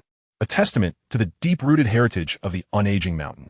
Friends, this is not the place for conflict. This gathering is for the younger generation. Why must we elders engage in battle? A venerable elder from Holinger's clan interjected diplomatically. The unaging mountain does not permit interference, not even from the Fire Nation, replied an elder beside the middle-aged man coldly, dripping with disdain and revealing an unmistakable display of dominance, offering no quarter. At that moment, a platform emerged from the ground, encasing the elder and Swanee within it, as this area was originally designated for revered beings with an ancient battle stage concealed beneath. If you wish to fight, then fight to your heart's content. I, the princess, will facilitate your duel, Holinger proclaimed, her figure graceful in a flowing red gown, the vermilion bird mark on her forehead seemingly alive, enhancing her already flawless beauty with an aura of sacred inviolability. Upon Holinger's appearance, her uncle sighed with relief, for her current combat prowess surpassed even that of himself, a seasoned noble of the formation realm. The two elders from the unaging mountain exchanged glances, a flicker of wariness igniting within them, a natural instinct when facing a formidable adversary. They share a moment of mutual surprise. Moreover, with a Nirvana sovereign capable of slaying those with dual pupils guarding Holinger, he felt reassured. I bid you farewell. Swanee erupted forth, revealing its true form, a black Swanee, radiating overwhelming demonic power. With a fierce roar, black lightning coalesced into a vast net, descending upon its foes. Simultaneously, Swanee lunged forward, capitalizing on the ferocious advantage of its beastly form against the humans. The noble from the unaging mountain continuously formed seals, unleashing surges of divine power, with lightning symbols glowing in his palm, persistently disrupting and consuming the electric sparks, his movements multiplying in speed as he evaded Swanee's onslaught. He remained cautious of Swanee, recognizing the difficulty in refining the black lightning, which was exceedingly domineering and destructive, unwilling to be easily subdued. After all, it embodied the principles of annihilation. Drawn from the cataclysmic thunder Shi Hao had endured, a testament to its formidable might. Chapter 299, Imitation of the Five Elements Ring. The Black Swanee, traversing the currents of lightning, exuded ferocity, surrounded by dark clouds and thunder, intermittently releasing ferocious roars accompanied by torrents of lightning directed at the middle-aged man. The entire arena transformed into a sea of black lightning, compelling the noble from the unaging mountain, a late-stage formation realm lord, to continuously evade and maneuver, showcasing the sheer strength of the pure-blooded Swanee. Roar. Another deafening roar erupted as three spherical bolts of lightning, golden, purple, and black, emerged from Swanee's maw, spiraling from three directions towards the middle-aged man. He glowed brilliantly, unfurling a pair of pristine wings from his back, a technique of the heavenly horse lineage. Soaring skyward, he swiftly formed seals, manifesting a flurry of projectiles resembling feathers, launching them at the three spherical bolts of lightning. Boom! At that moment, Swanee's form expanded rapidly, crashing into the unsuspecting middle-aged man, sending him hurtling through the air, leaving behind a mist of blood, with faint sounds of bone cracking echoing in the aftermath. The ambush was a resounding success. The incomplete treasures of the heavens and earth, the three brothers Swanee, Bianhan, and Shi Hao, were all adept in their arts. Shi Hao had initially imparted a formidable martial technique to them, yet it had unexpectedly morphed into a sinister practice under Swanee's influence. With a swift motion, Swanee unleashed an even larger orb of black thunder, hurtling it toward the middle-aged man. The unfortunate soul barely managed to shift his form in time. It was still grazed by the dark lightning sphere. With a thunderous explosion, the orb detonated. The jarring sounds of thunder clashing with flesh echoed, accompanied by an unsettling hint of cooked meat wafting through the air, inducing a wave of nausea. Enough! The events transpired with breathtaking speed. From Swanee's ambush to the release of the thunderous sphere, a mere second had elapsed. The other two noblemen of the immortal mountain finally reacted, yet by then, the middle-aged man had already been reduced to a charred husk, lying in shattered fragments upon the ground. Hiss! A collective gasp resonated through the crowd. The slaughter of a noble from the immortal mountain was unfathomable. The reputation of the immortal mountain was such that wherever its people roamed, they commanded respect from all external forces. Yet today, They witnessed the brutal demise of one of their own at the hands of a pure-blood Swanee. As astonishment mingled with a sense of vindication at seeing the immortal mountain humbled, many factions felt a sense of satisfaction. However, this pure-blood Swanee was now in peril. The immortal mountain would not let this transgression go unpunished. Old and weary, I value talent. You have two choices. Bow down in repentance and agree to become the guardian beast of the immortal mountain to atone for your sins, or face death. An elderly man clad in green stepped forward, his gaze cold and unwavering as he fixed his eyes upon Swanee. "Ha, old fool, have you just awakened from slumber? Has Flower Fruit Mountain ever expressed fear of the immortal mountain?" Swanee boldly retorted, drawing upon the strength of its lineage. To Swanee, the ancestral land of Schertsuin was synonymous with Flower Fruit Mountain, fortified by the presence of Shi Hao and Shi Hao, with the support of the Willow deity. It feared no one, believing that even the divine beings of the immortal mountain would likely be subdued by the Willow deity.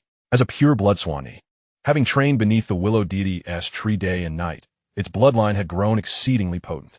Such an entity was beyond imagination, which was why the three brothers had chosen to linger in Schertsuin rather than depart. "I am Qin Shoqing, and today I shall claim your life.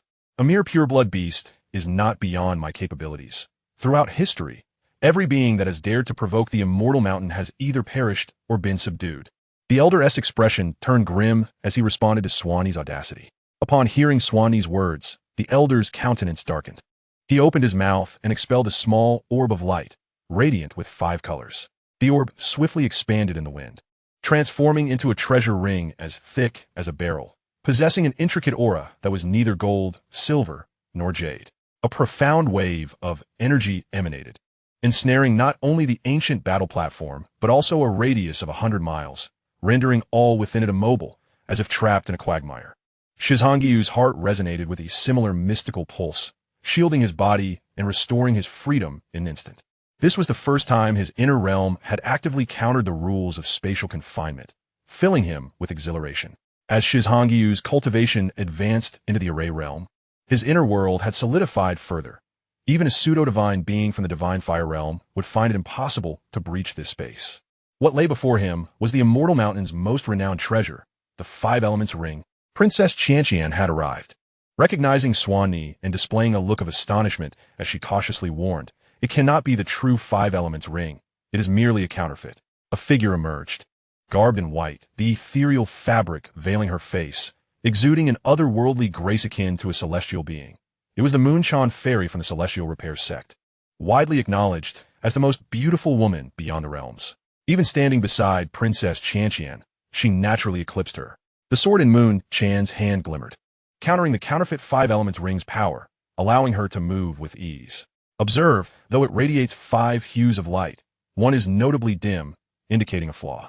Only 4 genuine cores can unleash its true might. The others must have been wasted.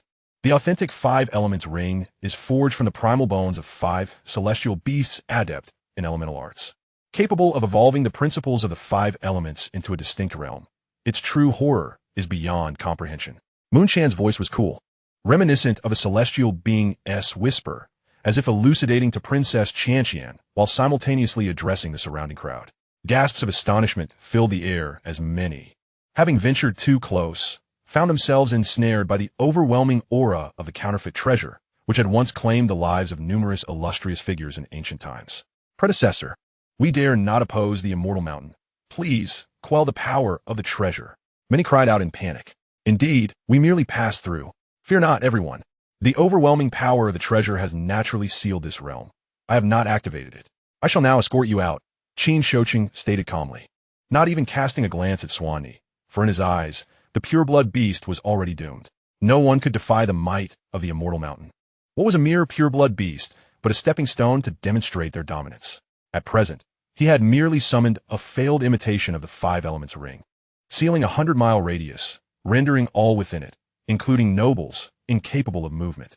He remained unhurried, extending his hand as the 5 Elements ring descended into his palm. Chapter 300. The Trap Runs Deep. Shi Hao remained silent, having already recognized Swanee, Bianhan, and Pichio, as well as the 6-armed Golden King, Kong Monkey, and the descendant of the 5-color peacock. He had encountered them multiple times while exchanging treasures, albeit without acknowledging them. The elderly man on the battle platform bore the surname Qin, linked to the Qin Shao of the Immortal Mountain, a direct descendant of the same lineage. Due to certain past grievances, particularly concerning his brother, this lineage harbored resentment against him. Indeed, Shi Hao had received word of a younger brother named Shi Hao, who had caught the Immortal Mountain's attention and was being groomed as a core disciple. Knowing this news filled Shi Hao with mixed emotions. He felt joy that his parents were unharmed, yet a tinge of melancholy lingered. However, one matter remained unforgivable. His grandfather had encountered misfortune, having been expelled from the Immortal Mountain and gone missing. For this grandfather, who had fervently sought pure blood, Pitiful blood, to bestow upon him, risking life and limb in his youth, Shi Hao felt an indescribable kinship. He trusted his grandfather, believing there was something amiss with the Immortal Mountain. At the very least, they would not harbor goodwill towards him. He needed to investigate further. Regrettably, the knowledge that Qin Shao possessed seemed limited, as if these matters were shrouded in secrecy. Clang! A melodious sound of impact resonated as Shi Hao, unbeknownst to Wen, had appeared beside the counterfeit Five Elements ring, wielding the demon suppression tablet. He had no intention of seizing it, but brought down the tablet with a forceful strike. Crack! A faint yet audible sound echoed as a fissure appeared upon the Five Elements ring. The clash was not merely a collision of two treasures, but also a confrontation between the sealing power of the Five Elements ring and the suppressive force of the demon suppression tablet. In that moment, Shi Hao felt as though he wielded a miniature world rather than a mere stone tablet. Ah, how dare you! Qin Shoqing was on the verge of madness. His shrill cries piercing the air, a cacophony that grated on the ears. In that moment, he hastily invoked a unique secret technique, employing hand seals and incantations to activate the Five Elements ring. A dazzling display of five-color divine light erupted as the treasured artifact fused rapidly with the void, transforming into an independent miniature world, intent on subduing the stone jade within the rock. Boom! The demon suppression monument emanated a radiant glow, the pure white divine light shining brilliantly, while the anguished wails of gods and demons echoed around, accompanied by a tempest of blood rain and fleeting omens of divine beings' demise. Crack! This time, a fragment of the Five Elements ring shattered, its once impeccably smooth and indestructible surface now marred by two additional fissures. The miniature world it had formed crumbled instantly, obliterated in an instant. Just then, the Five Elements ring glowed anew, and an astonishing divine consciousness surged forth from within. Vast as the ocean. Boom! The stone jade also stirred. The divine ring formed by the 10 heavens was pushed open, resonating with the 3 other realms within him, solidifying and amplifying the domain he created. In an instant, the divine ring was ensnared, and the next moment, the stone jade activated his internal world, supplementing it with a brick, which he thrust into his inner realm. To the onlookers, it appeared as though he had utilized a treasure imbued with a miniature world, claiming the Five Elements divine ring for himself. Upon entering the internal realm, the Spirit Enlightened Sacred Ape's martial soul immediately opened its eyes, its fiery gaze fixated on the divine ring, its massive hand reaching out to envelop it, seizing it firmly. However, the replica of the Five Elements ring bore the residual divine consciousness of a false god, which was swiftly refined into a drop of divine essence the size of a thumb. As for the Five Elements ring, it was carelessly tossed to the ground, and the stone jade's internal world extended chains of regulatory force, binding it, seemingly intent on devouring the principles inscribed upon it. Despite its relentless struggle, the Spirit Enlightened Sacred Ape's formidable foot pinned it down, rendering it immobile, gradually siphoning away its essence. Witnessing this scene, the stone jade was naturally elated. The enhancement of his internal world was a formidable asset, enabling him to contemplate hunting false gods in the future. With the increase in his strength, the efficacy of cultivating with the divine essence of the exalted had waned significantly. Meanwhile, outside, a profound silence enveloped the scene. What had transpired? The once formidable and fantastical replica of the Five Elements ring had nearly been shattered by a mere brick. Then, it seemed a powerful figure had intervened, as a divine consciousness erupted from the ring. In the next moment, the ring was claimed by the person standing before them. Wuyang Tianzuan, a humble Taoist, passes by. This treasure is fated to be with me. You may continue your battle. I shall take my leave. The stone jade, transformed into a rotund Taoist in azure robes, spoke with a casual arrogance before stepping into his internal realm. The onlookers beheld the void parting as he took a step into it and vanished. Thank you, senior brother, for your timely assistance. The Sun Wukong, who had been on the verge of being intimidated by the might of the five elements ring, suddenly felt enlightened, unleashing a thunderous shout that left the crowd agape. Senior brother? That is my senior brother from Huagua Mountain, the old fellow from the Undying Mountain. Let's see what other tricks you possess. In a heartbeat, the Bihuan, Shi Hao, six-armed Golden King Demon Ape, and the descendants of the five-colored peacocks circled around, enclosing the two elders from the Undying Mountain. Beat them, someone shouted. The beasts surged into action, unleashing their innate abilities and treasures in a dazzling display. How dare you? We are nobles of the Undying Mountain. Do you dare lay a hand on us? The elders roared in indignation. Does Huagua Mountain fear the Undying Mountain? Let us see how stubborn you remain. Amidst the clamor, the melee erupted. Notably, the six-armed Golden King Demon Ape charged to the forefront, enduring the attacks of the two elders from the Undying Mountain with sheer tenacity. The sealing power of the Bihuan, the five-color divine light of the Peacock King, the cunning ambush of the Shi Hao, and the devastating thunder of the sun Wukong swiftly battered the two elders, who had lost their protective treasures, leaving them bruised and battered. Periodically, chains of confinement descended upon them from the void, disrupting their timing for counterattacks. 3 minutes later, battered and broken, their bones shattered and garments charred and tattered, the two elders from the Undying Mountain were left speechless. Any utterance would only invite further punishment. This group showed no fear of the Undying Mountain's reputation. They had come with two fully realized elders, one in the late stages and the talented Qin Shao in the initial stages. With the added protection of the replica of the five elements ring, they felt virtually invincible. Even if an exalted being appeared, they remained undeterred. Yet now, they faced total annihilation, having lost the five elements ring. In this moment, the name Huagua Mountain was indelibly etched in their minds. Shi Hao observed in silence, fully aware that this was all orchestrated by the Stone Jade. That rotund Taoist was most likely an incarnation of the Stone Jade. It was his time to shine. Fellow Taoists of Huagua Mountain, I am Shi Hao, and I have some inquiries for these elders of the Undying Mountain. I hope for your cooperation. Shi Hao strode forward, reverting to his original form as he spoke. You are Shi Hao. The descendant of the five-colored peacock glared at him in anger. Memories of that morning 7 years ago flooding back. Shi Hao, you are commendable. Our senior brother has always regarded you as exceptionally gifted, loyal, and virtuous. We too believe you are a true hero. Feel free to ask your questions and let them dare to speak out of turn. Let my fist respond. The six-armed Golden King Demon Ape shoved the descendant of the five-colored peacock aside, speaking with unabashed bravado. Chapter 301. A Reunion with Yuchan. The gathering continued, and the Stone Jade, aware of some grievances between Shi Hao and the Undying Mountain, did not take it to heart, allowing Shi Hao to gradually uncover the truth. At the very least, the two elders from the Undying Mountain were quite accommodating now. They displayed none of the arrogance from the original narrative, answering questions almost without hesitation. Though their knowledge was limited, he had resumed the mantle of the young master of Huagua Mountain. Yet he felt a lingering frustration at his inability to take action against familiar faces. Otherwise, he would have truly considered robbing this place. He transformed his vexation into appetite, indulging in exquisite delicacies and fine wines. Simultaneously, he employed the six-ear treasure technique to eavesdrop on conversations.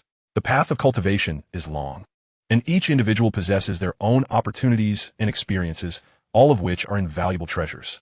Particularly, the discussions of the elder figures are even more precious. For instance, he overheard a piece of information that could prove useful to him, a potential location for seclusion to complete his cultivation in the realm of formations.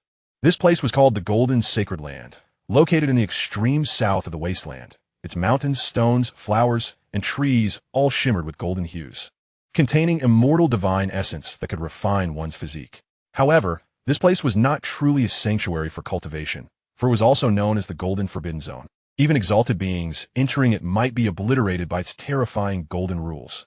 It was only due to occasional golden storms that stones, flowers, and branches emerged, which outsiders collected, leading to the discovery of this marvelous golden forbidden land. The higher one's realm, the more fearsome the golden rules they would face. Once, a false god had fallen within. After that, no strong cultivator dared to venture there. Only those with formidable physical bodies risked injury, entering the periphery for minor gains. Over time, the benefits at the edges were exhausted, resulting in a barren golden divine ring that delineated the boundary between the golden forbidden zone and the outer regions. Upon hearing about this golden sacred land, the Stone Jade felt an inexplicable resonance. It was as if a spark of inspiration had ignited within him.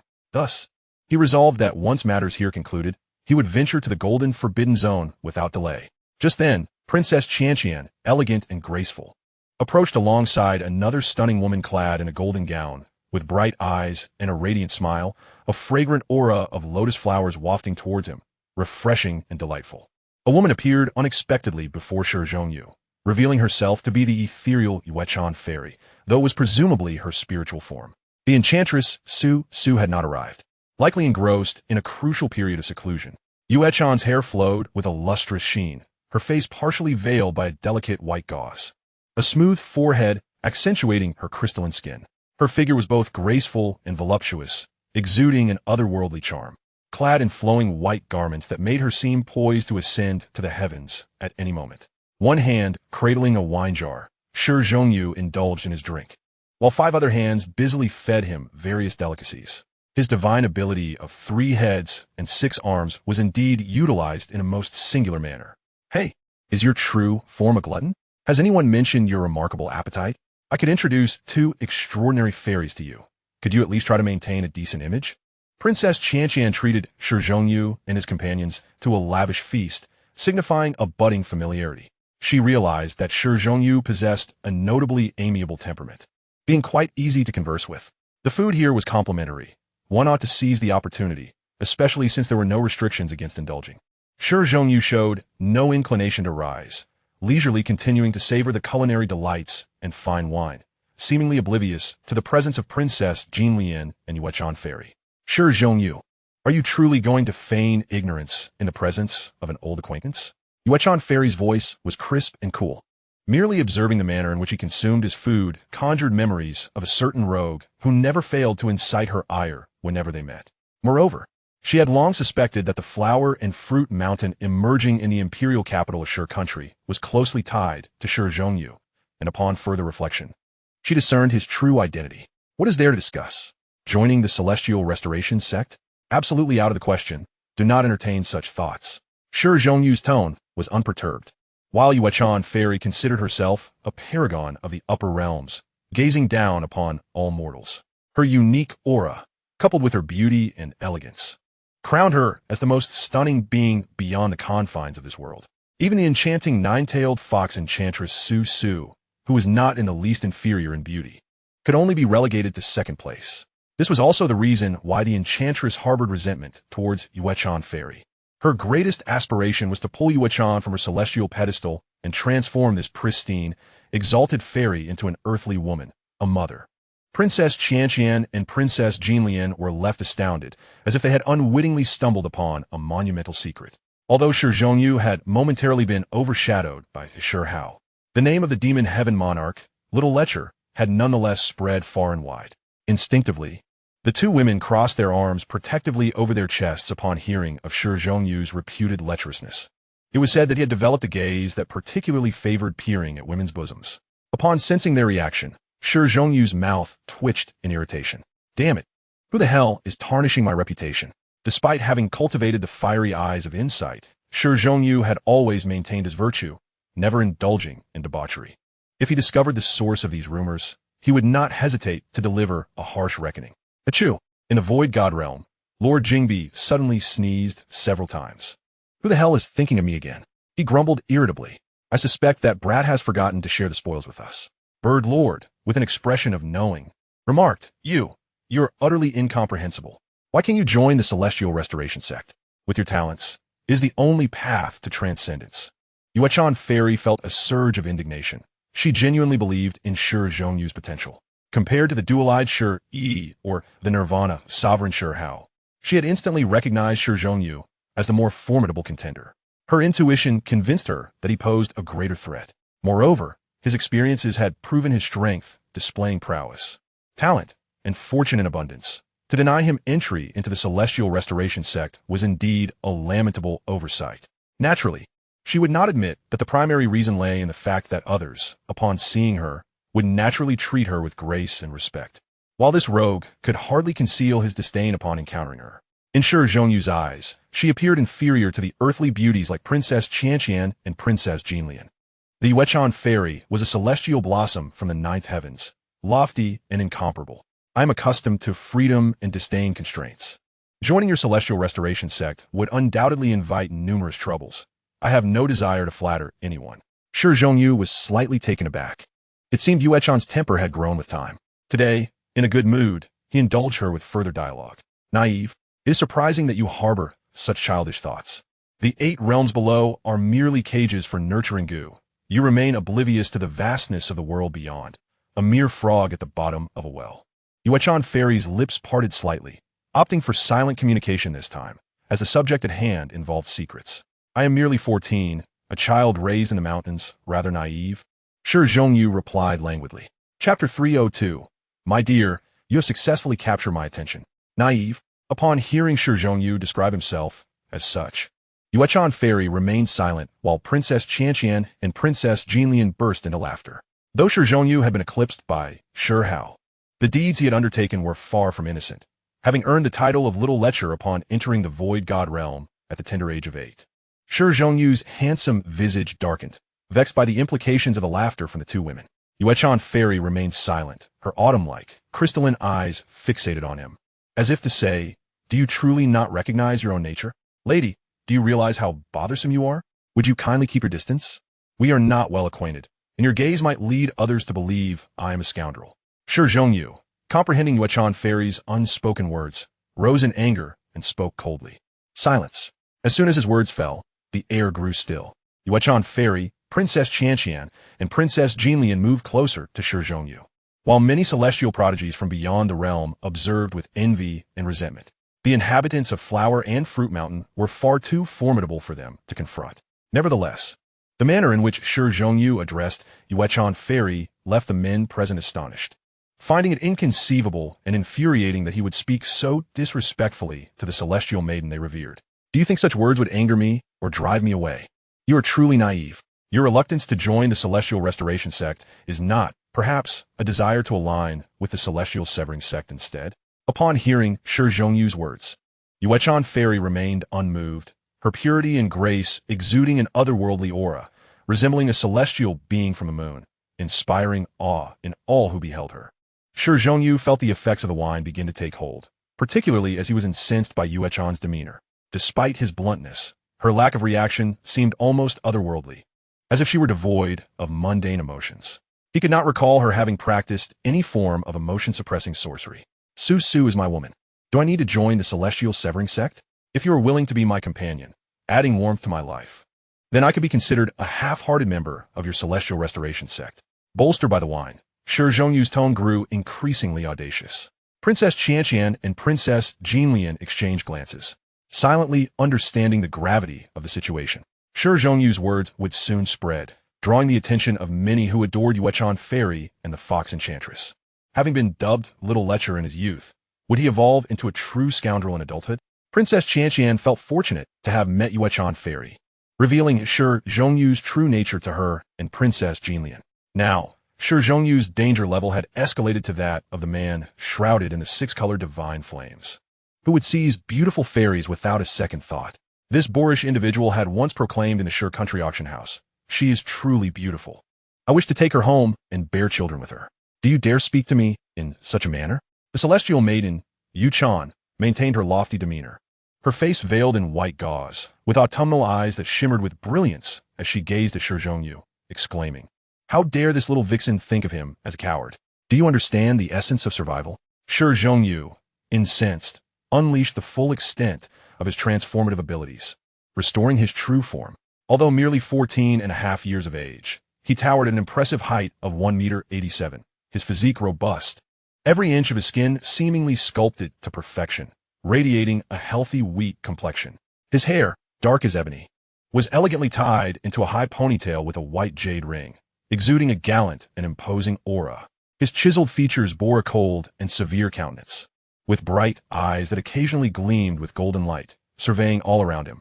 It was then revealed that this was the true visage of the individual, and he did not appear to be a villain at all. Princess Jinlian's beautiful eyes sparkled as she regarded Shi Zhongyu, murmuring to herself, "It seems my sister has succumbed to infatuation," teased Princess Qianqian, though she herself was equally astonished. To be candid, Shi Zhongyu had always possessed an exceptional appearance. Following several transformative metamorphoses, his current form was nearly flawless, a paragon of beauty that undoubtedly attracted the opposite sex. If a ranking of handsome men from the lower realms were to be established, he would undoubtedly claim the top spot. Indeed, standing beside Yuchan, they appeared remarkably well-matched, as if they were fated to be together. What is there to fear? Am I, Shi Zhongyu, intimidated by your suitors? How ridiculous! Yuchan, you have successfully provoked my ire. I have decided to capture your spiritual form first, and then seek out your true self to present to my ancestor. We shall marry forthwith. Shi Zhongyu's eyes sparkled with golden light as he brazenly regarded Yuchan. Even the most composed of maidens could not withstand such audacity. She felt her newly acquired treasure meant to ward off prying eyes rendered ineffective, despite possessing an arsenal of 16 such protective artifacts. They were no match for Shi Zhongyu's piercing gaze. Without uttering another word, an infuriated Yuchan turned to flee, her figure transforming into a shimmering azure light as she vanished into the distance. The graceful silhouette nearly caused Shi Zhongyu to lose composure. Haha, trying to escape? Not a chance. You have successfully captured my attention, and it is too late to run now. He bellowed, laughter echoing through the air. With that, he unfurled his demonic wings, and in a single stride, he vanished from his original position, pursuing Yuchan with fervor. Quick, pursue him! Who is that fellow? He has set his sights on Yuchan, exclaimed the young genius. He is the infamous Shi Zhongyu of the Wild Domain, also known as Huang Tian. Once a notorious lecher in the Void Divine Realm during his youth, someone elucidated, having thoroughly investigated him. Who would have thought that the so-called young master of Flower Fruit Mountain would be none other than the devilish Shi Zhongyu? Another remarked, as dozens of figures hastily followed in pursuit.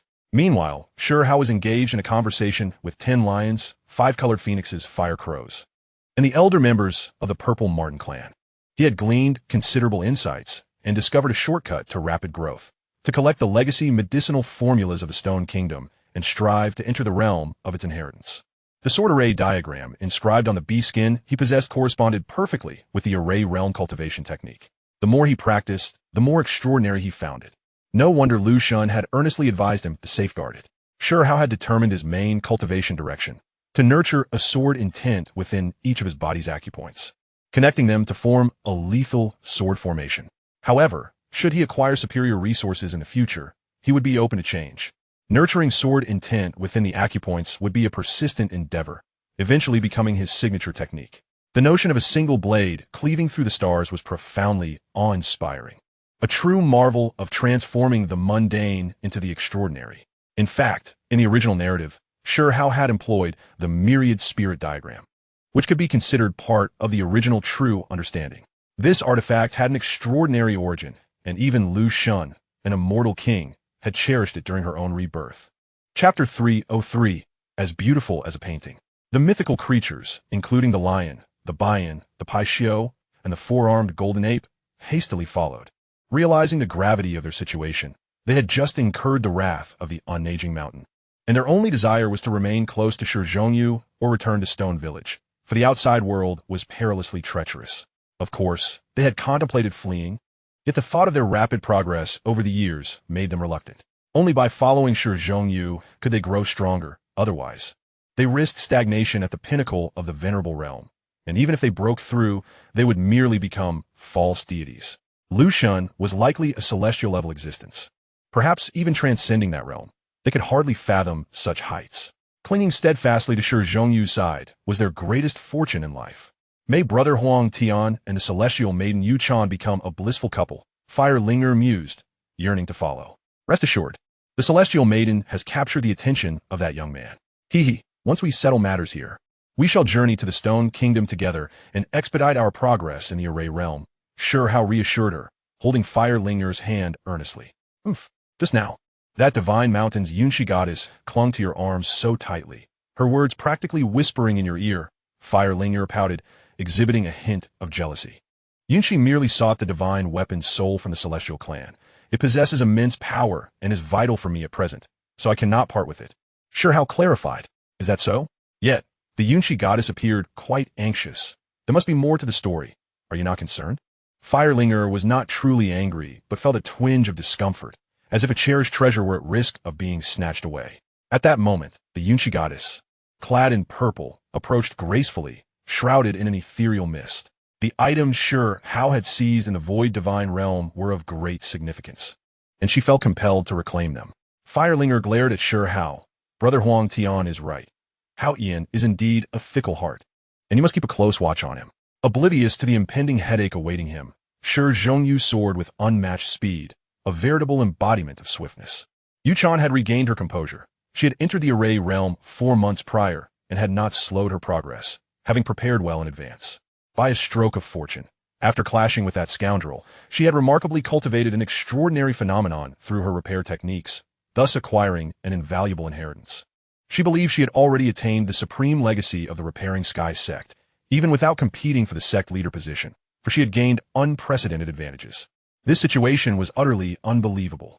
The ancient texts of the Repairing Sky sect had never recorded that one could trigger the imprint of the Great Tao and receive an inheritance merely by manifesting an extraordinary phenomenon.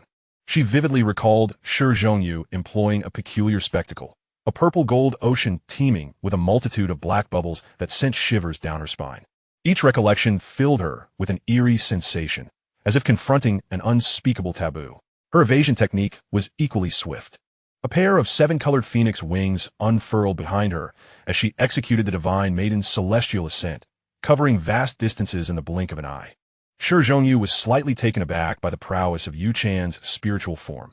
It dawned upon him that this was no mere spiritual manifestation.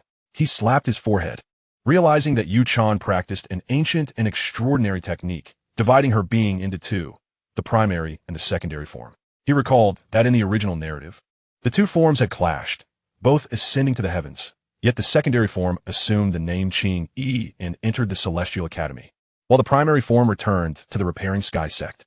He wondered whether the Yuchan before him was the one inviting him to join the Repairing Sky sect or the primary form. Moreover, he pondered whether there was any discord between her primary and secondary forms at present. How intriguing! Yuchan was indeed a remarkable talent. Having cultivated her technique to the point of personality fragmentation, he had never encountered such a phenomenon before. I must pursue her. The Celestial Tengu's treasure art locks onto its target. Nimbus Cloud.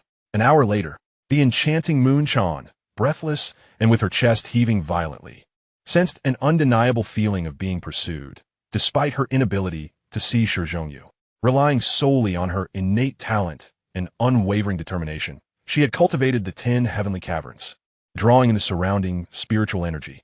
Her endurance was formidable, yet the consumption of her energy was still quite alarming as she activated the marvelous techniques of her supplementary heaven pavilion alongside the incomplete Phoenix treasure art. After fleeing for several tens of millions of miles, she was nearly at the extreme southern reaches of the desolate domain. Greedy miser. Scoundrel. You've taken all the advantages and yet continue to chase me relentlessly. It's utterly outrageous, Moon Chan muttered, her rare display of frustration contrasting with her usual icy demeanor, which was exhausting to maintain. Tired, are you? Then cease your escape. Came a sudden voice from beneath the very ground upon which she stood. Startled, Moon Chan leaped up as if a frightened rabbit, hastily fleeing. Shi Zhongyu emerged from underground with a smile, having utilized the incomplete ancient gold-devouring rat inheritance he had obtained from a bronze treasure chest. The earth escape was the rat's signature skill, and he had mastered it well enough to use it to frighten Moon Chan, pursuing her with the Kunping treasure art. The distance was but a mere step away. She had no chance of evading him. Half a day later, you scoundrel, Shi Zhongyu, you shameless rogue, aren't you a man? Bullying a weak woman, chasing me for so long.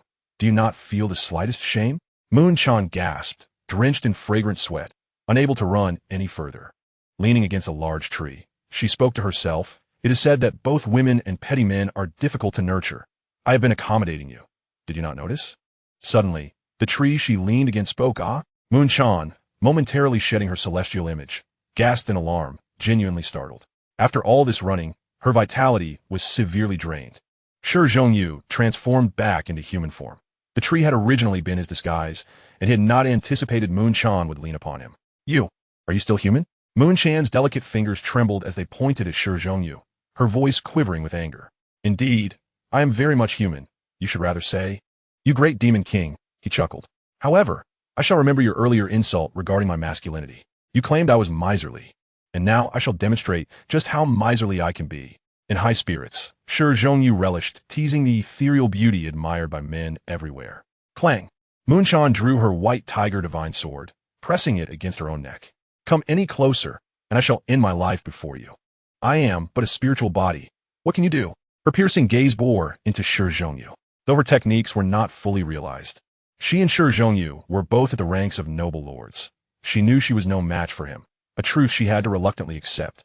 The moonlight, unbeknownst to her, had climbed to the treetops, casting a mournful beauty upon Moonshan, rendering her as picturesque as a painting, as enchanting as a dream.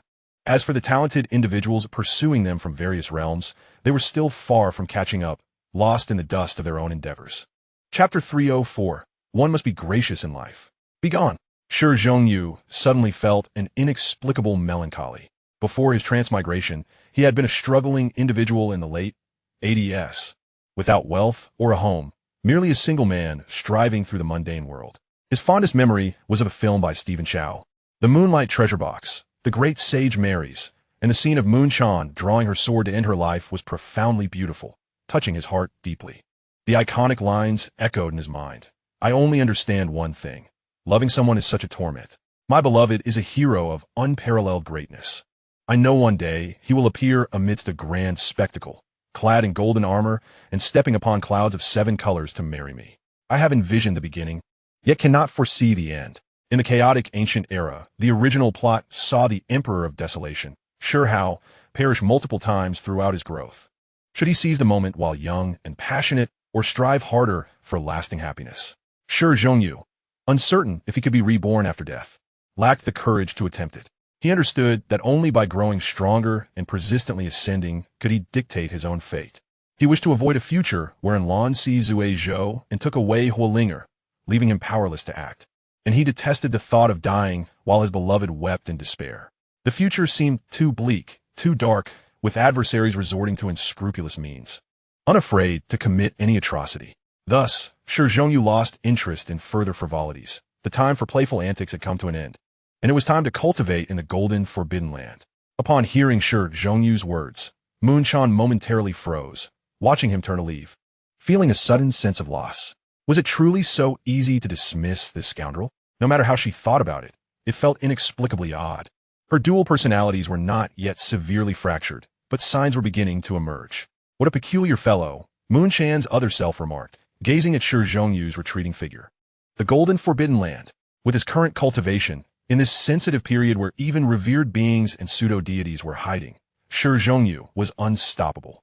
Striding boldly through the wilderness at midnight, any creature daring to provoke him would be slain and cast into the inner world to be devoured. Thus, at the stroke of midnight, he arrived at the area encompassed by the golden forbidden land. From a distance, he beheld a resplendent expanse, undeniably a sacred place. No wonder this ominous land was still referred to as the Golden Holy Land. Shi Hao preferred to call it the Golden Forbidden Land. Not particularly vast, the Golden Forbidden Land spanned merely 1,000 miles. Upon his arrival, Shi Hao felt a violent tremor from the last drop of the celestial ant's precious blood within the jade vial in his spatial ring. Instantly, he connected this phenomenon to the Golden Forbidden Land. Could it be that this was a place stained by the blood of a true celestial being? The more he pondered, the more likely it seemed, which explained the high requirements for entering this place. The celestial ant's precious blood in his spatial belt was merely of the supreme level, and even though it was diminished in strength. Here, Shi Hao could only boldly conjecture. He did not truly perceive everything. However, with his fiery eyes, he could peer directly at the source and discern the truth of the matter. With fiery eyes, Shi Hao burned 5 drops of revered essence and gazed into the golden forbidden land. Boom! All he could see were 2 drops of golden blood piercing through the barriers of the world, landing in this place. He suddenly let out a wail. Blood tears streaming from his eyes, his entire being feeling as if struck by a heavy blow. His bones cracked and echoed as if metal had been broken. Uncertain how much time passed, decades, hundreds of thousands of years, even longer, he was severely injured by even the remnant force, which was not directed at him, but merely the residual aura. He observed that the blood was not solely that of the celestial ant. The other drop, while also golden, belonged to another being. Regrettably, he could not discern what it was. This was not a place of inheritance, but merely a peculiar forbidden land formed by the encounter of treasure blood. Nevertheless, Shi Hao felt this was his opportunity. The earlier display of might indicated the inherent dangers. Even Shi Hao's physical body could not enter here in the original plot. Next, Shi Hao was expected to follow the original narrative and embark on his quest for medicinal treasures, during which he would learn that Shi had not perished, and would obtain the Golden Emperor butterfly. These are all the fortuitous encounters of Shi Hao, while Shi Zhongyu inadvertently seeks to benefit from them. Having grown to this point, Shi Zhongyu possesses his own pride. He firmly believes in his capacity to grow stronger, and one day, he will transcend the ages to gaze upon the heavens above. Ah, this is the reason for your hasty departure, as you seem to be injured. The Moonshine Fairy appeared silently in the distance, her attire as white as snow, with skin as delicate as jade and hair flowing like ink. Under the moonlight, she was enveloped in a silvery glow. Even her strands gleamed with a layer of silver luster. Her eyes sparkled like rippling water, captivating all who beheld her as she glided gracefully towards him. In the next moment, Shi Zhongyu's shadowy martial spirit materialized, and 10 celestial rings formed a vast field, resonating with 3 hidden realms, unleashing tremendous power that solidified the void within a 1,000-meter radius, entrapping it. Woman, even if I am injured, it is no excuse for you to approach me, Shi Zhongyu declared coldly, appearing before the Moonshine Fairy, lifting her chin with a domineering air. Have you come chasing after me, captivated by my valiant and imposing demeanor, prepared to surrender yourself into my embrace? Should I grant your wish? Shi Zhongyu brazenly wrapped his arms around her slender waist, her figure truly exquisite, her waist small enough to be grasped with one hand, her curves remarkable, supple, and elastic. The Moonshine Fairy inwardly lamented, bewildered by his sudden boldness, as if another Shi Zhongyu had materialized before her. At that moment, she felt utterly rigid in his embrace. Even through their garments, goosebumps rose on her snow-white skin. An inexplicable tension surged within her, and she could hardly fathom what might occur next. The clouds desire garments, and flowers crave beauty, she coughed, appreciating his beauty. Shi Zhongyu brushed a lock of her dark hair away from her cheek and gently pinched her flawless face, exclaiming in admiration. Yet, he had forgotten the words, recalling only that one phrase. The line caught Moonshine by surprise, but upon seeing Shi Zhongyu's awkward expression, she recognized his mimicry and bestowed upon him a withering glance. Woman, how dare you brazenly cast flirtatious glances at me? If so, I shall not play the role of the virtuous man any longer. Come, let's share a kiss, Shi Zhongyu shamelessly suggested. Instantly, the Moonshine Fairy's countenance paled. Was this man delusional? She rolled her eyes at him, feeling that such boldness was utterly outrageous. Chapter 305, Refining the Body in the Forbidden Land. Shi Zhongyu automatically disregarded the Moonshine Fairy's horrified screams. Her brow glowed as she struggled in vain, ensnared by another aura emanating from him. Thud! Shi Zhongyu's lips landed heavily on her exquisite face, the sound resonating. Ah, you scoundrel! The Moonshine Fairy lost all composure, the sensation of his kiss driving her to the brink of madness. What are you shouting about? A kiss won't kill anyone, he retorted casually, delivering a sharp slap to her perfectly rounded backside, the sound echoing loudly. Her fair visage flushed crimson. Her teeth clenched tightly as a trickle of crimson seeped from her lips. Her body shimmered like jade, exuding an ethereal beauty that made her seem untouchable. In that moment, the stubbornness and resolve on her face were heartbreakingly poignant. Enough, I was merely teasing you. You look ready to self-destruct. You may leave. Shi Zhongyu released his hold on her slender waist. The Moonshine Fairy remained silent, her teeth gritted, wishing she could sink her fangs into this audacious man. She had never encountered such shamelessness. Why don't you retract your domain? Oh, how careless of me, Shi Zhongyu responded, feigning enlightenment as he dismissed the celestial rings. The shadowy spirit retreating silently into the ground, freeing the Moonshine Fairy. Now you are free. Feel free to do as you please. I must continue my training and have no time for you. He took a couple of hearty gulps from the sacred beast wine, swiftly recovering from his injuries, and strode towards the golden Forbidden Land. As Shi Zhongyu stepped into the golden Forbidden Land, his garments instantly disintegrated into ash. Fortunately, he still wore his indestructible flowery shorts, thus sparing him the embarrassment of complete nudity. The Moonshine Fairy spat in disbelief, feeling as if she had lost her senses. Why linger? She should never have pursued him out of curiosity, for not only had that scoundrel taken advantage of her, but she had also witnessed such an unsightly display.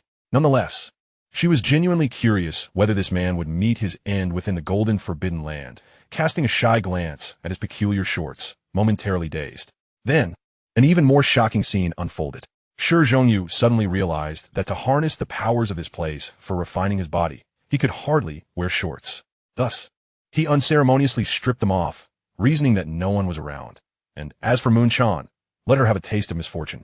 Gritting her teeth, the Moonshine Fairy turned away, muttering a string of curses directed at Shi Hao, though her vocabulary was limited to words like scoundrel and shameless. Clang! The sounds of metal clashing echoed from the direction of the golden, forbidden land. Curiosity piqued. She glanced back to see Shi Hao had ventured over 20 meters in, with the golden laws transforming into weapons like swords and spears, striking against him and producing such sounds. Shi Hao radiated light, his body enveloped in a resplendent golden glow. As he sat cross-legged upon a golden stone, beginning his cultivation, resonating with the very fabric of the cosmos in an eerie manner, imbued with a mysterious aura. He was refining the divine materials within this realm, and there was no better place suited for his cultivation. The transformed golden laws, taking the form of weapons, struck him with a relentless barrage of pain, akin to a multitude of divine needles piercing every inch of his body. He estimated that only his formidable physique could withstand such torment. Even Shi Hao would likely falter here. However, he considered recommending this place to him in the future. As Shi Hao refined the divine materials of the golden forbidden land, he began to study the Duhua divine array. The 12 ancestor witches combined their essences to form the Duhua divine array, coalescing into the formidable true body of Pangu. This did not imply that the Duhua divine array could only be arranged by the 12 ancestor witches. Moreover, he did not possess the 12 ancestor witches. The array did not mention the 12 witch clans, and even if he wished to summon them, it seemed impossible for now, leaving it for the future. If he were to obtain the inheritance of the 12 ancestor witches in the future, he could reconstruct the array. After all, was there not a wondrous method called the sky repairing technique that could facilitate such a reconstruction? Gaining access to the sky repairing technique was not an impossibility. If all else failed, he could exchange a 10 fiends treasure technique with Moon Chan, and she would undoubtedly agree. Thus, he could only utilize his limited resources to arrange his own Duhua divine array. And Shi Hao's attention was immediately drawn to the 5 extraordinary phenomena and the 9 divine forms that emerged from his own inscription realm sublimation. The inscriptions within him now comprised countless subtle phenomena and divine forms, amplifying the power of his innate phenomena and divine forms by over 20 times. Now, utilizing these inscriptions to sketch the array was a seamless task. The divine path, crafted by the Willow God, was inherently interlinked. The tighter the connections, the more potent the power. Shi Hao's approach was astutely correct. Leveraging the supreme array of the Duhua divine array would enable his strength to continue to elevate within the array realm. The array realm, too, was divided into 4 minor stages: initial, mid, late, and completion. As Shi Hao practiced, the 5 extraordinary phenomena and 9 divine forms materialized around him, accompanied by flashes of golden lightning. The Moon-Chan fairy stood agape, realizing that this was indeed the true combat prowess of this scoundrel. The extraordinary phenomena and divine manifestations, each in their own right, possessed the capability to effortlessly eradicate beings at the formation stage. For reasons unbeknownst to her, Yu-chan harbored the audacious belief that Shi Hao, this individual, possessed the potential to contend with an early-stage venerable. This notion, though bold, was not without merit. In her own case, upon breaking through to the formation stage, she found herself nearly invincible within that realm, with few rivals. Furthermore, her primary incarnation was even stronger, almost possessing the might of an early-stage venerable. Thus, it was not inconceivable for Shi Hao to achieve a similar feat, reflecting once more on her primary incarnation. A myriad of emotions surged within Yu-chan. Why could she not become the primary incarnation? Both of her forms were, in truth, one entity, each a true self. One more powerful, the other somewhat weaker. When she underwent her rebirth, her divine essence bifurcated into 2 forms, effectively granting her an additional life. Should one perish, the other remained, capable of reviving the former, rendering her nearly immortal, akin to an indestructible body. Of utmost significance was the fact that both forms could cultivate concurrently.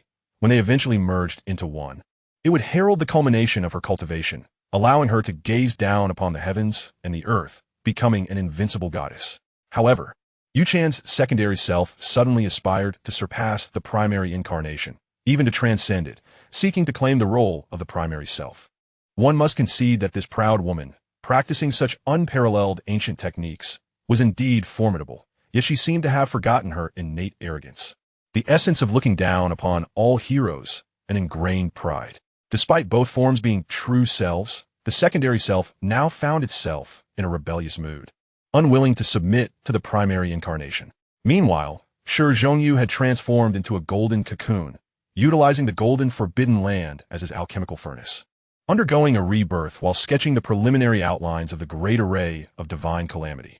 Concurrently, in the divine Valley Herb City, Shi Hao was also in the throes of cultivation, employing the ancient prescriptions of Stone Village to undergo a metamorphosis.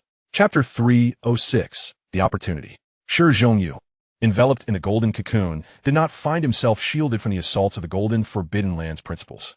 Rather, the onslaught intensified, becoming more concentrated. Yet, Shi Hao was resolute, enduring with gritted teeth. His method of breakthrough was akin to playing with fire. Rendering his skin red from the immense toll his robust physique was enduring. During this process, Shi Hao focused on particularly fortifying his stomach.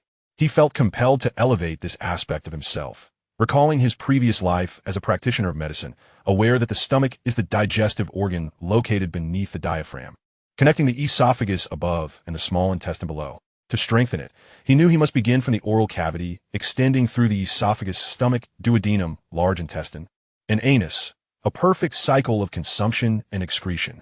However, ever since he cultivated to the spirit transformation stage, his need for bowel movements had diminished significantly. At most, he would merely pass gas, expelling the impurities of digestion. In the ancient cultivation system, a concept existed where clear energies ascended while turbid energies descended.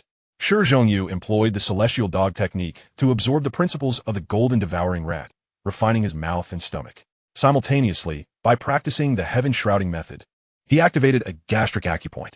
The U acupoint, associated with the stomach, serves as a conduit, with traditional Chinese medicine utilizing silver needles to treat digestive ailments such as ulcers, gastritis, spasms, vomiting, and nausea.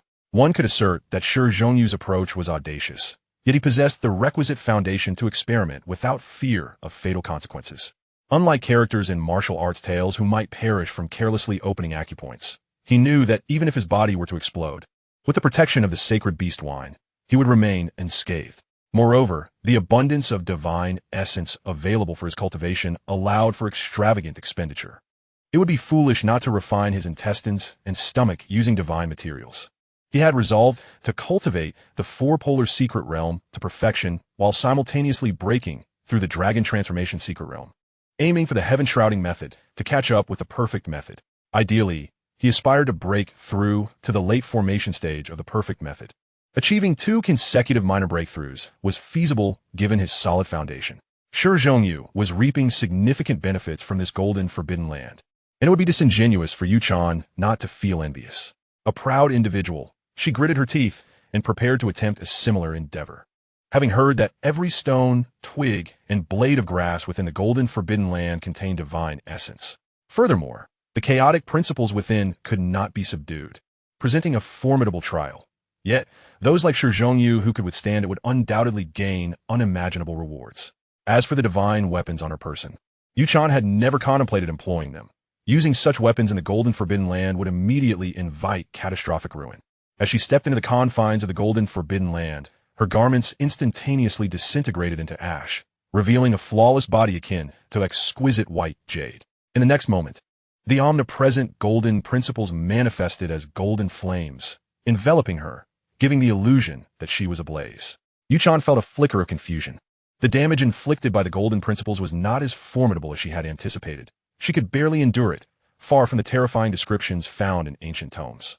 It was inconceivable for the ancient texts to be erroneous. The very existence of this revered cultivation sanctuary, devoid of any cultivators willing to tread here, attested to the fearsome reputation of the golden forbidden land. Although golden storms erupted every decade, only a year had passed since the last one. Did this imply that the source of all was that scoundrel? Gritting her teeth, Yu Chan ventured another 2 meters inward, feeling her endurance waning, and promptly seated herself cross-legged to commence her cultivation. Such an opportunity was rare. Should she let it slip away, regret would be inevitable. It was no wonder she had been sent to the lower realm for training. Few knew of her and the witch's true identities, and even those aware believed they had grown up in the lower realm. In truth, they had been dispatched to the lower realm for training at the age of 12. And such an opportunity had arisen largely due to their mother, who hailed from the lower realm and possessed its bloodline, thus avoiding rejection by the realm's principles. However, upon arriving in the lower realm, their cultivation speed had actually slowed. Yet, it became more solid and grounded, as the lower realm harbored numerous hidden places, treasures so rare that even the upper realm might not possess them. Take, for instance, the golden forbidden land of the wasteland. She was privy to more secrets about this place, aware that the wasteland had once birthed unparalleled powerhouses. Many ancient factions had specifically targeted the wasteland, suppressing it. It was said that the wasteland had once flourished and thrived, far surpassing other realms, only to gradually decline. However, it remained the foremost realm of the lower world. And in this lifetime, it had given rise to Shi Zhongyu, Shi Hao, Shi Yi, and even that Shiruru, who was favored by the Celestial Maiden as her direct disciple, potentially the future Celestial Maiden of the Nine Heavens. At this moment, Shi Zhongyu was engaged in a grand endeavor. He was multitasking, sketching the great array of divine calamity, requiring the absorption of vast amounts of divine essence. The array was merely a fraction of its initial outline, yet it exuded an overwhelming dominance, even seizing fragments of the surrounding golden principles.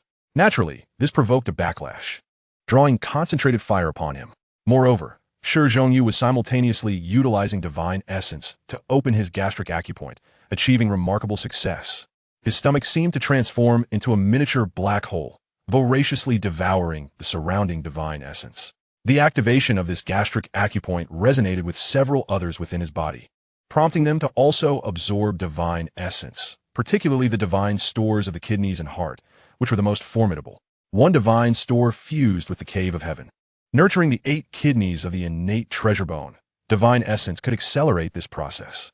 As for his inner world, it was even more profound, resembling an endless abyss. Throughout this process, he first fortified the heart, the vessel, followed by the enhancement of the organs connected to the heart. Naturally, the divine stores of the lungs, liver, and spleen began to strengthen in tandem, enhancing their associated organs. After all, Shi Zhongyu had not cultivated any divine deities within his palace. All efforts were directed toward fortifying his internal organs. In the end, the 13 celestial realms formed by Shi Hao began to resonate, all indulging in the gathering of benefits.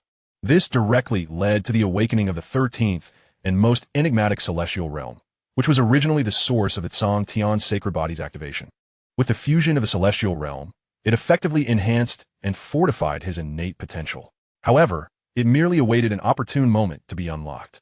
Much like Shi Hao's supreme bone, which only reacts and awakens upon encountering extraordinary treasures, the current abundance of divine essences naturally provided the necessary impetus. Boom! Boom! Boom! The golden cocoon formed by Shi Hao expanded wildly, growing in size. 7 meters, 8 meters, 10 meters, 15 meters, 30 meters. This transformation transpired with astonishing rapidity. The Moonshine Fairy, deeply engrossed in her cultivation 5 meters into the golden forbidden zone, was fortuitously enveloped by the expanding golden cocoon. Chapter 307, A Candid Meeting. Sensing something amiss, the Moonshine Fairy suddenly opened her eyes, only to find herself immobilized once again within that vexatious domain of divine rings, which this time exuded a terrifying might, akin to a miniature celestial world. Yet, that was not the crux of the matter. She felt her delicate form uncontrollably levitating, rapidly drawn towards Shi Hao. In this process, the boundless golden pathways launched an assault, and even though Shi Hao absorbed the majority of the attacks, the remainder was beyond what her corporeal vessel could endure. Particularly, the closer she drew to Shi Hao, the more horrifying the damage inflicted upon her. Puff! The Moonshine Fairy's secondary form felt as if it were on the brink of death, her consciousness beginning to blur, her body seemingly ripped apart by 1,000 blades. She harbored a deep-seated resentment. Why must she, as a secondary incarnation, heed the commands of the primary?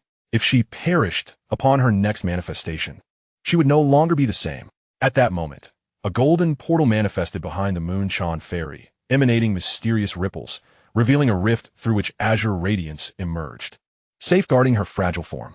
Yet, the situation was somewhat awkward. The Moonshine Fairy had spat a mouthful of blood upon Shi Hao, startling him.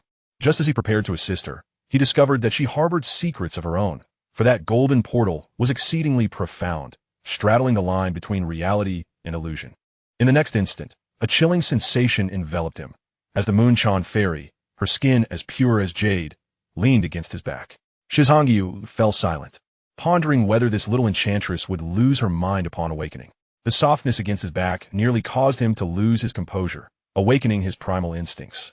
At present, he found himself at a pivotal moment of metamorphosis, unable to spare a thought for the Moonshine Fairy. Given the circumstances, he would not indulge in any further sentimentality.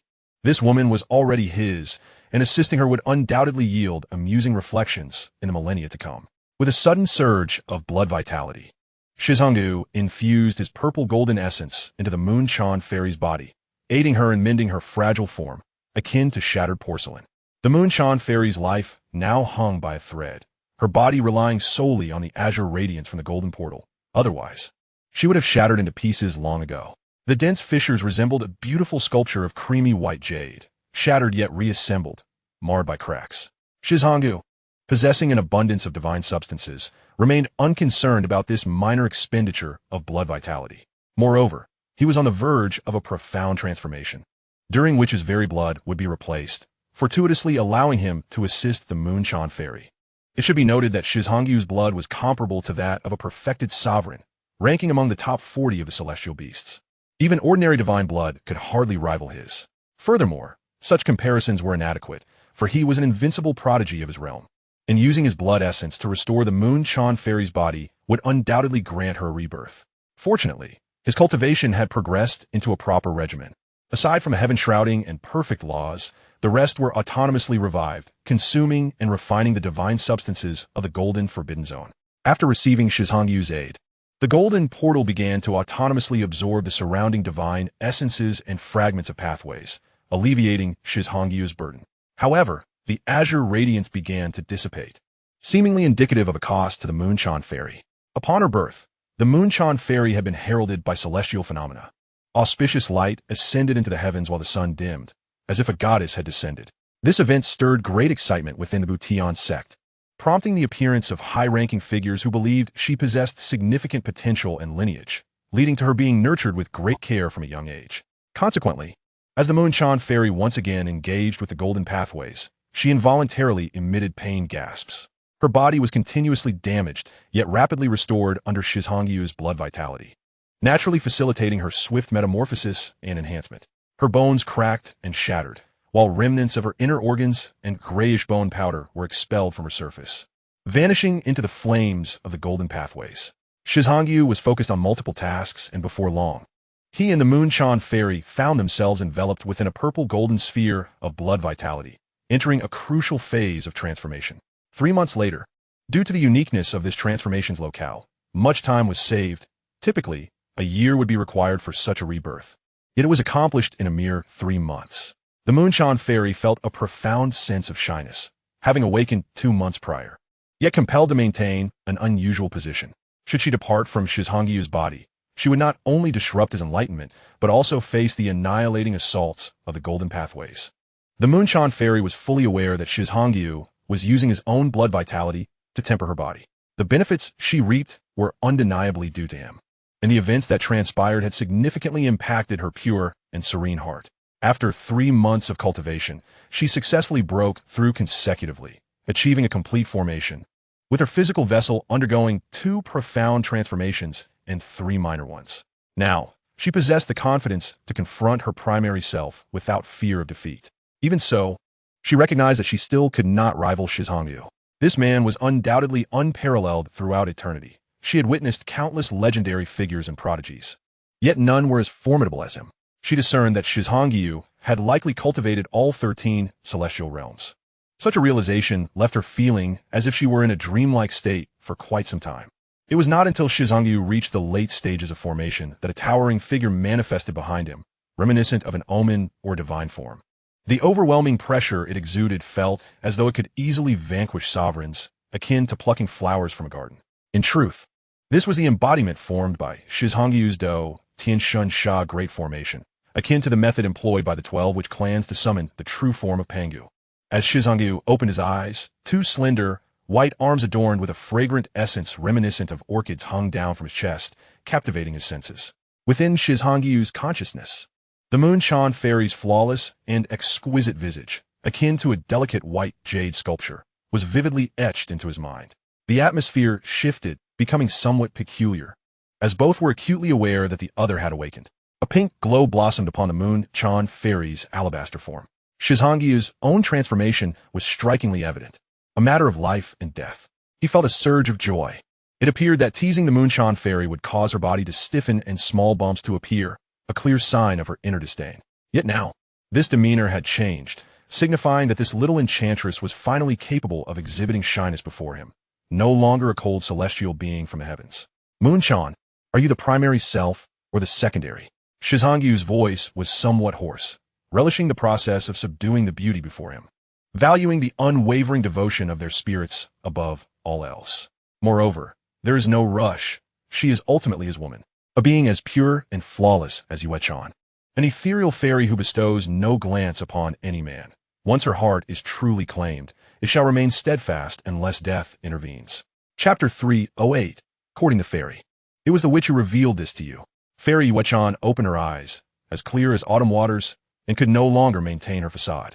Rising with an effort to suppress the tide of shame and other emotions within her, she spoke in a tone as frigid as ice.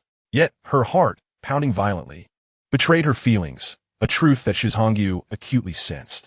With a gentle turn, Shizhangyu swept her into his embrace, a blend of dominance tempered by tenderness. No, I surmised it myself, he rasped. You. As Yuechan managed to utter a single word, her vibrant lips were sealed, rendering her speechless.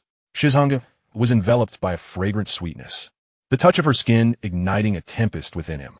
Overwhelmed by shame and fury, Yuechan instinctively pushed him away. This was an experience unlike any she had encountered. Her heart raced chaotically, her face flushed, and the rhythm of her heartbeat was thunderous.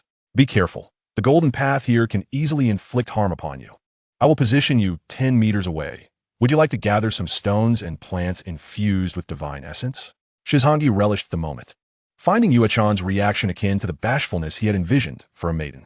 He spoke earnestly and gently, his voice resonating with a magnetic, masculine timbre. You let go. I can manage. Upon hearing Shizhangyu's words, Yuechan's heart raced even more, and she struggled fiercely. With his transformation, Shizhangyu's physical form now rivaled that of a 31st-ranked celestial beast. How could Yuechan hope to escape his grasp? At that moment, he exuded an air of authority, effortlessly lifting her in a princess carry and placing her gently 10 meters away. This azure moon armor can transform into a dress or serve as protective gear. It comes in 2 colors, azure and moon white. While its defense is average, it excels in rapid restoration post-damage. Shizhangyu presented her with a set of feminine treasure garments he had once acquired, bestowing it upon Yuechan. Her skin, as pristine as jade, with curves that flowed gracefully. She instinctively accepted the gift and donned the exquisite attire. The garment, a piece of equipment from the gaming realm, was impeccably crafted, adorned with intricate patterns that accentuated her alluring form. The moon-white fitted armor felt as though it had been tailored specifically for her. What delighted Yuechan most was that although the attire quickly succumbed to the destructive forces of the Golden Path, it rapidly restored itself, alleviating her earlier sense of vulnerability and instilling a newfound sense of security. Yuechan sensed Shizhangyu had turned away, diligently collecting stones and plants from the Golden Forbidden Zone. Even the earth itself was not spared. Yet, she pondered where he was depositing everything.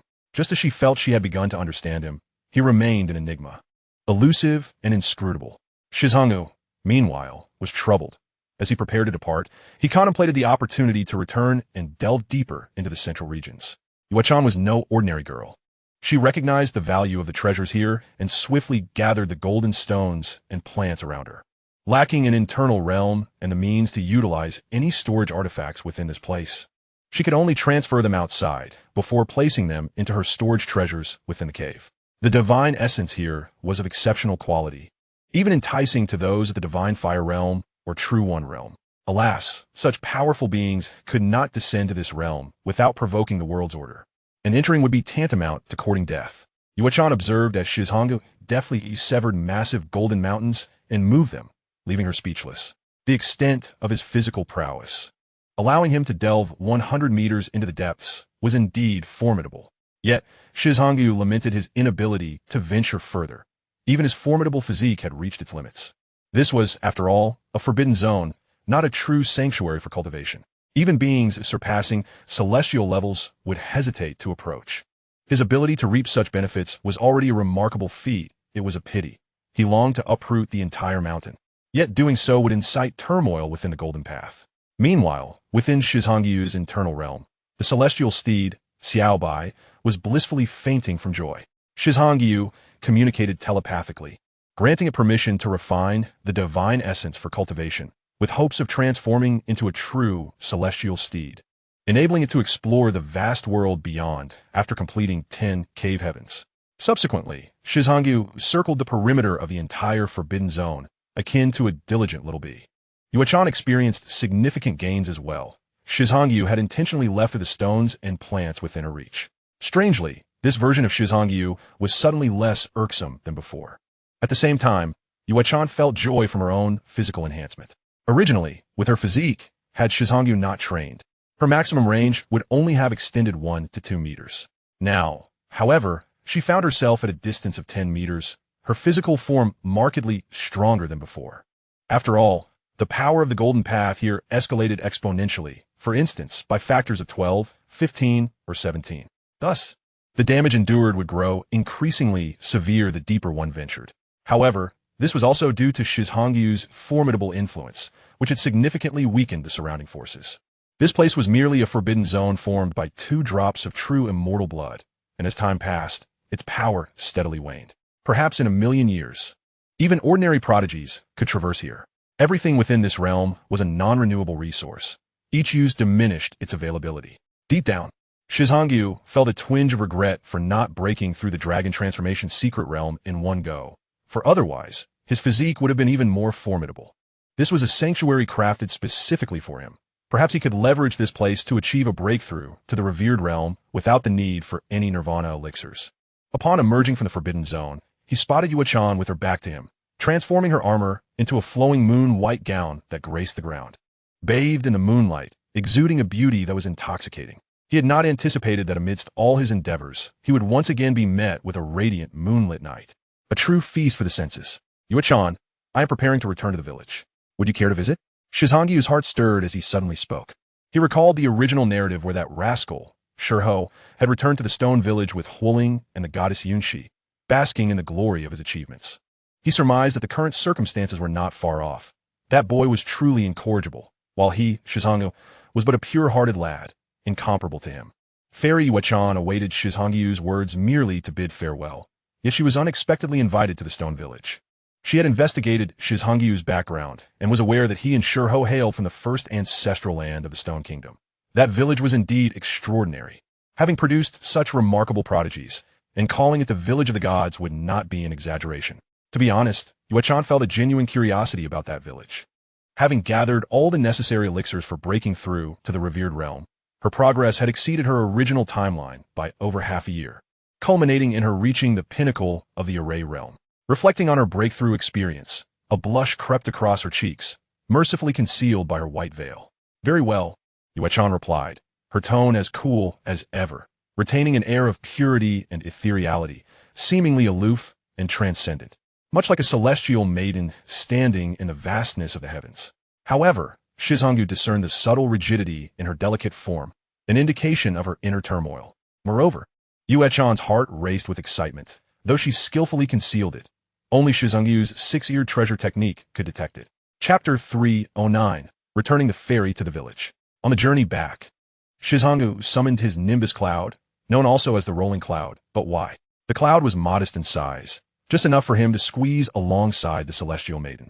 It was a minor inconvenience for Shizhongyu, hardly worth mentioning. The crux of the matter was that the village elders often teased him about Shi Hao, suggesting he should bring back a few charming plump ladies. That rascal Shi Hao, without uttering a word, had captured the heart of Huolinger, securing the first prize. Now, it seemed that the divine maiden Yunxi had also been taken back to Shi village, all because this fellow had snatched a critically important treasure, the key to unlocking the ancient grand formation leading directly to the heavenly realm of the celestial race. Yuechan felt a bit shy, sitting side by side with Shizhongyu, both perched on a small cloud. The issue was that some individuals were rather inept at maneuvering, causing their pace to fluctuate unpredictably. Shizhongyu was unaware of when he had wrapped his arm around Yuechan's delicate waist. Could the Celestial Maiden share some insights about the impending calamity in the lower realms? I have some knowledge, though perhaps not as detailed as yours, Shizhongyu ventured, sensing that Yuechan's body had stiffened slightly. He swiftly changed the subject. It appears you are well informed. Such calamities have not occurred just once. They have descended during both the primordial and ancient eras. In such times, the sacred become as mere weeds, with revered beings and false deities perishing, leaving only a scant 10% to survive, Yuchan replied, her curious, water-like eyes glancing at Shi Hao. Upon observing his chiseled, austere visage, she paused for a brief moment before continuing. This calamity will ultimately engulf the entire lower realm. Those from outside, reveling in the misfortune, may seek to exploit the chaos. But in the end, none shall escape. It is merely a matter of time, she added. It seems my conjectures were not unfounded. Those revered beings who fled to the outer realms find it futile. They too must confront their fate, Shi Hao mused. In today's desolate domain, 90% of the revered have fled, leaving the vast earth in a state of desolation, with only the array realm housing the strongest. I am not privy to much more, but I wish for you to join the sky-repairing sect, as I cannot bear to see your prodigious talents confined within this prison-like world. As for the reasons and truths behind the calamity, they are not to be disclosed, having long been extinguished, for there lies great horror within. Even those at the level of the sect leader only grasp the surface, Yuchan spoke, her voice cool and ethereal, resonating like celestial music. Celestial maiden, your veil is truly exquisite. Might I have a glimpse? Shi Hao suddenly shifted the topic, brazenly expressing his desire. Ultimately, Yuchan could no longer withstand Shi Hao's persistent gaze. Occasionally, a glimmer of golden light flickered in her expectant eyes. After all, whether she wore the veil or not made little difference in front of him.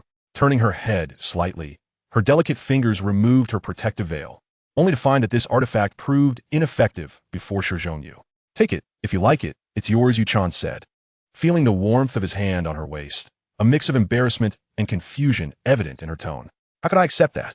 A gentleman does not covet what others cherish. Allow me to try it on first, and then I shall return it, Shi Hao replied, graciously donning the veil over his face. Celestial maiden, I believe my handsome visage is more suited to wearing a mask. What do you think? Shi Hao grinned at Yuchan. Upon witnessing Shi Hao genuinely don her veil, Yuchan felt a slight blush creeping onto her cheeks, her heart stirring with unfamiliar emotions. How delightful! I shall return it to you. Your unparalleled beauty should only be seen by me in the future.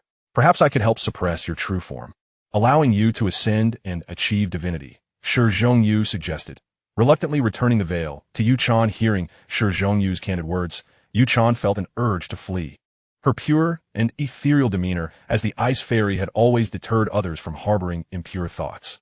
However, Shi Hao's rapid shifts in thought laid bare her vulnerabilities, leaving her flustered. You cannot be so reckless, celestial maiden. Your heart's tranquility is in turmoil. Do you not fear I might intrude? Shi Hao remarked, his gaze fixed seriously on the horizon. Yuchan. The playful banter with Yuchan was a delightful experience, and time seemed to pass swiftly. As they neared Shi village, Shi Hao nearly pulled Yuchan into his embrace. Yuchan, we've arrived. Right ahead is Shi village, and their sister Lucian. He suddenly felt a twinge of guilt, releasing his hold on her delicate waist to assist her upright. Yuchan sighed in relief, quickly adjusting her veil. Her porcelain cheeks flushed, and in her innocent demeanor, she feared that if the outside elites caught sight of her, they would be driven mad with desire. Shi Hao felt a hint of regret. The nimbus cloud was too swift, bringing them back too soon. Brother, you have returned as well? What a coincidence. Wait for me. Just then, Shi Hao heard Shi Hao's voice resonating from the void. Soon after, he observed the distortion in the distance. Silver symbols emerging as ancient divine bee skins tore through the fabric of space, revealing a group of figures.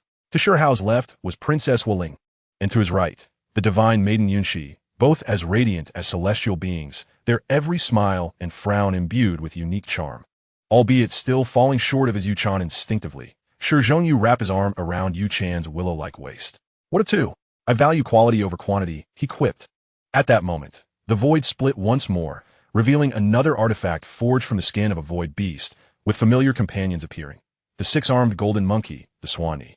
The Bishi, the Pishio, the descendants of the five-colored peacock, 10 lions, the Firechild, and the five-colored Feng Wang, among others. Haha, everyone has returned, Shi Hao exclaimed. But upon catching sight of the six-armed golden monkey's mournful gaze, he felt an involuntary shiver. What did that expression signify? He had brought so many along, yet ended up pursuing romantic interests, leaving them behind.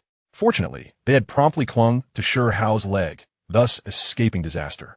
It was worth noting that the unaging mountain was notoriously overbearing, having issued a decree that nearly led to the annihilation of the 5 beasts. Thankfully, the little tower intervened, devouring the decree before it could wreak havoc. However, the decree had proclaimed the summons of Shi Zhongyu and Shi Hao to the unaging mountain. Upon seeing Shi Zhongyu with his arm around Yu Chan's slender waist, Huoling'er, though struggling slightly, blushed as her pearly ears turned crimson. "Brother Tian, sister-in-law," Huoling'er exclaimed, her eyes sparkling with mischief. Finally, unable to bear the atmosphere, Yu Chan, sensing the gaze of the 10 lions and others upon her, gently shook off Shi Zhongyu's embrace and fled in haste. "I shall take a look around Shi village," she stated coolly, offering an excuse. "Sister-in-law, allow me to guide you. I'm quite familiar with this place." Huoling'er cheerfully pursued her. Meanwhile, Yunxi's cheeks flushed, having been carried by Shi Hao and only recently regained her freedom. She had not managed to procure the divine weapon spirit, instead finding herself at a loss. Life is unpredictable. Who would have thought that you, a fierce beast, would become my sister-in-law? Fear not. I shall ensure that Hao Yin does not bully you, Shi Zhongyu declared with a playful grin. "Brother, Yunxi is actually from the celestial race. Not a fierce beast," Shi Hao explained, grinning widely. Shi Zhongyu. His embarrassment led him to ramble, recalling how he'd once bitten her shoulder, a foolish act from his childhood. He had lost track of the story, having read too hastily after the conclusion, missing many details. Chapter 3:10. Enthusiasm. Shi village seemed to transform daily. A veritable paradise where myriad wonders unfolded. From afar, it appeared tranquil and harmonious, capable of cleansing one's soul. The ethereal clouds danced, wisps of white mist drifting gracefully. The air rich with spiritual essence, each breath imbued with a fragrant aroma of medicinal herbs. In recent years, one after another, Shi Zhongyu, Shi Hao, and the fierce beasts such as Mao Qiu Zhu Yan have returned with a considerable bounty of spiritual herbs. Outside the village, the verdant grass flourishes, and the azure lakes shimmer like gems embedded in the earth. Along the shores, auspicious birds and various fierce beast descendants frolic joyfully, all of which are the companions of the village's children. A group of mischievous youngsters engage in combat on an ancient battle platform, a creation orchestrated by Shi Zhongyu upon his departure, which the Lu deity had crafted for the villagers to practice and discuss their arcane arts. In truth, this battle platform was unearthed by Lu Shun from the ruins of an ancient divine being in the Great Wasteland, and he disclosed its location to the children above the cave heaven realm. Those with the capability would claim it.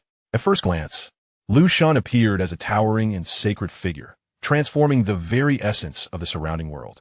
Upon closer inspection, she exuded a vibrant green luminescence, delicate and dripping with beauty, with countless willow branches cascading down, as if a transcendent fairy stood there, gently swaying in the breeze, casting soft emerald glimmers and halos, entwined with strands of chaotic energy that captivated the heart. "Lu Shun, Grandpa Village Chief, I, Shi Hao, have caught another lovely hefty one," Shi Hao exclaimed, effortlessly hoisting Yunxi despite her protests, struggles, and embarrassment, her curvaceous form suspended in midair, exuding unparalleled grace. You are utterly excessive." The goddess Yunxi's fair visage flushed crimson, having never encountered such an experience. In the next moment, Shi Hao's figure flickered, and amidst the scolding of Huoling'er, he lifted her as well. Huoling'er was quite incensed, knowing that Shi Hao had boasted in his youth about bringing back 2 beautiful portly girls. And now he had indeed succeeded. As for Shi Zhongyu's admonitions, Huoling'er felt helpless. She could only advise Shi Hao not to provoke others. As the goddess Yun, she had willingly approached him. Moreover, their relationship remained shrouded in ambiguity, not yet solidified, leaving her feeling quite bashful. "Yu-chan, would you lend me a hand as well?" Shi Zhongyu, that shameless fellow, had already hoisted the fairy Yu-chan onto his shoulder, yet feigned ignorance as he sought her assistance. He was no stranger to carrying Yu-chan, executing it with remarkable expertise. The fairy Yu-chan remained silent, instead twisting her waist to bite him hard on the shoulder. The pain caused Shi Zhongyu to grimace at that moment. He had to obediently withdraw his protective blood, energy, and golden membrane to allow her bite, fearing to jolt her teeth. After all, letting her bite wouldn't break the skin. How can a fairy bite someone? Shi Zhongyu muttered. "I wish I could bite that scoundrel to death." Yu-chan, unable to tolerate Shi Zhongyu's teasing, released her grip and ceased her struggles, recognizing their futility, and spoke in a barely audible voice. "Wow, the 2 uncles have returned. They've caught beautiful plump girls, even more stunning than Aunt Xiao Qiao." A group of small children playing at the village entrance witnessed this scene and scampered back into the village. howling with excitement. This commotion roused everyone in Shi village who was cultivating. They all heard the news. Xiao Qiao was the most beautiful maiden in Shi village. Initially intended to be introduced to Shi Zhongyu, but since this child had returned alone several times, perhaps his face was too thin-skinned. Men and women of all ages rushed out in droves, eagerly gathering around to gaze at the ladies perched on Shi Zhongyu and Shi Hao's shoulders. Incredible. I have always thought that this lad, Hao Tian, possesses the gallant spirit of my youth, Shi Linhu remarked, yet before he could finish, his ear was twisted by Aunt Hu, who, unable to best her wife, lamented the imbalance of marital authority. Zhongyu has quietly brought back a stunning beauty. How can such a divine figure exist in the world, as perfect as an immortal? Have these two lads grown up, or did they set out specifically to capture beautiful plump girls? Aunt Jiao exclaimed in surprise. Haha, splendid. Shi Linfeng, who had just broken through to the mid-stage of the array realm, felt elated upon seeing Shi Zhongyu return with a lady, his heart swelling with joy. Elder brother Hao Tian is carrying that sister whose skin is as tender as lotus root. Her garments are exquisite, and her figure is perfect. How enviable. Hunyo shyly spoke.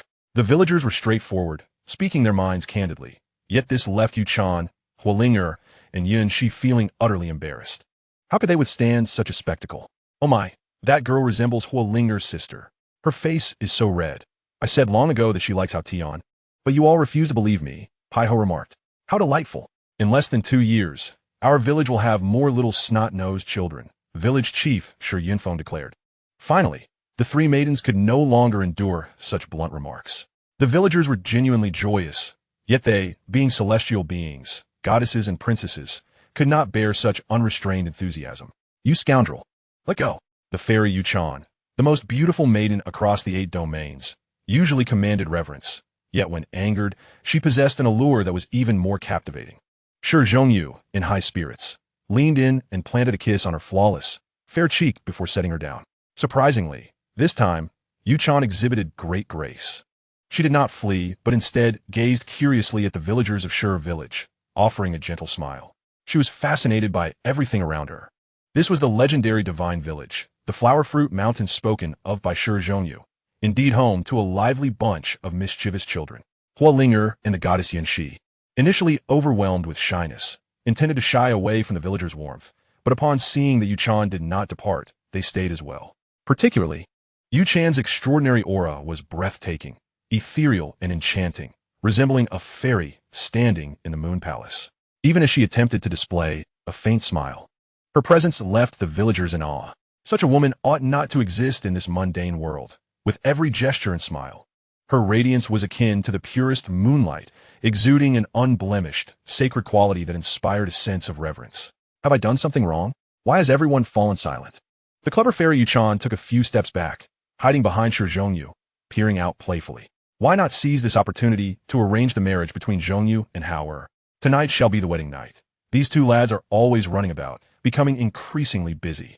After marrying, they could produce a few more little rascals. Just then, the straightforward Uncle Nyo spoke up. Yes, do not fear. There is nothing shameful about it. It's just that you, young lady, are too beautiful. It will get easier once you become familiar and linger with this ethereal girl, as someone who has been through it. I advise you to marry early to secure these two lads. Do you understand? Erming's mother, one of the few astute individuals in the village, smiled as she encouraged. Having previously advised Hualinger to marry Shi Hao soon, only to have Hualinger shyly flee. Wedding night, marriage, having plump little ones. The villagers erupted in excitement, joy radiating throughout, with some elders rubbing their hands together, preparing to organize a feast.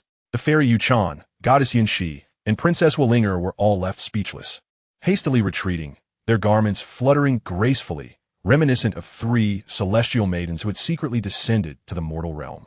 Chapter 3:11. Unparalleled Elegance. This 8-leaf stargrass. How does it resemble the one from my royal father? Hualinger casually led Yuchan and Yun Shi on a tour of Shi village, fixating on the semi-holy herb before her, murmuring to herself. In the distance, Shi Zhongyu, eavesdropping on the ladies' conversation, wore an expression of slight discomfort.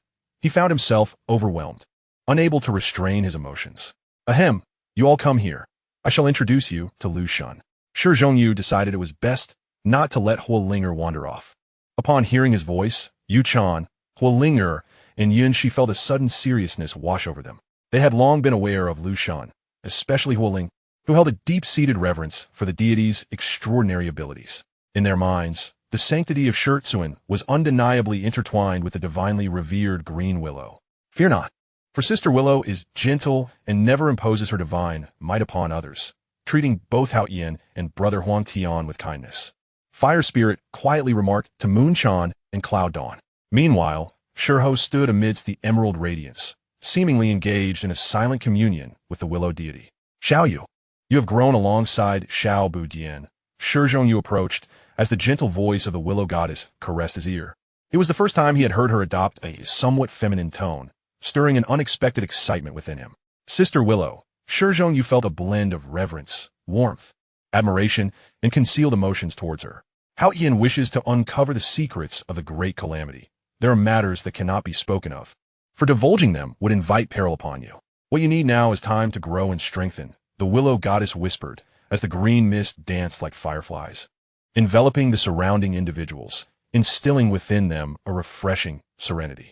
The 128 supple and tender branches resembled silken threads, exuding an ineffable sanctity and beauty. Sister Willow, I am aware that I am already a formidable being at the late stage of the array realm. I shall soon match your pace. Only by becoming stronger will I be worthy of knowing more. Shi Zhongyu declared earnestly. You are commendable, more mature than Xiao Budian. The path ahead is fraught with challenges. Take good care of him. As an elder brother, it is your duty to protect your younger sibling. The willow goddess seemed to perceive something, her words tinged with a subtle sense of farewell. Sister Willow, are you departing? Shi Hao interjected anxiously, having discerned the implication. Now is not the time. Do not fear making mistakes. In the lower realms, no one can harm you. Strive to grow stronger within the next year or two. The willow goddess asserted with authority. She had reached the level of a leader earlier than in the original narrative, and with even greater strength.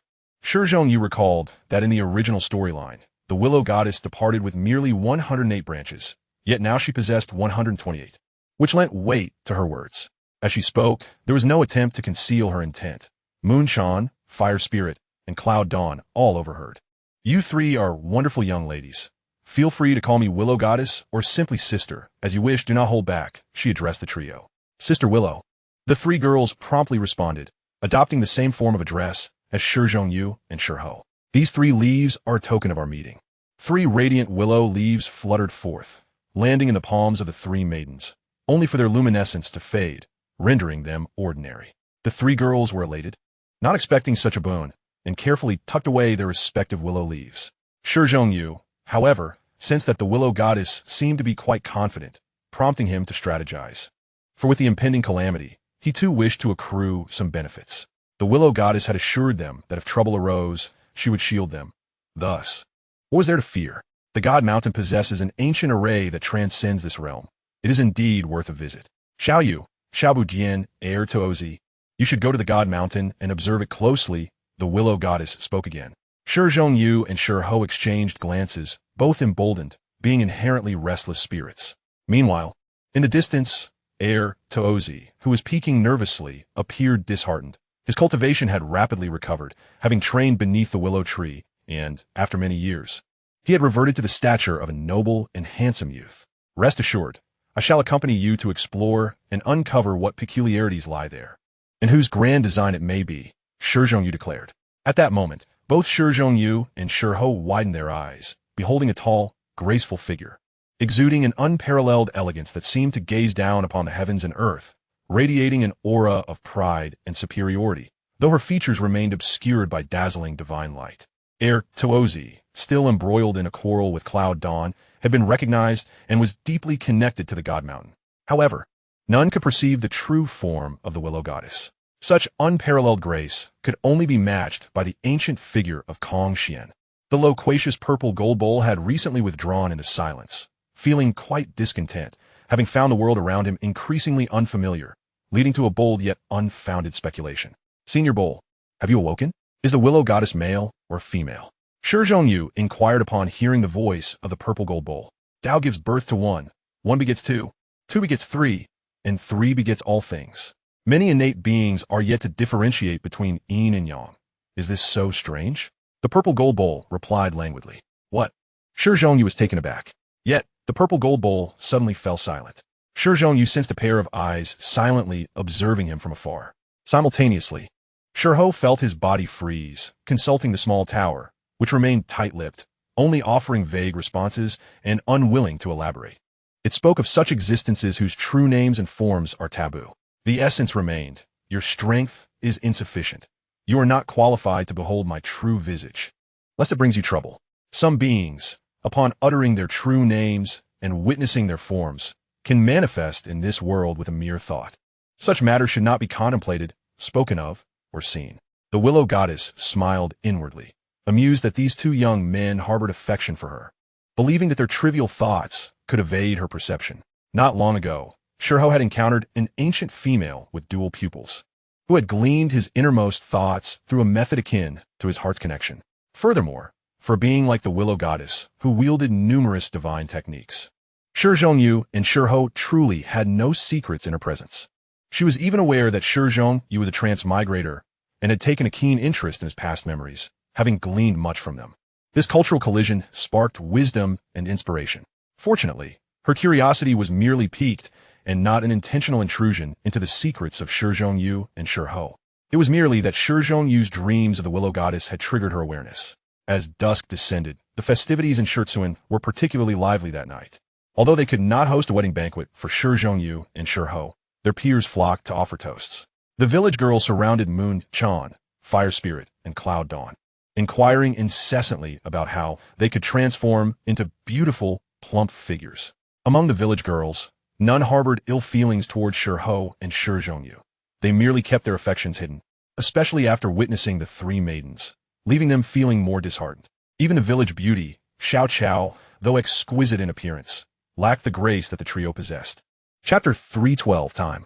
Shi Hao and Shi Hao had reached the age of youthful yearning, casting fleeting glances at the willow goddess's slightly blurred visage, a beauty unmatched through the ages. Commanding dominion over the world, both boys appeared lost in thought, their expressions one of bewilderment. The more they sought to remember, the more elusive her image became. The more they cherished her, the more obscured her visage grew. They could only recall a slender silhouette, radiant and luminous, difficult to forget. Hao Yin, brother Huang Tian, what troubles you both? Appearing so disheartened, Fire Spirit, being closest to the two, directly inquired. Indeed, Yu Gu and Hao Yin seemed quite unhappy, the lean monkey remarked while munching on golden roasted meat. Others echoed in agreement. Moon Chan, with her gaze as cool as the autumn moon, glanced curiously in their direction. Surrounded by girls who bombarded her with strange questions, oblivious to the boy's plight. Cloud Dawn too, intrigued, cast a sidelong glance at Shi Hao and Shi Hao, wondering if something had transpired that she was unaware of. Upon hearing the willow goddess instruct Shi Hao, Shi Hao, and Heir Tuozi to head to the God Mountain, she felt the greatest delight, for her task was halfway complete, a matter of utmost significance to her race's survival. Shi Hao lifted his gaze, just in time to catch Shi Hao looking back at him. Hao Yin, shall we have a duel? Shizhangu appeared pensive, for he had long harbored feelings for the goddess Lu. The youth Shi Hao, in his tender years, was infatuated with beauty, and moreover, he possessed a peculiar trait. He yearned to possess all things exquisite, including the most splendid of creations. From the Zijin Bowl, Shizhangu gleaned insights into the current state of the goddess Lu, suspecting that she might still be caught in the liminal realm between life and death. Much like the figure Kong Xian from ancient texts, who first appeared in a breathtakingly beautiful form, dazzling in the primordial world, yet seemingly manifested in a masculine guise. Later, during the era of the journey to the west, she transformed into a female, becoming the revered Bodhisattva Conke Daming. Similarly, the precursor to Guanyin, the compassionate Taoist Sihong, likely chose the female form after experiencing life, embodying the boundless compassion of the great liberator, Guanyin.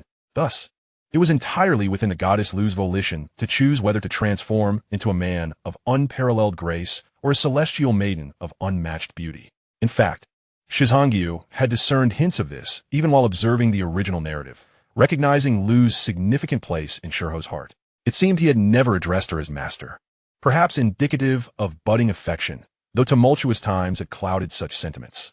This foolish boy, has he not realized that in the original story, even the goddess Lu herself had not decided whether to metamorphose into a male or female. Perhaps she had no such inclinations at all. To her, the distinction between genders held little importance. Take, for instance, the woman with the dual pupils, unmatched in her beauty and invincible in ancient times. Yet she met a lonely end, sleeping away her days without a single man reaching her heart. The more extraordinary a woman is, the less likely she is to find a man who can stir her emotions, much like the formidable female emperor from the world of Jitian, who could hardly be moved by any suitor. It had been a considerable time since Shi Hao had last sparred with Shi Hao, and upon Shi Hao's return, he sensed something had changed. In the Golden Forbidden Land, Shi Hao had undergone a transformation, breaking through 2 minor realms to reach the late stage of the array formation. Yet, what fortuitous encounters had Shi Hao experienced? Contrary to Shi Hao's expectations of him being in the mid-stage of the array formation, Shi Hao had also ascended to the late stage. Naturally, Shi Hao refrained from inquiring about Shi Hao's fortunes. He merely yearned for a chance to battle, knowing such opportunities were rare. Very well, Shi Hao did not decline, for he had a penchant for combat. Throughout the realm, his adversary had always been Shi Hao. No other prodigy could compare, for he believed he could surpass them all. Yet, Shi Hao loomed before him like an insurmountable peak, and every attempt to surpass him felt slightly inadequate. Shi Hao would not confess to the flicker of insecurity within him. After all, Shi Hao had declared at the tender age of 8 his intent to marry the goddess Lu, a time when Shi Hao had been too young to comprehend such matters. Now, however, he understood the allure of someone as extraordinary as Lu, and it seemed entirely natural to harbor feelings of admiration. After all, just days prior, upon encountering the ancient woman with dual pupils for the first time, he had been lost in reverie, feeling a stir of affection. A yearning for beauty is universal. One must learn to discern what is attainable. In this world, some treasures are destined to elude us, becoming nothing more than cherished memories deep within our hearts. The goddess Lu, too, had taken note of their situation. She was not perpetually engaged in cultivation, but occasionally observed the happenings around her. In the realm of the void gods, even trivial matters could spark profound inspiration when glanced upon unintentionally. Today, the sight of Shi Hao and Shi Hao lost in thought amused her greatly. She marveled at how these 2 young men had matured. Yet, it was only to be expected. Should she reveal herself before the villagers of Shizhuan, each would likely react similarly, perhaps even less impressively than these 2. The last time Shi Hao and Shi Hao had clashed was in the cave realm, and merely a few fleeting years had passed, yet they had achieved such remarkable accomplishments. Reflecting on this, Lu was astonished. These 2 were unlike her in their rapid progress. Calculating the years ahead, it was conceivable that, in a century, their cultivation might surpass her own, or even exceed it. Perhaps their claims of catching up to her were not so far-fetched after all. With such thoughts, the goddess Lu couldn't help but smile. It would be no easy feat. The path to becoming a venerable was a formidable hurdle, one they should be able to traverse with relative ease. Yet, attaining true immortality was a strenuous endeavor, stretching across the ages. Countless prodigies, endowed with remarkable talents, had perished before achieving such a status, while the number of immortal kings was so minuscule that they could be counted on one's fingers. Even among the illustrious 10 fiends of ancient times, how many had ascended to the rank of immortal king? Time waits for no one. As her strength reached its zenith, she lamented the lack of time for growth. Sighing deeply, Lu gazed into the starry expanse, where constellations flickered and worlds turned, conveying unutterable sentiments of fleeting time. Upon reaching such realms, the span of 100,000 years could dissolve into mere wisps of cloud. Finding a kindred spirit to converse with from her era had become an impossibility. In recent years, her memories had awakened, revealing her true mission. She had come for this world, perhaps in fulfillment of a long-standing promise, for the bloodline of the 7 kings must not be severed. With calamity looming, she needed to eliminate potential threats and remove those who ought not to be involved before embarking on her journey. In this lifetime, she intended to traverse the seas of realms, to glimpse the origin of darkness. If circumstances permitted, she would intervene, clearing some troubles for Shi Hao and Shi Hao, ensuring their path ahead was not overly arduous, allowing for at least a sliver of room for growth. Many extraordinary figures throughout history had perished before they could mature, falling in fierce battles, exhausted and ambushed. Unbeknownst to Shi Hao and Shi Hao, the goddess Lu held high expectations for them as they ascended the ancient battle platform. A verdant haze transformed into a translucent shield, encasing the arena, as Lu prepared to preside over the duel herself. Chapter 313, Predestined. Boom! The 2 figures seemed to morph into dazzling auroras, akin to twin meteors colliding in the heavens, unleashing blinding brilliance that echoed like thunder, resounding deafeningly. The shockwave, intentionally muted by Lu to shield the village children, still retained the might of their clash, allowing spectators to grasp the magnitude of their power and glean insights from the encounter. From the outset, the confrontation was fiercely intense, resembling two primordial divine mountains colliding. The violet gold divine light, representing Shi Hao, clashed with Shi Hao's golden divine light, weighing heavily on the hearts of all present. The stronger the individual, the more palpable the sensation, as the fluctuations were nothing short of staggering, striking fear into the soul. The violet gold and golden divine lights surged skyward, vast as oceans, tumultuous as tsunamis. The sheer might of their divine powers crashing against the shield, creating ripples of formidable energy. Bang! The golden figure was sent hurtling backward, crashing against the emerald-hued, translucent barrier. It was Shi Hao, whose physical prowess ultimately fell short of Shi Hongyu's. Shi Hongyu had consistently cultivated his formidable physique, having inscribed the great divine array of the heavenly gods within his body during the array formation stage, thereby elevating his constitution to yet another pinnacle, unmatched among his peers in the same realm. A trickle of blood escaped from the corner of Shi Hao's mouth, which he casually wiped away. "All right, let us do this again," Shi Hao bellowed, excitement coursing through him, his battle spirit ablaze. He had longed for this fight. Buzz! A vast expanse of crimson radiance enveloped Shi Hao, as an ancient vermilion bird materialized behind him, its fiery plumage and razor-sharp talons vividly alive, as though reborn from flames. 10 strikes of the vermilion bird, he proclaimed, raising his right palm, which glowed a deep red as an archaic divine talisman emerged, pressing forward as the vermilion bird extended its claws. Simultaneously, Shi Hao unleashed a tyrannical punch, revealing a menacing serpent's head that opened wide, hissing with intent to devour, its black fangs sharp as heavenly blades. In his palm, a dark green divine talisman shimmered, forged from the culmination of his mastery over the Shangliu's treasures, representing the only genuine talisman he had achieved. The Shangliu itself commanded water, darkness, earth, and poison. A formidable force, its complete treasure arts rivaling even the 10 fiends. Certainly, due to their propensity for destruction, they were encircled and annihilated by other ferocious beasts, rendering them nearly extinct. The ancient vermilion bird, however, emerged with an indomitable might, having once contended for the coveted throne among the 10 fiends. In the void, a series of ancient symbols shimmered. One side glowed with resplendent crimson, while the other was shrouded in darkness, imprinted upon the void, resonating with a harmonious clang, embodying the essence of the great Tao. At this moment, it seemed as though the ancient vermilion bird and the 9-headed serpent Xiang Lu were being reborn, their voices echoing like the phoenix's cry and the dragon's roar, soaring into the heavens as they engaged in a fierce battle, colliding with immense force, unleashing boundless light. The 9 heads of Xiang Lu roared ferociously, jaws agape, as they surrounded the vermilion bird in a tumultuous clash, alternating between 4 of the strongest primordial principles. The ancient vermilion bird radiated a brilliant red light, embodying righteousness. Its primordial principles of fire, destruction, and wind were equally formidable, as crimson flames engulfed the entire battlefield, seemingly capable of melting the void itself. Both combatants swiftly molded runes with their hands, evolving their respective treasures, resulting in countless clashes in the blink of an eye. Legend has it that your Fire Nation possesses the ancient vermilion bird techniques. Many from beyond the realm have paid a heavy price to seek them out. Zista Lingia, you must have mastered them, right? The ethereal moon Chan fairy gazed at Firelinger with her piercing water-like eyes. Sister Yuchan, you command the phoenix techniques. There is no need for envy. If you desire Xiang Lu's techniques, you may request them from Brother Huang Tian. He will surely oblige, Firelinger retorted, evading the embarrassing inquiry. The Fire Nation possesses the vermilion bird techniques, yet I have never heard of the Fire Emperor's court. Now that Shi Hao has employed them, it indicates that the Fire Nation has indeed entrusted such a national treasure to him, marking him as the designated son-in-law. Boom! Another earth-shattering collision erupted.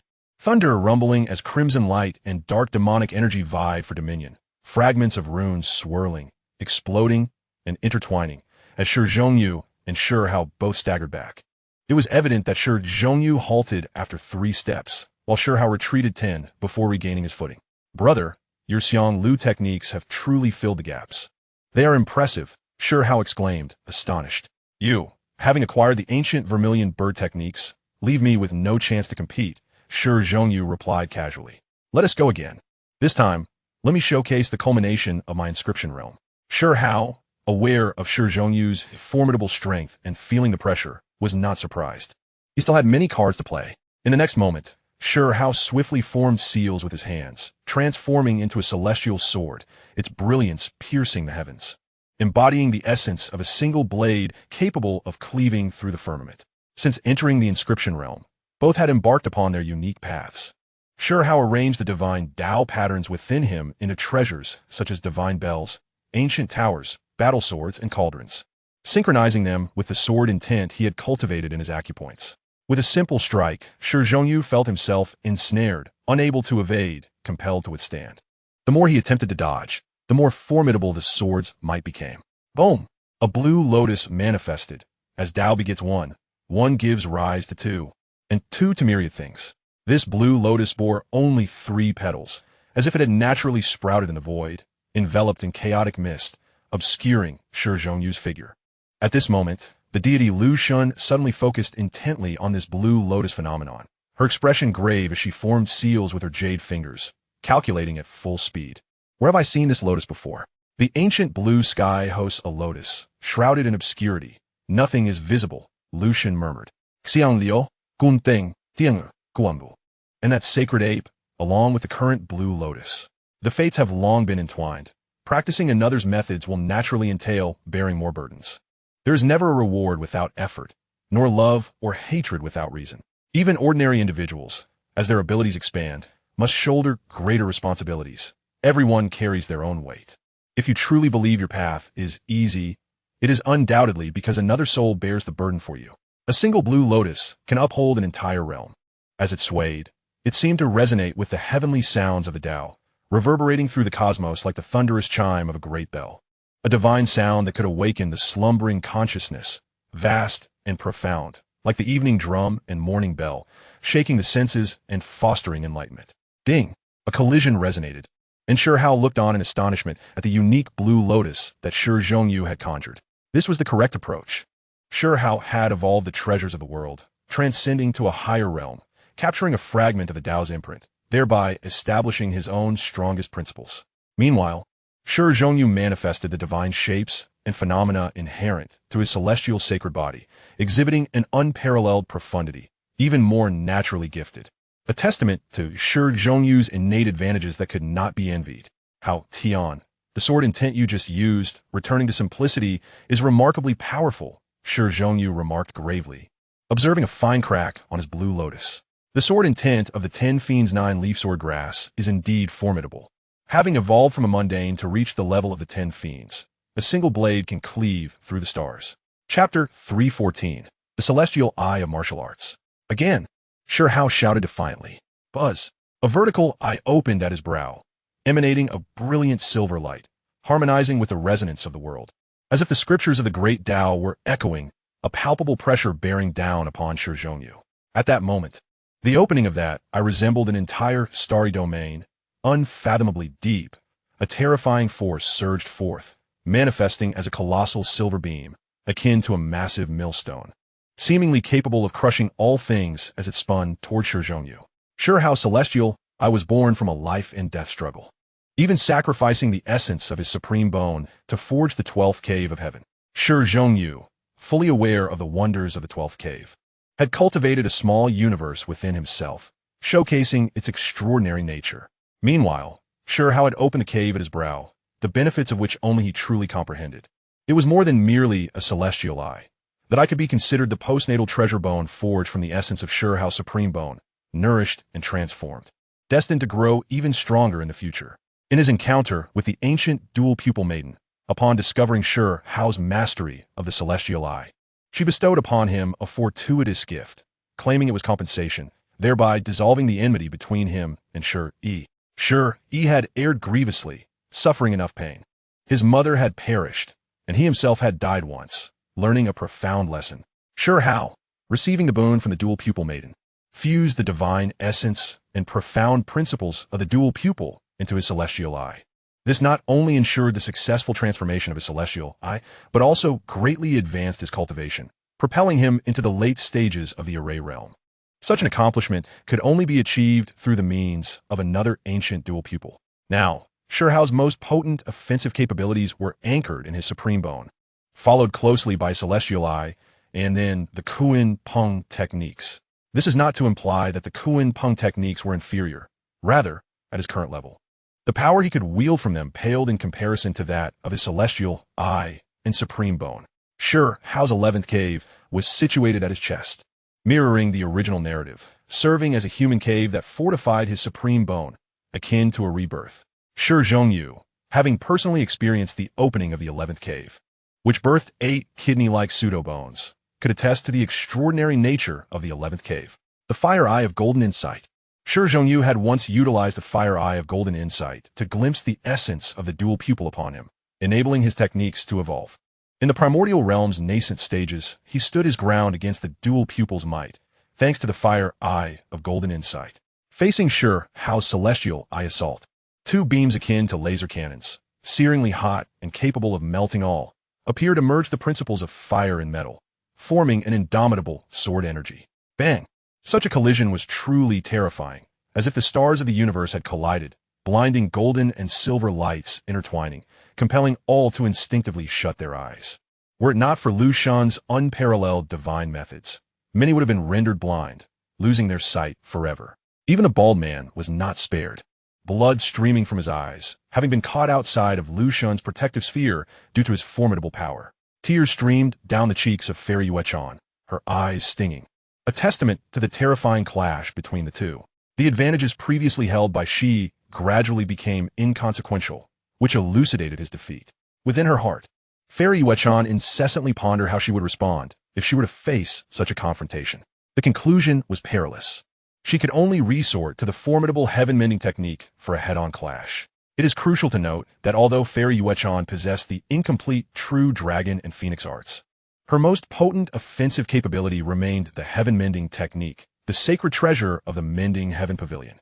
This technique, transcending even the realm of true immortals, possessed power that was not significantly inferior to the incomplete True Dragon and Phoenix arts. In truth, every supreme being and true immortal who has unveiled their own laws wields unparalleled strength, rivaling that of any heavenly beast as treasure arts, and even the legendary 10 Fiends techniques. Should a celestial king unveil their laws, their might could surpass that of certain 10 Fiends techniques. The reason the 10 Fiends arts are renowned and powerful is due to their lofty origins. They remain usable even upon reaching the celestial king realm, evolving further into even more formidable techniques as one approaches the quasi-immortal emperor and immortal emperor stages. The clash continued, both participants gradually honing their mastery over various laws. The contest of Kunping arts and the collision of Tingo techniques were merely direct confrontations, probing the depth of the opponent's comprehension of these techniques. Throughout this process, Shi Hongyu's expression grew increasingly grave, relying solely on the advantage of his battle physique to unleash a staggering 120% of the technique's might. It was evident that Shi Hao's evolution of the arts surpassed his own. This young man was originally a Nirvana Supreme, possessing extraordinary comprehension, having opened the cave of the brow, which was beneficial for both his spiritual awareness and soul. In this light, Shi Hongyu accepted that his comprehension was inferior to Shi Hao's, were it not for Shi Hongyu's fiery eyes, which allowed him to gaze directly at the source, making his cultivation of techniques exponentially more effective, even if he matched Shi Hao's cultivation speed. His understanding of the arts would inevitably lag. Fortunately, Shi Hongyu had cultivated 13 celestial caves, and his experiences within the dark prison had transformed his spiritual awareness. Furthermore, achieving 13 celestial caves was a comprehensive elevation, enhancing his comprehension significantly. At the very least, he was far superior to when he first encountered Shi Hao, at which point he had to rely on medicinal pills and comprehension elixirs to maintain his cultivation speed. Gradually, Shi Hongyu remained unhurried, understanding that breaking through to the esteemed realm would be a sign of transcending the ordinary, heralding a significant transformation that would at least elevate his comprehension. This meant that ideally, he would step into a new pinnacle within the esteemed realm, facilitating a comprehensive elevation of his essence, spirit, and vigor. There was no need for haste. He would first focus on mastering the array formation realm. As the celestial stars materialized, the combined techniques of the three brothers, Swanee, Billion, and Pichio, were melded by Shi Hao into a miniature cosmic space, advancing towards Shi Hongyu with deadly intent.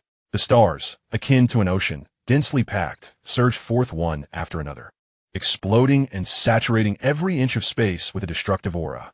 Shizhongyu let out a thunderous roar, unleashing the Kuei Nyo technique. His lungs, fortified by the heaven-shrouding law, became immensely powerful, allowing this technique to exert 150% of its might. Centered on Shizhongyu, all the stars were reduced to dust, the terrifying sonic waves crashing through as if a dying star had met its end. However, Shi-Hao's formidable strength awakened Shizhongyu to the realization that even the most fundamental techniques, when evolved, could wield power not inferior to that of the Kunpeng technique.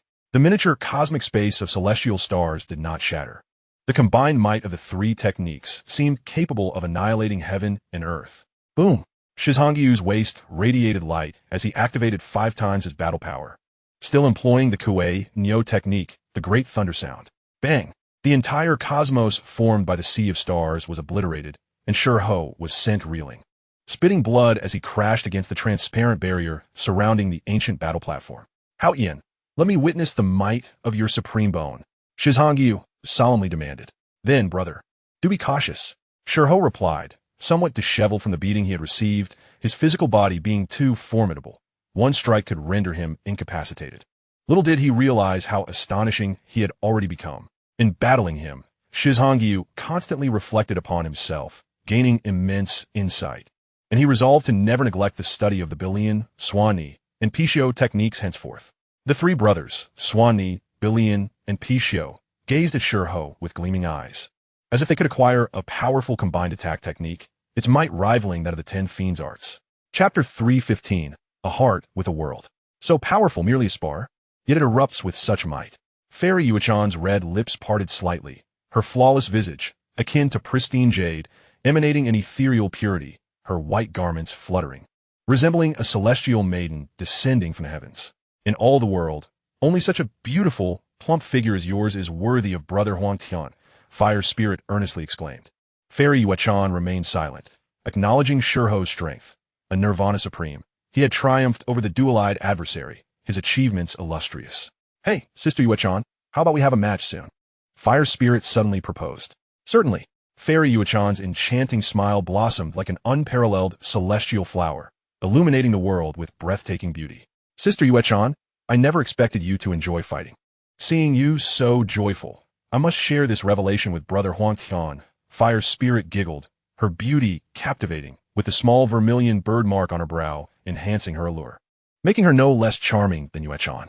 The two stood together like twin blossoms, competing in their brilliance.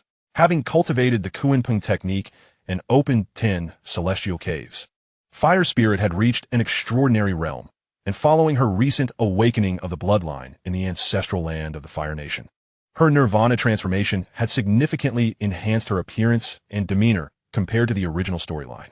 Goddess Yunxi remained taciturn, determined to depart, despite considering herself unparalleled. Revered as a goddess among the younger generation of ancient powers, such as the ancient God Mountain, she felt somewhat lacking when facing Fairy Yuechan and Fire Spirit, primarily in terms of temperament.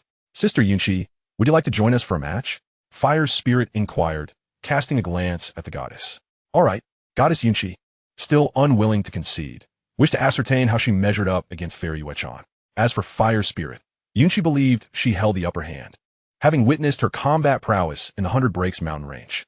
However, she was unaware that, with the passage of time, Fire Spirit had undergone a tremendous transformation. Boom! Shi Hao's chest radiated light, intense waves of energy emanating forth, brilliant and dazzling, engulfing the heavens and earth, golden symbols covering the entire battle platform. The roaring sound reminiscent of tsunami. The ancestral worship and recitation of scriptures echoed, as if from ancient times, a golden figure seated within Shi Hao's chest. A divine wheel slowly rotating, shrouded in divine rings, seemingly chanting incantations. Reincarnation, Shi Hao bellowed, and with a thunderous sound, the very heavens and earth seemed to tremble. An endless brilliance engulfing all, distorting everything into a vast void, rendering all invisible. One glance felt as if the world itself was spinning, leaving one disoriented. Only endless mysterious symbols, akin to taboos, obscured the truth from view. Shizhongyu's perception was the clearest. He felt as though the universe had inverted, the sun and moon spinning, all creation reduced to ash, as if a primordial supreme stood before him, dominating the vastness of the world.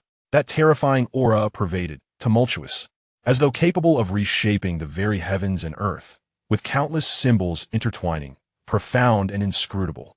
As if the rules of the great Tao were imprinted between heaven and earth, drowning all existence in a void. Boom! Shizhangyu's heart also radiated light, his heart pounding fiercely, each beat resonating like a celestial drum. His heart, radiant like red clouds, displayed endless symbols, mysterious waves enveloping his entire being, resisting the encroaching power of Shi Hao's reincarnation. Since the inception of the 10 heavenly caves, one is often bestowed with extraordinary phenomena and unimaginable transformations.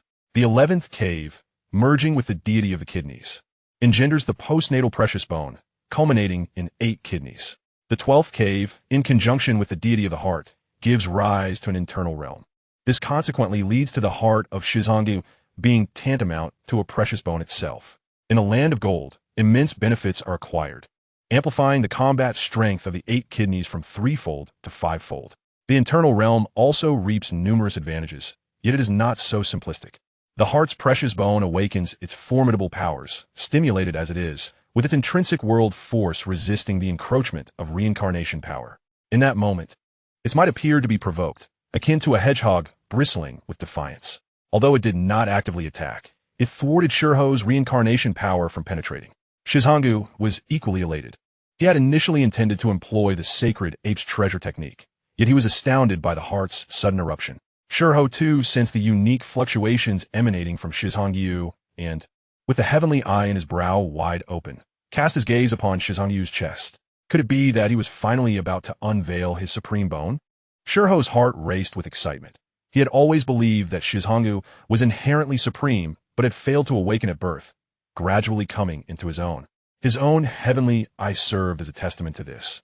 The human body is akin to a miniature universe, with potential that can be perpetually unearthed. Simultaneously, Shizhangyu employed his fiery eye to glimpse the essence of the diminutive one supreme bone, yet the transformation was so unpredictable that it eluded his sight, rendering him unable to discern the bone's origins. Shizhangyu was well aware that his fiery eye had yet to evolve to such a degree. Should he choose to, he could expend effort to glimpse the essence of ordinary beasts, but the question remained, what use would that serve him? Those with dual pupils, while equally remarkable, lacked the heavenly prowess of his fiery eye. However, they were not without merit, as evidenced by the ancient female dual-pupiled beings who could seize others' treasures. Boom! Shi Hao was enveloped in a battle attire composed of golden light runes, a manifestation inspired by Shizhangyu's sacred ape technique and the dual-pupiled battle attire. He had conjured a supreme battle garment unique to himself. In that moment, Shi Hao's speed reached its zenith, with his strength and explosive power being elevated across the board. With a single palm strike, a grayish punitive light surged forth, astonishing Shizhangyu. Indeed, this lad had grasped the secrets of the previous precious bone far earlier than the original narrative suggested. This indicated that his reincarnation technique had grown formidable.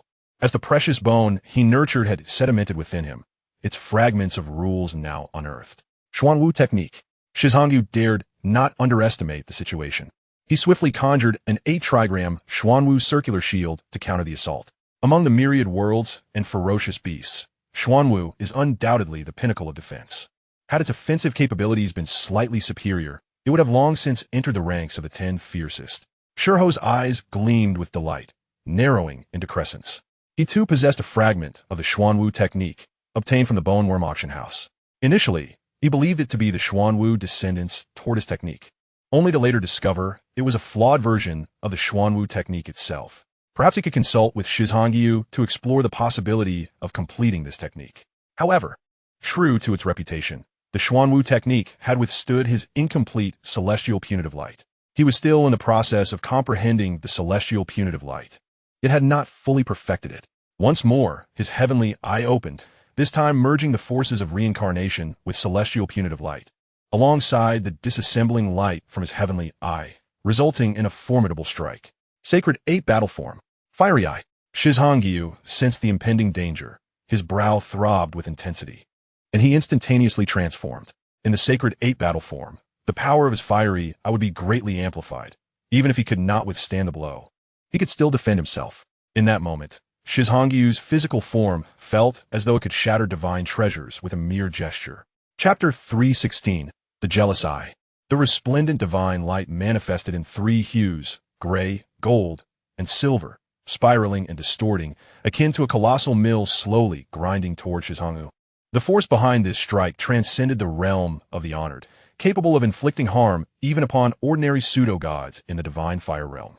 In response, two intensely blazing, indomitable golden beams erupted from Shi Hao's fiery eye, colliding with a millstone-like beam, resulting in mutual annihilation. As Shi Hao had anticipated, his fiery eye was slightly inferior, succumbing to Shi Hao's bizarre attack.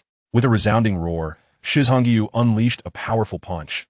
Behind him, a towering spectral image of the sacred ape materialized, synchronizing with the strike. Boom! With a thunderous crash, Shi Hao's full-force attack was shattered by Shi Hao's fist, erupting into a shower of rune fragments. Standing amidst the celestial runes and divine light, Shi Hao's sacred ape battle form, towering at a height of 10 feet, seemed capable of subduing all. The Lu deity observed Shi Hao's sacred ape technique, suddenly recalling fragmented memories. Ling Ming's sacred ape, Tongbi demon ape, six-eared demon ape, and the red-butt divine ape, flitting in and out of existence, leaving behind legends long before the ancient era, only to be swiftly engulfed by the sands of time. Once a great mind speculated that they did not belong to this realm. Had Shi Hao known of Lu deity's recent thoughts, he would have undoubtedly connected them to the most enigmatic heights above. Perhaps they were the source of the dark power. After all, that skeletal immortal emperor was but a pitiful creature, struggling to ascend and become a timeless immortal emperor, only to be eroded by dark matter, turning into a shadow of his former self, truly the most repressed immortal emperor in history. How Ian, be cautious, Shi Hao bellowed. Were it not for the world force sustaining his heart, he would have had to exert himself fully. Even in victory, he would likely suffer injuries. Subsequently, Shi Hao completely abandoned his treasure techniques, opting instead for the 12 Yuanshan form intent fist to confront Shi Hao head-on. Regardless of the techniques deployed by Shi Hao, he resolved to charge forth with reckless abandon. Shi Hao fought back fiercely, his form gleaming with a cold, metallic golden luster, his hair cascading wildly. His supreme battle attire shimmered as though forged from gilded materials, adorned with endless flowing runes. Reincarnation. Shi Hao remained unwilling to concede, channeling the ultimate techniques birthed from his supreme bone, unleashing a cascade of golden runes that seemed capable of reversing time, encroaching upon Shi Hao. Shi Hao roared mightily, invoking the purple gold immortal body, transforming from the golden sacred ape into a resplendent purple gold hue, his might significantly augmented, his physique swelling further as he unleashed a punch. The golden reincarnation runes were forcefully pierced through, his grin widening as he strode toward Shi Hao. Oh dear, I can't watch. Uncle Huang Tian is beating up Uncle Hao Yin. How gruesome. The little girl from the Erming family, merely 2 years of age, covered her face with her tiny hands, leaving a gap through which her dark, glimmering eyes continued to sneak peeks at the battle stage. The children looked on with sympathy toward Shi Hao, their cheeks flushed, wishing they could join in the fray. Imprisonment. Shi Hao, in a fit of desperation, refused to concede. He sensed his brother's intentions to truly harm him. The 10 great caves radiated brilliance, resonating with the cave in his brow and the supreme bone cave, as if a celestial domain had unfurled, rendering all laws impotent, sealing this place and bringing everything to a standstill. Boom! Shi Hao, in an act of sheer defiance, shattered myriad laws at that moment. Facing Shi Hao's divine ring world imprisonment, he seemed to disregard it entirely, striding forward with unrelenting determination. Boom! Shi Hao's figure was sent sprawling backward, akin to a painting, sliding down against the protective barrier. His face darkened. Indeed, he did not feel an overwhelming sense of harm, yet the pain was undeniable. His brother must have done it on purpose, seeking an excuse to chastise him. Boom! Shi Hao fought back with fervor, deploying various techniques in response to the pressure exerted by Shi Hao, growing increasingly exhilarated with each clash. Boom! Yet, what he faced was Shi Hao's iron fist, delivering pain that made him grimace and grit his teeth. This is precisely what the young man referred to as one force breaking myriad laws. He once engaged in philosophical discourse with Shi Hao, who spoke of a particular path, that of sheer audacity. At that time, Shi Hao found this notion to be utterly senseless and even mocked Shi Hao's assertion. Today, having achieved a significant level of mastery in his own audacious path, Shi Hao swiftly sought to exact revenge. Shi Hao suspected that Shi Hao had uncovered his little secret. Shi Hao, with intentions to apply pressure on Shi Hao, reminded him that there were still adversaries ahead. he was not truly invincible, as he had already exhausted his search for formidable opponents in the lower realms. Ahem. Of course, he would not admit it. He merely desired to confront Shirzwa in a fair manner. Wasn't this kid claiming to regard the goddess of Willow as his mentor? Yet, why did he appear so disheartened? Harboring numerous hidden thoughts? Shirzwa, holding back his breath, resolved to transform the pressure imposed by Shi Hao into a form of training, seizing the opportunity to cultivate his precious techniques, striving to integrate his insights and make further advancements. Brother, do share with me your incomplete Xuanwu techniques. I also possess a part of the Xuanwu techniques, and we can exchange. Shirzwa gazed at Shi Hao, his eyes gleaming with anticipation. Without uttering a word, Shi Hao commenced the transfer of a half-formed rune derived from the Xuanwu techniques to Shirzwa. In return, Shirzwa sent over his own understanding of the Xuanwu rune. Ha! It's complete. The Xuanwu techniques are whole. Shirzwa exclaimed joyfully, bouncing up in excitement, as if he were still a child at 15. Shi Hao, taken aback, could hardly believe that they had managed to gather the Xuanwu techniques so unexpectedly. He had acquired approximately 60% of the techniques, while Shirzwa had obtained 40%, culminating in a dramatic assembly of the Xuanwu techniques. Come, brother, let us practice the Xuanwu techniques together. Your comprehension is lacking, and I shall guide you, Shirzwa boldly declared. Shi Hao's face darkened, resembling the bottom of a pot. Although it was true, did this kid truly intend to provoke him in such a manner? As dawn broke, Shirzwa found himself in a worse predicament. Having been thoroughly bested by Shi Hao, his body marred with bruises. Brother, just you wait. One day, I will reclaim everything with interest. Shirzwa limped down from the ancient battle platform, not forgetting to issue a fierce threat. He then approached the goddess of Willow and promptly began to tend to his injuries, which were not severe, merely appearing so. Shi Hao, sporting a dark circle under his eye, descended from the platform with a grim expression, having been sneak attacked by that kid, resulting in a swollen eye. Though victorious, he felt humiliated. The children had long returned to sleep, leaving behind only those brimming with energy. Come, Sister Yuechan. It's our turn now. The battle has ended, and we must head to the celestial race. Fire Spirit hurriedly dashed onto the battle platform, bubbling with excitement. The fairy Yuechan said nothing but took a graceful step forward, appearing on the ancient battle platform, resembling Shi Hao in the sense of being worlds apart. In fact, her name was indeed worlds apart, akin to the ancient secret techniques named shrinking the earth to an inch. That ancient woman with dual pupils had mastered the art of shrinking the earth, and Fire Spirit was envious after witnessing it. After all, such ancient techniques were crafted by beings above the supreme level, their potential and might rivaling that of the 10 fearsome techniques. Chapter 317, The Battle of the Fairies. This was a clash between two unparalleled fairies, with only the witch Su Su in the lower realms being able to rival them. Likewise, this battle was extraordinary. Upon witnessing Shirzwa's thrashing at the hands of Shi Hao, Fire Spirit felt a pang of sympathy and sought to exact justice from Fairy Yuechan. Clad in white as pure as snow, Fairy Yuechan stood apart, her celestial hair styled elegantly, autumn-like eyes shimmering with brilliance, a radiant smile revealing pearly white teeth. Her neck alabaster and elongated, her figure tall and graceful, her slender waist easily encircled by a hand, her curves naturally undulating, and her long legs straight and elegant. She exuded an ethereal beauty that seemed almost unreal, possessing a transcendent quality, untouched by the mundane world, resembling a fairy from the Moon Palace. Her face was veiled, enhancing her otherworldly aura, with a misty veil enveloping her eyes, making her presence seem sacred and untouchable. Fire Spirit, adorned in a fiery red gown, with her hair styled high and full, her forehead smooth and radiant, bore a vermilion mark on her brow that, from afar, resembled a lotus flower, but up close appeared as a lively little vermilion bird, adding an enchanting charm to her demeanor. With a heart-shaped face, elegantly arched brows, and sparkling eyes like crystals, she radiated a playful and adorable brilliance. Her snow-white skin contrasted beautifully with her fiery red gown, her tall figure swaying gracefully, her supple waist undulating like a serpent, her curves exquisite, and her straight legs gracefully moving as if a fairy had stepped out of a painting.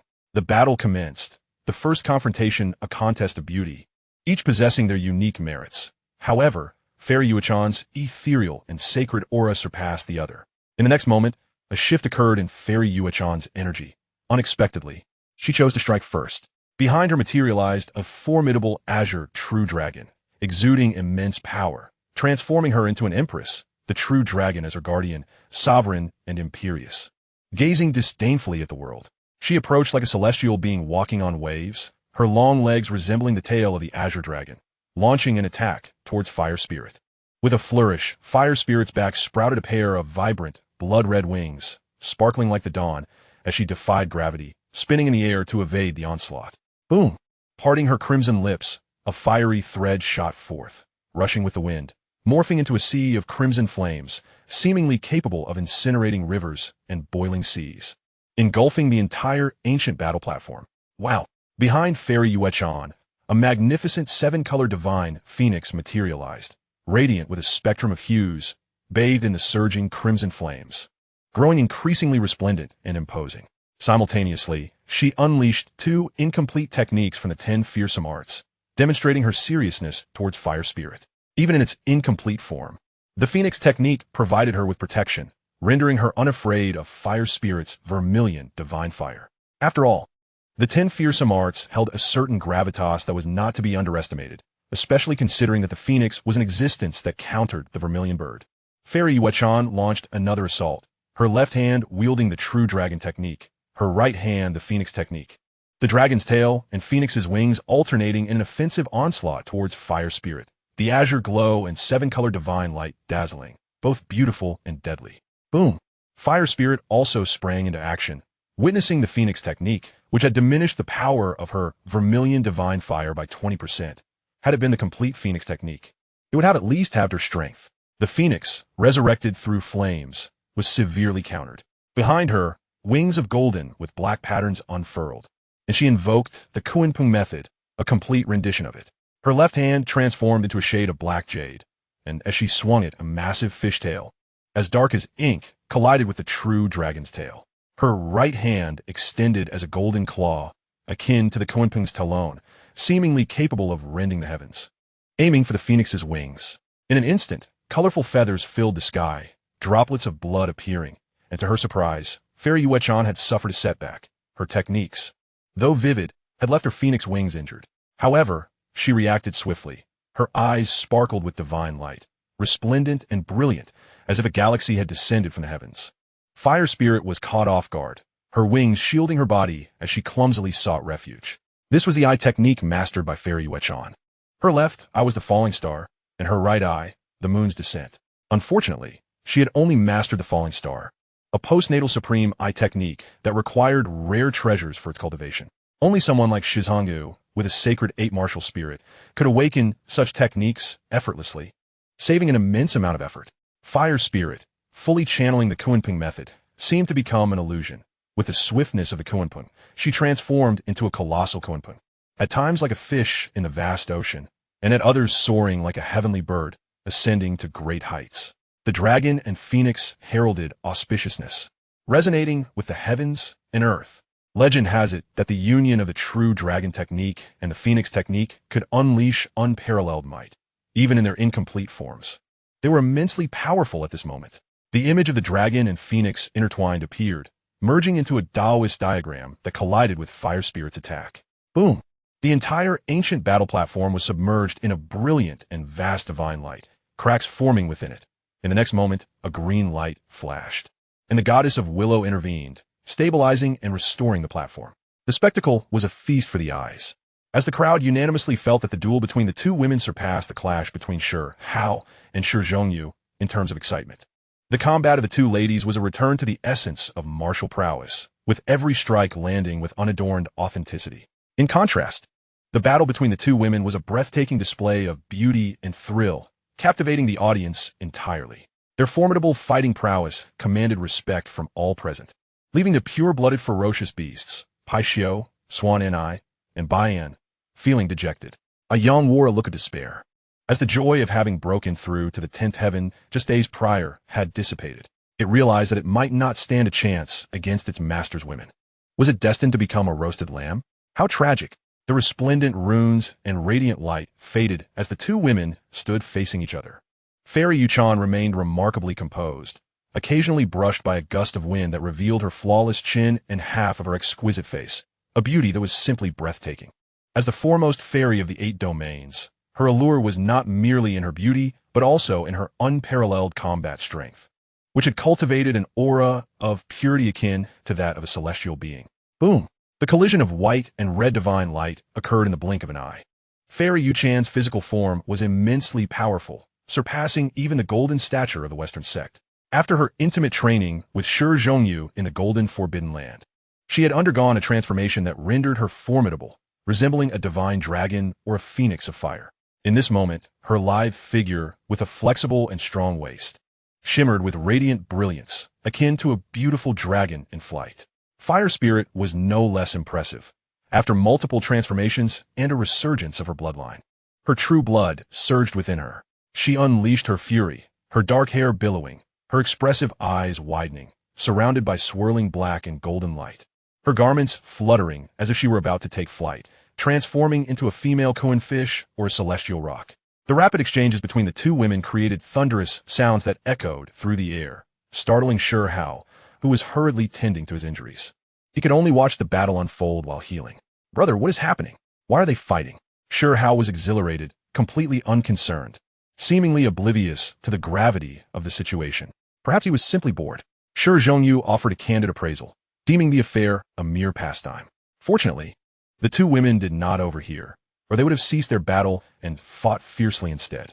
Their clash was a visual delight, with their elongated waists and graceful bodies twisting through the air like flowing water serpents, creating astonishing trajectories of attack. In Chapter 318, Journey to the Divine Mountain, Fairy Yuchan silently lamented that, aside from not employing the repairing heaven technique, she was exerting herself to the fullest. She held a deep respect for Fire Spirit's combat prowess, with skin as smooth as fine jade, radiating a luminous sheen, possessing immense strength and offensive capability. Like a dragon or a phoenix, she soared, showering the arena with endless splendor. With her formidable physique and the remnants of the 10 Fiend's divine arts, she managed to withstand the ferocious onslaught of Fire Spirit's complete Kunping techniques. Fairy Yuchan's gaze sparkled with silvery brilliance as a cascade of silver stars fell once more, overshadowing even the radiant light of the rising sun, exuding a pressure of great magnitude. Bang! Despite Fire Spirit's incredible speed, she was still struck and sent hurtling backward. Goddess Yin, she bit her lip in frustration. She had witnessed the combat prowess of the two women and acknowledged that she could not compete. It was undeniable that she fell short compared to them, particularly Fire Spirit, who had surprised her immensely, as if she had transformed into an entirely different person. Nevertheless, all was not lost. She was soon to ascend to the heavenly realm among the celestial races. She would catch up, she was certain of it. Stop. Sister Yuchan is truly peerless. It would be futile to continue fighting. After all, your cultivation level is significantly lower than hers. It must be quite taxing for you to suppress your realm and contend with me. Fire Spirit chuckled, playfully conceding. However, her words implied that Fairy Yuchan's cultivation was indeed superior, and even when suppressing her power, the inherent advantages were evident. Little did she know, Fairy Yuchan had truly held back. Her physical form was now capable of clashing directly with Shi Hao. Fairy Yuchan had not revealed her true fighting strength. Her greatest desire at that moment was to engage in a contest with her main body, to ascertain who was truly stronger, especially since both were genuine entities. Yet one was the principal body, while the other was a secondary. All right, let us hasten to the celestial race. Shi Zhongyu interjected, as both he and Shi Hao received a transmission from Lu Shan. The great calamity could descend at any moment, leaving no time for delay. Although Lu Shan was confident in his ability to protect everyone, he still wished to ascertain if there were any overlooked matters. The divine mountain loomed majestically, shrouded in clouds and mist, with ancient trees standing tall, fragrant herbs wafting through the air, and waterfalls cascading into ancient pools, a place teeming with rare species. Yin Songhai, I have come to seek my wife. Why do you not come out to greet me? Otherwise, do not blame me for being rude in front of your granddaughter. The second Baldy called out. Times had changed. Unlike the previous narrative when he had arrived at the Divine Mountain without having restored his strength, now he had transformed. He had learned the form intention fist from Stone Village, restoring his physical essence and advancing further. Each day, he diligently trained in the great Yin River, tempering his body, and at night, he would meditate beneath the Lu Shin tree. Finally, a month ago, a qualitative change occurred due to quantitative growth. He restored his cultivation to the mid-stage of the Honored One and had now rapidly advanced to the great perfection of the Honored One, radiating confidence. Of course, Having lived for over a century, he had expended all his treasures to gain the form-intention fist, teaching it to the youths of Stone Village. Yet, the second Baldy felt a sense of triumph, deeming it worth the sacrifice, even offering his mastery of the five-colored peacock technique. He still believed it was worth it, as the form-intention fist was akin to the supreme, celestial technique of the repairing heaven for someone like him, who had lost all cultivation. After this rebirth, he had transformed into the complete five-colored peacock king, becoming a pure-blooded, ferocious beast of the heavenly tier. One could not help but notice how the peacock queen on Shi Zhongyu's shoulder cast flirtatious glances at Kong Qiuji, whom he completely ignored. Yin Songhai's expression turned serious. He was Yin Shi's grandfather and in existence at the great perfection of the Honored One. However, in the face of Kong Qiuji's current form, he felt a twinge of fear. This fellow had indeed grown stronger, fully restoring his cultivation and undergoing a rebirth, transforming into a pure-blooded peacock king. The former peacock Honored One had become even more formidable. If this guy were to act recklessly now, it would spell disaster.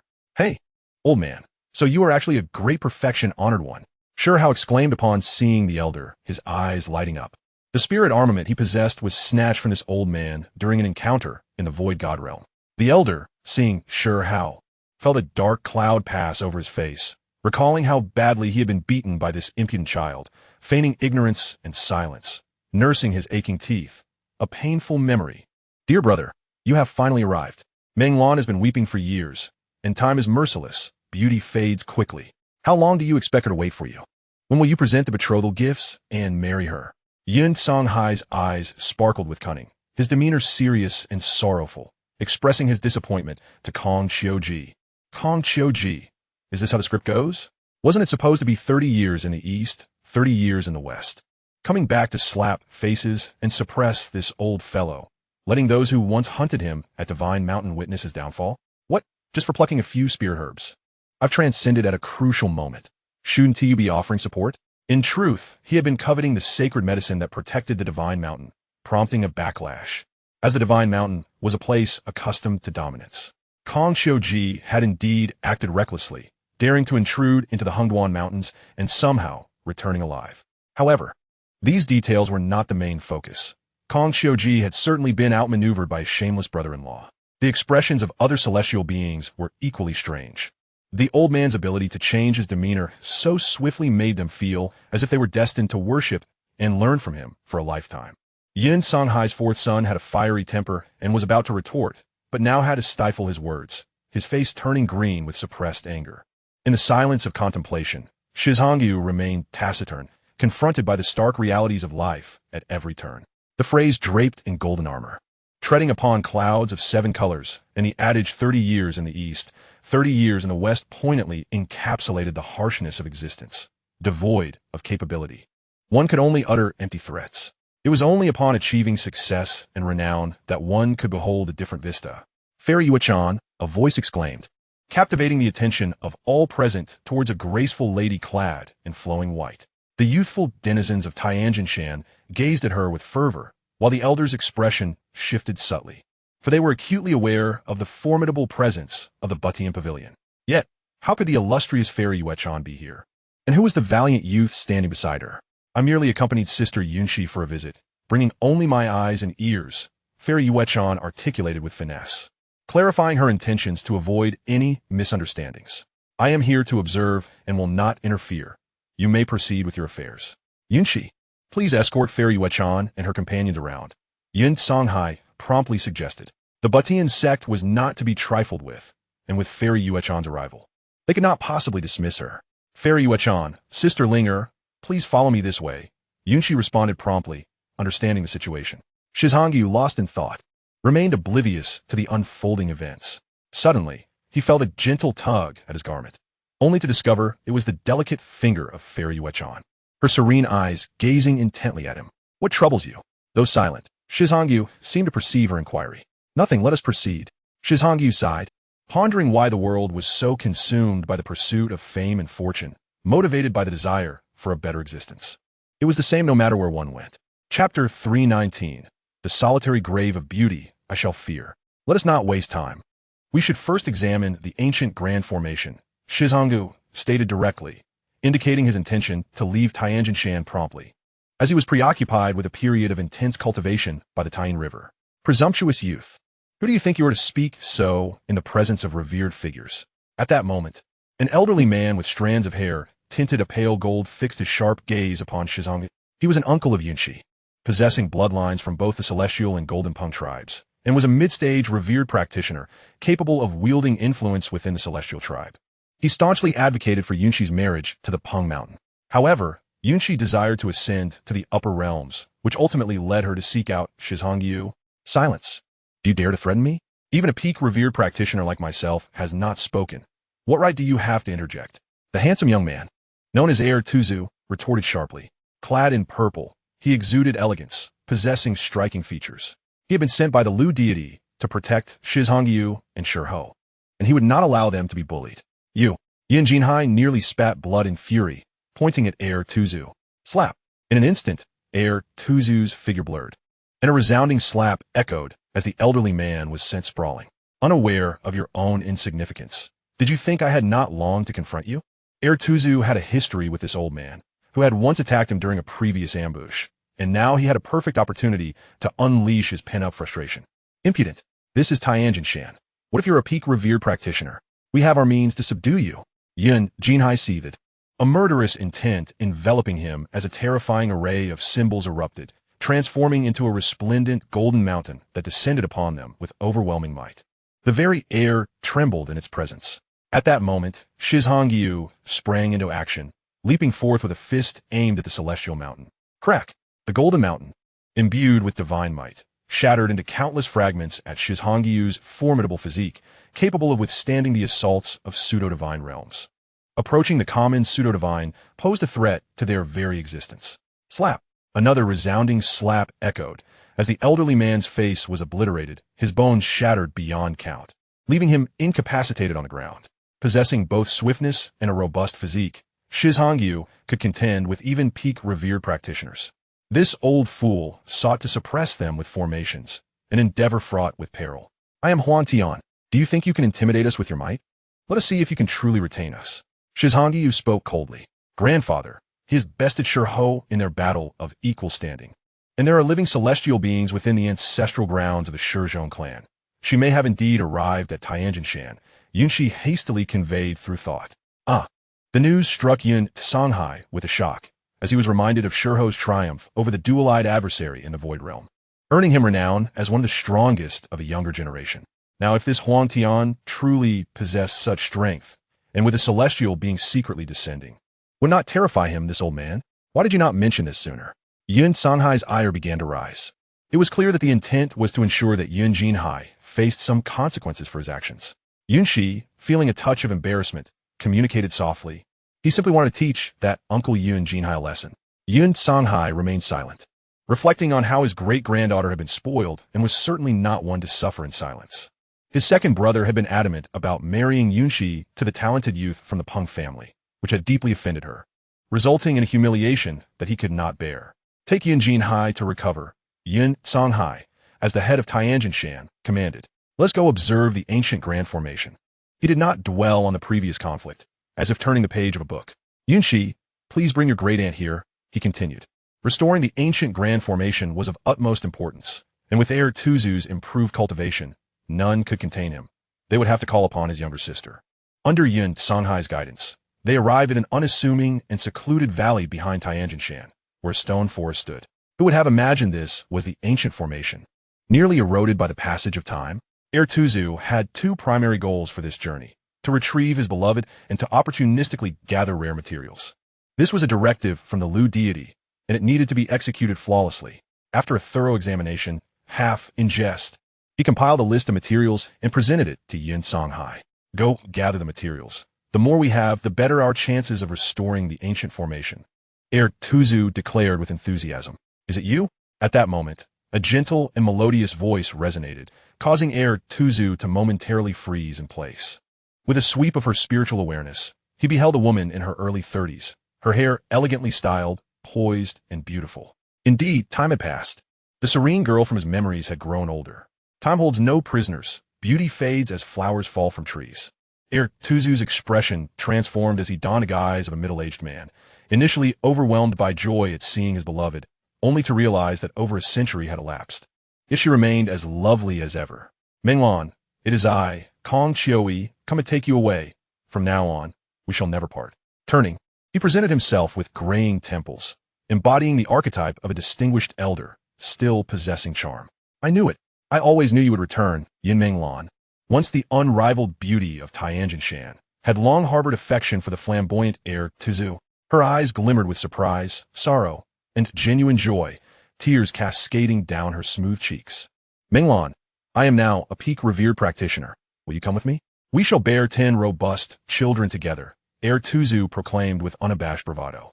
Yun Menglan's delicate visage flushed with crimson. She could scarcely fathom that after all these years, her beloved remained as infuriating as she remembered. Strangely, this familiarity drew her closer, erasing the last vestiges of estrangement.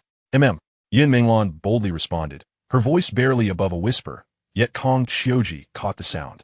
Haha, Menglan, let us take a stroll, he declared, having learned from Shi Hao, Shi Zhongyu, and the villagers of Shitsuan to be more straightforward. He scooped up Yin Menglan and dashed off, the radiant hues of divine light forming a path, his speed reaching its zenith. With a single step, he vanished from the sight of the onlookers. I hope that when I am invincible in this world, it will not be merely memories that remain. My beloved's solitary grave shall terrify me, Shi Zhongyu murmured, reflecting on his thoughts. Beside him, the Moon-Chan fairy, upon hearing his words, felt an inexplicable heaviness in her heart. She remained silent, sensing that the figure before her suddenly appeared desolate and solitary. Hu Ling-er and Yun, she also heard Shi Zhongyu's sentiments, each stirred by their own emotions, their eyes glistening with unshed tears. In a fit of anger, Hu Ling-er kicked Shi Hao, exclaiming, "You heartless scoundrel!" Shi Hao, bewildered, wondered what had transpired. He stood still, having done nothing to provoke such ire. The goddess Yun, she was equally lost in her thoughts, uncertain if she would ever meet a man for whom she would willingly wait a century, or even a millennium. Shouldn't a reunion, after a long separation, be a moment of joy? Why then did it evoke tears? She found herself perplexed by her brother's words. Shi Hao, still brimming with youthful vigor, could scarcely grasp the depth of such emotions. Chapter 320. Innocent and harmless? The endeavor to collect precious materials was destined to take some time, compelling the group to linger at the Divine Mountain. This ancient stronghold, once home to celestial beings, could justly be deemed as sacred ground. Standing atop the mountain, Shi Zhongyu gazed into the distance, where clouds swirled and ethereal birds soared amidst a cascade of fallen blossoms, the crimson sun sinking low, casting an infinite glow. Will you utilize the ancient formation here to escape this lower realm's prison? Moon-Chan fairy inquired, having approached unannounced. Not yet. The time for my departure has not yet come, Shi Zhongyu replied assuredly. Hearing his words, Moon-Chan fairy fell silent, pondering the ease with which he seemed to believe he could ascend to the higher realms at will. Little did she know, her intuition was not far from the truth. Shi Zhongyu had sensed multiple times that should he attain the esteemed realm, his extraordinary nimbus of transformation would enable him to breach the barriers separating worlds. Moon-Chan, would you stay by my side for a while? I speak of the great wilderness, where a river of lunar essence flows, highly beneficial for body tempering. I plan to visit the golden forbidden land when I prepare to break through to the esteemed realm, Shi Zhongyu suddenly proposed. To his own surprise, he added further, seemingly inviting Moon-Chan fairy to join him in cultivation. However, the locations he selected were quite perilous. Training by the lunar river would surely ruin their garments, and the golden forbidden land was notorious for its dangers. Even with the precious attire he had gifted her, the rate of destruction would far exceed the speed of restoration. Moon-Chan fairy, lost in her own thoughts, found it challenging to maintain her image as a pure and immaculate being in the presence of Shi Zhongyu. She turned away gracefully, departing with a barely audible sound, a fleeting sigh that hung in the air.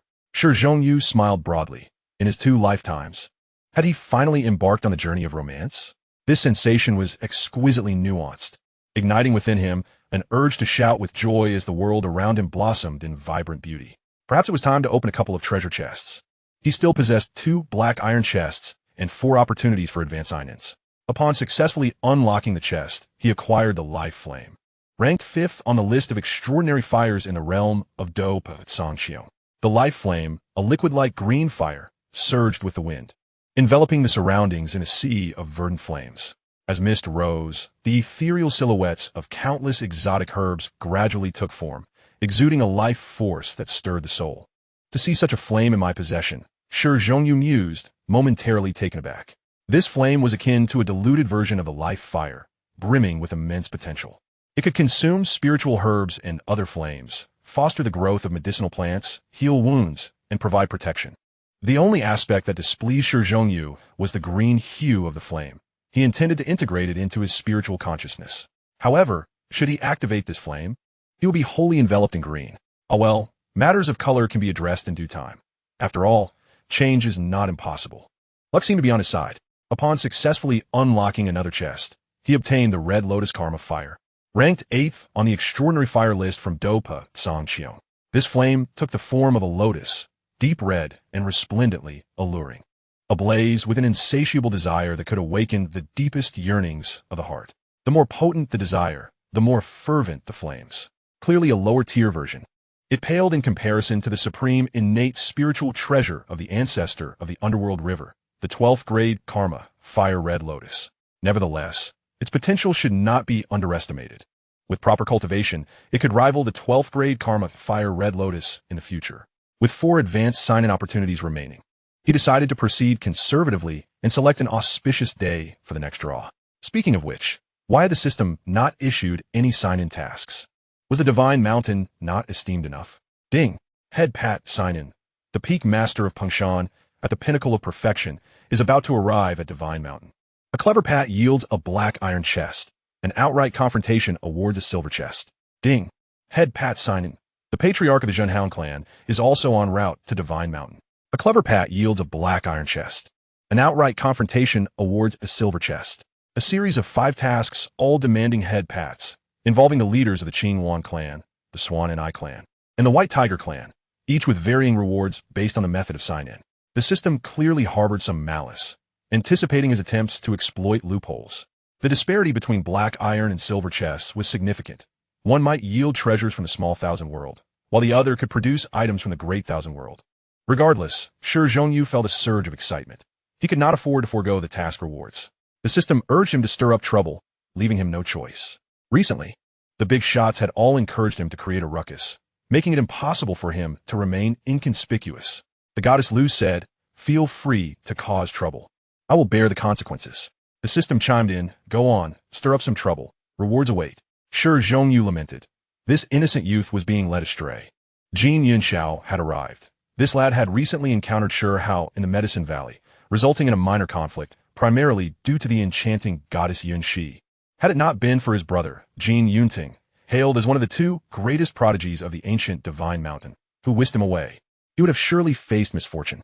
Jin Yunting, possessing an exceptional spiritual acuity, sensed unease in the presence of Shi Hao and refrained from engaging recklessly. He had ventured beyond the wild domain and seen broader horizons, not placing undue significance on the goddess Yun Shi.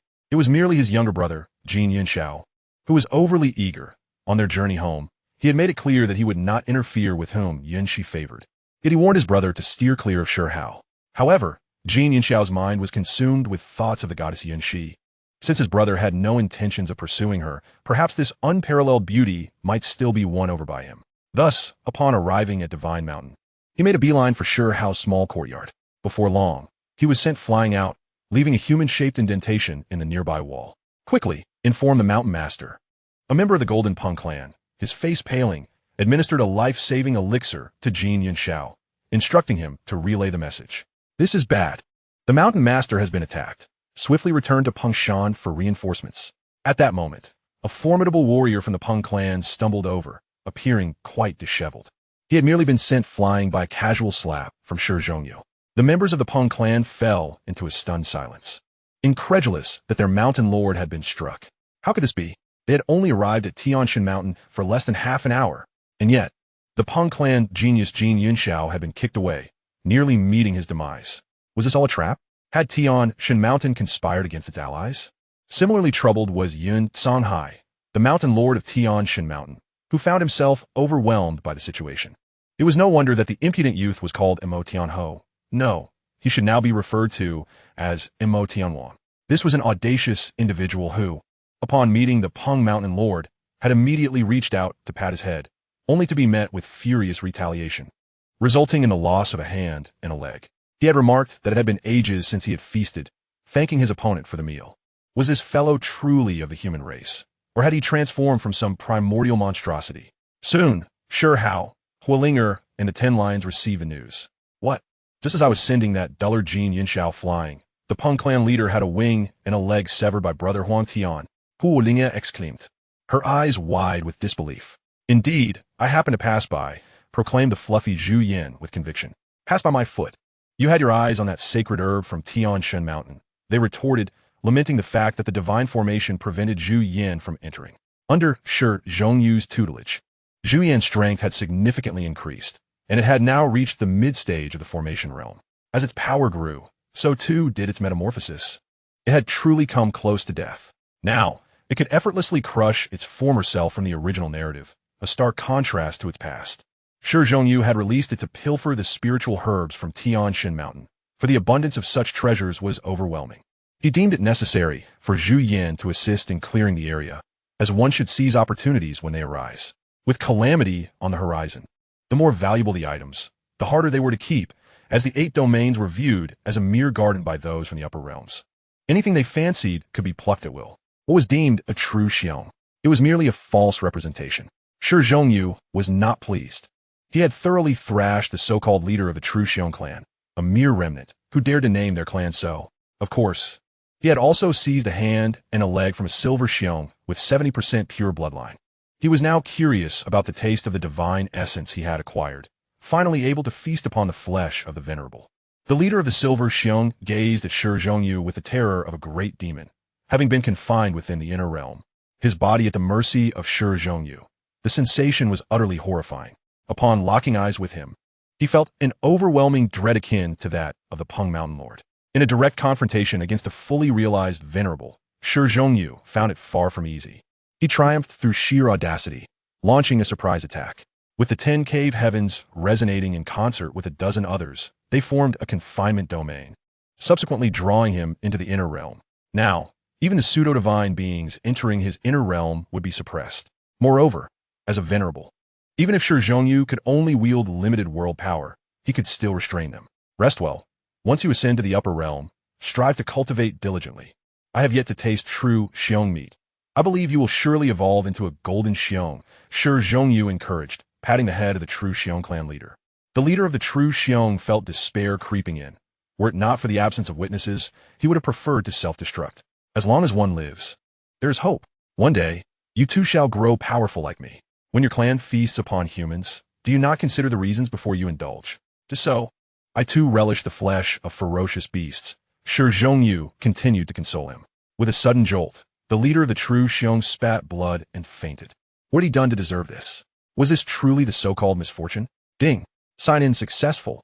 Obtained 1 silver treasure chest. Upon hearing the system's prompt, Shi Zhongyu reluctantly expelled the leader of the true Xiong from the inner realm. Am I too kind? Perhaps I should have simply dispatched him. After all, it was all meat for me, he muttered to himself. Moments later, the leader of the true Xiong revived, and despite the loss of a leg, his escape was remarkably graceful. Next, the leader of the White Tiger clan. It's not that I wish to consume your flesh. It's merely a tradition in our village. Let me share a secret. A forbidden elder from our divine village resides in Tianshan Mountain, and she has a penchant for the flesh of ferocious beasts. You should feel fortunate to contribute half your body. Consider it a blessing. Shi Zhongyu attempted to lighten the mood for the White Tiger. You are venerable. Upon your return, nourish yourself well. What you have lost will surely regrow. Do not despair. The road ahead is long. Think of it this way. I merely severed your lower half. Had I taken your upper half, you would surely be dead. Shi Zhongyu continued to pat the tiger's head, offering encouragement. The White Tiger, hailing from the West Ridge Mountain, was consumed by thoughts of self-destruction, seemingly determined to explode. Very well. I shall grant you that wish. Explode, and let it be a bloody affair. What a waste of meat, Shi Zhongyu coldly stated. The White Tiger opened its eyes. Recognizing a familiargas. Why did everyone look at him this way? Shi Zhongyu was truly of the human race. Let me go. I no longer wish to die. The White Tiger implored. See, this is the attitude of someone who wishes to live. Even if your lower half does not return, you must bravely carry on and live joyfully as a White Tiger.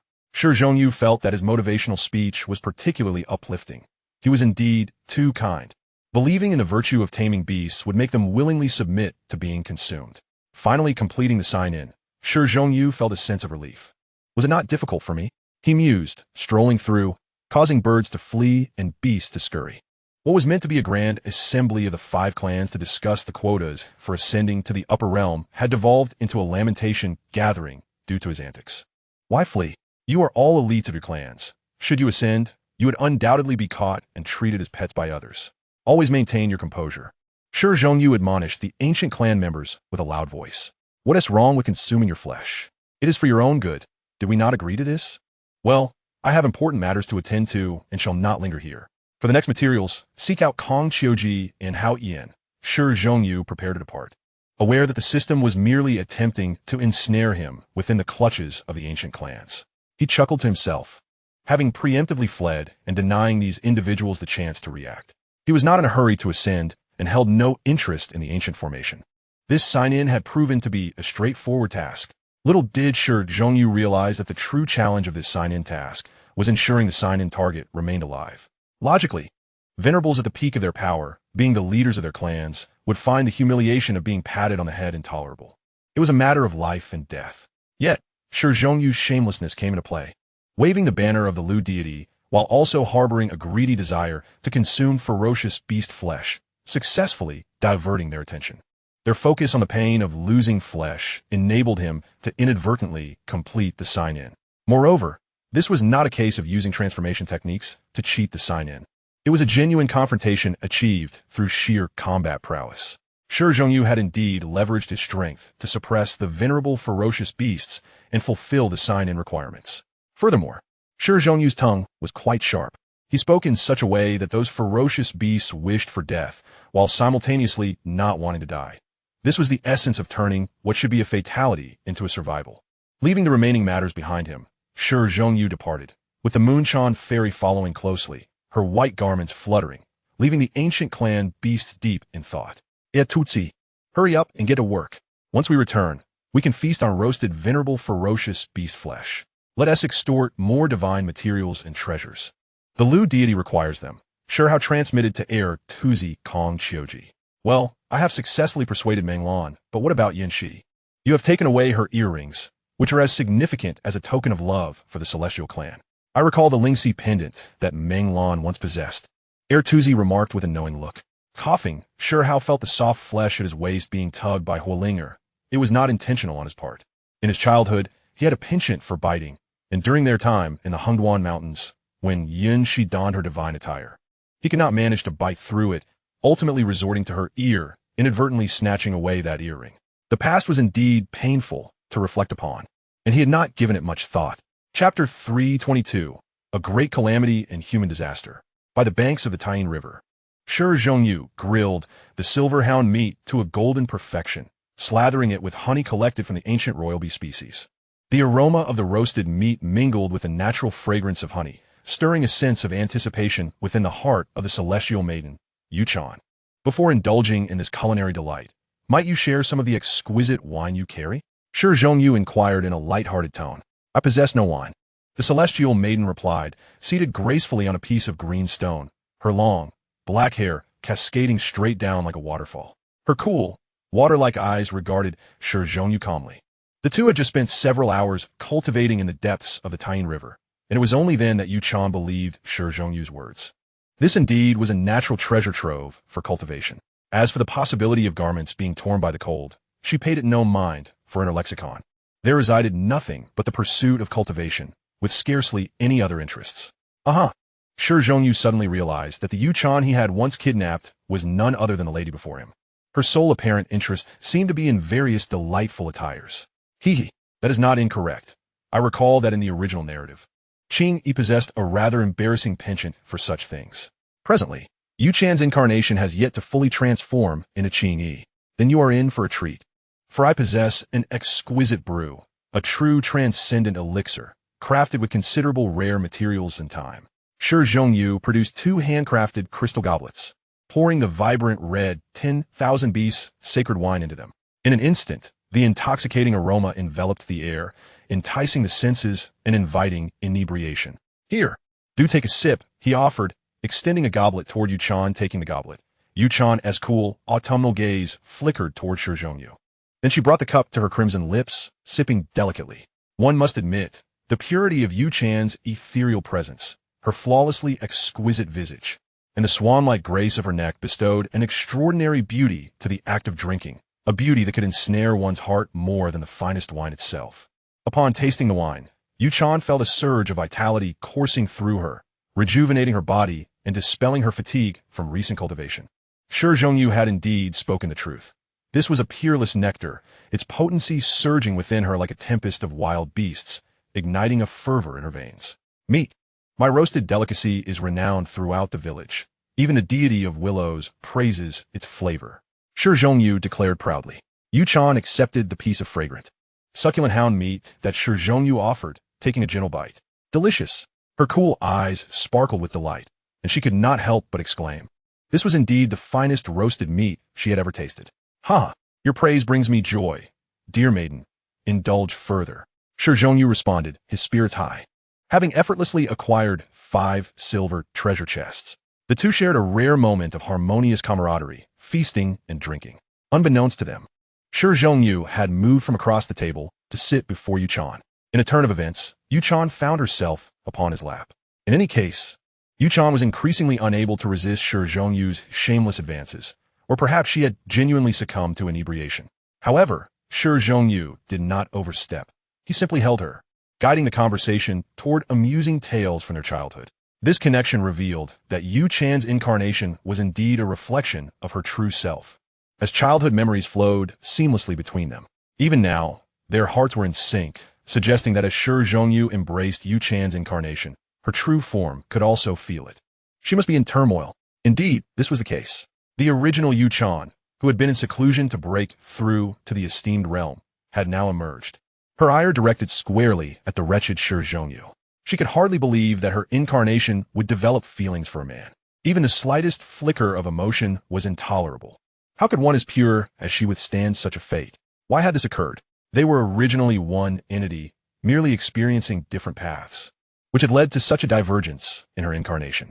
How could this be? Yu Chan, with lofty aspirations and an incorruptible spirit, ethereal as a celestial being, remained unaffected by worldly joys or sorrows. She viewed all beings from a lofty perspective, believing none could capture her heart. She was destined to become a supreme being, unrivaled in the realms. Furious, Yu Chan resolved to reclaim her incarnation, determined to slay it and recreate a new one. The essence of her true self emanated a chill far more profound than her incarnation, enveloped in a mist of pure, white radiance, ethereal, and almost transcendent. Her divine form bore no trace of earthly concerns, resembling a goddess sculpted from exquisite jade. From this perspective, it became evident that the supreme techniques Yu Chan practiced, differentiating between her true and incarnate selves, were not without flaws. Her true self seemed to embody the forbidden arts of emotional detachment, growing ever colder, more aloof, and ascendant. Conversely, her incarnation appeared to be captivatingly beautiful, possessing a temperament that was gentle, tranquil, and more attuned to human emotion, as depicted in the original narrative. Fair maiden, your lips resemble petals kissed by the rain. Shi Zhongyu mused, straining to conjure a poetic phrase, perhaps under the influence of the wine, where a man's charm became ever more evident. Suddenly, a thunderous roar erupted, as if the heavens themselves were collapsing, causing the earth and mountains to tremble. Just as Shi Zhongyu leaned in to kiss Yu Chan's tender lips, an unexpected interruption occurred, breaking the moment, startling Yu Chan into leaping from his lap. With urgency, Shi Zhongyu activated his blood energy to absorb the effects of the wine, directing his gaze toward the source of the sound. There in the sky, a blinding divine light cut through the air, revealing a massive rift in space that continued to expand, hinting at the formation of a portal. Was a great calamity upon them? Yu Chan's previously hazy gaze had regained its clarity, though a faint blush still lingered upon her cheeks. Boom! The celestial gateway above erupted, bursting forth in a dazzling display akin to fireworks, radiant as the aurora, splashing vibrant hues across the night sky, crimson blood cascading like a torrential rain, and silver scales falling like a meteor shower. Shi Zhongyu dared not employ his divine sight. In such a moment, with the willow deity absent, he would not court disaster. It appeared that a significant figure had perished, and the blood rain transformed into primordial essence, replenishing the realm. It seems you sensed a peculiar fluctuation earlier. It appears to be a deliberate act, Shi Hao remarked, his tone unperturbed. Indeed, I felt it. Merely the machinations of powerful figures. Let us return to the village. Given the uncertainty of the situation, it is prudent not to wander, he suggested calmly. Chapter 323. The Tao that can be told is not the eternal Tao. The Tao is boundless, encompassing the trajectories and pathways of all things, representing the fundamental laws of change. Nature embodies the Tao, as it is both intrinsic and self-evident. Thus, the Tao permeates every aspect of existence, akin to a vast abyss or an infinite void, both birthed from a Tao. It embraces Yang, giving rise to the wondrous transformations of the universe, an endless cycle of creation and dissolution, unfathomable and self-operating. The Spirit of Willow speaks, her words blossoming like flowers. The earth erupts with divine springs, and the heavens shower auspicious hues. Celestial maidens dance, and the white ape offers peaches. The mortal realm resembles a comparatively advanced microcosm, while the upper realm is scarcely accessible, constrained by the laws of heaven and earth. Yet, in moments of exceptional circumstance, supreme beings may utilize arcane methods to forcibly open the gates of worlds, allowing passage to the lower realms. The Spirit of Willow has cast countless formations to protect the village and its surrounding 200 miles.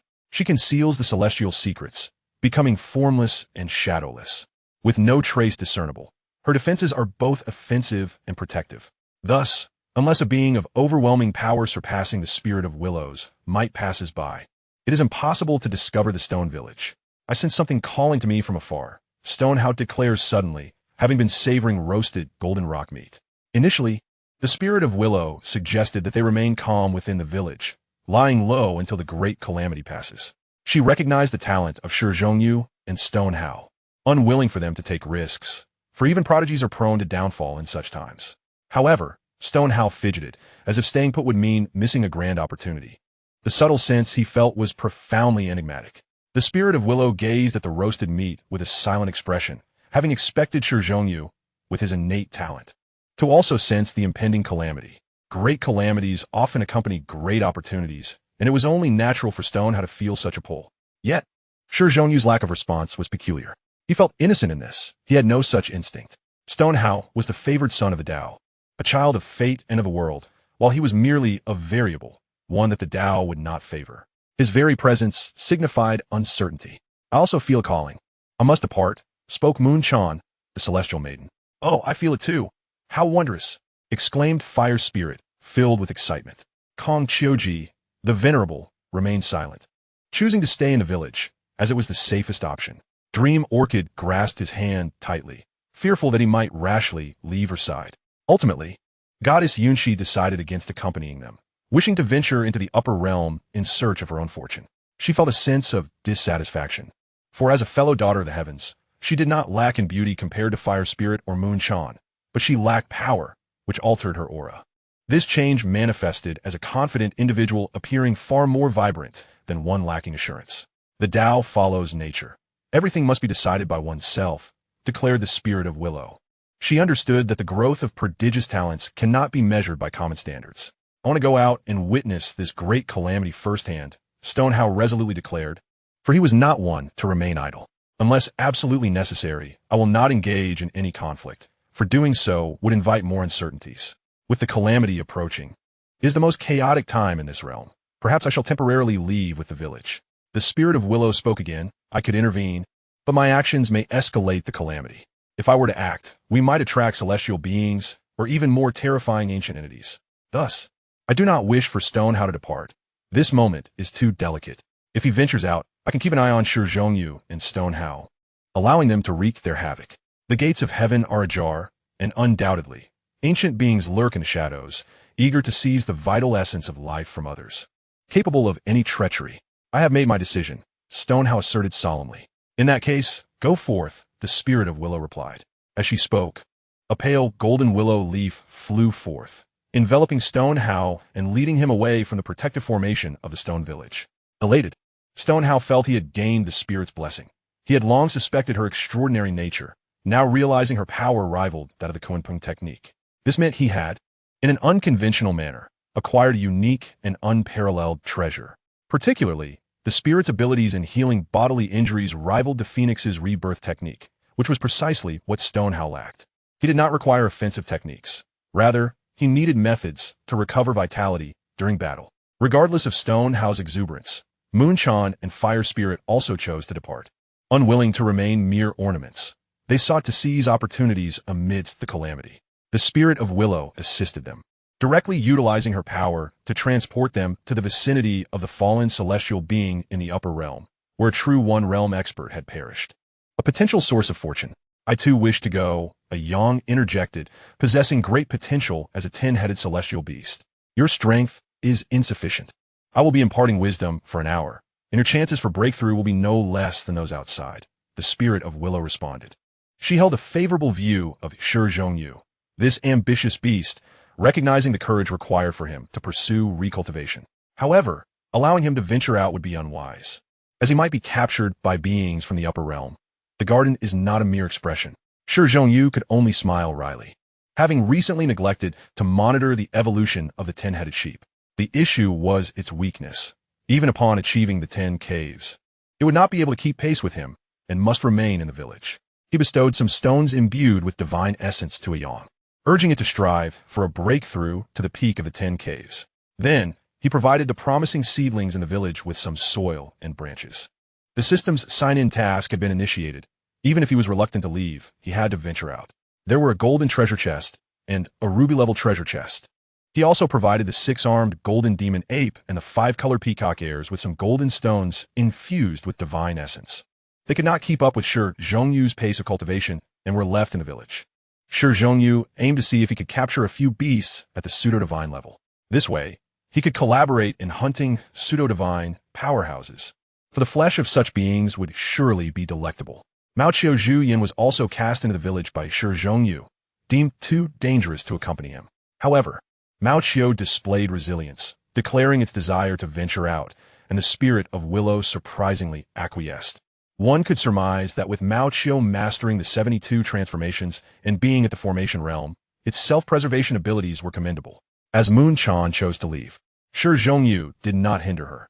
This woman possessed great fortune, and with his assistance, her strength had increased. Even if she encountered her main body, the outcome of their encounter was uncertain. The main body is stronger than the secondary, yet not immutable. The thought alone was intriguing. As for the witch Su Su, she had been in seclusion for a considerable time, evidently encountering great fortune and transformation. The witch had her secrets. Shi Zhongyu initially believed her to be a pure-blooded beast, a 9-tailed celestial fox. However, he later discovered that she seemed to be of genuine human descent. Now, Shi Zhongyu boldly speculated that she possessed 2 bodies. Everyone has their own Tao. Where lies Shi Zhongyu's Tao? It is in human endeavors, the Tao beneath one's feet.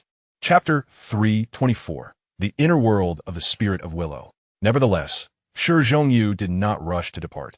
He intended to take the opportunity to refine the flames of life and the red lotus karmic fire within him with the aid of his spiritual consciousness. Ideally, he would have the 9-dragon thunder fire devour and merge the 2 flames, creating a more powerful inferno. However, this is nearly impossible, for each flame possesses its own unique characteristics. At present, Shi Zhongyu is particularly intrigued by the life-restoring effects of the flame of beings. Moreover, if the red lotus karma fire can consume a substantial amount of flames and continue to evolve, a promising future awaits. Although there are myriad paths, each one, when cultivated to its zenith, is unparalleled in strength. This multitude is merely a quantitative expression. It does not imply that there are genuinely only 3,000 paths, but rather reflects the rhetorical style of ancient sages. Nevertheless, from Shi Zhongyu's perspective, whether it be the flame of beings or the red lotus karma fire, their ultimate development holds boundless potential, perhaps even surpassing the 9 dragons thunder fire. The 3,000 paths, time, space, life, cause and effect karma, are the most supreme. Thus, should the opportunity arise, Shi Zhongyu will undoubtedly endeavor to preserve these 2 extraordinary flames.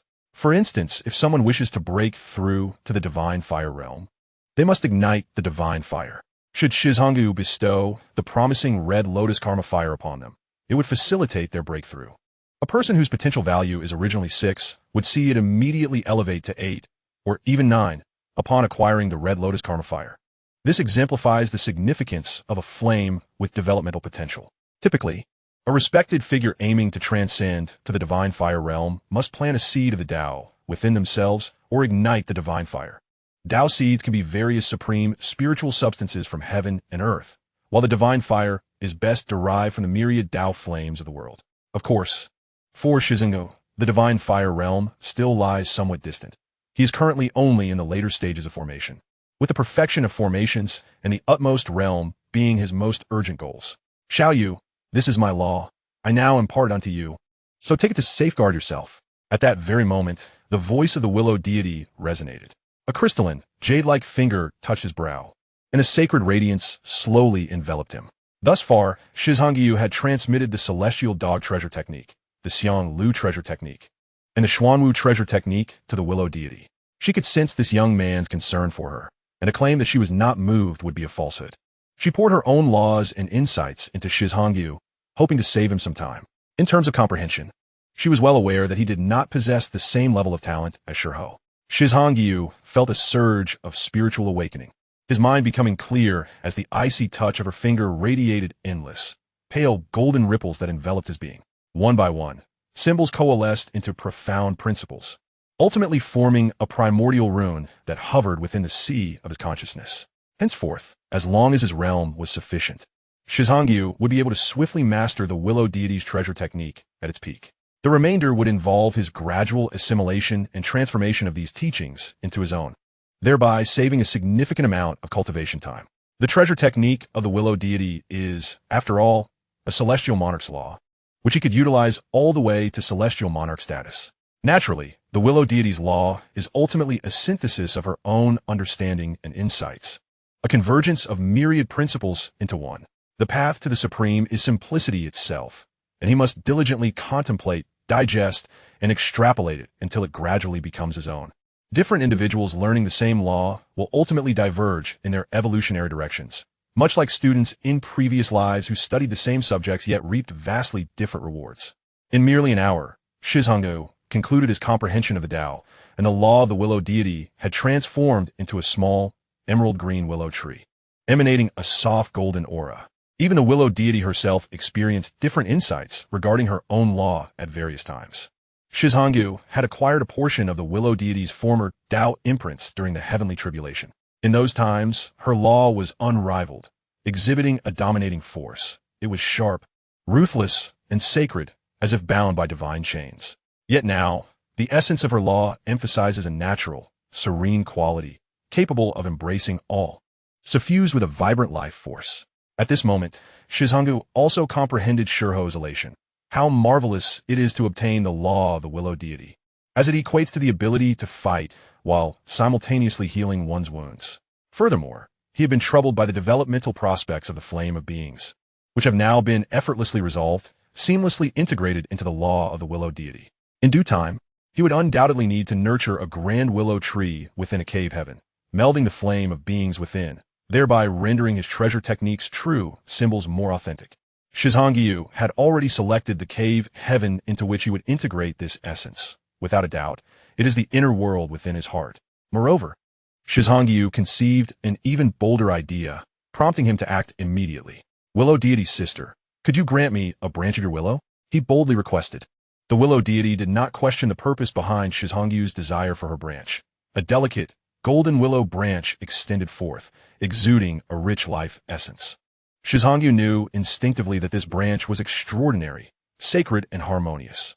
Holding it, he felt an urge to comprehend the Tao. With utmost care, Shi Hao placed the willow branch within his inner world, directly planting it on the spirit spring isle, even sacrificing a half-saint herb he had once acquired, painstakingly nurturing it into the sacred 9-leaf stargrass. He infused the essence of the star grass into the willow branch, as the saying goes. Unintentionally planting a willow results in shade, illustrating the formidable vitality of the willow tree. Upon this action, the willow deity immediately sensed a connection, feeling as if she had gained a doppelganger. However, the sensation was faint, as if separated by an entire world. This is the profound nature of the inner world. The formation of Shi Hao's inner realm is a fusion of his heart's divine abode and the 12th cave heaven, resembling a small world in the process of growth. The pale golden willow branch grew rapidly, soon transforming into a 3-meter-tall green willow, resembling a miniature version of the willow deity. Yet this was not the end. Shi further integrated his unique true symbol of the willow deity's law, the small willow tree, into this new willow. Boom! Shi felt the entire inner world tremble gently, expanding unexpectedly by 10 miles, a delightful surprise affirming that his cave heaven had become more robust and powerful. The willow tree, originally possessing 59 branches, now boasted 72. Shi transferred the flame of beings into the inner world.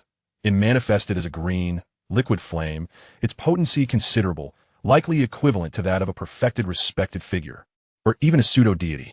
The flame of beings is ranked 5th among the myriad flames of the small world of Do Patsangqion, captured by the most formidable beings of that realm.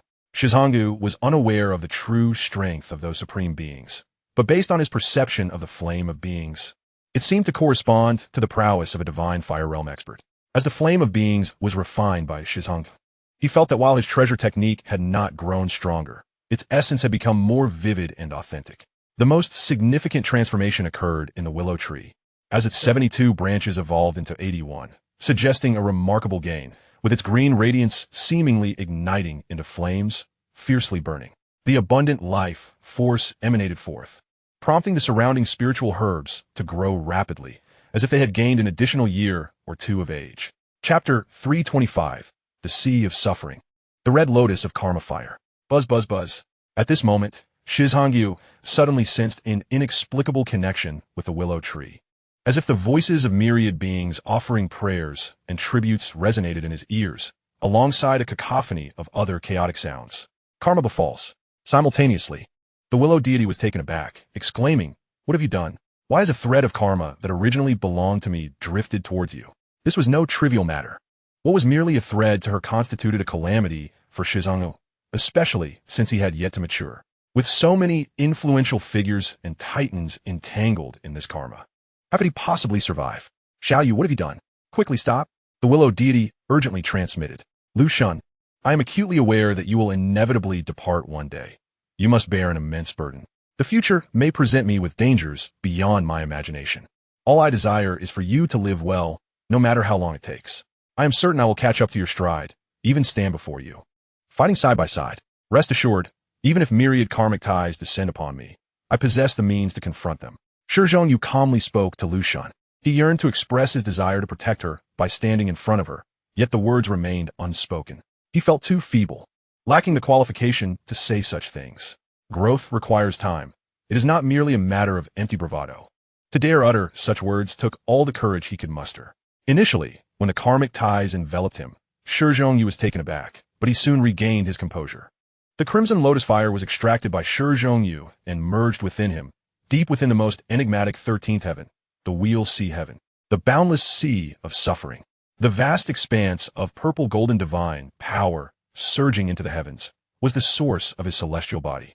For reasons unknown, he suddenly recalled the blood sea of the ancestor of the underworld river, instinctively linking it to the crimson lotus fire. As the crimson lotus fire entered the sea of suffering, an extraordinary phenomenon occurred above. The chaotic seed blue lotus trembled gently, transforming into azure light and merging with the red lotus. Subsequently, the deep crimson, resplendent fire lotus, born of the crimson lotus fire, fused with his manifestation. A more enchanting and blood-red fire lotus emerged, blooming with 36 petals, aligning with a number of the celestial constellations, taking root in the sea of suffering. An inexplicable allure emanated, drawing all karmic ties towards that red lotus. Shi Zhongyu naturally sensed that his crimson lotus fire had suddenly ascended, becoming more profound, seemingly imbued with a hint of the might of the 12th grade karmic fire crimson lotus. While Shi Zhongyu was astonished by the transformation of the Wheel Sea, he heard the previously dormant purple golden bowl awaken. What have you done, lad? What is this red lotus?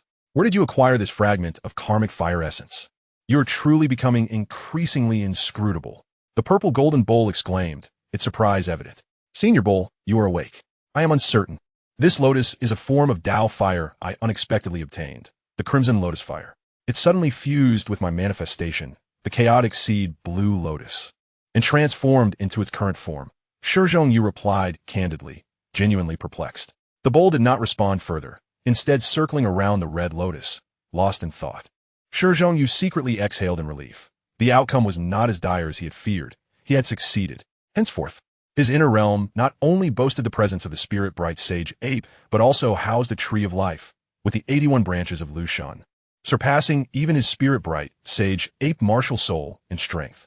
When the time came for him to face significant trouble, he need not fear her absence. Moreover, with the willow tree nurturing his precious techniques, Shi Hao had gained yet another formidable trump card. He surmised that the potency of his willow tree techniques had already surpassed that of the Sage Ape techniques. The relationship between Shi Hao and the willow tree within his inner realm was exceedingly complex, impossible to articulate. Yet it was certain that the willow tree had taken root in his inner realm, becoming an integral part of it. However, as it was meticulously condensed by Lushan, it contained a trace of her essence, akin to a fragment of her being. The crux lay in the fact that Shi Hao had managed to nurture it to life, complicating their bond even further. He even suspected that one day he could cultivate it into a world tree. What was this? A nurturing plan for Lushan. It could not be labeled as such, or perhaps it could be described as him preparing a vessel for her. Even if Lushan were to truly perish, there would still be a chance for her rebirth within his inner realm. Meanwhile, the willow tree, a burgeoning microcosm within the inner realm, evoked a complex expression from Lushan. She felt something amiss. After all, Shi Hao was too close to her. Her strength was formidable, and considering the willow tree was a recent gift from her, it was only natural that she sensed its presence. Xiao you truly are reckless, Lushan chastised, her tone stern yet laced with a hint of tenderness, reminiscent of an older sister admonishing a disobedient younger brother. Rest assured, Sister Lushan, I am well aware of my limits, Shi Hao replied resolutely. Lushan refrained from elaborating further. From that moment on, not only did the willow tree within Shi Hao's inner realm share connection with him, but she herself also felt an additional bond with him. This sensation perplexed her.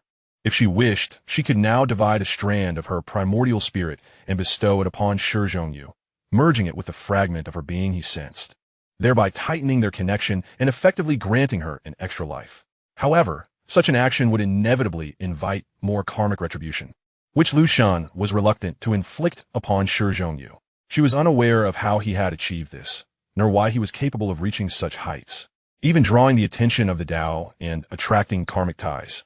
Yet she was acutely aware that Shi Hao was playing with fire. One misstep could lead to his utter demise. Nevertheless, given the circumstances, it appeared that this lad possessed certain means to navigate those karmic ties. Even sensing that the karmic forces directed at him seemingly vanished into thin air. This was indeed peculiar. She had always regarded Shi Hao as extraordinary, endowed with great fortune, and the fact that their paths intertwined was a testament to profound destiny and karmic ties. As her own fragmented memories began to awaken, everything became clear. Her arrival here had long been predetermined, a matter of fate. However, this little fellow, Shi Hao, was truly remarkable. He evoked a strange sense of intrigue in Lushan. To claim he lacked great fortune was inaccurate, for his esoteric techniques rivaled those of Shi Hao.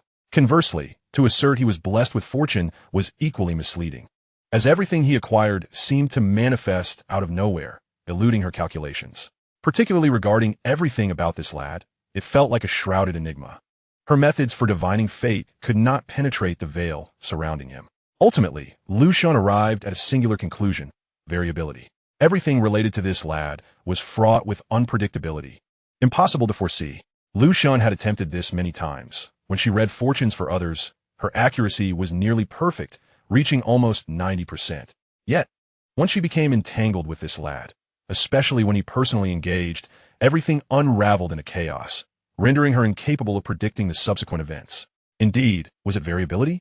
Reflecting on the world within Shi Hao's dreams, one devoid of cultivation, where humanity played the principal role in a terrestrial realm, with no traces of cultivation in daily life, yet filled with astounding legends, reminiscent of a once real, transcendent realm. Chapter 326, for the ruby-leveled treasure chest. The source of this calamity stemmed from those in the upper realms wishing to eradicate the apex powers of the 8 domains, denying them the opportunity to rise.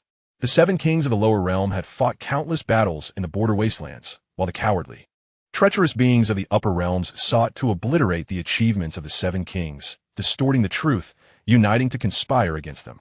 For 1,000,000 years, through cycles of reincarnation, they had continuously engaged in this sordid affair. They had even been coveting the secrets of the 7 kings' ascendants. believing that the humble lower realm harbored great mysteries and had not ceased their explorations. Naturally, they could not act directly. They dispatched others to carry out their bidding. As yet another calamity loomed. This time, it was different. Some could no longer remain indifferent and intervened. Lu Shan discerned this, and the little tower also sensed something. Ultimately, Shi Hao departed. The calamity of the world and the issuance of system tasks were naturally intended to lead him to his demise. For instance, merely touching a grand bell amidst the calamity would reward him with a ruby-level treasure chest. Shi Hao was acutely aware that the bell was one of the architects behind the schemes, the future infamous weapon of the eternal immortal king. Damn it! Had he not known that the bell would undoubtedly fail to unleash the might of an immortal king's weapon, akin to the little tower and the reincarnation disc, which had presumably endured numerous tribulations and sustained injuries, he would have to suspect that the system's creator had dark intentions. Moreover, there lies a task that requires him to push the unyielding divine spirit, known as Kunpengzi, from the Five Elements Mountain. The reward for this quest is a golden treasure chest. It appears that the journey to the Five Elements Mountain may not be particularly remarkable, merely allowing one to flaunt their power in the lower realm. In the original narrative, it seems that such a matter was never even mentioned in the later stages. Shi Hao estimates that at most it would yield a genuine celestial weapon. However, contemplating the purple gold bowl in his possession, he realizes that rescuing Kunpengzi will indeed necessitate the use of this celestial artifact. This implies that what he is currently undertaking is reminiscent of the endeavors of Tang Sanzang. Judging from the celestial weapons obtained from the ruby-level treasure chests, the golden treasure chests boast considerable value, offering the chance to unveil treasures of supreme weapon caliber. As for the purple diamond-level chests, they might very well yield items of celestial king grade. The highest tier, the dreamlike treasure chest, could potentially reveal treasures of quasi-immortal emperor caliber. Thus, it can be inferred that the silver treasure chests have the opportunity to unveil treasures of divine level or above. Presently, he possesses 5 silver treasure chests. As Shi Hao senses the chaotic principles of heaven and earth, a thought crosses his mind, and he opens one of the silver treasure chests. Upon successfully unlocking the chest, he acquires a piece of divine bone. Hearing the system's notification, Shi Hao wears a look of disdain. He questions the usefulness of such an item. Nevertheless, he dismisses it, attributing his lack of fortune to the outcome. He decides to reserve the remaining 4 high-tier sign-ins and 4 silver treasure chests for future use. As the great calamity unfolds, one can observe fissures in the sky intermittently appearing, surrounding the opening of the celestial gate. Countless prominent figures from the upper realm yearn to stroll through the lower realm's gardens. In the midst of this, fragments of principles not belonging to this world are also brought over, remnants of the great paths sealed by the upper realm. Many individuals experience sudden enlightenment, akin to being struck by a bolt of inspiration, yet such moments are rare and fleeting. The powerful beings from the upper realm do not permit the emergence of pseudo-divine entities within the 8 domains prison, uniting to seal the entire lower realm. They await the opportune moment to descend and harvest the unsuspecting. A thunderous roar reverberates, as if the heavens are collapsing. A terrifying aura pervades, silencing all living beings within the vast wilderness. Those who are not prostrating themselves on the ground or hiding away find themselves fortunate enough to capture fragments of the upper realm's great paths, entering a state of enlightenment. Alas, what does it matter? They remain feeble. Once they grow stronger and ascend to the status of revered ones, they too shall become prey in the next great calamity. Boom! At that moment, Shi Hao perceives the entire universe seeming to freeze momentarily. Subsequently, an ancient bell appears, descending slowly from a portal resembling an inverted volcanic crater. As the sound of the bell resonates, the world stirs once more. Observing the imposing aura of this great bell, Shi Hao remains speechless. He contemplates whether he should sign in with the bell, hoping that the system is not placing him in a predicament. The ancient bell, exuding a sense of primordial simplicity, emerges from the vibrant crimson light emanating from the volcanic crater, enveloped in celestial radiance that blankets the vast earth.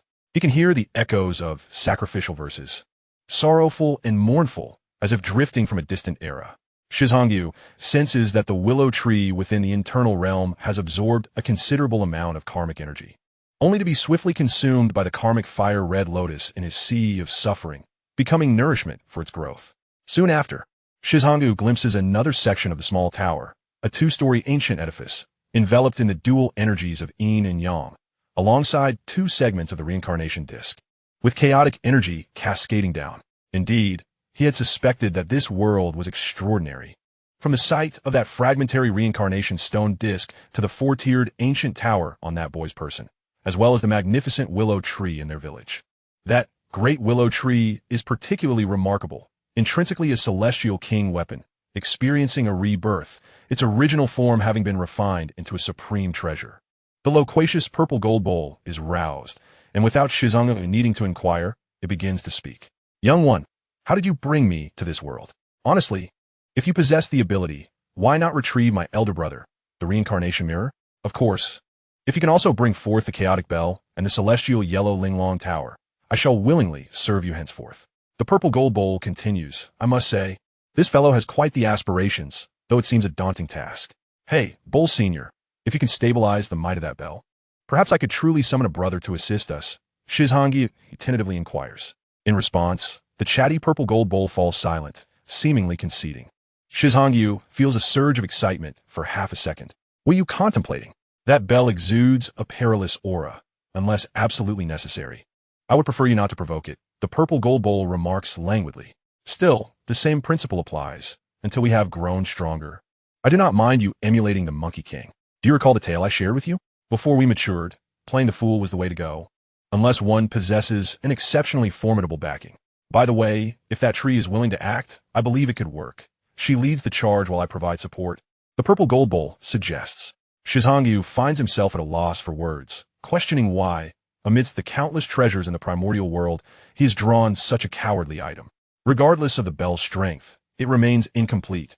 Otherwise, how could the fragmentary small tower and the incomplete reincarnation disc contend against it? A complete, genuine celestial weapon should not be feared. Bowl Senior, let's seize the opportunity to join forces with the bone tower on Shi Hao's person and confront them head-on. What do you think? They are already injured, and the power they can unleash is limited, Shizhangi advises.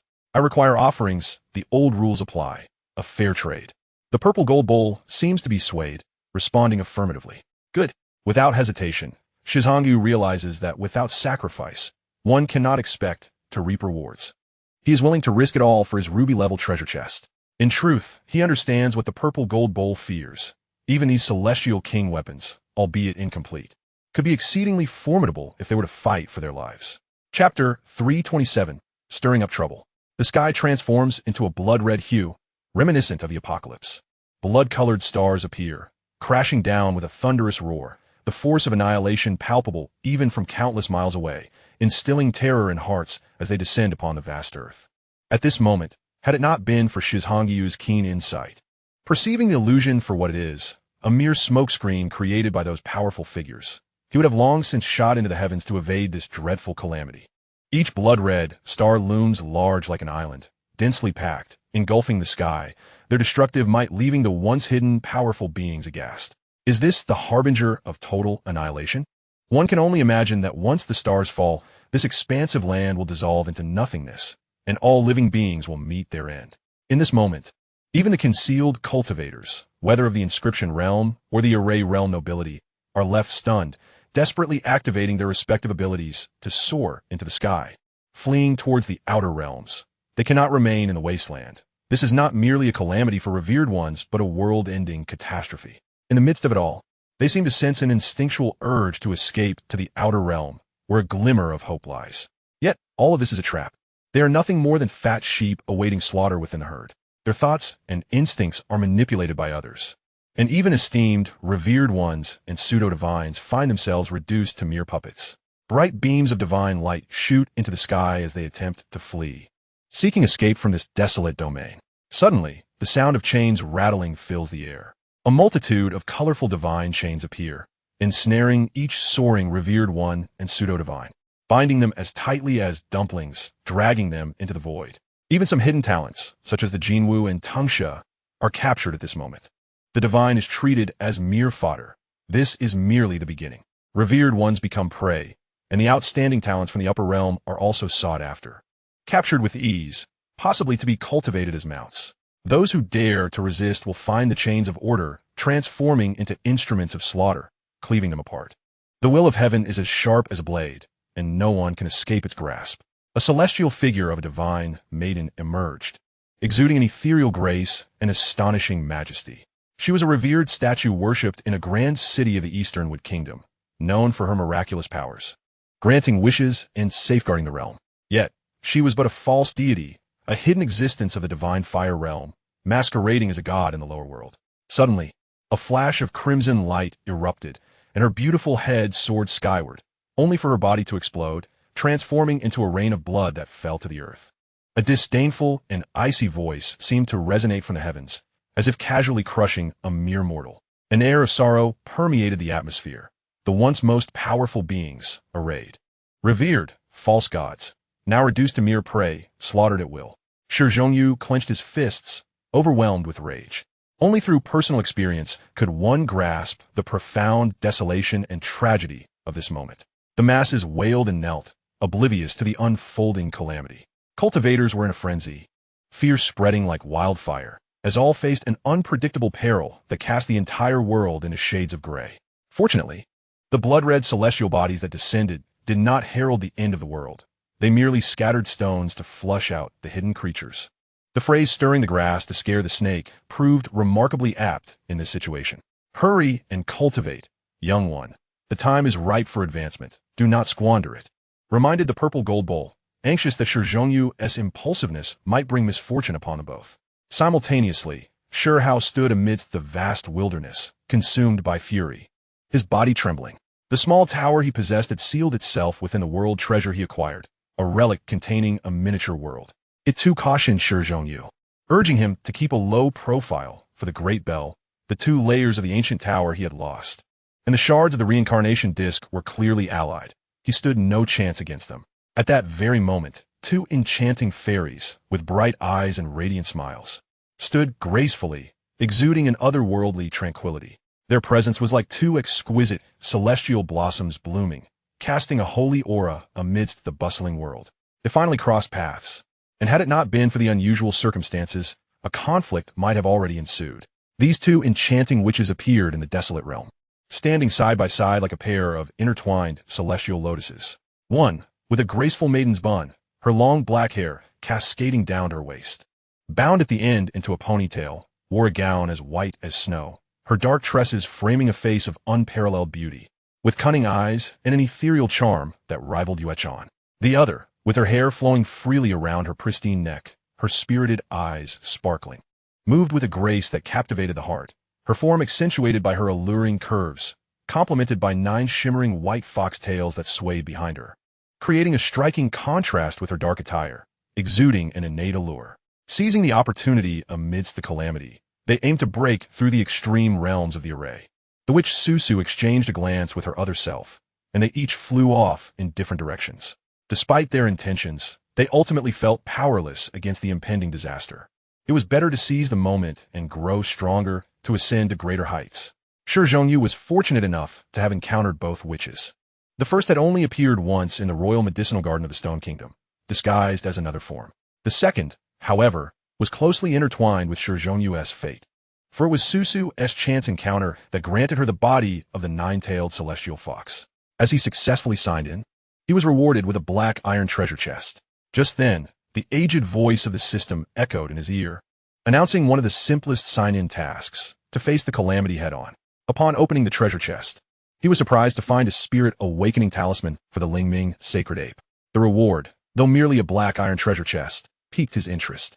Although the awakening of the Lingming Sacred Ape martial soul theoretically equated to the limits of a false deity, nearing the realm of true unity, it seemed of little practical use.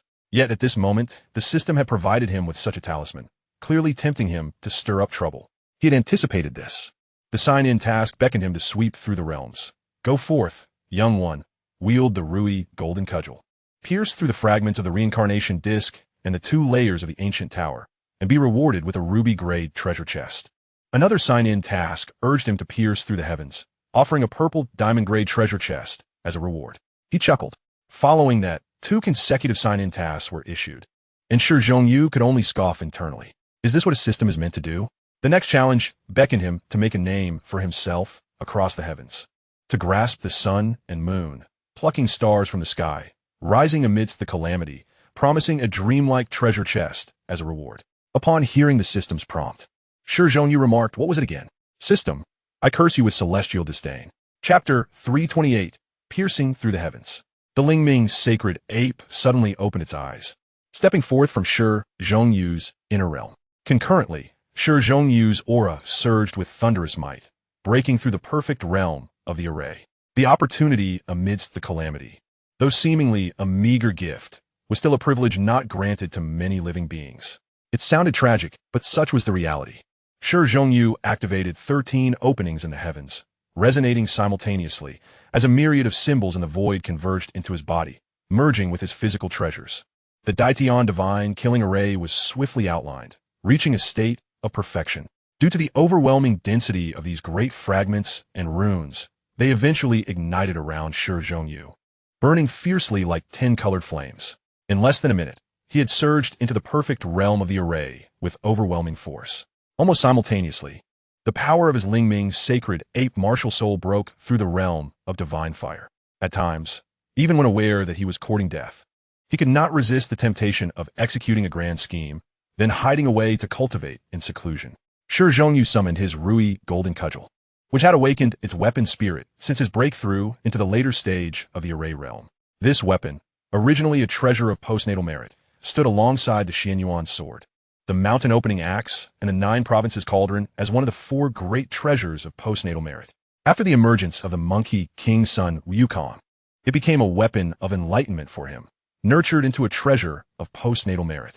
The sea-calming needle, crafted by the supreme Lord Laozi in the 8 trigrams furnace, was bestowed upon Diyu to measure the depth of rivers and seas.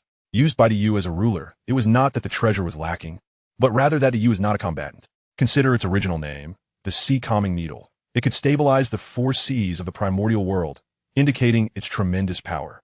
Moreover, anything produced by Laozi was bound to be a masterpiece, and the Rui golden cudgel would not be an exception, with its quality assured.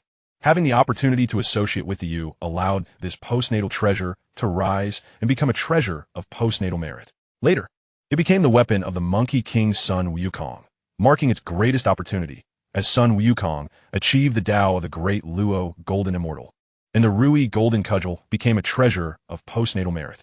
Though the current Rui golden cudgel could not unleash its full power, it was undeniably comparable to a weapon of a celestial king.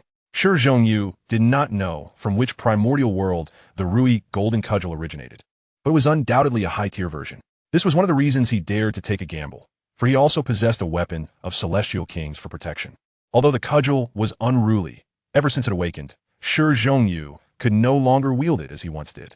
However, he discovered that the Lingming Sacred Ape martial soul seemed to have no aversion to using it. This was a fortunate development, especially in such times. As Shi Zhongyu's Lingming Sacred Ape martial soul prepared to embark on its journey with the Rui golden cudgel, the purple gold bowl reluctantly followed suit. In the depths of the stone, he was uncertain whether the Rui Jingu Bang and the Zijin Bolu originated from the same primordial world. Yet, both weapons were aware of each other's existence and seemed capable of establishing a dialogue. At that moment, the ethereal music of Yun Gong resonated through the skies, a familiar melody echoing across the firmament, commanding the attention of all. Under the gaze of the multitude, Yu's consciousness shifted to the Lingming Sacred Ape martial spirit. As he stood upon a rainbow of clouds, adorned in golden armor, a crown of purple gold, lotus silk boots, and a fierce fiery canopy, his eyes ablaze with determination, exuding an aura reminiscent of the great sage, Sun Wukong. With a resounding clang, an imposing black iron staff thrust itself into a newly opened celestial gate. Before its inhabitants could escape, they were transformed into a torrential downpour of blood. A formidable, true one-realm expert fell, as the Rui Jingu Bang's half-formed body forcefully penetrated the world gate, breaching into the higher realm. In that upper realm, a divine guardian stationed by the gate was struck down in a cloud of crimson mist, obliterated by a single blow from the staff. It was a grim fate to be pierced by a celestial king's weapon. This catastrophic event sent shockwaves through the upper realm, where gods were revered as powerful figures. The sudden and inexplicable demise of one such deity raised urgent questions. What transpired below? A leader, pale with fear, stood frozen, acutely aware that had it not been for his status, he too might have perished. Regrettably, no answers would come forth. The mystery was one that all who descended from above yearned to unravel. Upon completing the sign-in, you received a reward, a purple diamond-grade treasure chest. The notification from the system sent a thrill through his being, it was exhilarating beyond measure. Apart from the exhilarating experience of being besieged at the heaven-mending pavilion, this moment was undeniably more exhilarating, as he had truly pierced through the heavens. The ease with which he completed the sign-in was astonishing. In the next instant, the Lingming Sacred Ape martial spirit casually plucked a handful of fur and gave it a gentle blow. Monkeys, with fiery eyes and unyielding spirits, armed with black iron staffs, surged forth in all directions. The transformation of the Lingming Sacred Ape's divine art birthed a multitude of avatars. In an instant, a flurry of blood blossoms erupted across the sky, each avatar wielding the full combat power of its original. Their dazzling presence rivaled that of the fearsome Emperor of the Heavens, and even the black iron staff bore a fraction of the original's divine essence, standing on par with supreme weapons. Though they were mere pseudo-deities, the ferocity of their unleashed power was terrifying, as an unknown number of descending upper realm figures were reduced to mist, nearly wiping them out entirely. At that moment, the very fabric of the lower realm trembled. You felt that if this small thousand world had emotions, it would surely weep in response to the countless true one realm experts' demise. The infinite pathways of the Tao were irrevocably altered, becoming part of the lower realm forever. What a boon! In this instant, everyone sensed a surge in the richness of spiritual energy as fragments of the Tao grew intensely abundant. Many newborns were bestowed with diverse grand rewards, their luck shining brightly. On this day, in Shurtuan, twins were born. As they emerged, one child's left arm radiated light, while the other's right arm glimmered, true prodigies, marked with innate Tao patterns. Akin to supreme bones, were referred to as the first generation in the upper realm. Many mortals, in a state of blissful confusion, found themselves capable of cultivation, as if they had heard the celestial symphony of the Tao, stepping into the realm of blood transformation and marrow cleansing. Numerous cultivators suddenly broke through the boundaries they had long struggled against. Shi Hao, who had been in seclusion, found the laws of heaven and earth coalescing into a crucible, facilitating his breakthrough into a perfected formation. He was astounded, as if propelled by an unseen force, achieving success with remarkable ease. However, he soon sensed something amiss. Gazing at the sky, he rubbed his eyes in disbelief, his gaze widening in astonishment. Indeed, it appeared familiar. It was the master from his dreams, the legendary great sage of Huagua Mountain. What had transpired? Moments ago, he had not perceived the profound insights being shared. The spiritual energy of the world was convulsing and awakening, illuminating the surroundings with the radiance of the Tao. The skies were filled with monkeys brandishing black iron staffs. It was a sight both awe-inspiring and terrifying. Little tower, stop feigning sleep and come forth. Shi Hao instinctively called out as he opened the world treasure box. Chapter 329. The True Fire of Three Mysteries. What is the matter with you? I explicitly stated my need for seclusion, to conceal my presence and avoid disturbance. Your actions may attract great trouble. The little tower voiced its discontent telepathically. Hold your tongue for now and look at the sky, Shi Hao retorted. The little tower fell silent, its curiosity piqued. Was this the nature of a great calamity? Now, the laws of heaven and earth seemed to transform into a nourishing rain. While above, a monkey swung its black iron staff, striking fiercely at a missing segment, the sound echoing like thunder, showering sparks like a meteor shower. Did you see that, little tower? That golden sacred ape has grown even stronger since the rescue at the heaven-mending pavilion. You were right. That black iron staff is indeed a treasure of your caliber, immensely powerful, Shi Hao exclaimed, brimming with excitement, wishing to charge forth and wreak havoc. What a warrior! The little tower remained silent, observing as the black iron staff altered its target, resembling a celestial pillar, striking down upon the wheel of reincarnation. A sight that was almost painful to behold. Upon completing the sign-in, a notification chimed. You have received a ruby-grade treasure chest. You, however, remained unfazed, reveling in the exhilarating sensation of the Lingming Sacred Ape martial spirit, engaging in battle across the realms. With the Rui Jingu Bang in hand, he felt invincible, as if there were no force capable of standing in his way. As the great bell tolled, ripples spread like a vast net of Tao, resonating with solemnity, as if the very sound of the Tao was being recited. With a resounding strike, the Rui Jingu Bang collided with the divine bell, producing an even more thunderous reverberation. The bell quaked violently, scattering the surrounding chaotic energy and divine light of the Tao. Simultaneously, many realized that what they had perceived was merely a half-bell, not the complete entity. As for the system's task of claiming the dreamlike treasure chest, you chose to disregard it. It was folly to seek fame across the heavens. One could never be too cautious, lest they attract the attention of the insidious Enlon, a figure of formidable strength and incessant bravado, proclaiming his dominance over the realms. Enlon, imbued with unyielding confidence and authority, boasted incessantly, declaring, as long as Enlon exists, the heavens will bow, reflecting on past events. It was evident that this individual had outmatched even the formidable heavenly ant, utilizing stealth to eliminate foes, to compel the illustrious Shi Hao, a celestial king, to act against mere mortals. He had abducted his beloved. Truly, Enlon was a bully, reveling in his own arrogance. To avoid becoming his target, you dared not seek fame across the heavens. Sign in successful. Congratulations, host. You have obtained the mystical 3 Mysteries True Fire, hailing from the world of Journey to the West, along with a single opportunity to utilize its power at the Ascendant Stage. The Ascendant Stage is akin to a half-step into the Supreme Realm. The 3 Mysteries True Fire is not merely the fire of the sun, nor the heavenly fire of ancient legends. It transcends the mundane elements, embodying the essence of all fires, a flame that illuminates the cosmos and endures eternally. Sign in successful. Congratulations, host. You have received a drop of Zhu Rong's essence blood. Zhu Rong, hailing from the primordial world, is one of the 12 ancestral witches, possessing the head of a beast and a human body, adorned with 2 fiery serpents for ears and standing upon 2 fire dragons, his entire form cloaked in crimson scales, representing the southern ancestral witch of fire. Upon hearing the system's notification, Shi Hongyu's body visibly trembled. Although he did not acquire the immortal king's weapon, he felt a pang of regret. However, the mere name of the ancestral witch's essence was enough to leave him breathless. Even in the primordial world, it was an unparalleled treasure, particularly in the realm of body refinement. The nobility of its very essence could be likened to a drop of blood from a quasi-immortal emperor. It was time to depart. Merely the possession of the 3 mystical true flames was a significant gain. This divine ability could allow one to battle across several great realms. When activated, it required the essence, chi, and spirit as fuel, consuming immense energy, and its infamous reputation in the primordial world preceded it. The 3 mystical true flames were specifically designed for combat across greater realms.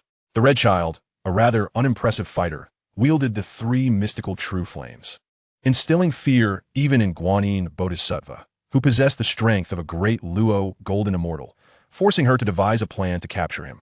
What Shi Hongyu needed to do now was to seize the opportunity to complete the registration at the half-bell and then make his escape. He intended to retreat into seclusion, disregarding everything else. Slapping himself thrice, in a rather foolish manner, he invoked the activation mantra for his 3 mystical true flames, feeling as though the system had led him astray. Exhaling deeply, he unleashed a breath of 3 mystical true flames, which surged and expanded in the wind, obscuring the sky and enveloping the heavens in a tapestry of 3 colored flames. The flames seemed to resonate perfectly with the celestial array of heaven, earth, and humanity, transforming the entire expanse above the desolate region into a sea of fire. In an instant, the 3 mystical true flames unleashed their might, as if the void itself had been ignited. Amidst the flames, Shi Hongyu transformed into a flickering flame, shielded by a supreme weapon. And having cultivated the 3 mystical true flames himself, he had no fear of injury. He effortlessly maneuvered to the side of the great bell.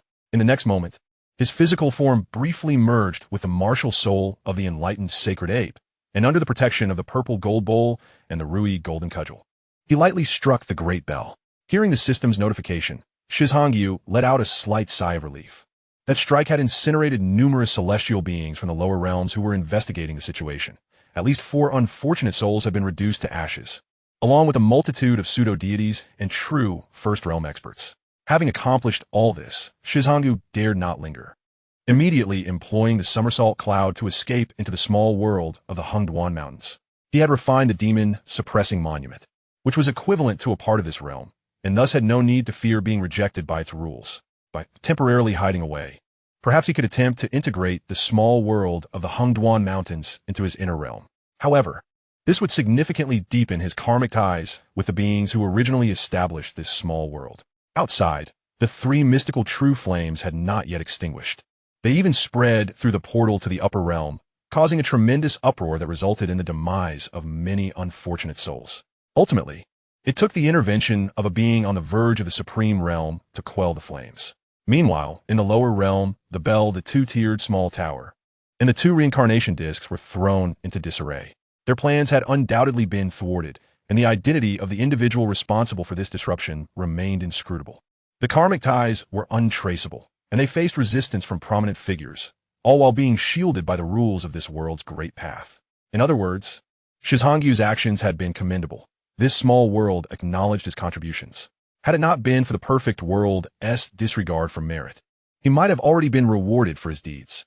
Even so, in the future, as he cultivated in this realm, he would undoubtedly receive preferential treatment from the laws of heaven and earth, destined to become the harbinger of fortune for this small world.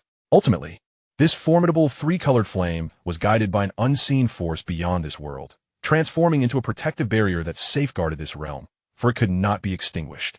Chapter 330. The Foundation of the Great Path. This was the most extraordinary calamity in history.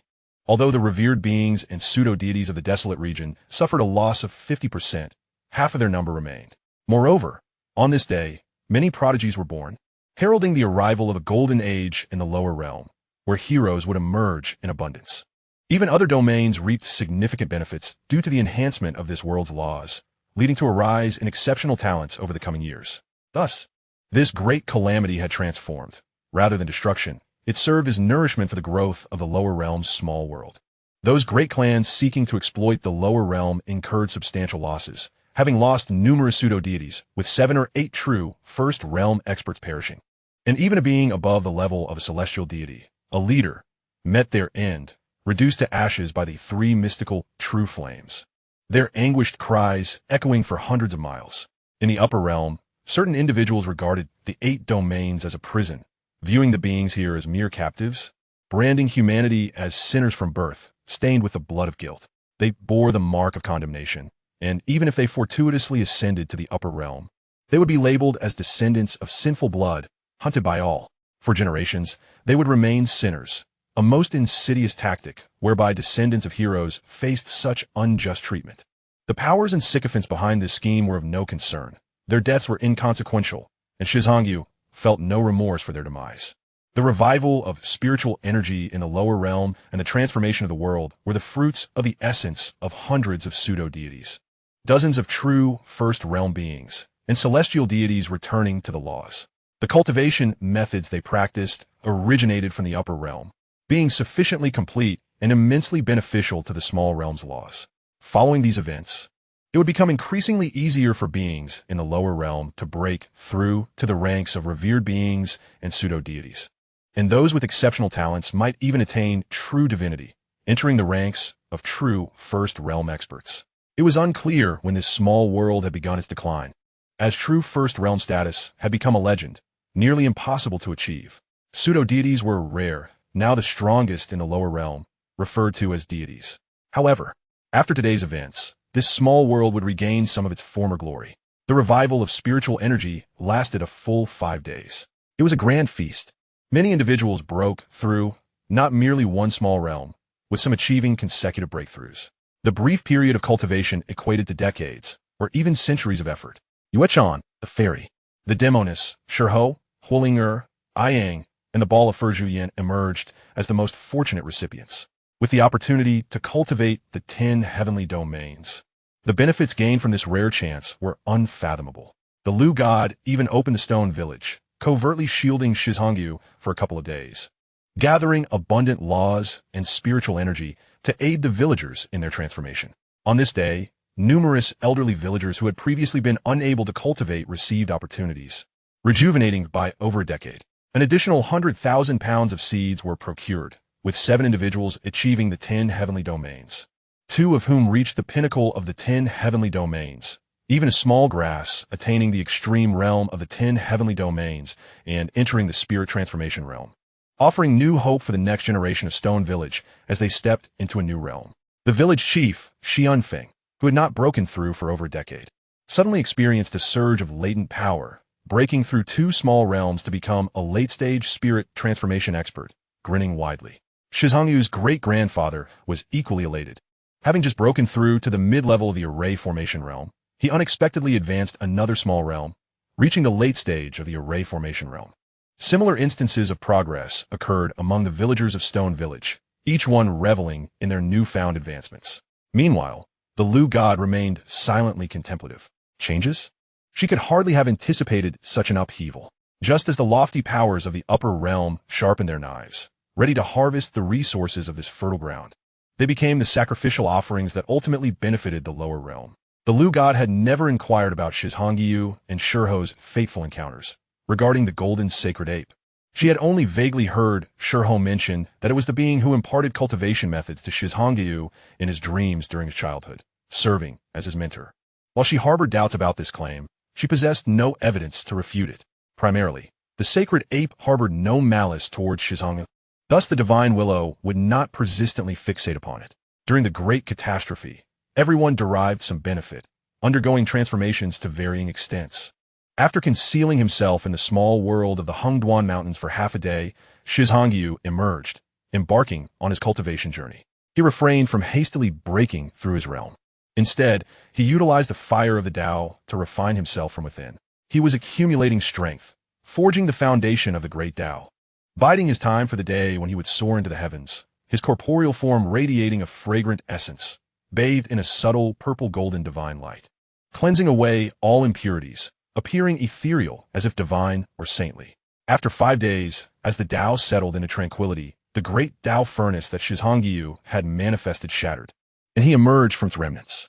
His inky black hair danced wildly in the brisk wind, presenting an aura of purity and clarity. Had the moon fairy been by his side, they would undoubtedly have exuded a harmonious couple's charm at that moment. He was still unworthy of the blood of the primordial, which Zhu roamed, unable to bear its weight. However, as his strength ascended, he might extract wisps of divine radiance, fractioning a single drop into 100, even 1,000, or 10,000 portions for use. He could also employ the Eye of Fire to peer into its essence, uncovering the formidable source of the Witch Clan's power. After all, legend has it that the blood of the primordial which grants rebirth, impervious to destruction through eons, containing the very essence of the witch's might.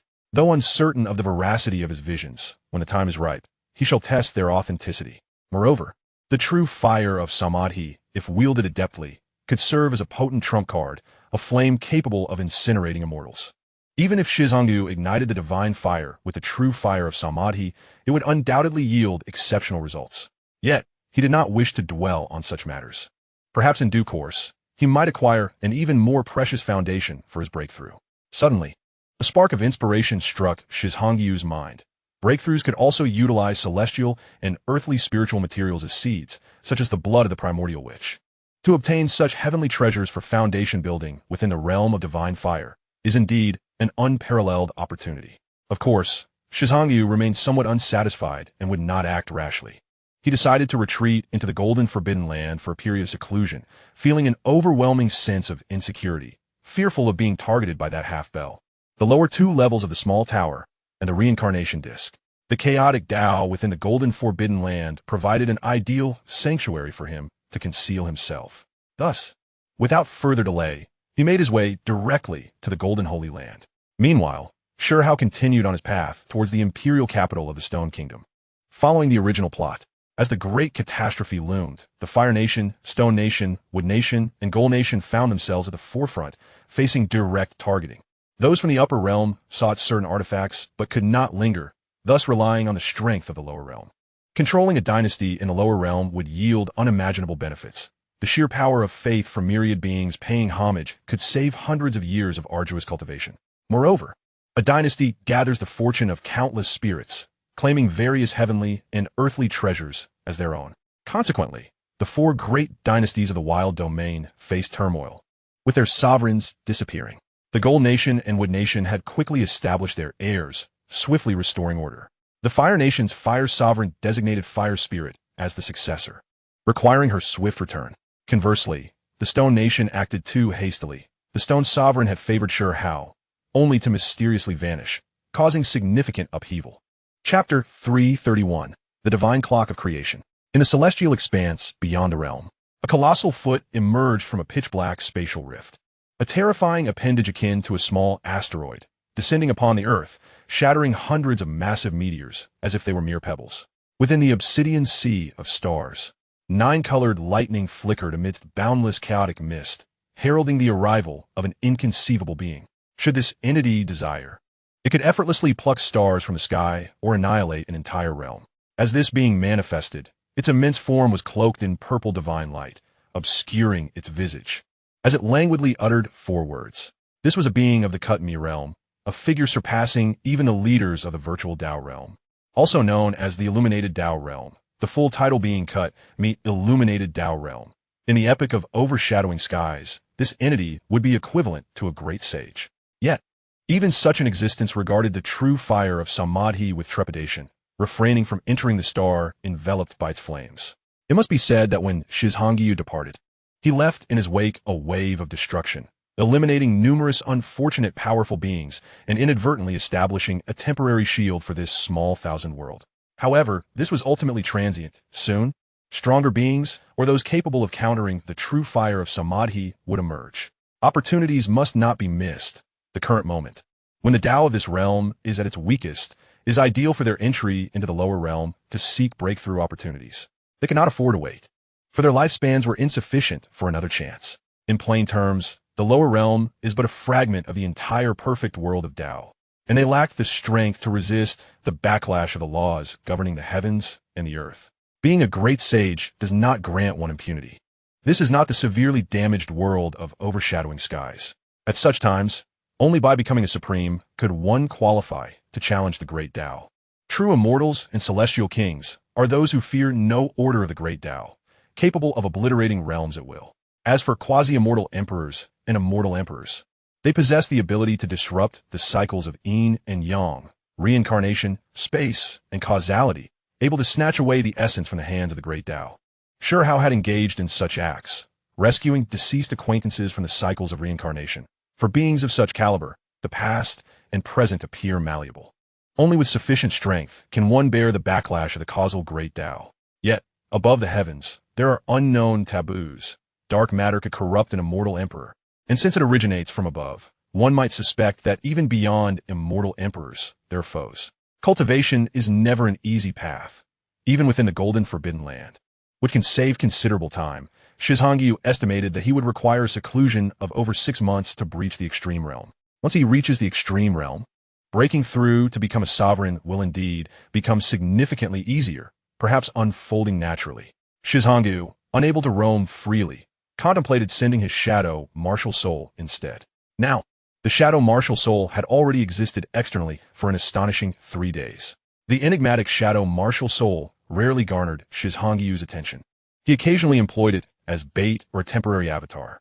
He had not anticipated that it had reached such a level, causing him to doubt his own senses. Nevertheless, this turn of events proved fortuitous. He decided to send the shadow martial soul to explore ancient divine mountains and the lake of demonic spirits, possessing the cloud of somersaults. Nothing could restrain it. It was time to procure some valuable items: spiritual herbs, sacred soil, the corpses of formidable sovereign beasts, and divine materials were all requisite. That shameless fellow, the purple gold bowl, had initially accompanied him but failed to make significant contributions during their ventures. Yet upon returning, it incessantly demanded payment, insisting on fair trade. Its incessant chatter had become quite bothersome. Additionally, Shi Hao had equipped the shadow martial soul with 10 Chinquan bags, his divine soldier treasure seal, and the treasured by Fong Bone fan hidden in his stash. This fan had become quite proud. Ever since the purple gold bowl appeared, its temperament had noticeably improved. Furthermore, after the deity within the Rui golden cudgel awakened, its attitude became even more amiable, no longer daring to refuse assistance when Shi Hao called upon it. Shi Hao mused upon the fickleness of fortune. Was he destined to gradually morph into the very persona he detested? In the valley of divine herbs, recently, a divine radiance surged upward, drawing upon the boundless power of the stars to nourish a celestial root situated at its very center. The small tower and Shi Hao had previously visited this place. Gazing from afar, the small tower had remarked that this root was the foremost among all earthly roots. Recently, this root has been absorbing the divine essence of the heavens and the earth, not as an active endeavor, but rather as a natural occurrence. This divine valley once harbored immense fortune, a place of creation within the desolate realm. Should a false deity gain access, it could potentially ascend directly to true divinity. However, It is protected by an unparalleled grand formation, rendering entry impossible. In the past, a formidable beast of the false deity realm attempted to breach it and was obliterated instantaneously. A gruesome sight indeed. Consequently, although the treasures within are well known, none dare to act recklessly. The shadow soul of Shi Hao perceives a divine radiance permeating the air, with the light of the galaxy descending in a hazy glow. One can almost detect a faint fragrance, yet it remains an ephemeral illusion. If such extraordinary aromas were to truly emanate, this place would instantly transform into a battlefield, unleashing unimaginable carnage. Shi Hao, employing his fiery eye, gazes through the white celestial mist and discerns a small tree over a foot tall, adorned with 3 blossoms, symbolizing the unity of the Tao and the generative principle of all things, indicating its remarkable essence. Suddenly, a flash of inspiration strikes Shi Hao. He recalls that in the original narrative, a significant figure cultivated this spiritual root, seemingly seizing a substantial portion of the desolate realm's fortune. This tree, in many respects, is the cause of the continuous desolation of the land, for such an existence is ill-suited to thrive in the lower realms, as the very heavens and earth here cannot sustain it. It appears that a great conflict erupted among powerful beings vying for this spiritual root, with a woman known for her dual pupils reportedly seizing one of the blossoms. To Shi Hao, these 3 blossoms contain boundless principles of the Tao, eliciting a nearly uncontrollable drooling response. They are treasures, yet simultaneously traps and snares. Regardless, he resolves to observe further, expending divine essence to activate his fiery eye and probe into their origins. Each blossom exhibits distinct transformations. One moment it becomes a cascade of light. The next it converges in an illusory manner. Nearby, the leaves shimmer like stars, their intricate patterns akin to an arcane scripture. As the second blossom morphs into a chaotic clock, resembling an authentic Tao bell, it sounds forth, resonating in Shi Hao's ears like a morning bell or evening drum, drawing one toward the path of enlightenment. The third blossom astonishingly transforms into a small figure the size of a fist, animatedly performing movements in harmony with nature. As if enacting the great Tao, these 3 blossoms, embodying myriad transformations, encapsulate the principles of nature. One blossom continually evolves into various artifacts: towers, furnaces, cauldrons, swords, spears, and shields, its forms ever-changing. At this moment, the third blossom assumes a majestic countenance, resembling a sage of profound understanding, seated immovably upon the small tree, emanating mysterious principles as if engaged in the cultivation of sublime techniques, manifesting vividly in Shi Hao's vision. This constitutes a tremendous fortune. Shi Hao rejoices, for his martial soul and true self resonate in harmony, allowing him to save considerable time while glimpsing the mysteries of this spiritual root. Chapter 332, The 9th Killing Formation. Half an hour later, Shi Hao retracts his fiery eye, having garnered immense knowledge equivalent to 3 months of arduous cultivation. Presently, the spiritual root remains immature, its natural principles yet to fully develop. This small valley is, in fact, a vast expanse measuring over 100,000 miles, enveloped by hundreds of formidable grand formations. Yet, this is not the crux of the matter. At the very heart, the foremost spiritual root of the upper realm is guarded by the 9th-ranked killing formation. The might of such a formation rivals that of half a celestial monarch's weapon, an extraordinary display of power. Shi Hao's martial soul, avatar, dares not approach. This is beyond his current capabilities. Even with the aid of the somersault cloud, he cannot guarantee safety from potential attacks upon entry. Having gathered ample insight on this visit, he deems it sufficient to save 3 months of cultivation time.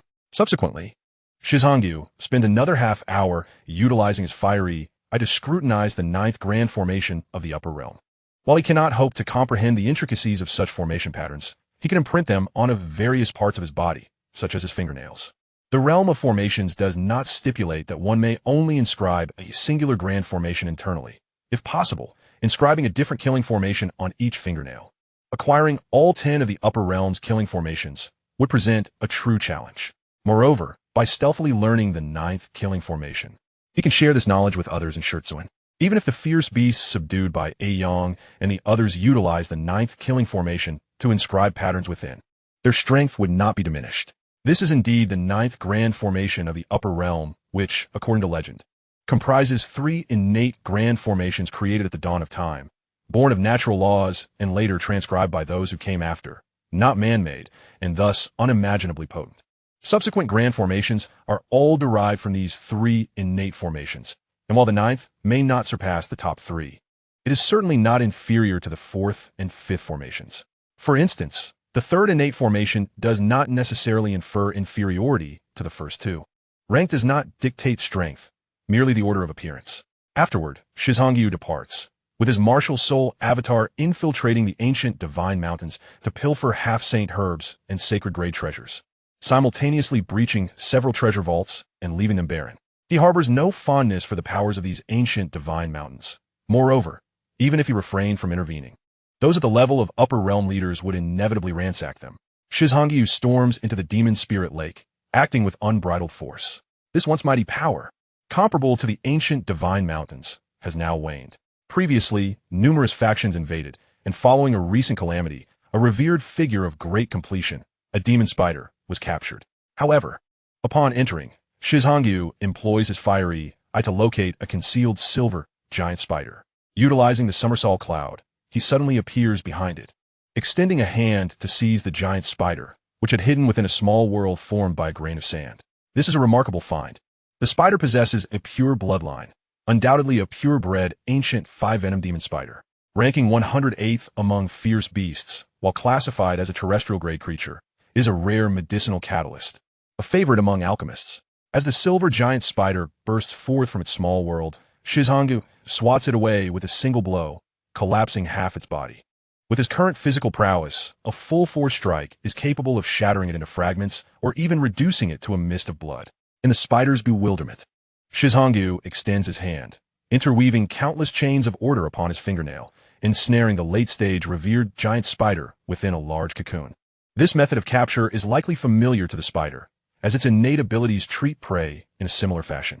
Shi Hao inscribes the ninth killing formation onto the nail of his right pinky, a process surprisingly effortless. This is primarily due to Shi Hao being at the pinnacle of the formation realm, having transformed his internal divine patterns into divine chains akin to meridians, permeating his entire being, with the inscriptions formed from converging divine light. Furthermore, the ninth killing formation is fundamentally based on ordered chains. When activated, myriad chains of rules manifest as sharp spears, threads, chains, serpents, and strangling coils that annihilate all foes. Thus, the evolution of the ninth killing formation aligns with his essence, nearly instinctively arranging itself upon his pinky nail. Regrettably, the entire grand formation is exceedingly intricate. For now, he has merely sketched its framework, yet it suffices to subdue the giant spider. Such feats are possible only due to the strength of Shi Hao's physical form. Otherwise, he would have perished long ago.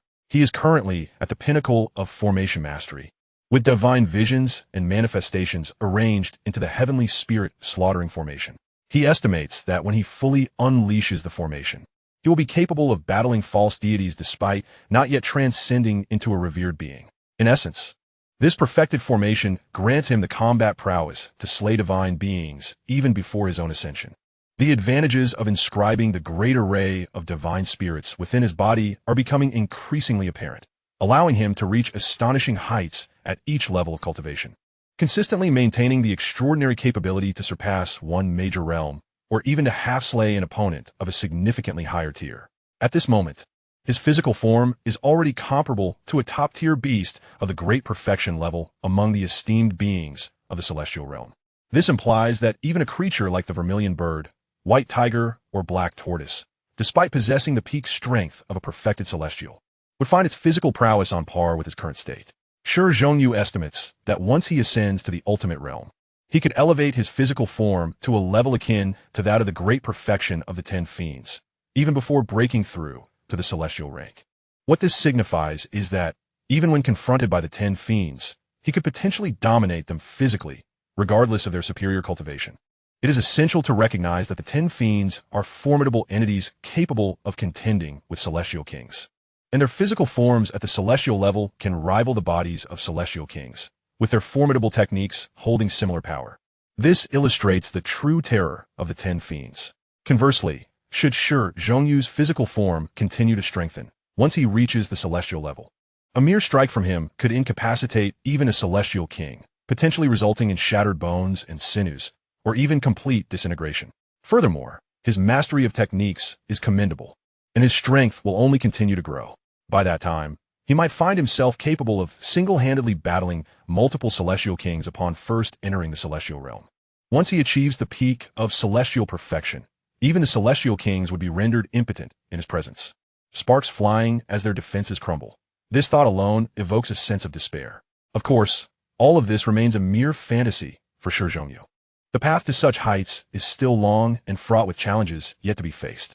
The hunt continues. Once he has fully explored the ancient divine mountains of the wilderness, perhaps he can venture into the outer realms. The barriers of the domains are as nothing to him. A single somersault would suffice to overcome them. Shi Hao intends to scour the area first, lest those from the higher realms reap the benefits. His current situation is no easy feat. The population of Shurtsuan is increasing, and he plans to relocate the village into his inner world before departing. This is a precautionary measure, ensuring that if he stirs up trouble in the upper realms, he can prevent the shameless Anlin from causing chaos. Chapter 333. Are we stirring things up again? A month later, Shi Hao hastily emerged from the Golden Forbidden Zone, still a bit short of perfecting the extreme realm formation. Yet his sky-blocking technique had already transcended the Dragon Transformation secret realm. Sensing the impending tribulation, he quickly fled the Golden Forbidden Zone, as enduring the tribulation there would be tantamount to courting death. It has not been an easy journey. His cultivation speed has been remarkably swift. Having taken merely over 6 years to cultivate the sky-blocking technique to the Dragon Transformation secret realm, he is still 3 months shy of turning 15, a talent that would place him among the most elite in the sky-blocking great world. The Dragon Transformation secret realm corresponds to the perfect formation realm, suggesting that his physical form might achieve his expectations ahead of schedule.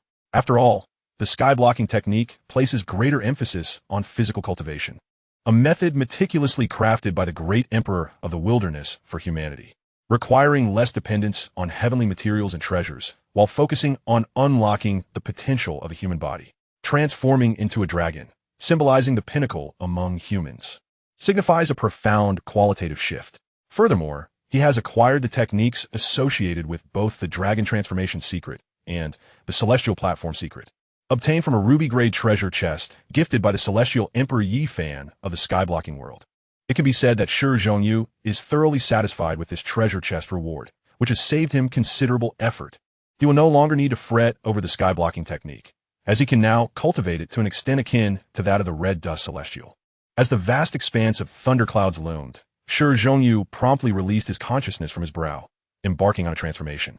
The Nine Dragons' Thunderfire possesses the capability to devour tribulation lightning for its metamorphosis, having reaped immense rewards during his previous breakthrough into the Four Extremes secret realm.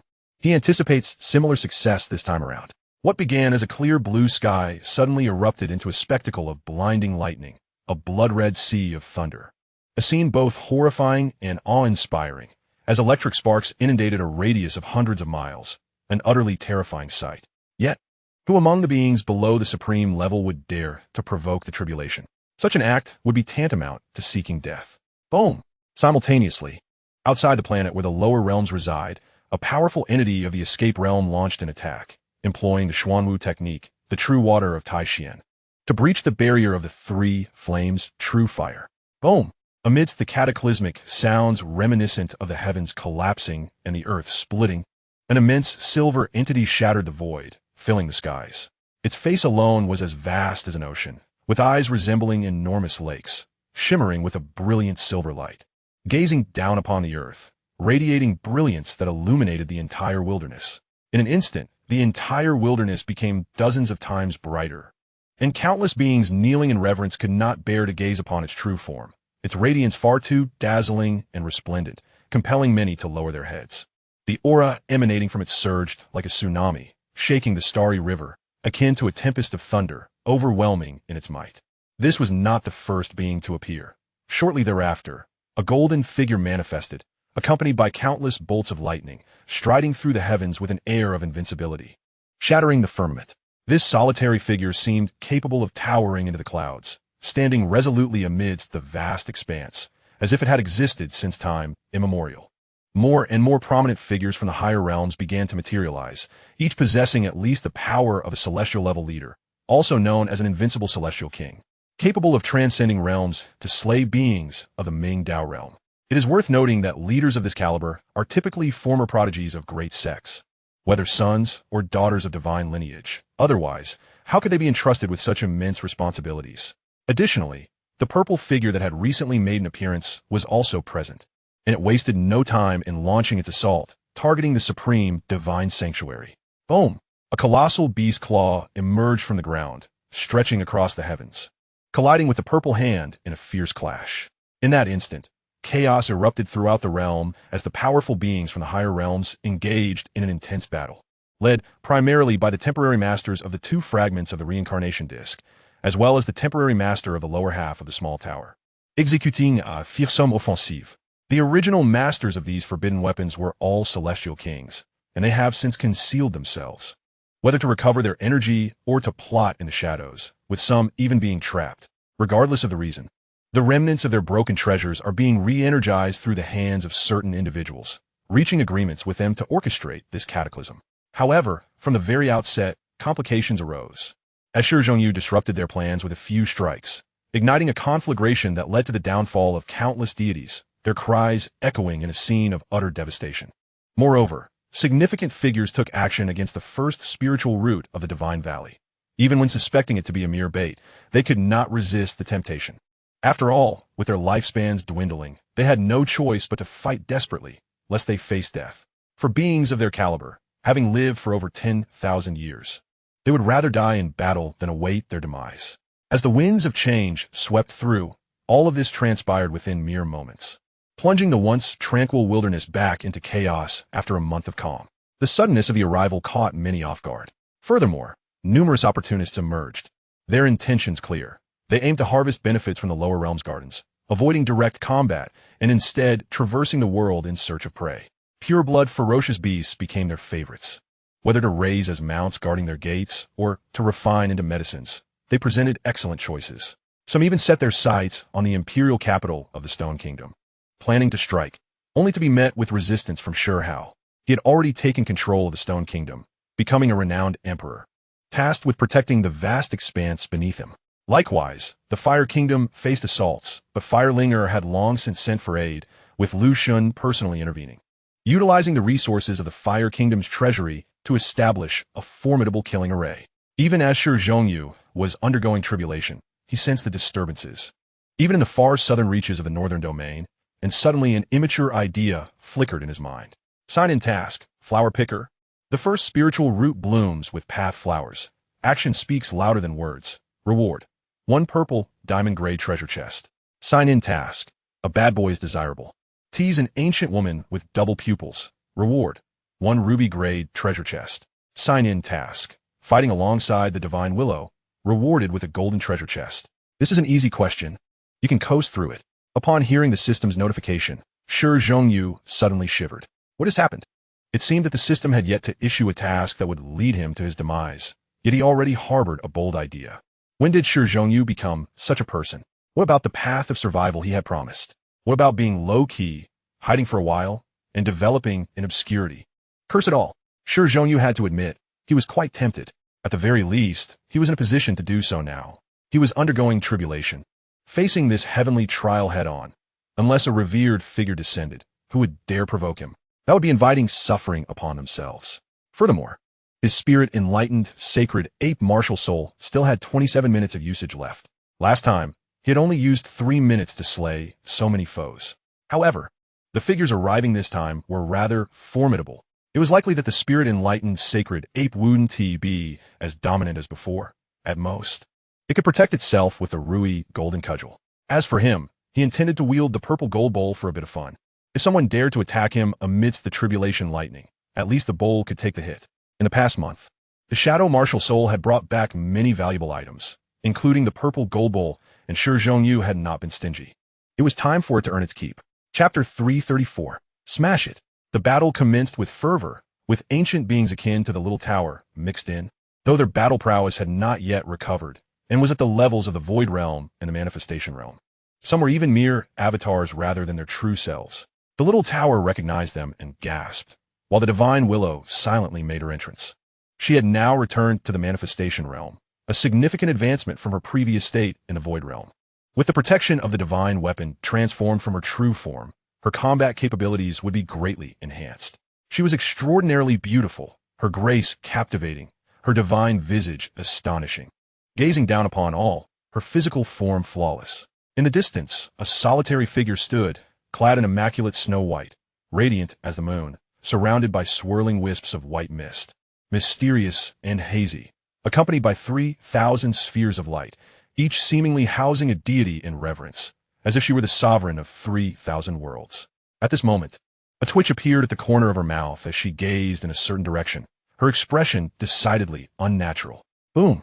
At this moment, the vast earth continually birthed one ruin after another. Those titans, in a frenzy to seize the supreme divine treasure and the spiritual roots of the divine valley, shattered the land with abandon, each strike transforming vast areas into dust, plunging into the abyss. The luminous spheres atop the old turtle's back were treasures, even containing a portion of the original true solution, titled Transcendence. Shi Hao had obtained the initial portion of the original true solution, called Divine Induction.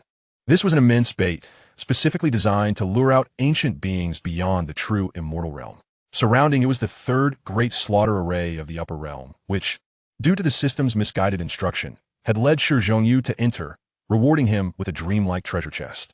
Now, as it suddenly erupted, Shi Hao's shadow martial soul hastily activated its fiery eyes, igniting the essence of divinity to begin surveying the grand array. Last time, the array vanished in an instant, dragged into the vast earth by the ancient turtle, making it impossible to capture. This time, however, it was a prime opportunity. After all, it was the third great array of the upper realm, and even inscribing it upon his fingernail would be worthwhile. Moreover, he had already resolved to gather the 10 great slaughter arrays of the upper realm and etch them onto his nails. Not only one individual was scheming. The master of the half-bell was also plotting, using the first spiritual root to draw out several ancient beings. These were beings of the true immortal realm and above, with many past grievances needing reckoning, extending to this moment. Even the divine willow had grown quite serious. It was time to secure some benefits in advance. The little tower, too, was eager to join forces with her and prepare for a battle. The situation was evidently clear. Those who set up the supreme divine treasure scheme, utilizing the third great array to ensnare their foes, along with the master of the half-bell, did not appear to be malevolent. At the very least, neither the divine willow nor the little tower showed any intention to interfere, indicating that the ancient beings they ensnared were not virtuous. Boom! Just then, a thunderous sound akin to the heavens collapsing and the earth shattering echoed. Shi Hao arrived, and upon his appearance, a figure of a cult leader-level individual was frightened into fleeing. It was no joke. They were originally crossing over into the lower realm. And if the grand rules of the Tao captured their aura, the consequences were all too clear. They could very well invoke the wrath of the heavenly tribulation. The first supreme bone of Shi Hao was powerful precisely because it could cultivate a power akin to the heavenly tribulation. Even the real heavenly tribulation would leave even the supreme beings severely wounded. Then, a comical scene unfolded. Shi Hao, utilizing the somersault cloud in conjunction with the Kunpeng law, pursued his target with astonishing speed, reaching the utmost limits, causing even cult leader-level figures and those at the manifestation realm to scatter in fear. The sight was undeniably humorous. Shi Hao, peering through the grand array delineated by the little tower, observed the battle among the strong and was left astounded by this spectacle. How could that lad be so audacious? The little tower stammered in shock, murmuring its disbelief. The divine willow's lips curled into a subtle smile. It was impossible not to laugh, for this scene was simply too theatrical. Shi Hao, leading a tempest of lightning spanning hundreds of miles, found himself at the center of crimson thunder, his body impervious, with a silver figure seated cross-legged above him, enveloped by the shadows of 9 dragons. Undergoing a process of refinement, it could be said that even his spiritual figure now possessed the power to effortlessly slay beings at the pinnacle of the supreme realm. The mastery he held over the 9 dragons' thunderfire had evolved into a terrifying level, capable of incinerating early-stage divine fire realm cultivators.